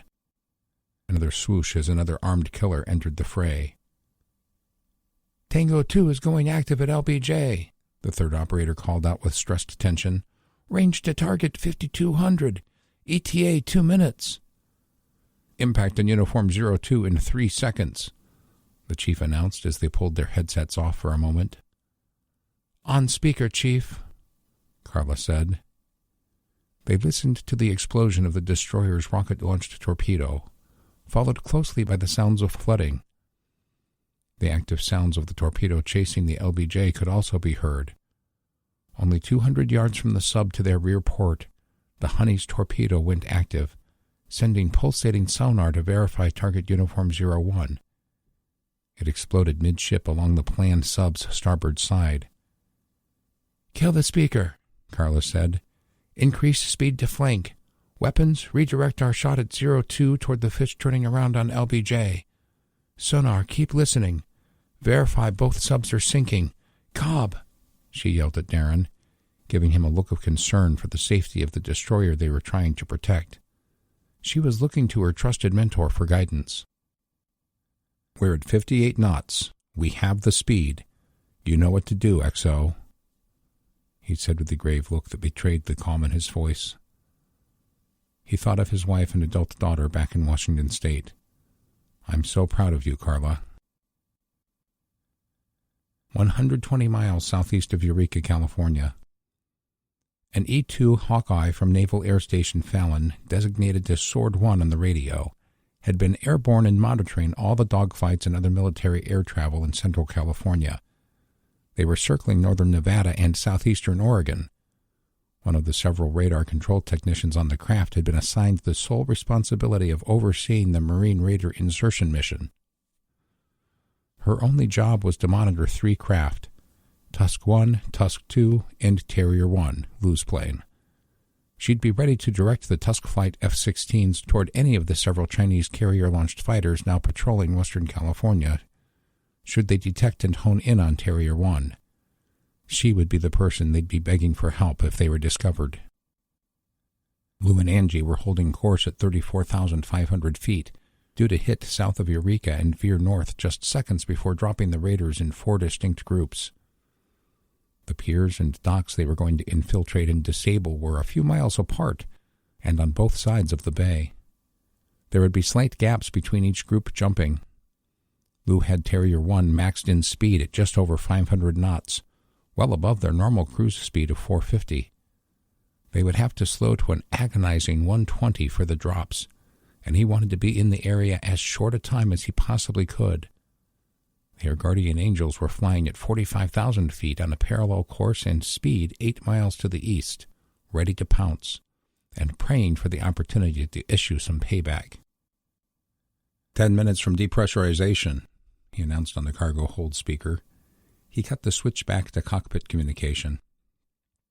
"I need a favor, guys," he said to his 2 passengers. "You name it, boss," Travis said. "Monitor Rusty for me. Be ready to share your mask with him once we depressurize. I'm sure he'll be fine with a little air blowing on his nose if he starts to pass out." "No sweat, Colonel. He's one of us now. We got his back." This made Lou finally say something that had been weighing heavily on his mind. "And to that end, fellas, and lady," he said as he looked over at Angie, "I'm sorry I dragged you all into this, but I'm glad you're here with me in the thick of it." Before any of them could tell Lou to quit being such an emotional sap, their radio blared to life. Tusk Flight, Sword 1, there are 5, repeat 5 bogies inbound on Terrier 1, bearing 272, speed 850, range is 80 miles, elevation 22,000 and climbing. They're on an intercept course. Lou and his crew knew immediately that they were already in range of the enemy's plane's long-range missiles. Terrier 1, you're clear for evasive. She was giving them the clearance to move as needed. She would be ready to guide them back on mission. Angie was already on the intercom. We have enemy fighters inbound. Everyone hold on. They still need to jump from altitude, but we're not slowing down until the last minute. You guys mask up. The 3 of them strapped the onboard pressurized air system masks that were staged within arm's reach onto their faces, while Gray moved back to prep the hold for the jump evolution. Even though they could remain pressurized while the hold was open, this new threat was real and unpredictable. Better to have it on before they shoot holes in us 5 miles up, Lou thought. Lou saw Tusk 1 and Tusk 2 scream west just ahead of them. They were still over 40,000 feet high, looking to keep the high air over the superior numbers rocketing toward them for a fight. All that the Terrier flight team could do was listen and be ready to dive and bank if one of them got a shot off.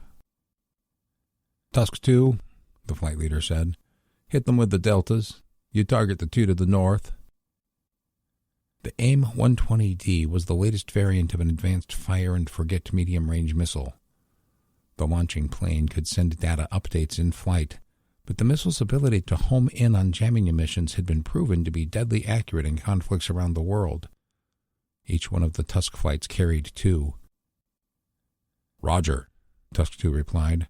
Fox 3, he called as he launched his 2 missiles a second apart. Fox 3, Tusk 1 said too. The 2 defenders had just launched 4 missiles. Lou gave a quick scan, but the late afternoon sun angle made it difficult to see much of the long-range dogfight. Tusk Flight, Sword 1 called out. Detecting 4 missile launches. We got 'em, Tusk 1 replied. Tusk 2 stayed 200 yards off and slightly behind his flight leader as the pair of screaming falcons began to target the incoming threats with their AIM-9 sidewinders. Lou tried to concentrate on his own job and not get lost in the worry of what if, should one of the inbound missiles sneak past their protectors. Sword 1, ETA to our turn, he called on the radio. At current speed, 4 minutes, Terrier.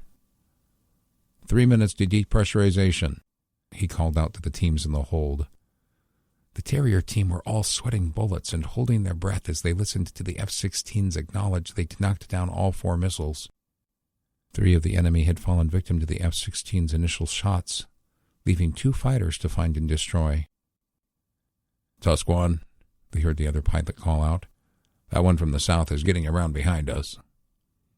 Leave him, Robbie, they heard the flight lead reply.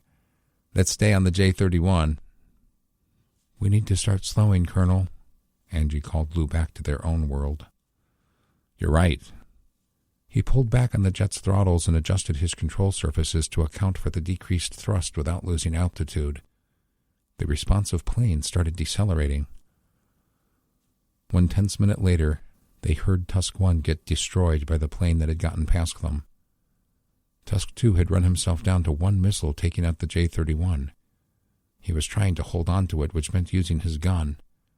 That would require getting an excellent position behind or to the side of the evading but less advanced J-20. Lou scanned his heads-up display and saw that they were below 200 knots in speed. Commence depressurization, he announced. Angie began to depressurize the plane so that they could open the ramp. Terrier 1, start your turn to angle 010 in 30 seconds, the nervous E-2 radar operator called. Roger. Tusk 2, Sword 1, he heard the radar plane call next. 4 more bogies inbound from the south, ETA 8 minutes. I'm redirecting Seahawk 1 and Seahawk 2 to your position, ETA 10 minutes.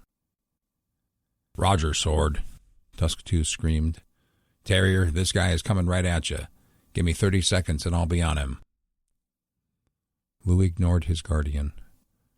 "Don't have time to worry about something I can't control," he screamed in his own mind. "Cabin is depressurized," he called back to Gray, who powered on the ramp control panel. 1 minute to the first drop. We're looking at about 20 to 30 seconds between the greens. In between each drop, he would switch the green jump light back to red. The big plane's attitude adjusted a bit as the ramp came down, revealing the sunny California coast below. 4 14-man Marine Raider recon teams plus 2 regimental officers were all jocked up in their gear, breathing systems, weapons, and parachutes, itching to go issue some pain and suffering. Suddenly, explosions began to sound off below the big gray plane, turning the air rough and choppy. Lou looked west toward the ocean. The lead destroyers in the invading fleet were only 4 miles away. "Sword 1, we're taking naval AA artillery," he called into the radio. "It's a matter of time before they lob a SAM at us." A surface-to-air missile would be the end of them, short of a miracle. The shells were getting closer as they exploded, rocking the plane as they cruised slowly toward the drop zone. "These boys are getting thrown around pretty good, sir," Gray called into the headset intercom from his station by the ramp control panel. "Stand by," Lou yelled into the hold speaker. 10 seconds, he said as he looked at his HUD, the digital displays, and the ground below them. He flipped the light switch from red to green. In the hold, the first 14 raiders all ran toward the ramp as a pack, feet pulling up behind and almost over them as their helmeted heads began the drop to terminal velocity. Lou gave it 10 seconds and switched the light back to red. The plane continued to be buffeted by the anti-aircraft explosions. He flipped the switch green again, and 10 seconds later, the second quarter of their troops had disappeared toward the new war below. The low opening drop was critical for the unorthodox daytime jump operation, enabling the Marines' parachutes to be exposed in the sky for only a few seconds before they landed in the softball fields and school grounds they'd picked for their LZs. Lou turned the light red once more. A half-minute later, and a slight planned course correction to get the next 2 teams on the west side of the bay, and he turned the light green once more. Just after the third team deployed, a shell exploded within 100 feet of their left wing, rocking the plane sideways and sending a few cockpit alarms into panic mode. Instantly, Lou knew the Marines in the back had to have been thrown around like rag dolls. He scanned through his window. "We've got damage. I see smoke." Another explosion rocked the plane, ripping holes into the underbelly. "We've got wounded back here," Gray announced. "That last one sent shrapnel up into us." "I'm on the way back," Travis said, tying Rusty's leash to his chair handle as he opened the cockpit door and moved aft. "We're losing fuel," Angie announced, "and the landing gear is showing tire deflation alarms." "They've dialed in on us. We're bugging out," Lou called back to Gray as he banked hard to the starboard and pushed his throttles to the max, picking up speed. "Close the ramp," he ordered Angie, who used the cockpit controls, not waiting for Gray to use his controls in the back. "Good news, Terrier 1, he heard Tusk 2 say.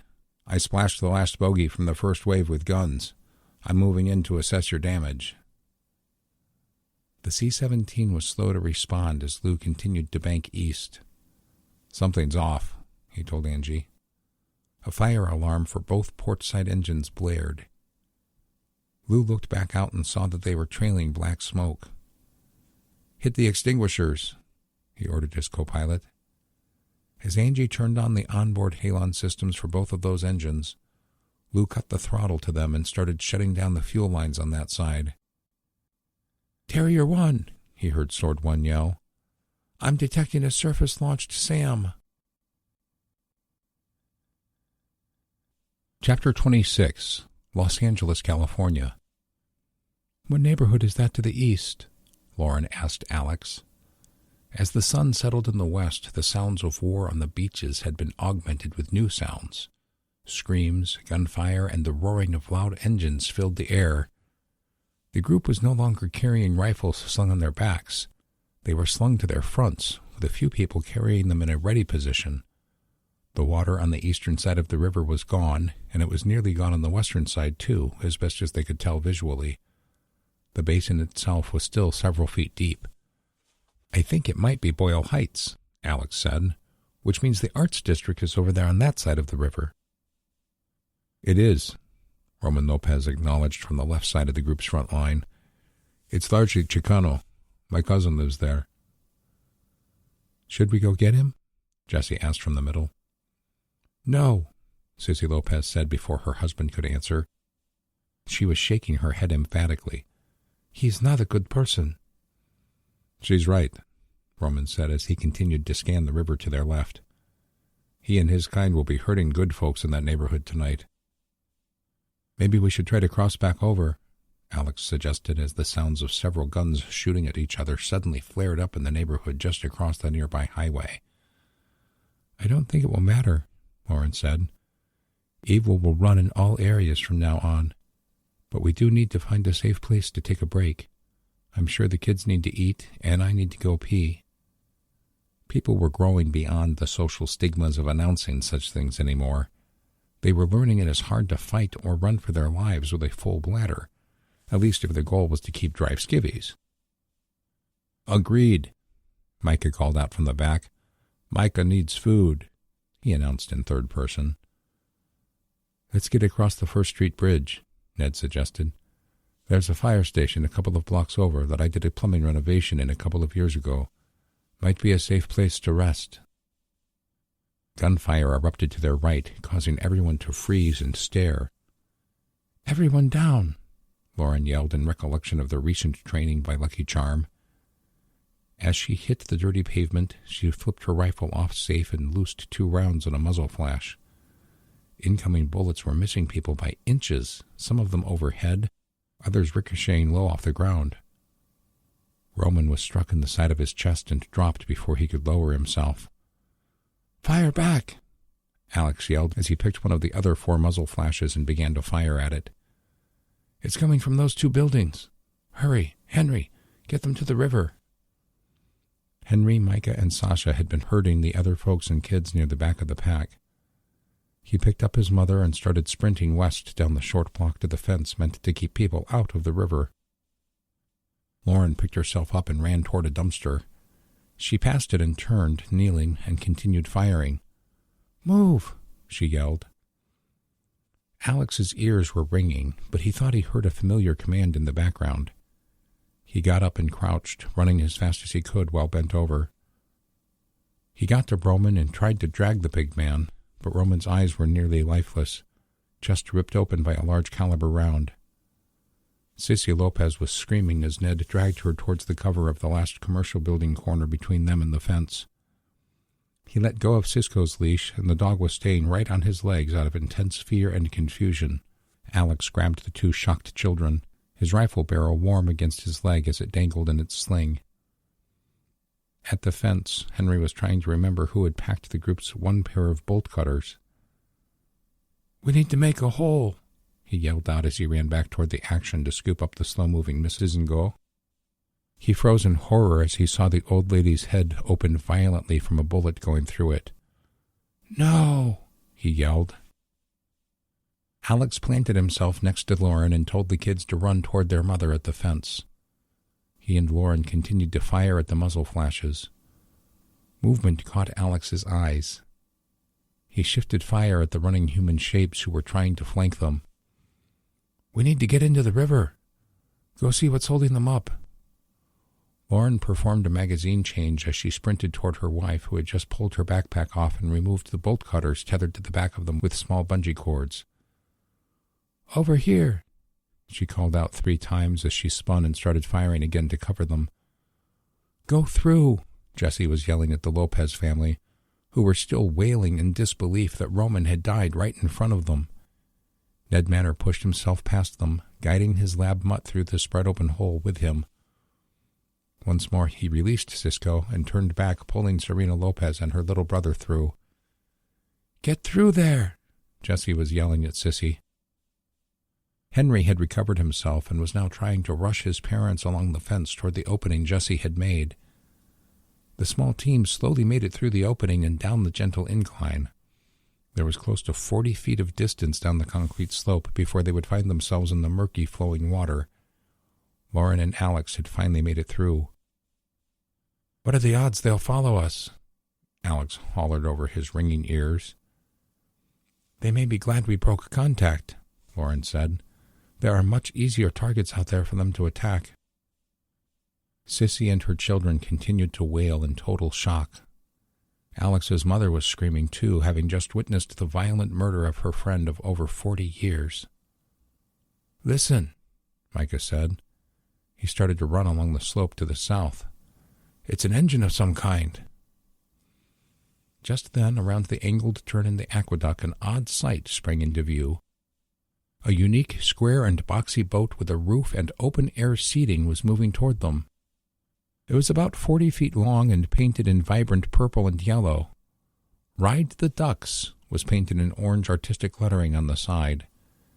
There were 4 armed men and women sitting low in the vessel, heads and rifles sticking up only as much as necessary. Even against the river's flow, it was making good time toward the group.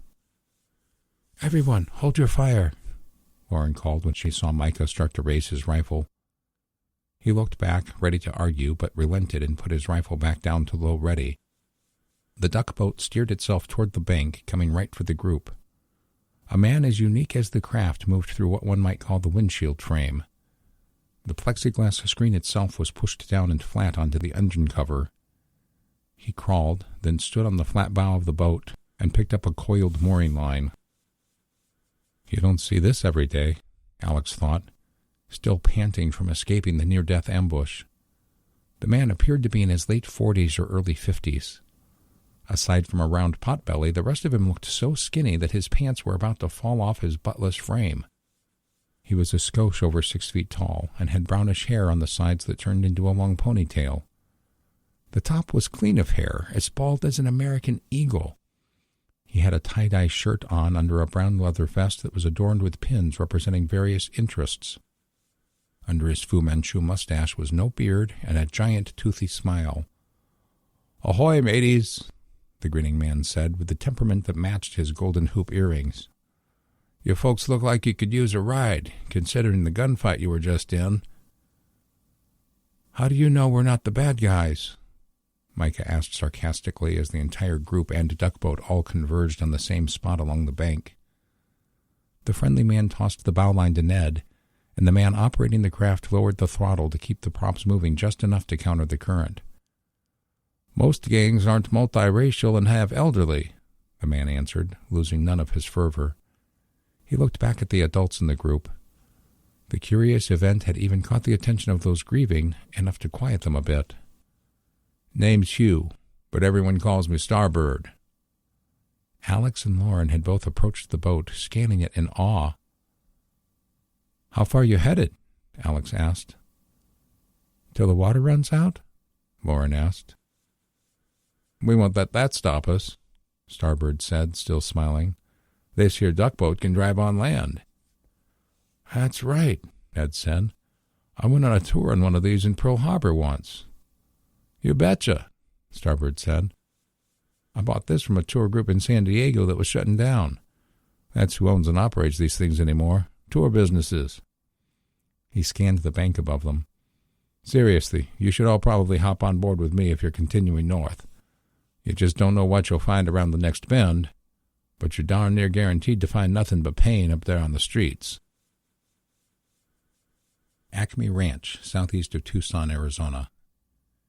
Karen, Tracy, and Donna brought Granger up to speed on not only the night's events, but the history of subversive deception that Daniel had been slowly weaving. They finished by providing an update on the Army's advisement that they bug out, that the front lines would be shifting north past the ranch in the coming day or so. Karen was sitting at the edge of the garage in a camping chair while Robin wrapped her head with gauze and cling wrap. "Yes, I've been privy to some of those updates. That's why Voodoo arranged to get me down here as quickly as possible. I have a place for us to go. It won't be as plush as this beautiful ranch," he said as he looked around.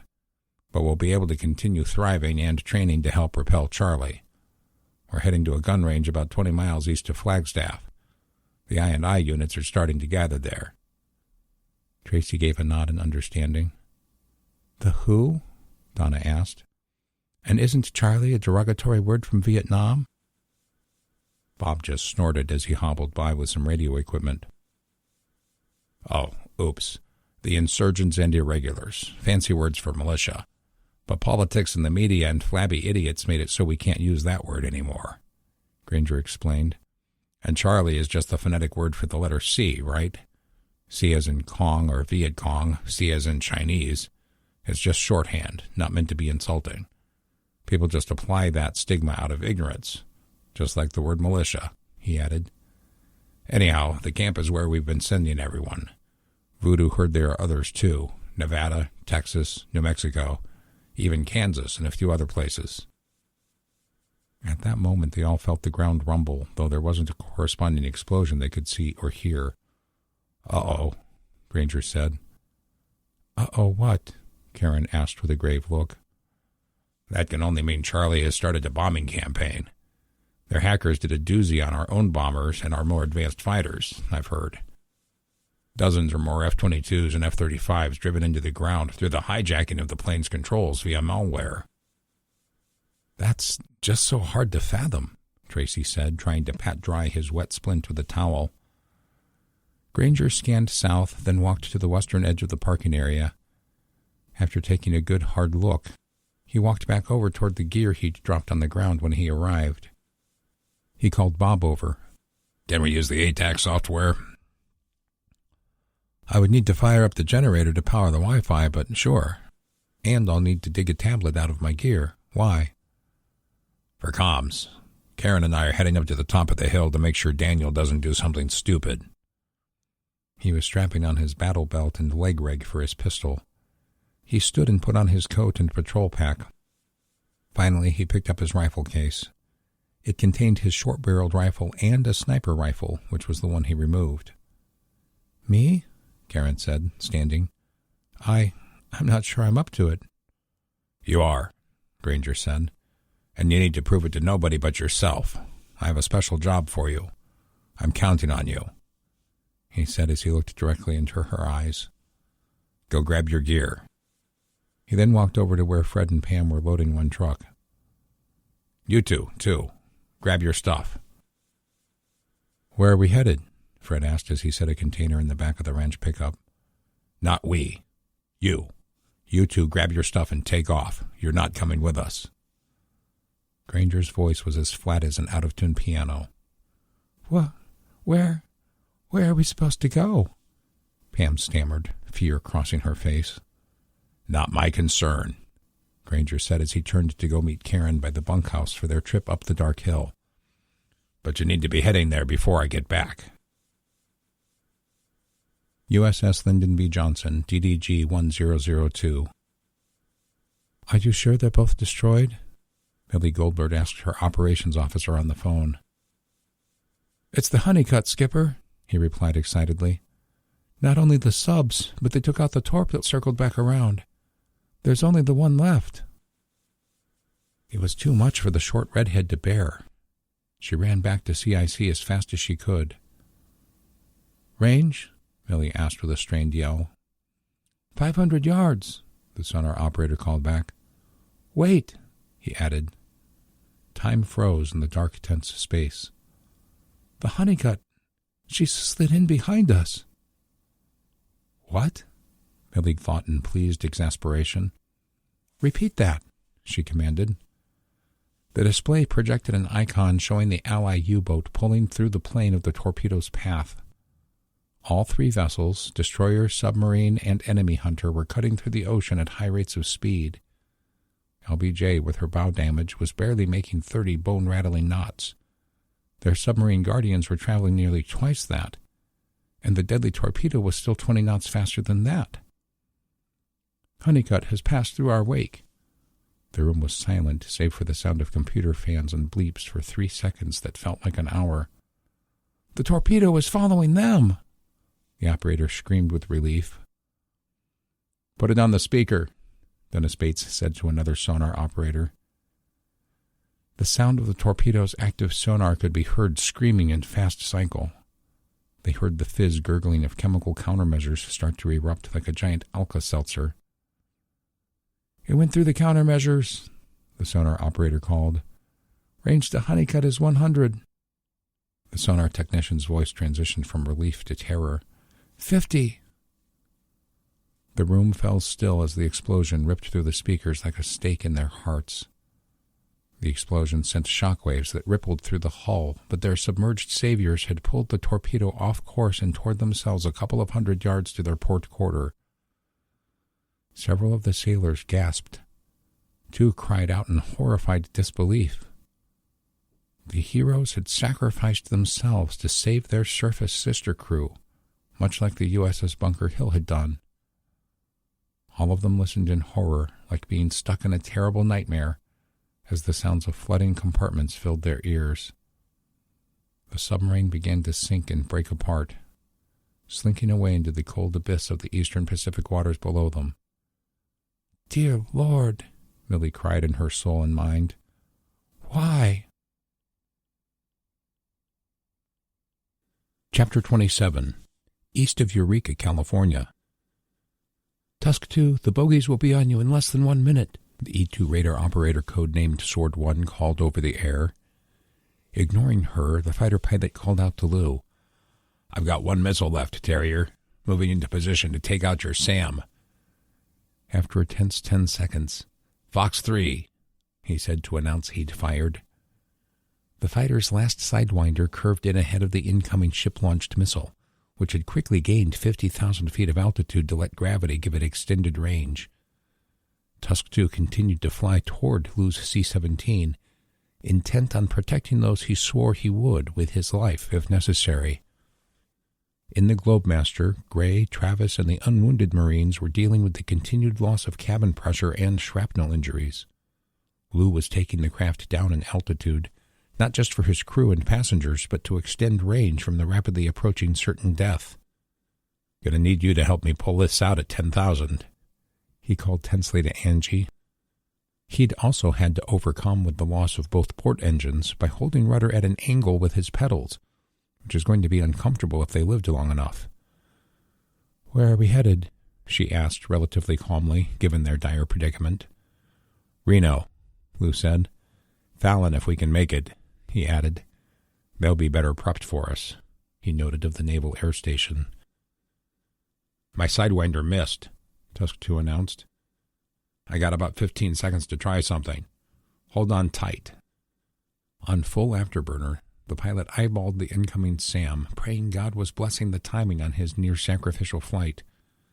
He shot through the gap between the inbound Spear and those he swore to protect, pumping out a continuous stream of flares.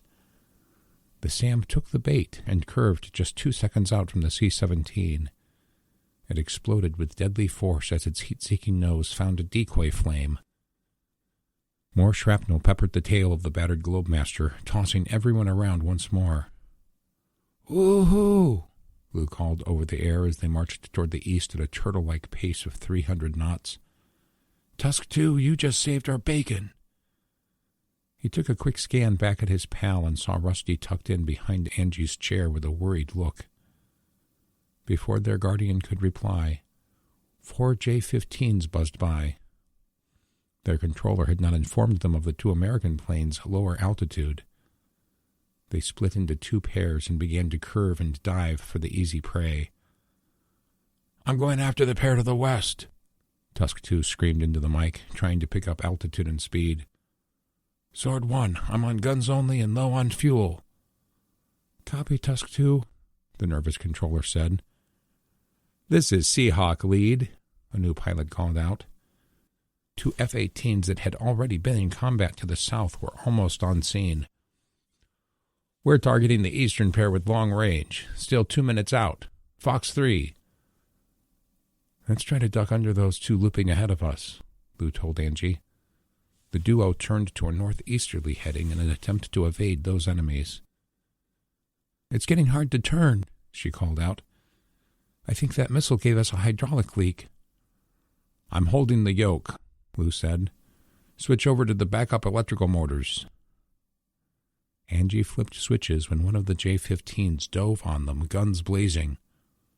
The enemy strafed them with his 30mm cannon, sending rounds into the top of the hold and undamaged right wing, before rocketing past them in a steep dive. The sound reverberated through the hold. I bet that just killed some more of our Marines, Lou thought.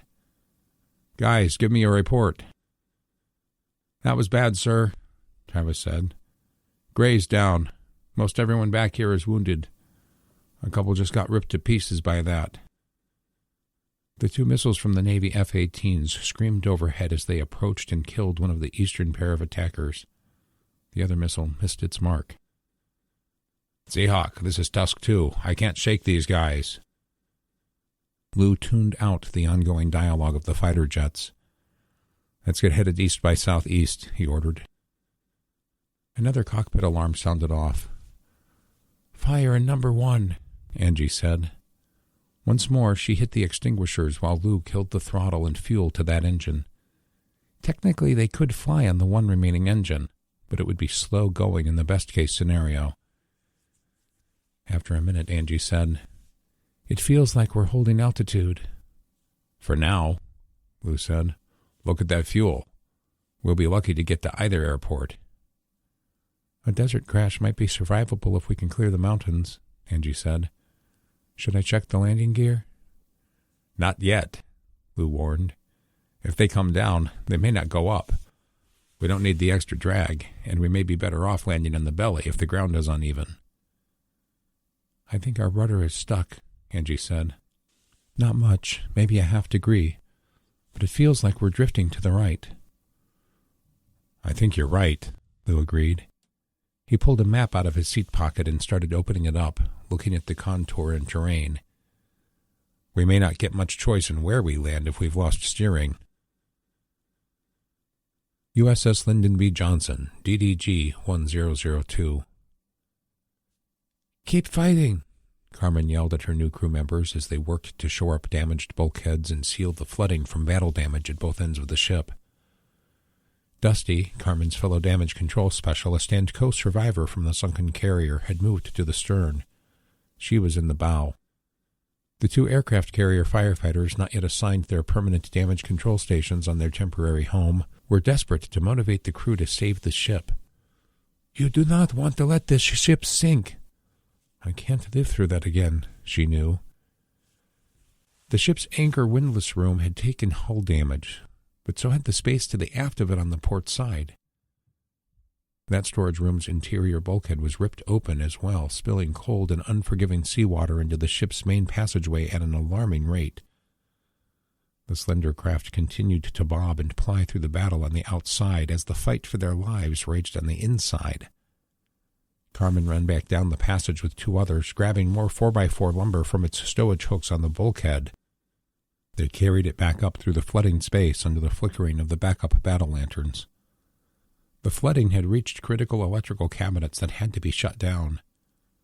Lighting and ventilation systems were down or at reduced capacity. The wall outlets in ships were wired differently than those civilians were used to in buildings. Each wire was hot and came from a different bus for exactly this reason. Dewatering pumps and smoke-removing blowers could be plugged in nearby and still work. Lights and backup lanterns would still work, even if dimmer. Speakers could still pass critical data.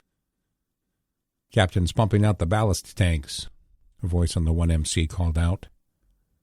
The flooding team was still establishing a sound-powered line phone system for hardwired two-way communication with Damage Control Central. Suddenly, the loud rumbling of compressed air bottles below the waterline and in the tanks erupted, sounding like a loud hiss, sending small vibrations through the steel decks. Nobody fighting the flooding could feel it, but the ship began to lift itself out of the water as it pumped seawater from the tanks. The unique destroyer's commanding officer had decided the tactical advantage to being lower in battle wasn't worth the additional risk of sinking sooner. Carmen and the others laid their lumber on folding sawhorses that kept moving around in the torrent rushing past their legs. "Hold those!" the sailor with the handsaw yelled. He was calling off numbers to himself, trying to remember the instructions the repair party leader had called back. The crosscut saw had razor-sharp teeth, big ones. There were only 4 per inch in the old-school device, but they made quick work of the lumber. The pieces were passed up the chain and installed behind wood and composite patches over the holes. Metal grinders, powered by compressed air, had flattened the jagged metal edges down. The lumber was now being used to hold the patches in place. Cut to just a few inches shorter than the span across the passageway to the opposite side. Wood wedges were driven in against the gap on the far bulkhead to hold the lumber in place. The entire delicate system went through a process of continuous improvement even as the flooding had reduced itself to a fraction of what it had been. The closed-off anchor equipment room was holding its seal at the watertight hatch access. The loss of the storage room they were sealing up was a nuisance when the alternative had been sinking. It was now just a matter of keeping the pumps moving and doing what they could to keep the patches firm. Carmen breathed a sigh of relief. She caught the same look on the other sailors' faces. "Way to fight, Team LBJ," she said as she slapped another sailor on the back as he walked past her under the flickering lights. She realized she hadn't heard the big guns fire in several minutes. Maybe we'll actually live through this day. Western Nevada. With Tusk 2 and the 2 jets of Seahawk flight covering the retreat, Lou and the crew were focused solely on staying in the air long enough to find a place to land. The area between them and northeast of Reno was filled with the Sierra Nevada mountains, and though many times in Lou's life people had joked about him landing on a highway, he knew that doing so wasn't plausible. With a wingspan of just under 170 feet, the Globemaster was sure to clip signs, poles, trees, and anything else under the sun. Ripping their wings open while scraping down the road was a guaranteed way to end life in a ball of fire. The sun was setting on the day America was invaded, visibility reducing to nil rapidly. "There's a dry lake out here that would be perfect," Lou said. "It's called Winnemucca, but we're clearly going to miss it with this tiny turn to right we're stuck on." Try as they may, the rudder was frozen. He and Angie were down to 1 jet, a sluggish ability to descend, which they dare not try until clear of the mountains, and landing gear that were flat at best. Fuel was leaking, and they had wounded and dead crew in the back. Next to punching out of his A-10 in Afghanistan at the beginning of his career, Lou couldn't remember a more stressful moment in his time as a pilot. Angie was poring through her own contoured map. The pair wouldn't dare fire up the electronic navigation at that point. The thought of being crashed by a hacker after surviving so much was incomprehensible. "The area north of Fernley looks like a giant field," she said. "Several miles in both directions." "God, don't you dare play with us," Lou thought. "Not like this." "Is it in our arch?" Angie scanned the fuel. "I think so. Not that it matters. Even if we can get to some level of rudder response, this will be our one shot." Lou looked out at the darkening forest mountains below. He tried to raise Travis on the comms, but got no reply. He sent Angie back to check on the others and brief them to hold tight for a rough landing. He had Sword 1 contact the airfields at Reno and Fallon to let them know where they estimated they would be going down. They, in turn, notified the civil authorities of the small city of Fernley. Everyone in town was already on edge, knowing their country was under attack. 15 minutes later, Angie pulled a snack out of her pocket and gave it to Rusty as she rubbed his head. After she reseated herself, Lou looked over, but it was dark, too dark to see the blood on her uniform that he could smell. "Let's start our descent." As they approached the enormous field, they thought their eyes were deceiving them. "Are those lights?" Angie vocalized. "It looks like headlights," Lou said. There was a small town to Fernley's northwest. On the road that connected them, as well as on Interstate Highway 80 that headed east along the south edge of the open field, vehicles were lining the shoulder of the road, their headlights pointed in toward the field. Lou flipped on every exterior light he could on the plane, as well as the transponder he'd shut off for the insertion mission. "God bless Americans," he said with wistful hope. "At least it tells us where the perimeter is," Angie said with a choke in her voice as she cinched her seat harness as tightly as she could. She grabbed the yoke once more. "I've got it for a minute, Lou." Without hydraulics, the beast had become a tiring burden to keep on an acceptable glide slope. Lou pulled his hands off and gave them and his forearms a good stretch. He cinched his own harness and keyed up the cargo hold speakers. About 90 seconds, gents. He looked at his co-pilot, her face illuminated by the electronic gauges. I'll take the throttle. You hold the rudder and work the ailerons. There's no telling what will happen when we hit the ground. Forget the wheels. Our belly is so flat, I think that's the way to go. He put his left hand on the yoke and started to power down engine number 2, which was pushing them at a measly 180 knots. According to the maps, the elevation of the town was at just under 4,200 feet. They'd barely cleared the mountains and were approaching the ground more rapidly than Lou would have preferred. He tried his best to feather the craft down, sweating as he worried about stalling out too high off the darkened field. The partners were flying on faith. The headlights a few hundred yards to their right seemed to raise in the illusion of loss of altitude. "We're at 4,300, Angie called out nervously. Lou watched the airspeed start to tank. "Flaps to 2/3, he ordered as he pushed the throttle back up on the remaining jet. He was trying to keep the plane's attitude with just a slight up angle on the nose. As they settled toward Earth, he felt the nose pick up. The added drag of the control surfaces on the wings helped add a bit of loft, which pushed the nose up like Lou wanted. The added thrust was just enough to correct their pitch as they settled over the dark field full of scrub, dirt, and grass. There was an odd sense of quiet for the last 3 seconds. Then they settled. The C-17's shape kept the wounded craft's wings and rudder well above the field, even without the landing gear deployed. The plane shook and rumbled violently as they started scraping the pasture. Lou killed the last of the engine's thrust and shut down all fuel lines, while Angie fired off the remaining wing fire extinguishing systems on both sides. Dirt flew up. The cockpit windows started being pelted by rocks, sod, grass, brush, and cow manure. Outside the craft, each town had sent as many volunteers as they could muster with virtually no notice. 2 fire apparatuses designed for off-roading, called brush trucks, drove into the field and chased the descending plane. Civilians in big pickups followed suit, eager to do their part for the American heroes ahead of them. The sound of Engine 2 reverberated off the field, slowly being replaced with the sound of metal grating on rock. As the jet engine slowly wound itself down, the craft stopped sliding, followed shortly by the rest of the churned-up dirt and pebbles falling back to gravity's pull. Carrier 1 was down. Chapter 28. Cypress Park, Los Angeles, California. The 350 cubic inch Chevy small block continued to idle as Starbird's son, Pierre, went about a few post-waterborne tasks. He pulled the plugs on the hull and disengaged the 2 drive shafts from their differential boxes. Finally, he used a couple of wrenches to remove the propellers, knowing they would be as valuable as platinum if they were to be lost or damaged. The motley crew had exited the river, having traveled the precious 3 miles purely on the 6 tires. The floodwaters that remained were well south, and they were approaching the point in which the famed river reverted to its natural state instead of the concrete one. Starbird's brother-in-law and sister were the other 2 members of the Odd Ducks party.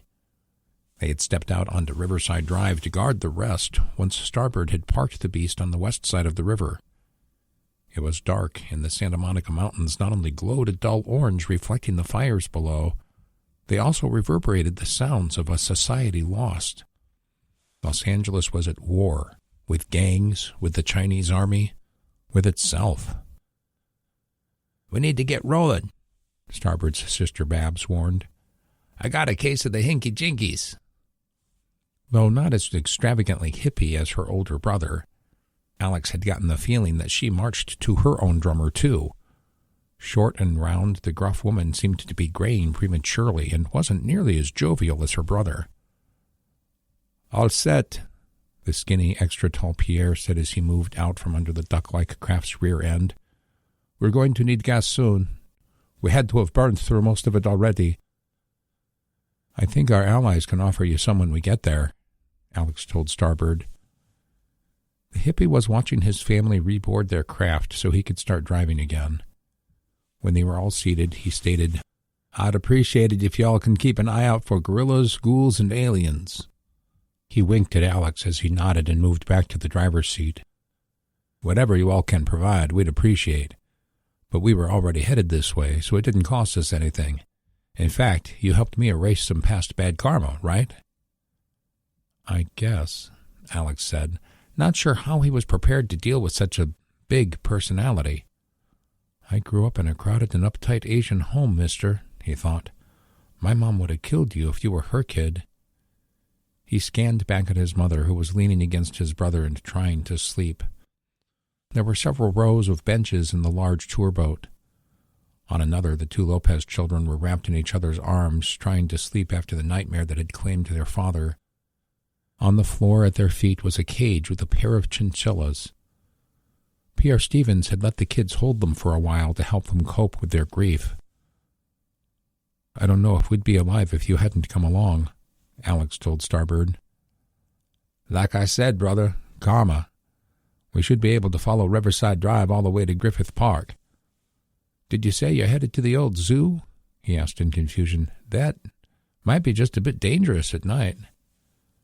"Our allies are the kind of people dangerous people should be afraid of," Alex said without even thinking about the context. "That's twice," Starbird said, assuming he didn't need to have the rest of the conversation. He'd already had it in his head and was just waiting for Alex to catch up. What?" "That's the second time you've used the word allies instead of friends." "Well, they're part of... that is to say, I've only met them. You know what? It doesn't matter. The place was rendered a safety zone by a joint civilian and military op, and we've been invited." Starbird proceeded along the winding road at no more than 15 miles per hour, ready to react to any kind of attack or emergency. After they'd traveled another 20 minutes in silence, Alex said, "Did you and your family need to take a rest there? I'm sure it'll be okay." "We'll see," Starbird answered as he kept scanning the road on the drive. "I don't really sleep, anyhow. I drop acid. But they may want to nap." Alex had just started taking a long pull of water out of the bladder from his backpack. Hearing that made him exhale half of it through his nose. He started coughing and gagging. You what?" "Oh, don't worry," Starbird said. He turned his head and with the most deadpan stare Alex had ever witnessed added, "I haven't hit a tab in like a half hour." After 5 long seconds of not looking at the road, he finally smiled and winked at the young hotel owner. He looked back at their path. "I think we're about there," he announced as he crossed Los Feliz Boulevard. The road they'd been on converted itself to Crystal Springs Drive. It split, with 2 lanes headed north and 2 south, divided by a wide greenbelt barrier that resembled the hills to the left. As they slowly moved around a slight curve to the right, a series of floodlights came on. There was a vehicle trap made out of sandbags that the duckboat was going to have a difficult time maneuvering through. Starbird pulled over. "This might be about it for the Stevens clan," he announced. The spotlights turned back off after 3 seconds, on just long enough to tell visitors they needed to proceed with caution. Alex stood and moved back to where Jessie was sleeping against Lauren's shoulder. "Psst, Lauren." The former correction officer shook her head and tried to peel her eyes open. "Why are we stopped?" she asked, trying to wake herself in case there was trouble. "We're here," Alex told her.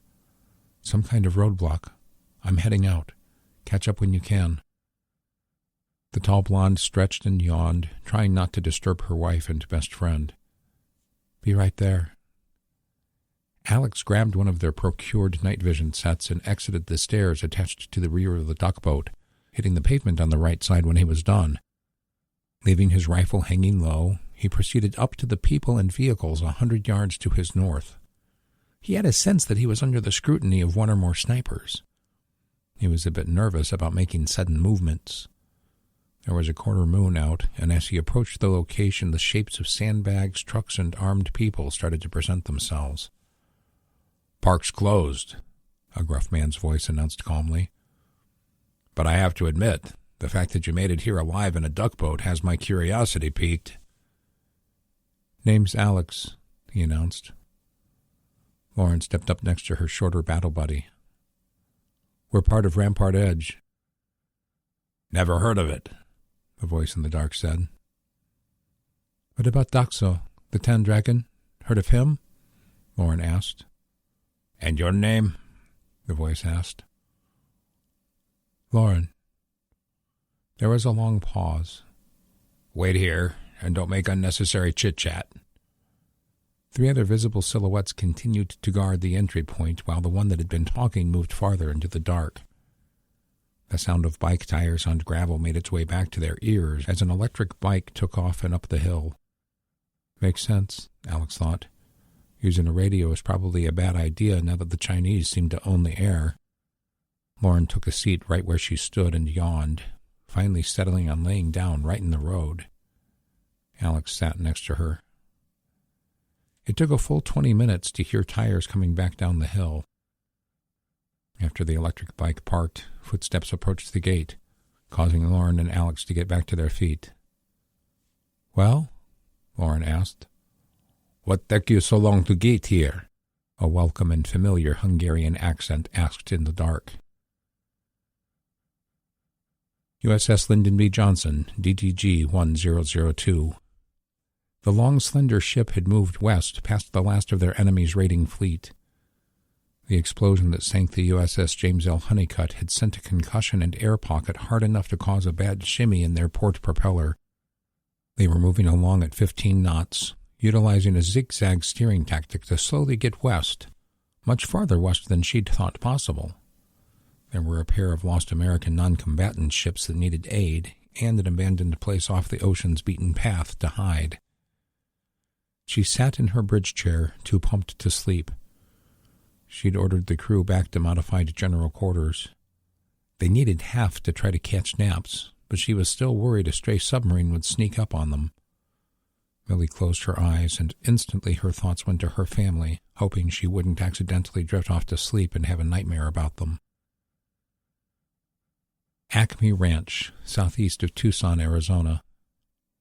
The light from the explosions of Chinese bombs, artillery, and missiles in and around the small towns north of the Nogales border crossing danced off the high clouds that had formed up that evening. They were rhythmic, like the lights of a discotheque sans the music. The rumbling off in the distance and the vibrations in the ground Granger was lying on added to the sensation that war truly was beating at their doorstep. His time in the Recon Marines was half his life ago, but the events of the last few months had made it feel as if he'd been fighting for years, the time in uniform as if it had been yesterday. He scanned through the night vision scope on his rifle, barrel elevated on the stock spy pod. He had not bothered with building a sniping hide or laying out a recon mat to lie on. The goal here was just to provide overwatch for the busy bees loading trucks and a trailer down below. He laid but a few feet from the old mesquite branches covering the observation post that had been occupied almost nonstop since they'd all moved to the ranch. Behind him was the quad and his pack, positioned to head back down the trail when he received word from Bob via the ATAC app that they were ready to roll out. The ride up had been slow and methodical, stopping to scan for signs of Daniel and dropping off Karen so that she could provide a sort of overwatch too. Not daring to turn on a light, the movement of the desert dust could be smelled easily enough, but finding usable tracks to hunt for Daniel would have to wait for morning light. And with any luck, we'll be 100 or more miles north by then, the scarred firefighter thought. The consistent rumbles were growing in intensity, reminding Granger that hundreds, if not thousands, of Americans were dying in tanks and foxholes, unprotected from the air at a level not seen by troops since the Pacific Theater. It also masked the slight rustle of dirt and grass, as a shape, almost a mere shadow of a man, crested the hill to the southwest.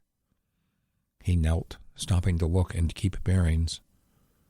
Slowly, the phantom crept, repeating the process of checking for its prey's alertness every few moments. Daniel Monitor was slowly gaining on Granger from behind.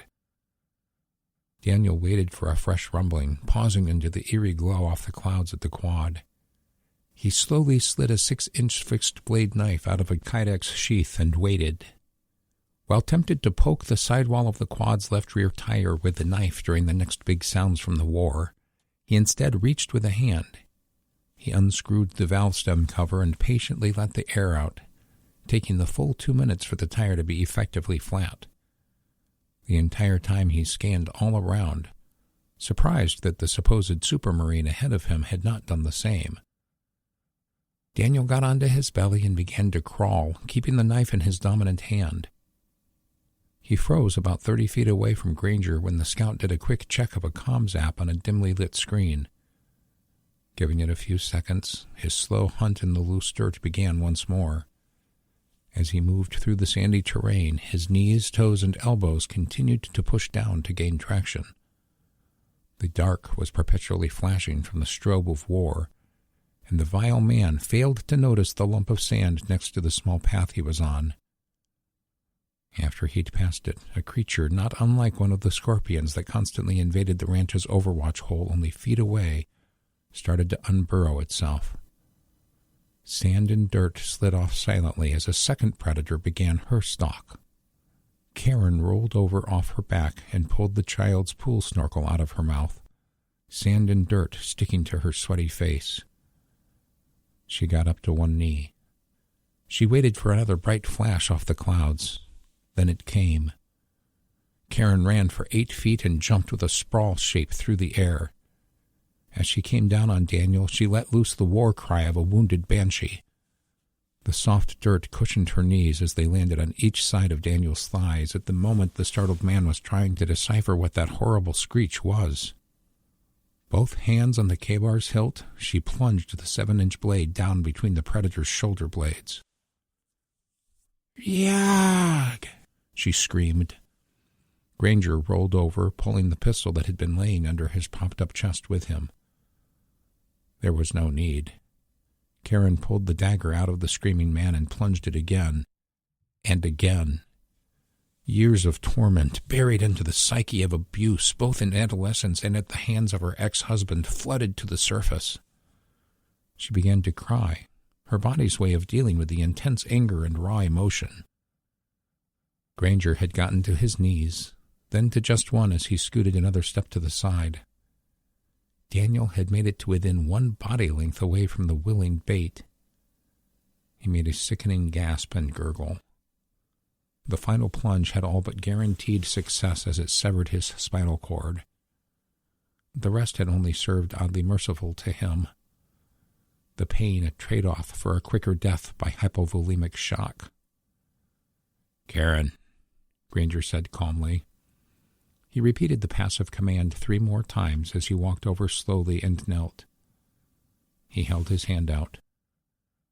Karen looked at him sobbing, the flashes off the clouds occasionally showing the blood splatter up and down her face from the repeated overhead thrusts down into the last page of the painful chapter that had been her life. She looked at her friend's eyes and then down to his open and waiting hand. She dropped the K-bar in the dirt. She placed her hand in his, and the sobbing joined the tears. Her emotions were full and frail, having spanned the enormous gaps between fear and courage, rage and relief, and hate and inner calm, all in a matter of moments. Granger just held the hand, letting the woman he had started to truly admire retain control through the rapid grieving process. She's not grieving his death, he knew, but rather the death of her own innocence. After several moments, Karen retracted her hand. Granger pulled a bandana out of his cargo pocket and gave it to her. He retrieved her knife and wiped it on the back of the dying man's pants to clean it. He patiently collected his gear, donned his coat, and gathered his rifle while Karen collected only her calm and composure. She walked over to a piece of scrub brush and found her own gear, putting it on. Granger moved to her and then looked back at where the past lay unburied. No flash of light bounced off the clouds for the last look. "You'll never have to go through that again," he told her. She glanced into the black as well. "Killing? I'm not so sure about that." "Oh, you'll most assuredly have to kill again," he sighed. "But there's only one first time." With that, he put his hand out once more. She took it, and side by side the pair slowly made their way back down the trail toward the ranch house. Chapter 29. Naval Air Station Fallon, Nevada. Lou took Rusty outside to relieve himself after sheltering inside most of the night. In the week since the crash landing, he and the rest from his plane had been recovering at the branch medical clinic and barracks. The least injured included himself and Angie, mainly just stiffness from the jarred landing they rode out strapped into chairs. Of those in the back, 4 had perished from wounds received from the strafing run, including crew member Gray Sailors. 3 more Marines were recovering from surgery. Mechanic Travis White had been banged up, but was expected to fully recover with more rest, as were the remaining 8 Marine Raiders. The base had come under a cruise missile attack the night prior. Though it had only lasted moments, the secondary explosions of hangars and the fuel manifolds that led to the underground storage were still happening. The blue sky was obscured by black, oily plumes in several locations, giving a burnt smell to the air. Everything feels slimy, Lou thought, thinking it might be unburnt aviation gas droplets resettling to Earth. The war had finally come to Nevada, and everywhere he looked he saw fear on people's faces. The enlisted Marine Raiders had been granted space to recover and wait in the same officers' barracks as Lou and Angie. As Lou took a worried Rusty off the sidewalk and to the nearest pecan tree, he saw the 8 men finishing up a jog back from the base gym. The young officer in charge of the remainder of his squad headed over to Lou when he saw him. He knelt and petted Rusty, who started to lick his face. "Morning, Colonel," First Lieutenant Jonathan Patrick said. The sounds of yet another civilian fire engine roared by to assist the military's fire units, led by a base police car. Lou waited until the sirens made it past to respond. "The base half explodes all night, and you guys go hit the gym? I'm starting to figure out why they call y'all jarheads." The young man stood and laughed. "It's not all fun and games, sir. I received a message at 0330 this morning that we've been assigned to augment a local EOD unit. They've been given a mission here in Nevada, and they're short-handed." Lou tugged on the leash and started to slow mosey through the grass back to the sidewalk. "I guess that's good. Waiting sucks." He scanned the young man's face. "But I guess you've probably been in the Corps long enough to know that." "What about you and your team, sir? Any news?" "Afraid not," Lou said. "We were on a special assignment. The plane is from Ohio. Angie and Travis are both part of a reserve unit there. They headed back last night before the attack hit. Like I told you a couple of days ago, I work directly for General Montgomery and what's left of his staff. I think the front line along the spine of California and Oregon has rightfully captured their attention, though." "Yes, sir. The thing where you were organizing civil defense groups?" "Exactly," Lou continued. "Anyhow, I've spent my days trying and failing to track down my number 2, who I last knew to be in the L.A. area." Lou's face perked up. "A leatherneck, like yourself. Someone, I'm ashamed to admit, I've grown quite fond of." The pair grew silent after John's courtesy laugh at the last quip. He reached the door to the barrack before Lou, but held the door shut. He turned to face Lou again, his expression deep in thought. "Listen, sir, I still need to talk to EOD. But if you can score a small plane, I think we could use you, and not just to fly." "Where are you headed?" Lou asked. The Marine had piqued his curiosity. "Hawthorne," John said. "It's the nation's largest weapons depot, and it's just sitting there, waiting for Charlie to grab it." Johnston Atoll, Pacific Ocean.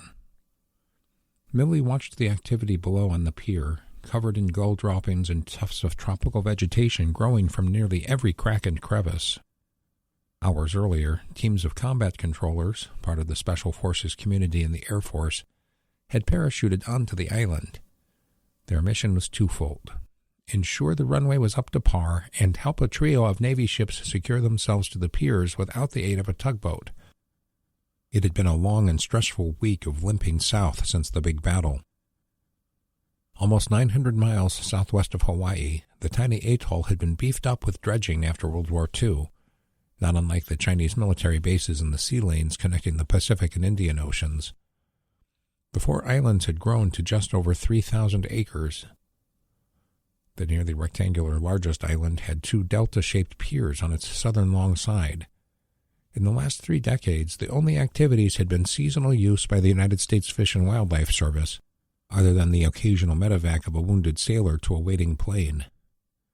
After the Cold War, the high-heat incinerator made use of its time burning up the nastiest chemical and germ weapons known to humans.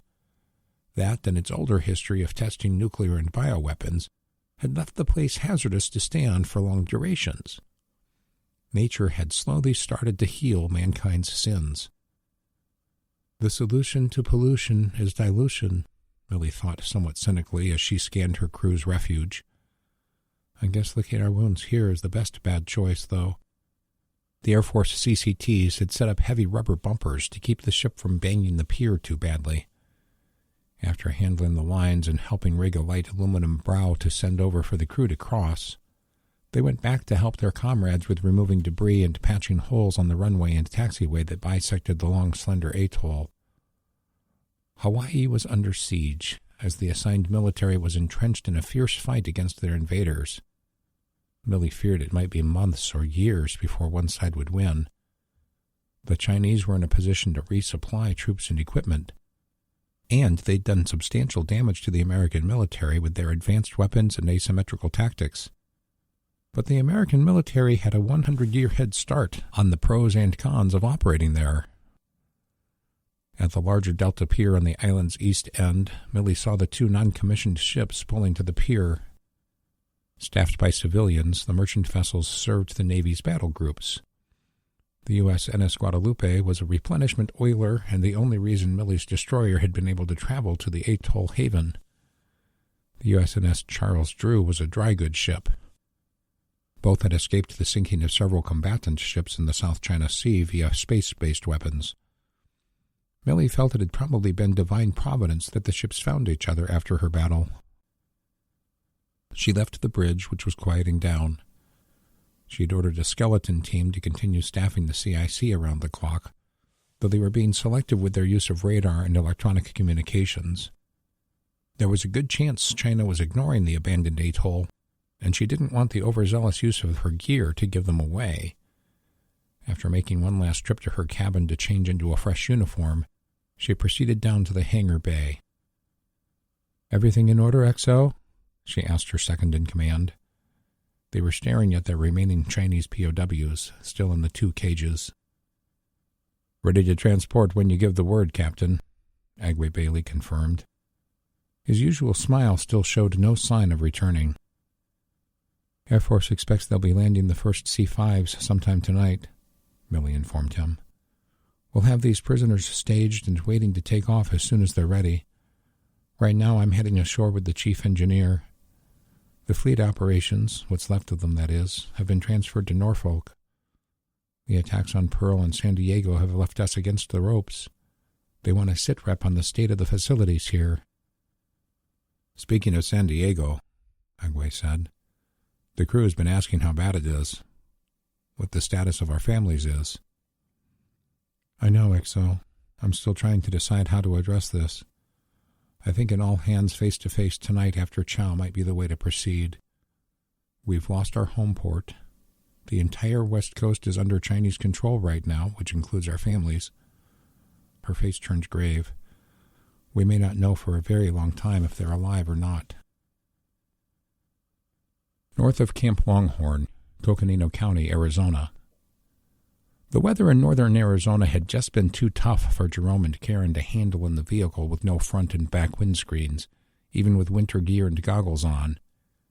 They abandoned the shot-up ranch truck on the south side of Flagstaff, using the parking area of a gas station near the airport to transfer people and goods to the other 5 vehicles in their procession. Granger had talked them into spreading themselves a bit thinner for just such an unplanned issue. They all used some of the metal green and red jerry cans to top off the rigs, those being the limiting factor on leaving ranch fuel back in the larger above-ground tanks. The convoy moved to Interstate Highway 40 and started to head east when they encountered snow.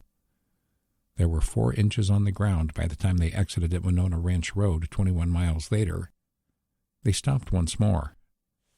Granger gathered the adults at the lead vehicle after all of them had made the exit and large loop back to the west onto the paved road. "The road turns to dirt when we turn onto the Forest Service access," he said. "There'll be enough of the larger group's vehicle traffic down past those houses a mile up," he said as he pointed southwest, "that we should still be okay without chains. They know we're coming." "Who all will be here again?" Donna asked. "Some military, guys like Voodoo, but mostly folks like us, civilians and veterans of every flavor." "If anyone thinks they're losing traction, flash your lights and honk," Karen suggested. "Good call," Granger said. With that, the group checked their tires and loaded back into their vehicles, proceeding the 8 slightly winding miles to what used to be the Northern Arizona shooting range. The facility had become the gathering spot for the Rampart Edge teams being assembled in Arizona. As soon as they turned onto the Dirt Forest Service Road, they encountered a manned checkpoint. Though Granger presented the correct passphrase, his unique burns and reputation easily identified him as one of the Roadrunners. Since they'd been involved in the border shootout weeks earlier, the Roadrunners had developed a certain notoriety. They moved past the 2 trucks and 4 people on duty. Camp Longhorn was the only facility down the long road. The lane ran 400 yards south and east of the winding Walnut Creek on a roughly parallel course. The creek was only wet during the first weeks of spring and during the heavy rains of July and August. Similar to the famous canyon 70 miles northwest, it had been carved over many centuries and was almost 50 feet from the desert's surface to the creek bed, which provided an excellent northern natural barrier. The facility was blanketed in snow. There were 2 square and neatly detailed traditional ranges that both pointed toward clean, tall berms on the east. To the west and south sides were compact gravel parking areas, and well south down the continuing road were trap, skeet, and archery ranges. The parking areas and desert on all sides were filled with campers and tents. A virtual city had sprung up. Several tractors and 1 bulldozer had found their way up in the preceding weeks, which contributed to building not 1 but 3 different gravity-fed septic systems in fields. An existing well was augmented with rain collection off any roof surface. To the west, a solar farm was growing, and the first small shed had been built to contain the batteries and electronics. Pumps down in the creek basin, which was part of a protected national monument, were filling large plastic holding tanks with water by night, and the system was recharging by day. Greenhouses of several sizes had sprung up, and there were shipping containers for which people could store the food and ammunition they donated to the cause. Antennas were displayed near several tents and trailers. There was an aerial work platform staged in the field to the west, its telescoping boom played up to 90 feet. In the basket at the top was a weatherproof box containing 2 remotely zoomable cameras pointed toward the highway miles to the north. One looked toward Flagstaff, the other toward New Mexico. Also mounted to the device was a weather data unit and additional radio antennas. The other 3 cardinal directions were nothing but desert and low mountains. The group found places in the larger south parking area to stop and get out. As they did, Donna and Robin gathered the kids and made for the restroom and shower house. Most of the rest began to stretch and discuss the nuts and bolts of where to establish their tents in and amongst the nearly 300 people already at Camp Longhorn. "Jerome," Granger said, "why don't you organize our base camp in that direction? I'll go find a couple of the leaders and bring them over." "You got it, brother." Granger made his way off toward the office, while Karen and Tracy just looked at each other and started to smirk for no reason. They'd both caught some long-overdue sleep on the trip north to their home for the foreseeable future. "I guess I'm just glad he found us a place to stay," Karen admitted as she looked around. "I knew he would," Tracy said. "It's his nature. He's always thinking, always working on a backup plan just in case the current backup plan becomes the main plan." Karen turned, her boots crushing gravel as she spun to see the man she was falling for walk away. "That he does." She began to help Pedro and Jerome haul tents and tarps out of the trailer and take them east through the tent city. They each gave cordial greetings to the variety of men and women they encountered, receiving polite glances and smiles in return. As they started to erect a large Army surplus tent, Granger showed back up with one familiar face and one new one. "Hello again, Roadrunners," Delta operator Mikkel Voodoo Hudson said. As they returned the salutation, the fresh face stepped up to introduce himself. "So, you all are the Roadrunners," he said with an almost fanboy mesmerized tone. "Kind of," Bob said. He pointed to Tracy. "The guy with the broken wing and I are originals. Most everyone here has been in one or two shootouts with the cartel or gangs in Tucson." Granger gave a slight grunt of a laugh, about the most he was known for. "They're all Roadrunners," he announced, as if his word were final. "Two of our plank owners are on permanent watch at the border, and a third is laid to rest at our ranch." The middle-aged man nodded in understanding, not having to be told Granger was referring to Mick and Dave, who had perished at the hands of the human traffickers they were fighting. "Everyone gather round," Granger called out to those that were working. "Vince, why don't you go ahead and tell everyone what's happening here?" he suggested to the stranger. "Righto," he said in his usual concurrence. The man stood out in a worn and dirty white cowboy hat. He wore a faded denim coat with a white wool liner on the cuffs and collar, jeans, and cowboy boots. His hair was as white as the snow on the ground. His face and hands were tan, with the sunspots and wrinkles of a man that had spent too many years handling horses or golf clubs, or both. He had caramel-colored eyes that looked like they were made of Italian marble. The striking older man was tall and lean for his 61 years. "I'm Vince Delaney." "Why does that name ring a bell?" Bob said. "You probably know it from the news. I'm known by my first name in Phoenix, Senator Elwyn Delaney. Everyone calls me Vince, though." "You're a state senator, right?" Tracy said in recognition.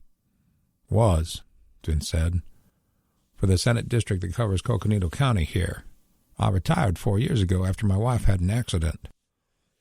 Most of the rest nodded or gave looks of approval. "Was Camp Longhorn your idea?" Karen asked as she eyed the cowboy hat. "Not exactly," he grinned. "But if you used to follow state politics, you'll know I was one of the more outspoken members of the House and then the Senate in support of limited government and pro-individual liberties. So much so that they tried to brand me as some kind of whack job, as if supporting American ideals was some sort of fringe activity. So my name was in the Phoenix New Times any time they wanted to smear Republicans." "You're the same one that orated for 30 hours straight during a filibuster, aren't you?"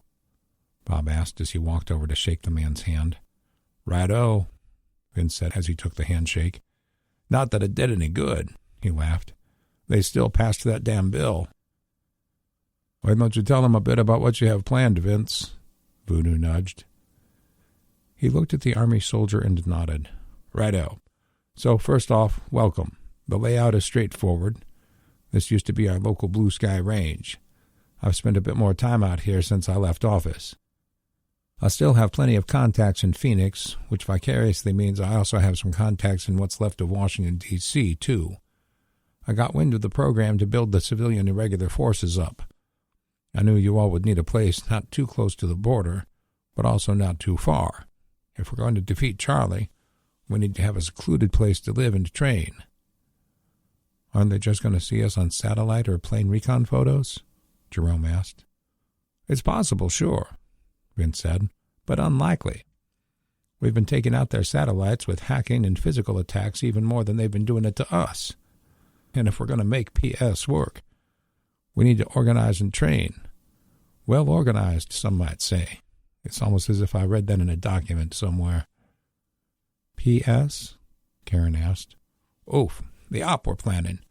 We want to fill in the gaps wherever the line stabilizes after their initial push past the border.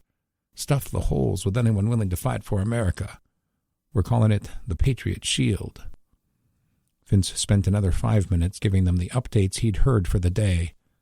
He finished with an invitation for them to all tune in to Radio Free America on a variety of shortwave bands at 7 each evening. Then he and Voodoo parted, so that the new arrivals could get themselves oriented. "Granger, can you show me where the ladies' room is?" Karen asked once the group was working on their tents again. After they'd walked 50 feet down the snowy path, he asked, "If this is about you not having a tent, don't sweat it. You can have mine. I'll bunk with—" "No," she said. "I know where I'll be sleeping tonight. I'm set." She patted the K-bar on her hip. "First, I wanted to know if you want this back. I inherited Claude's stuff, so I have more gear now." "Well," he began, "if my daughters lived here instead of North Carolina, maybe. But I'm not big on sentimental value. That served me in the Corps.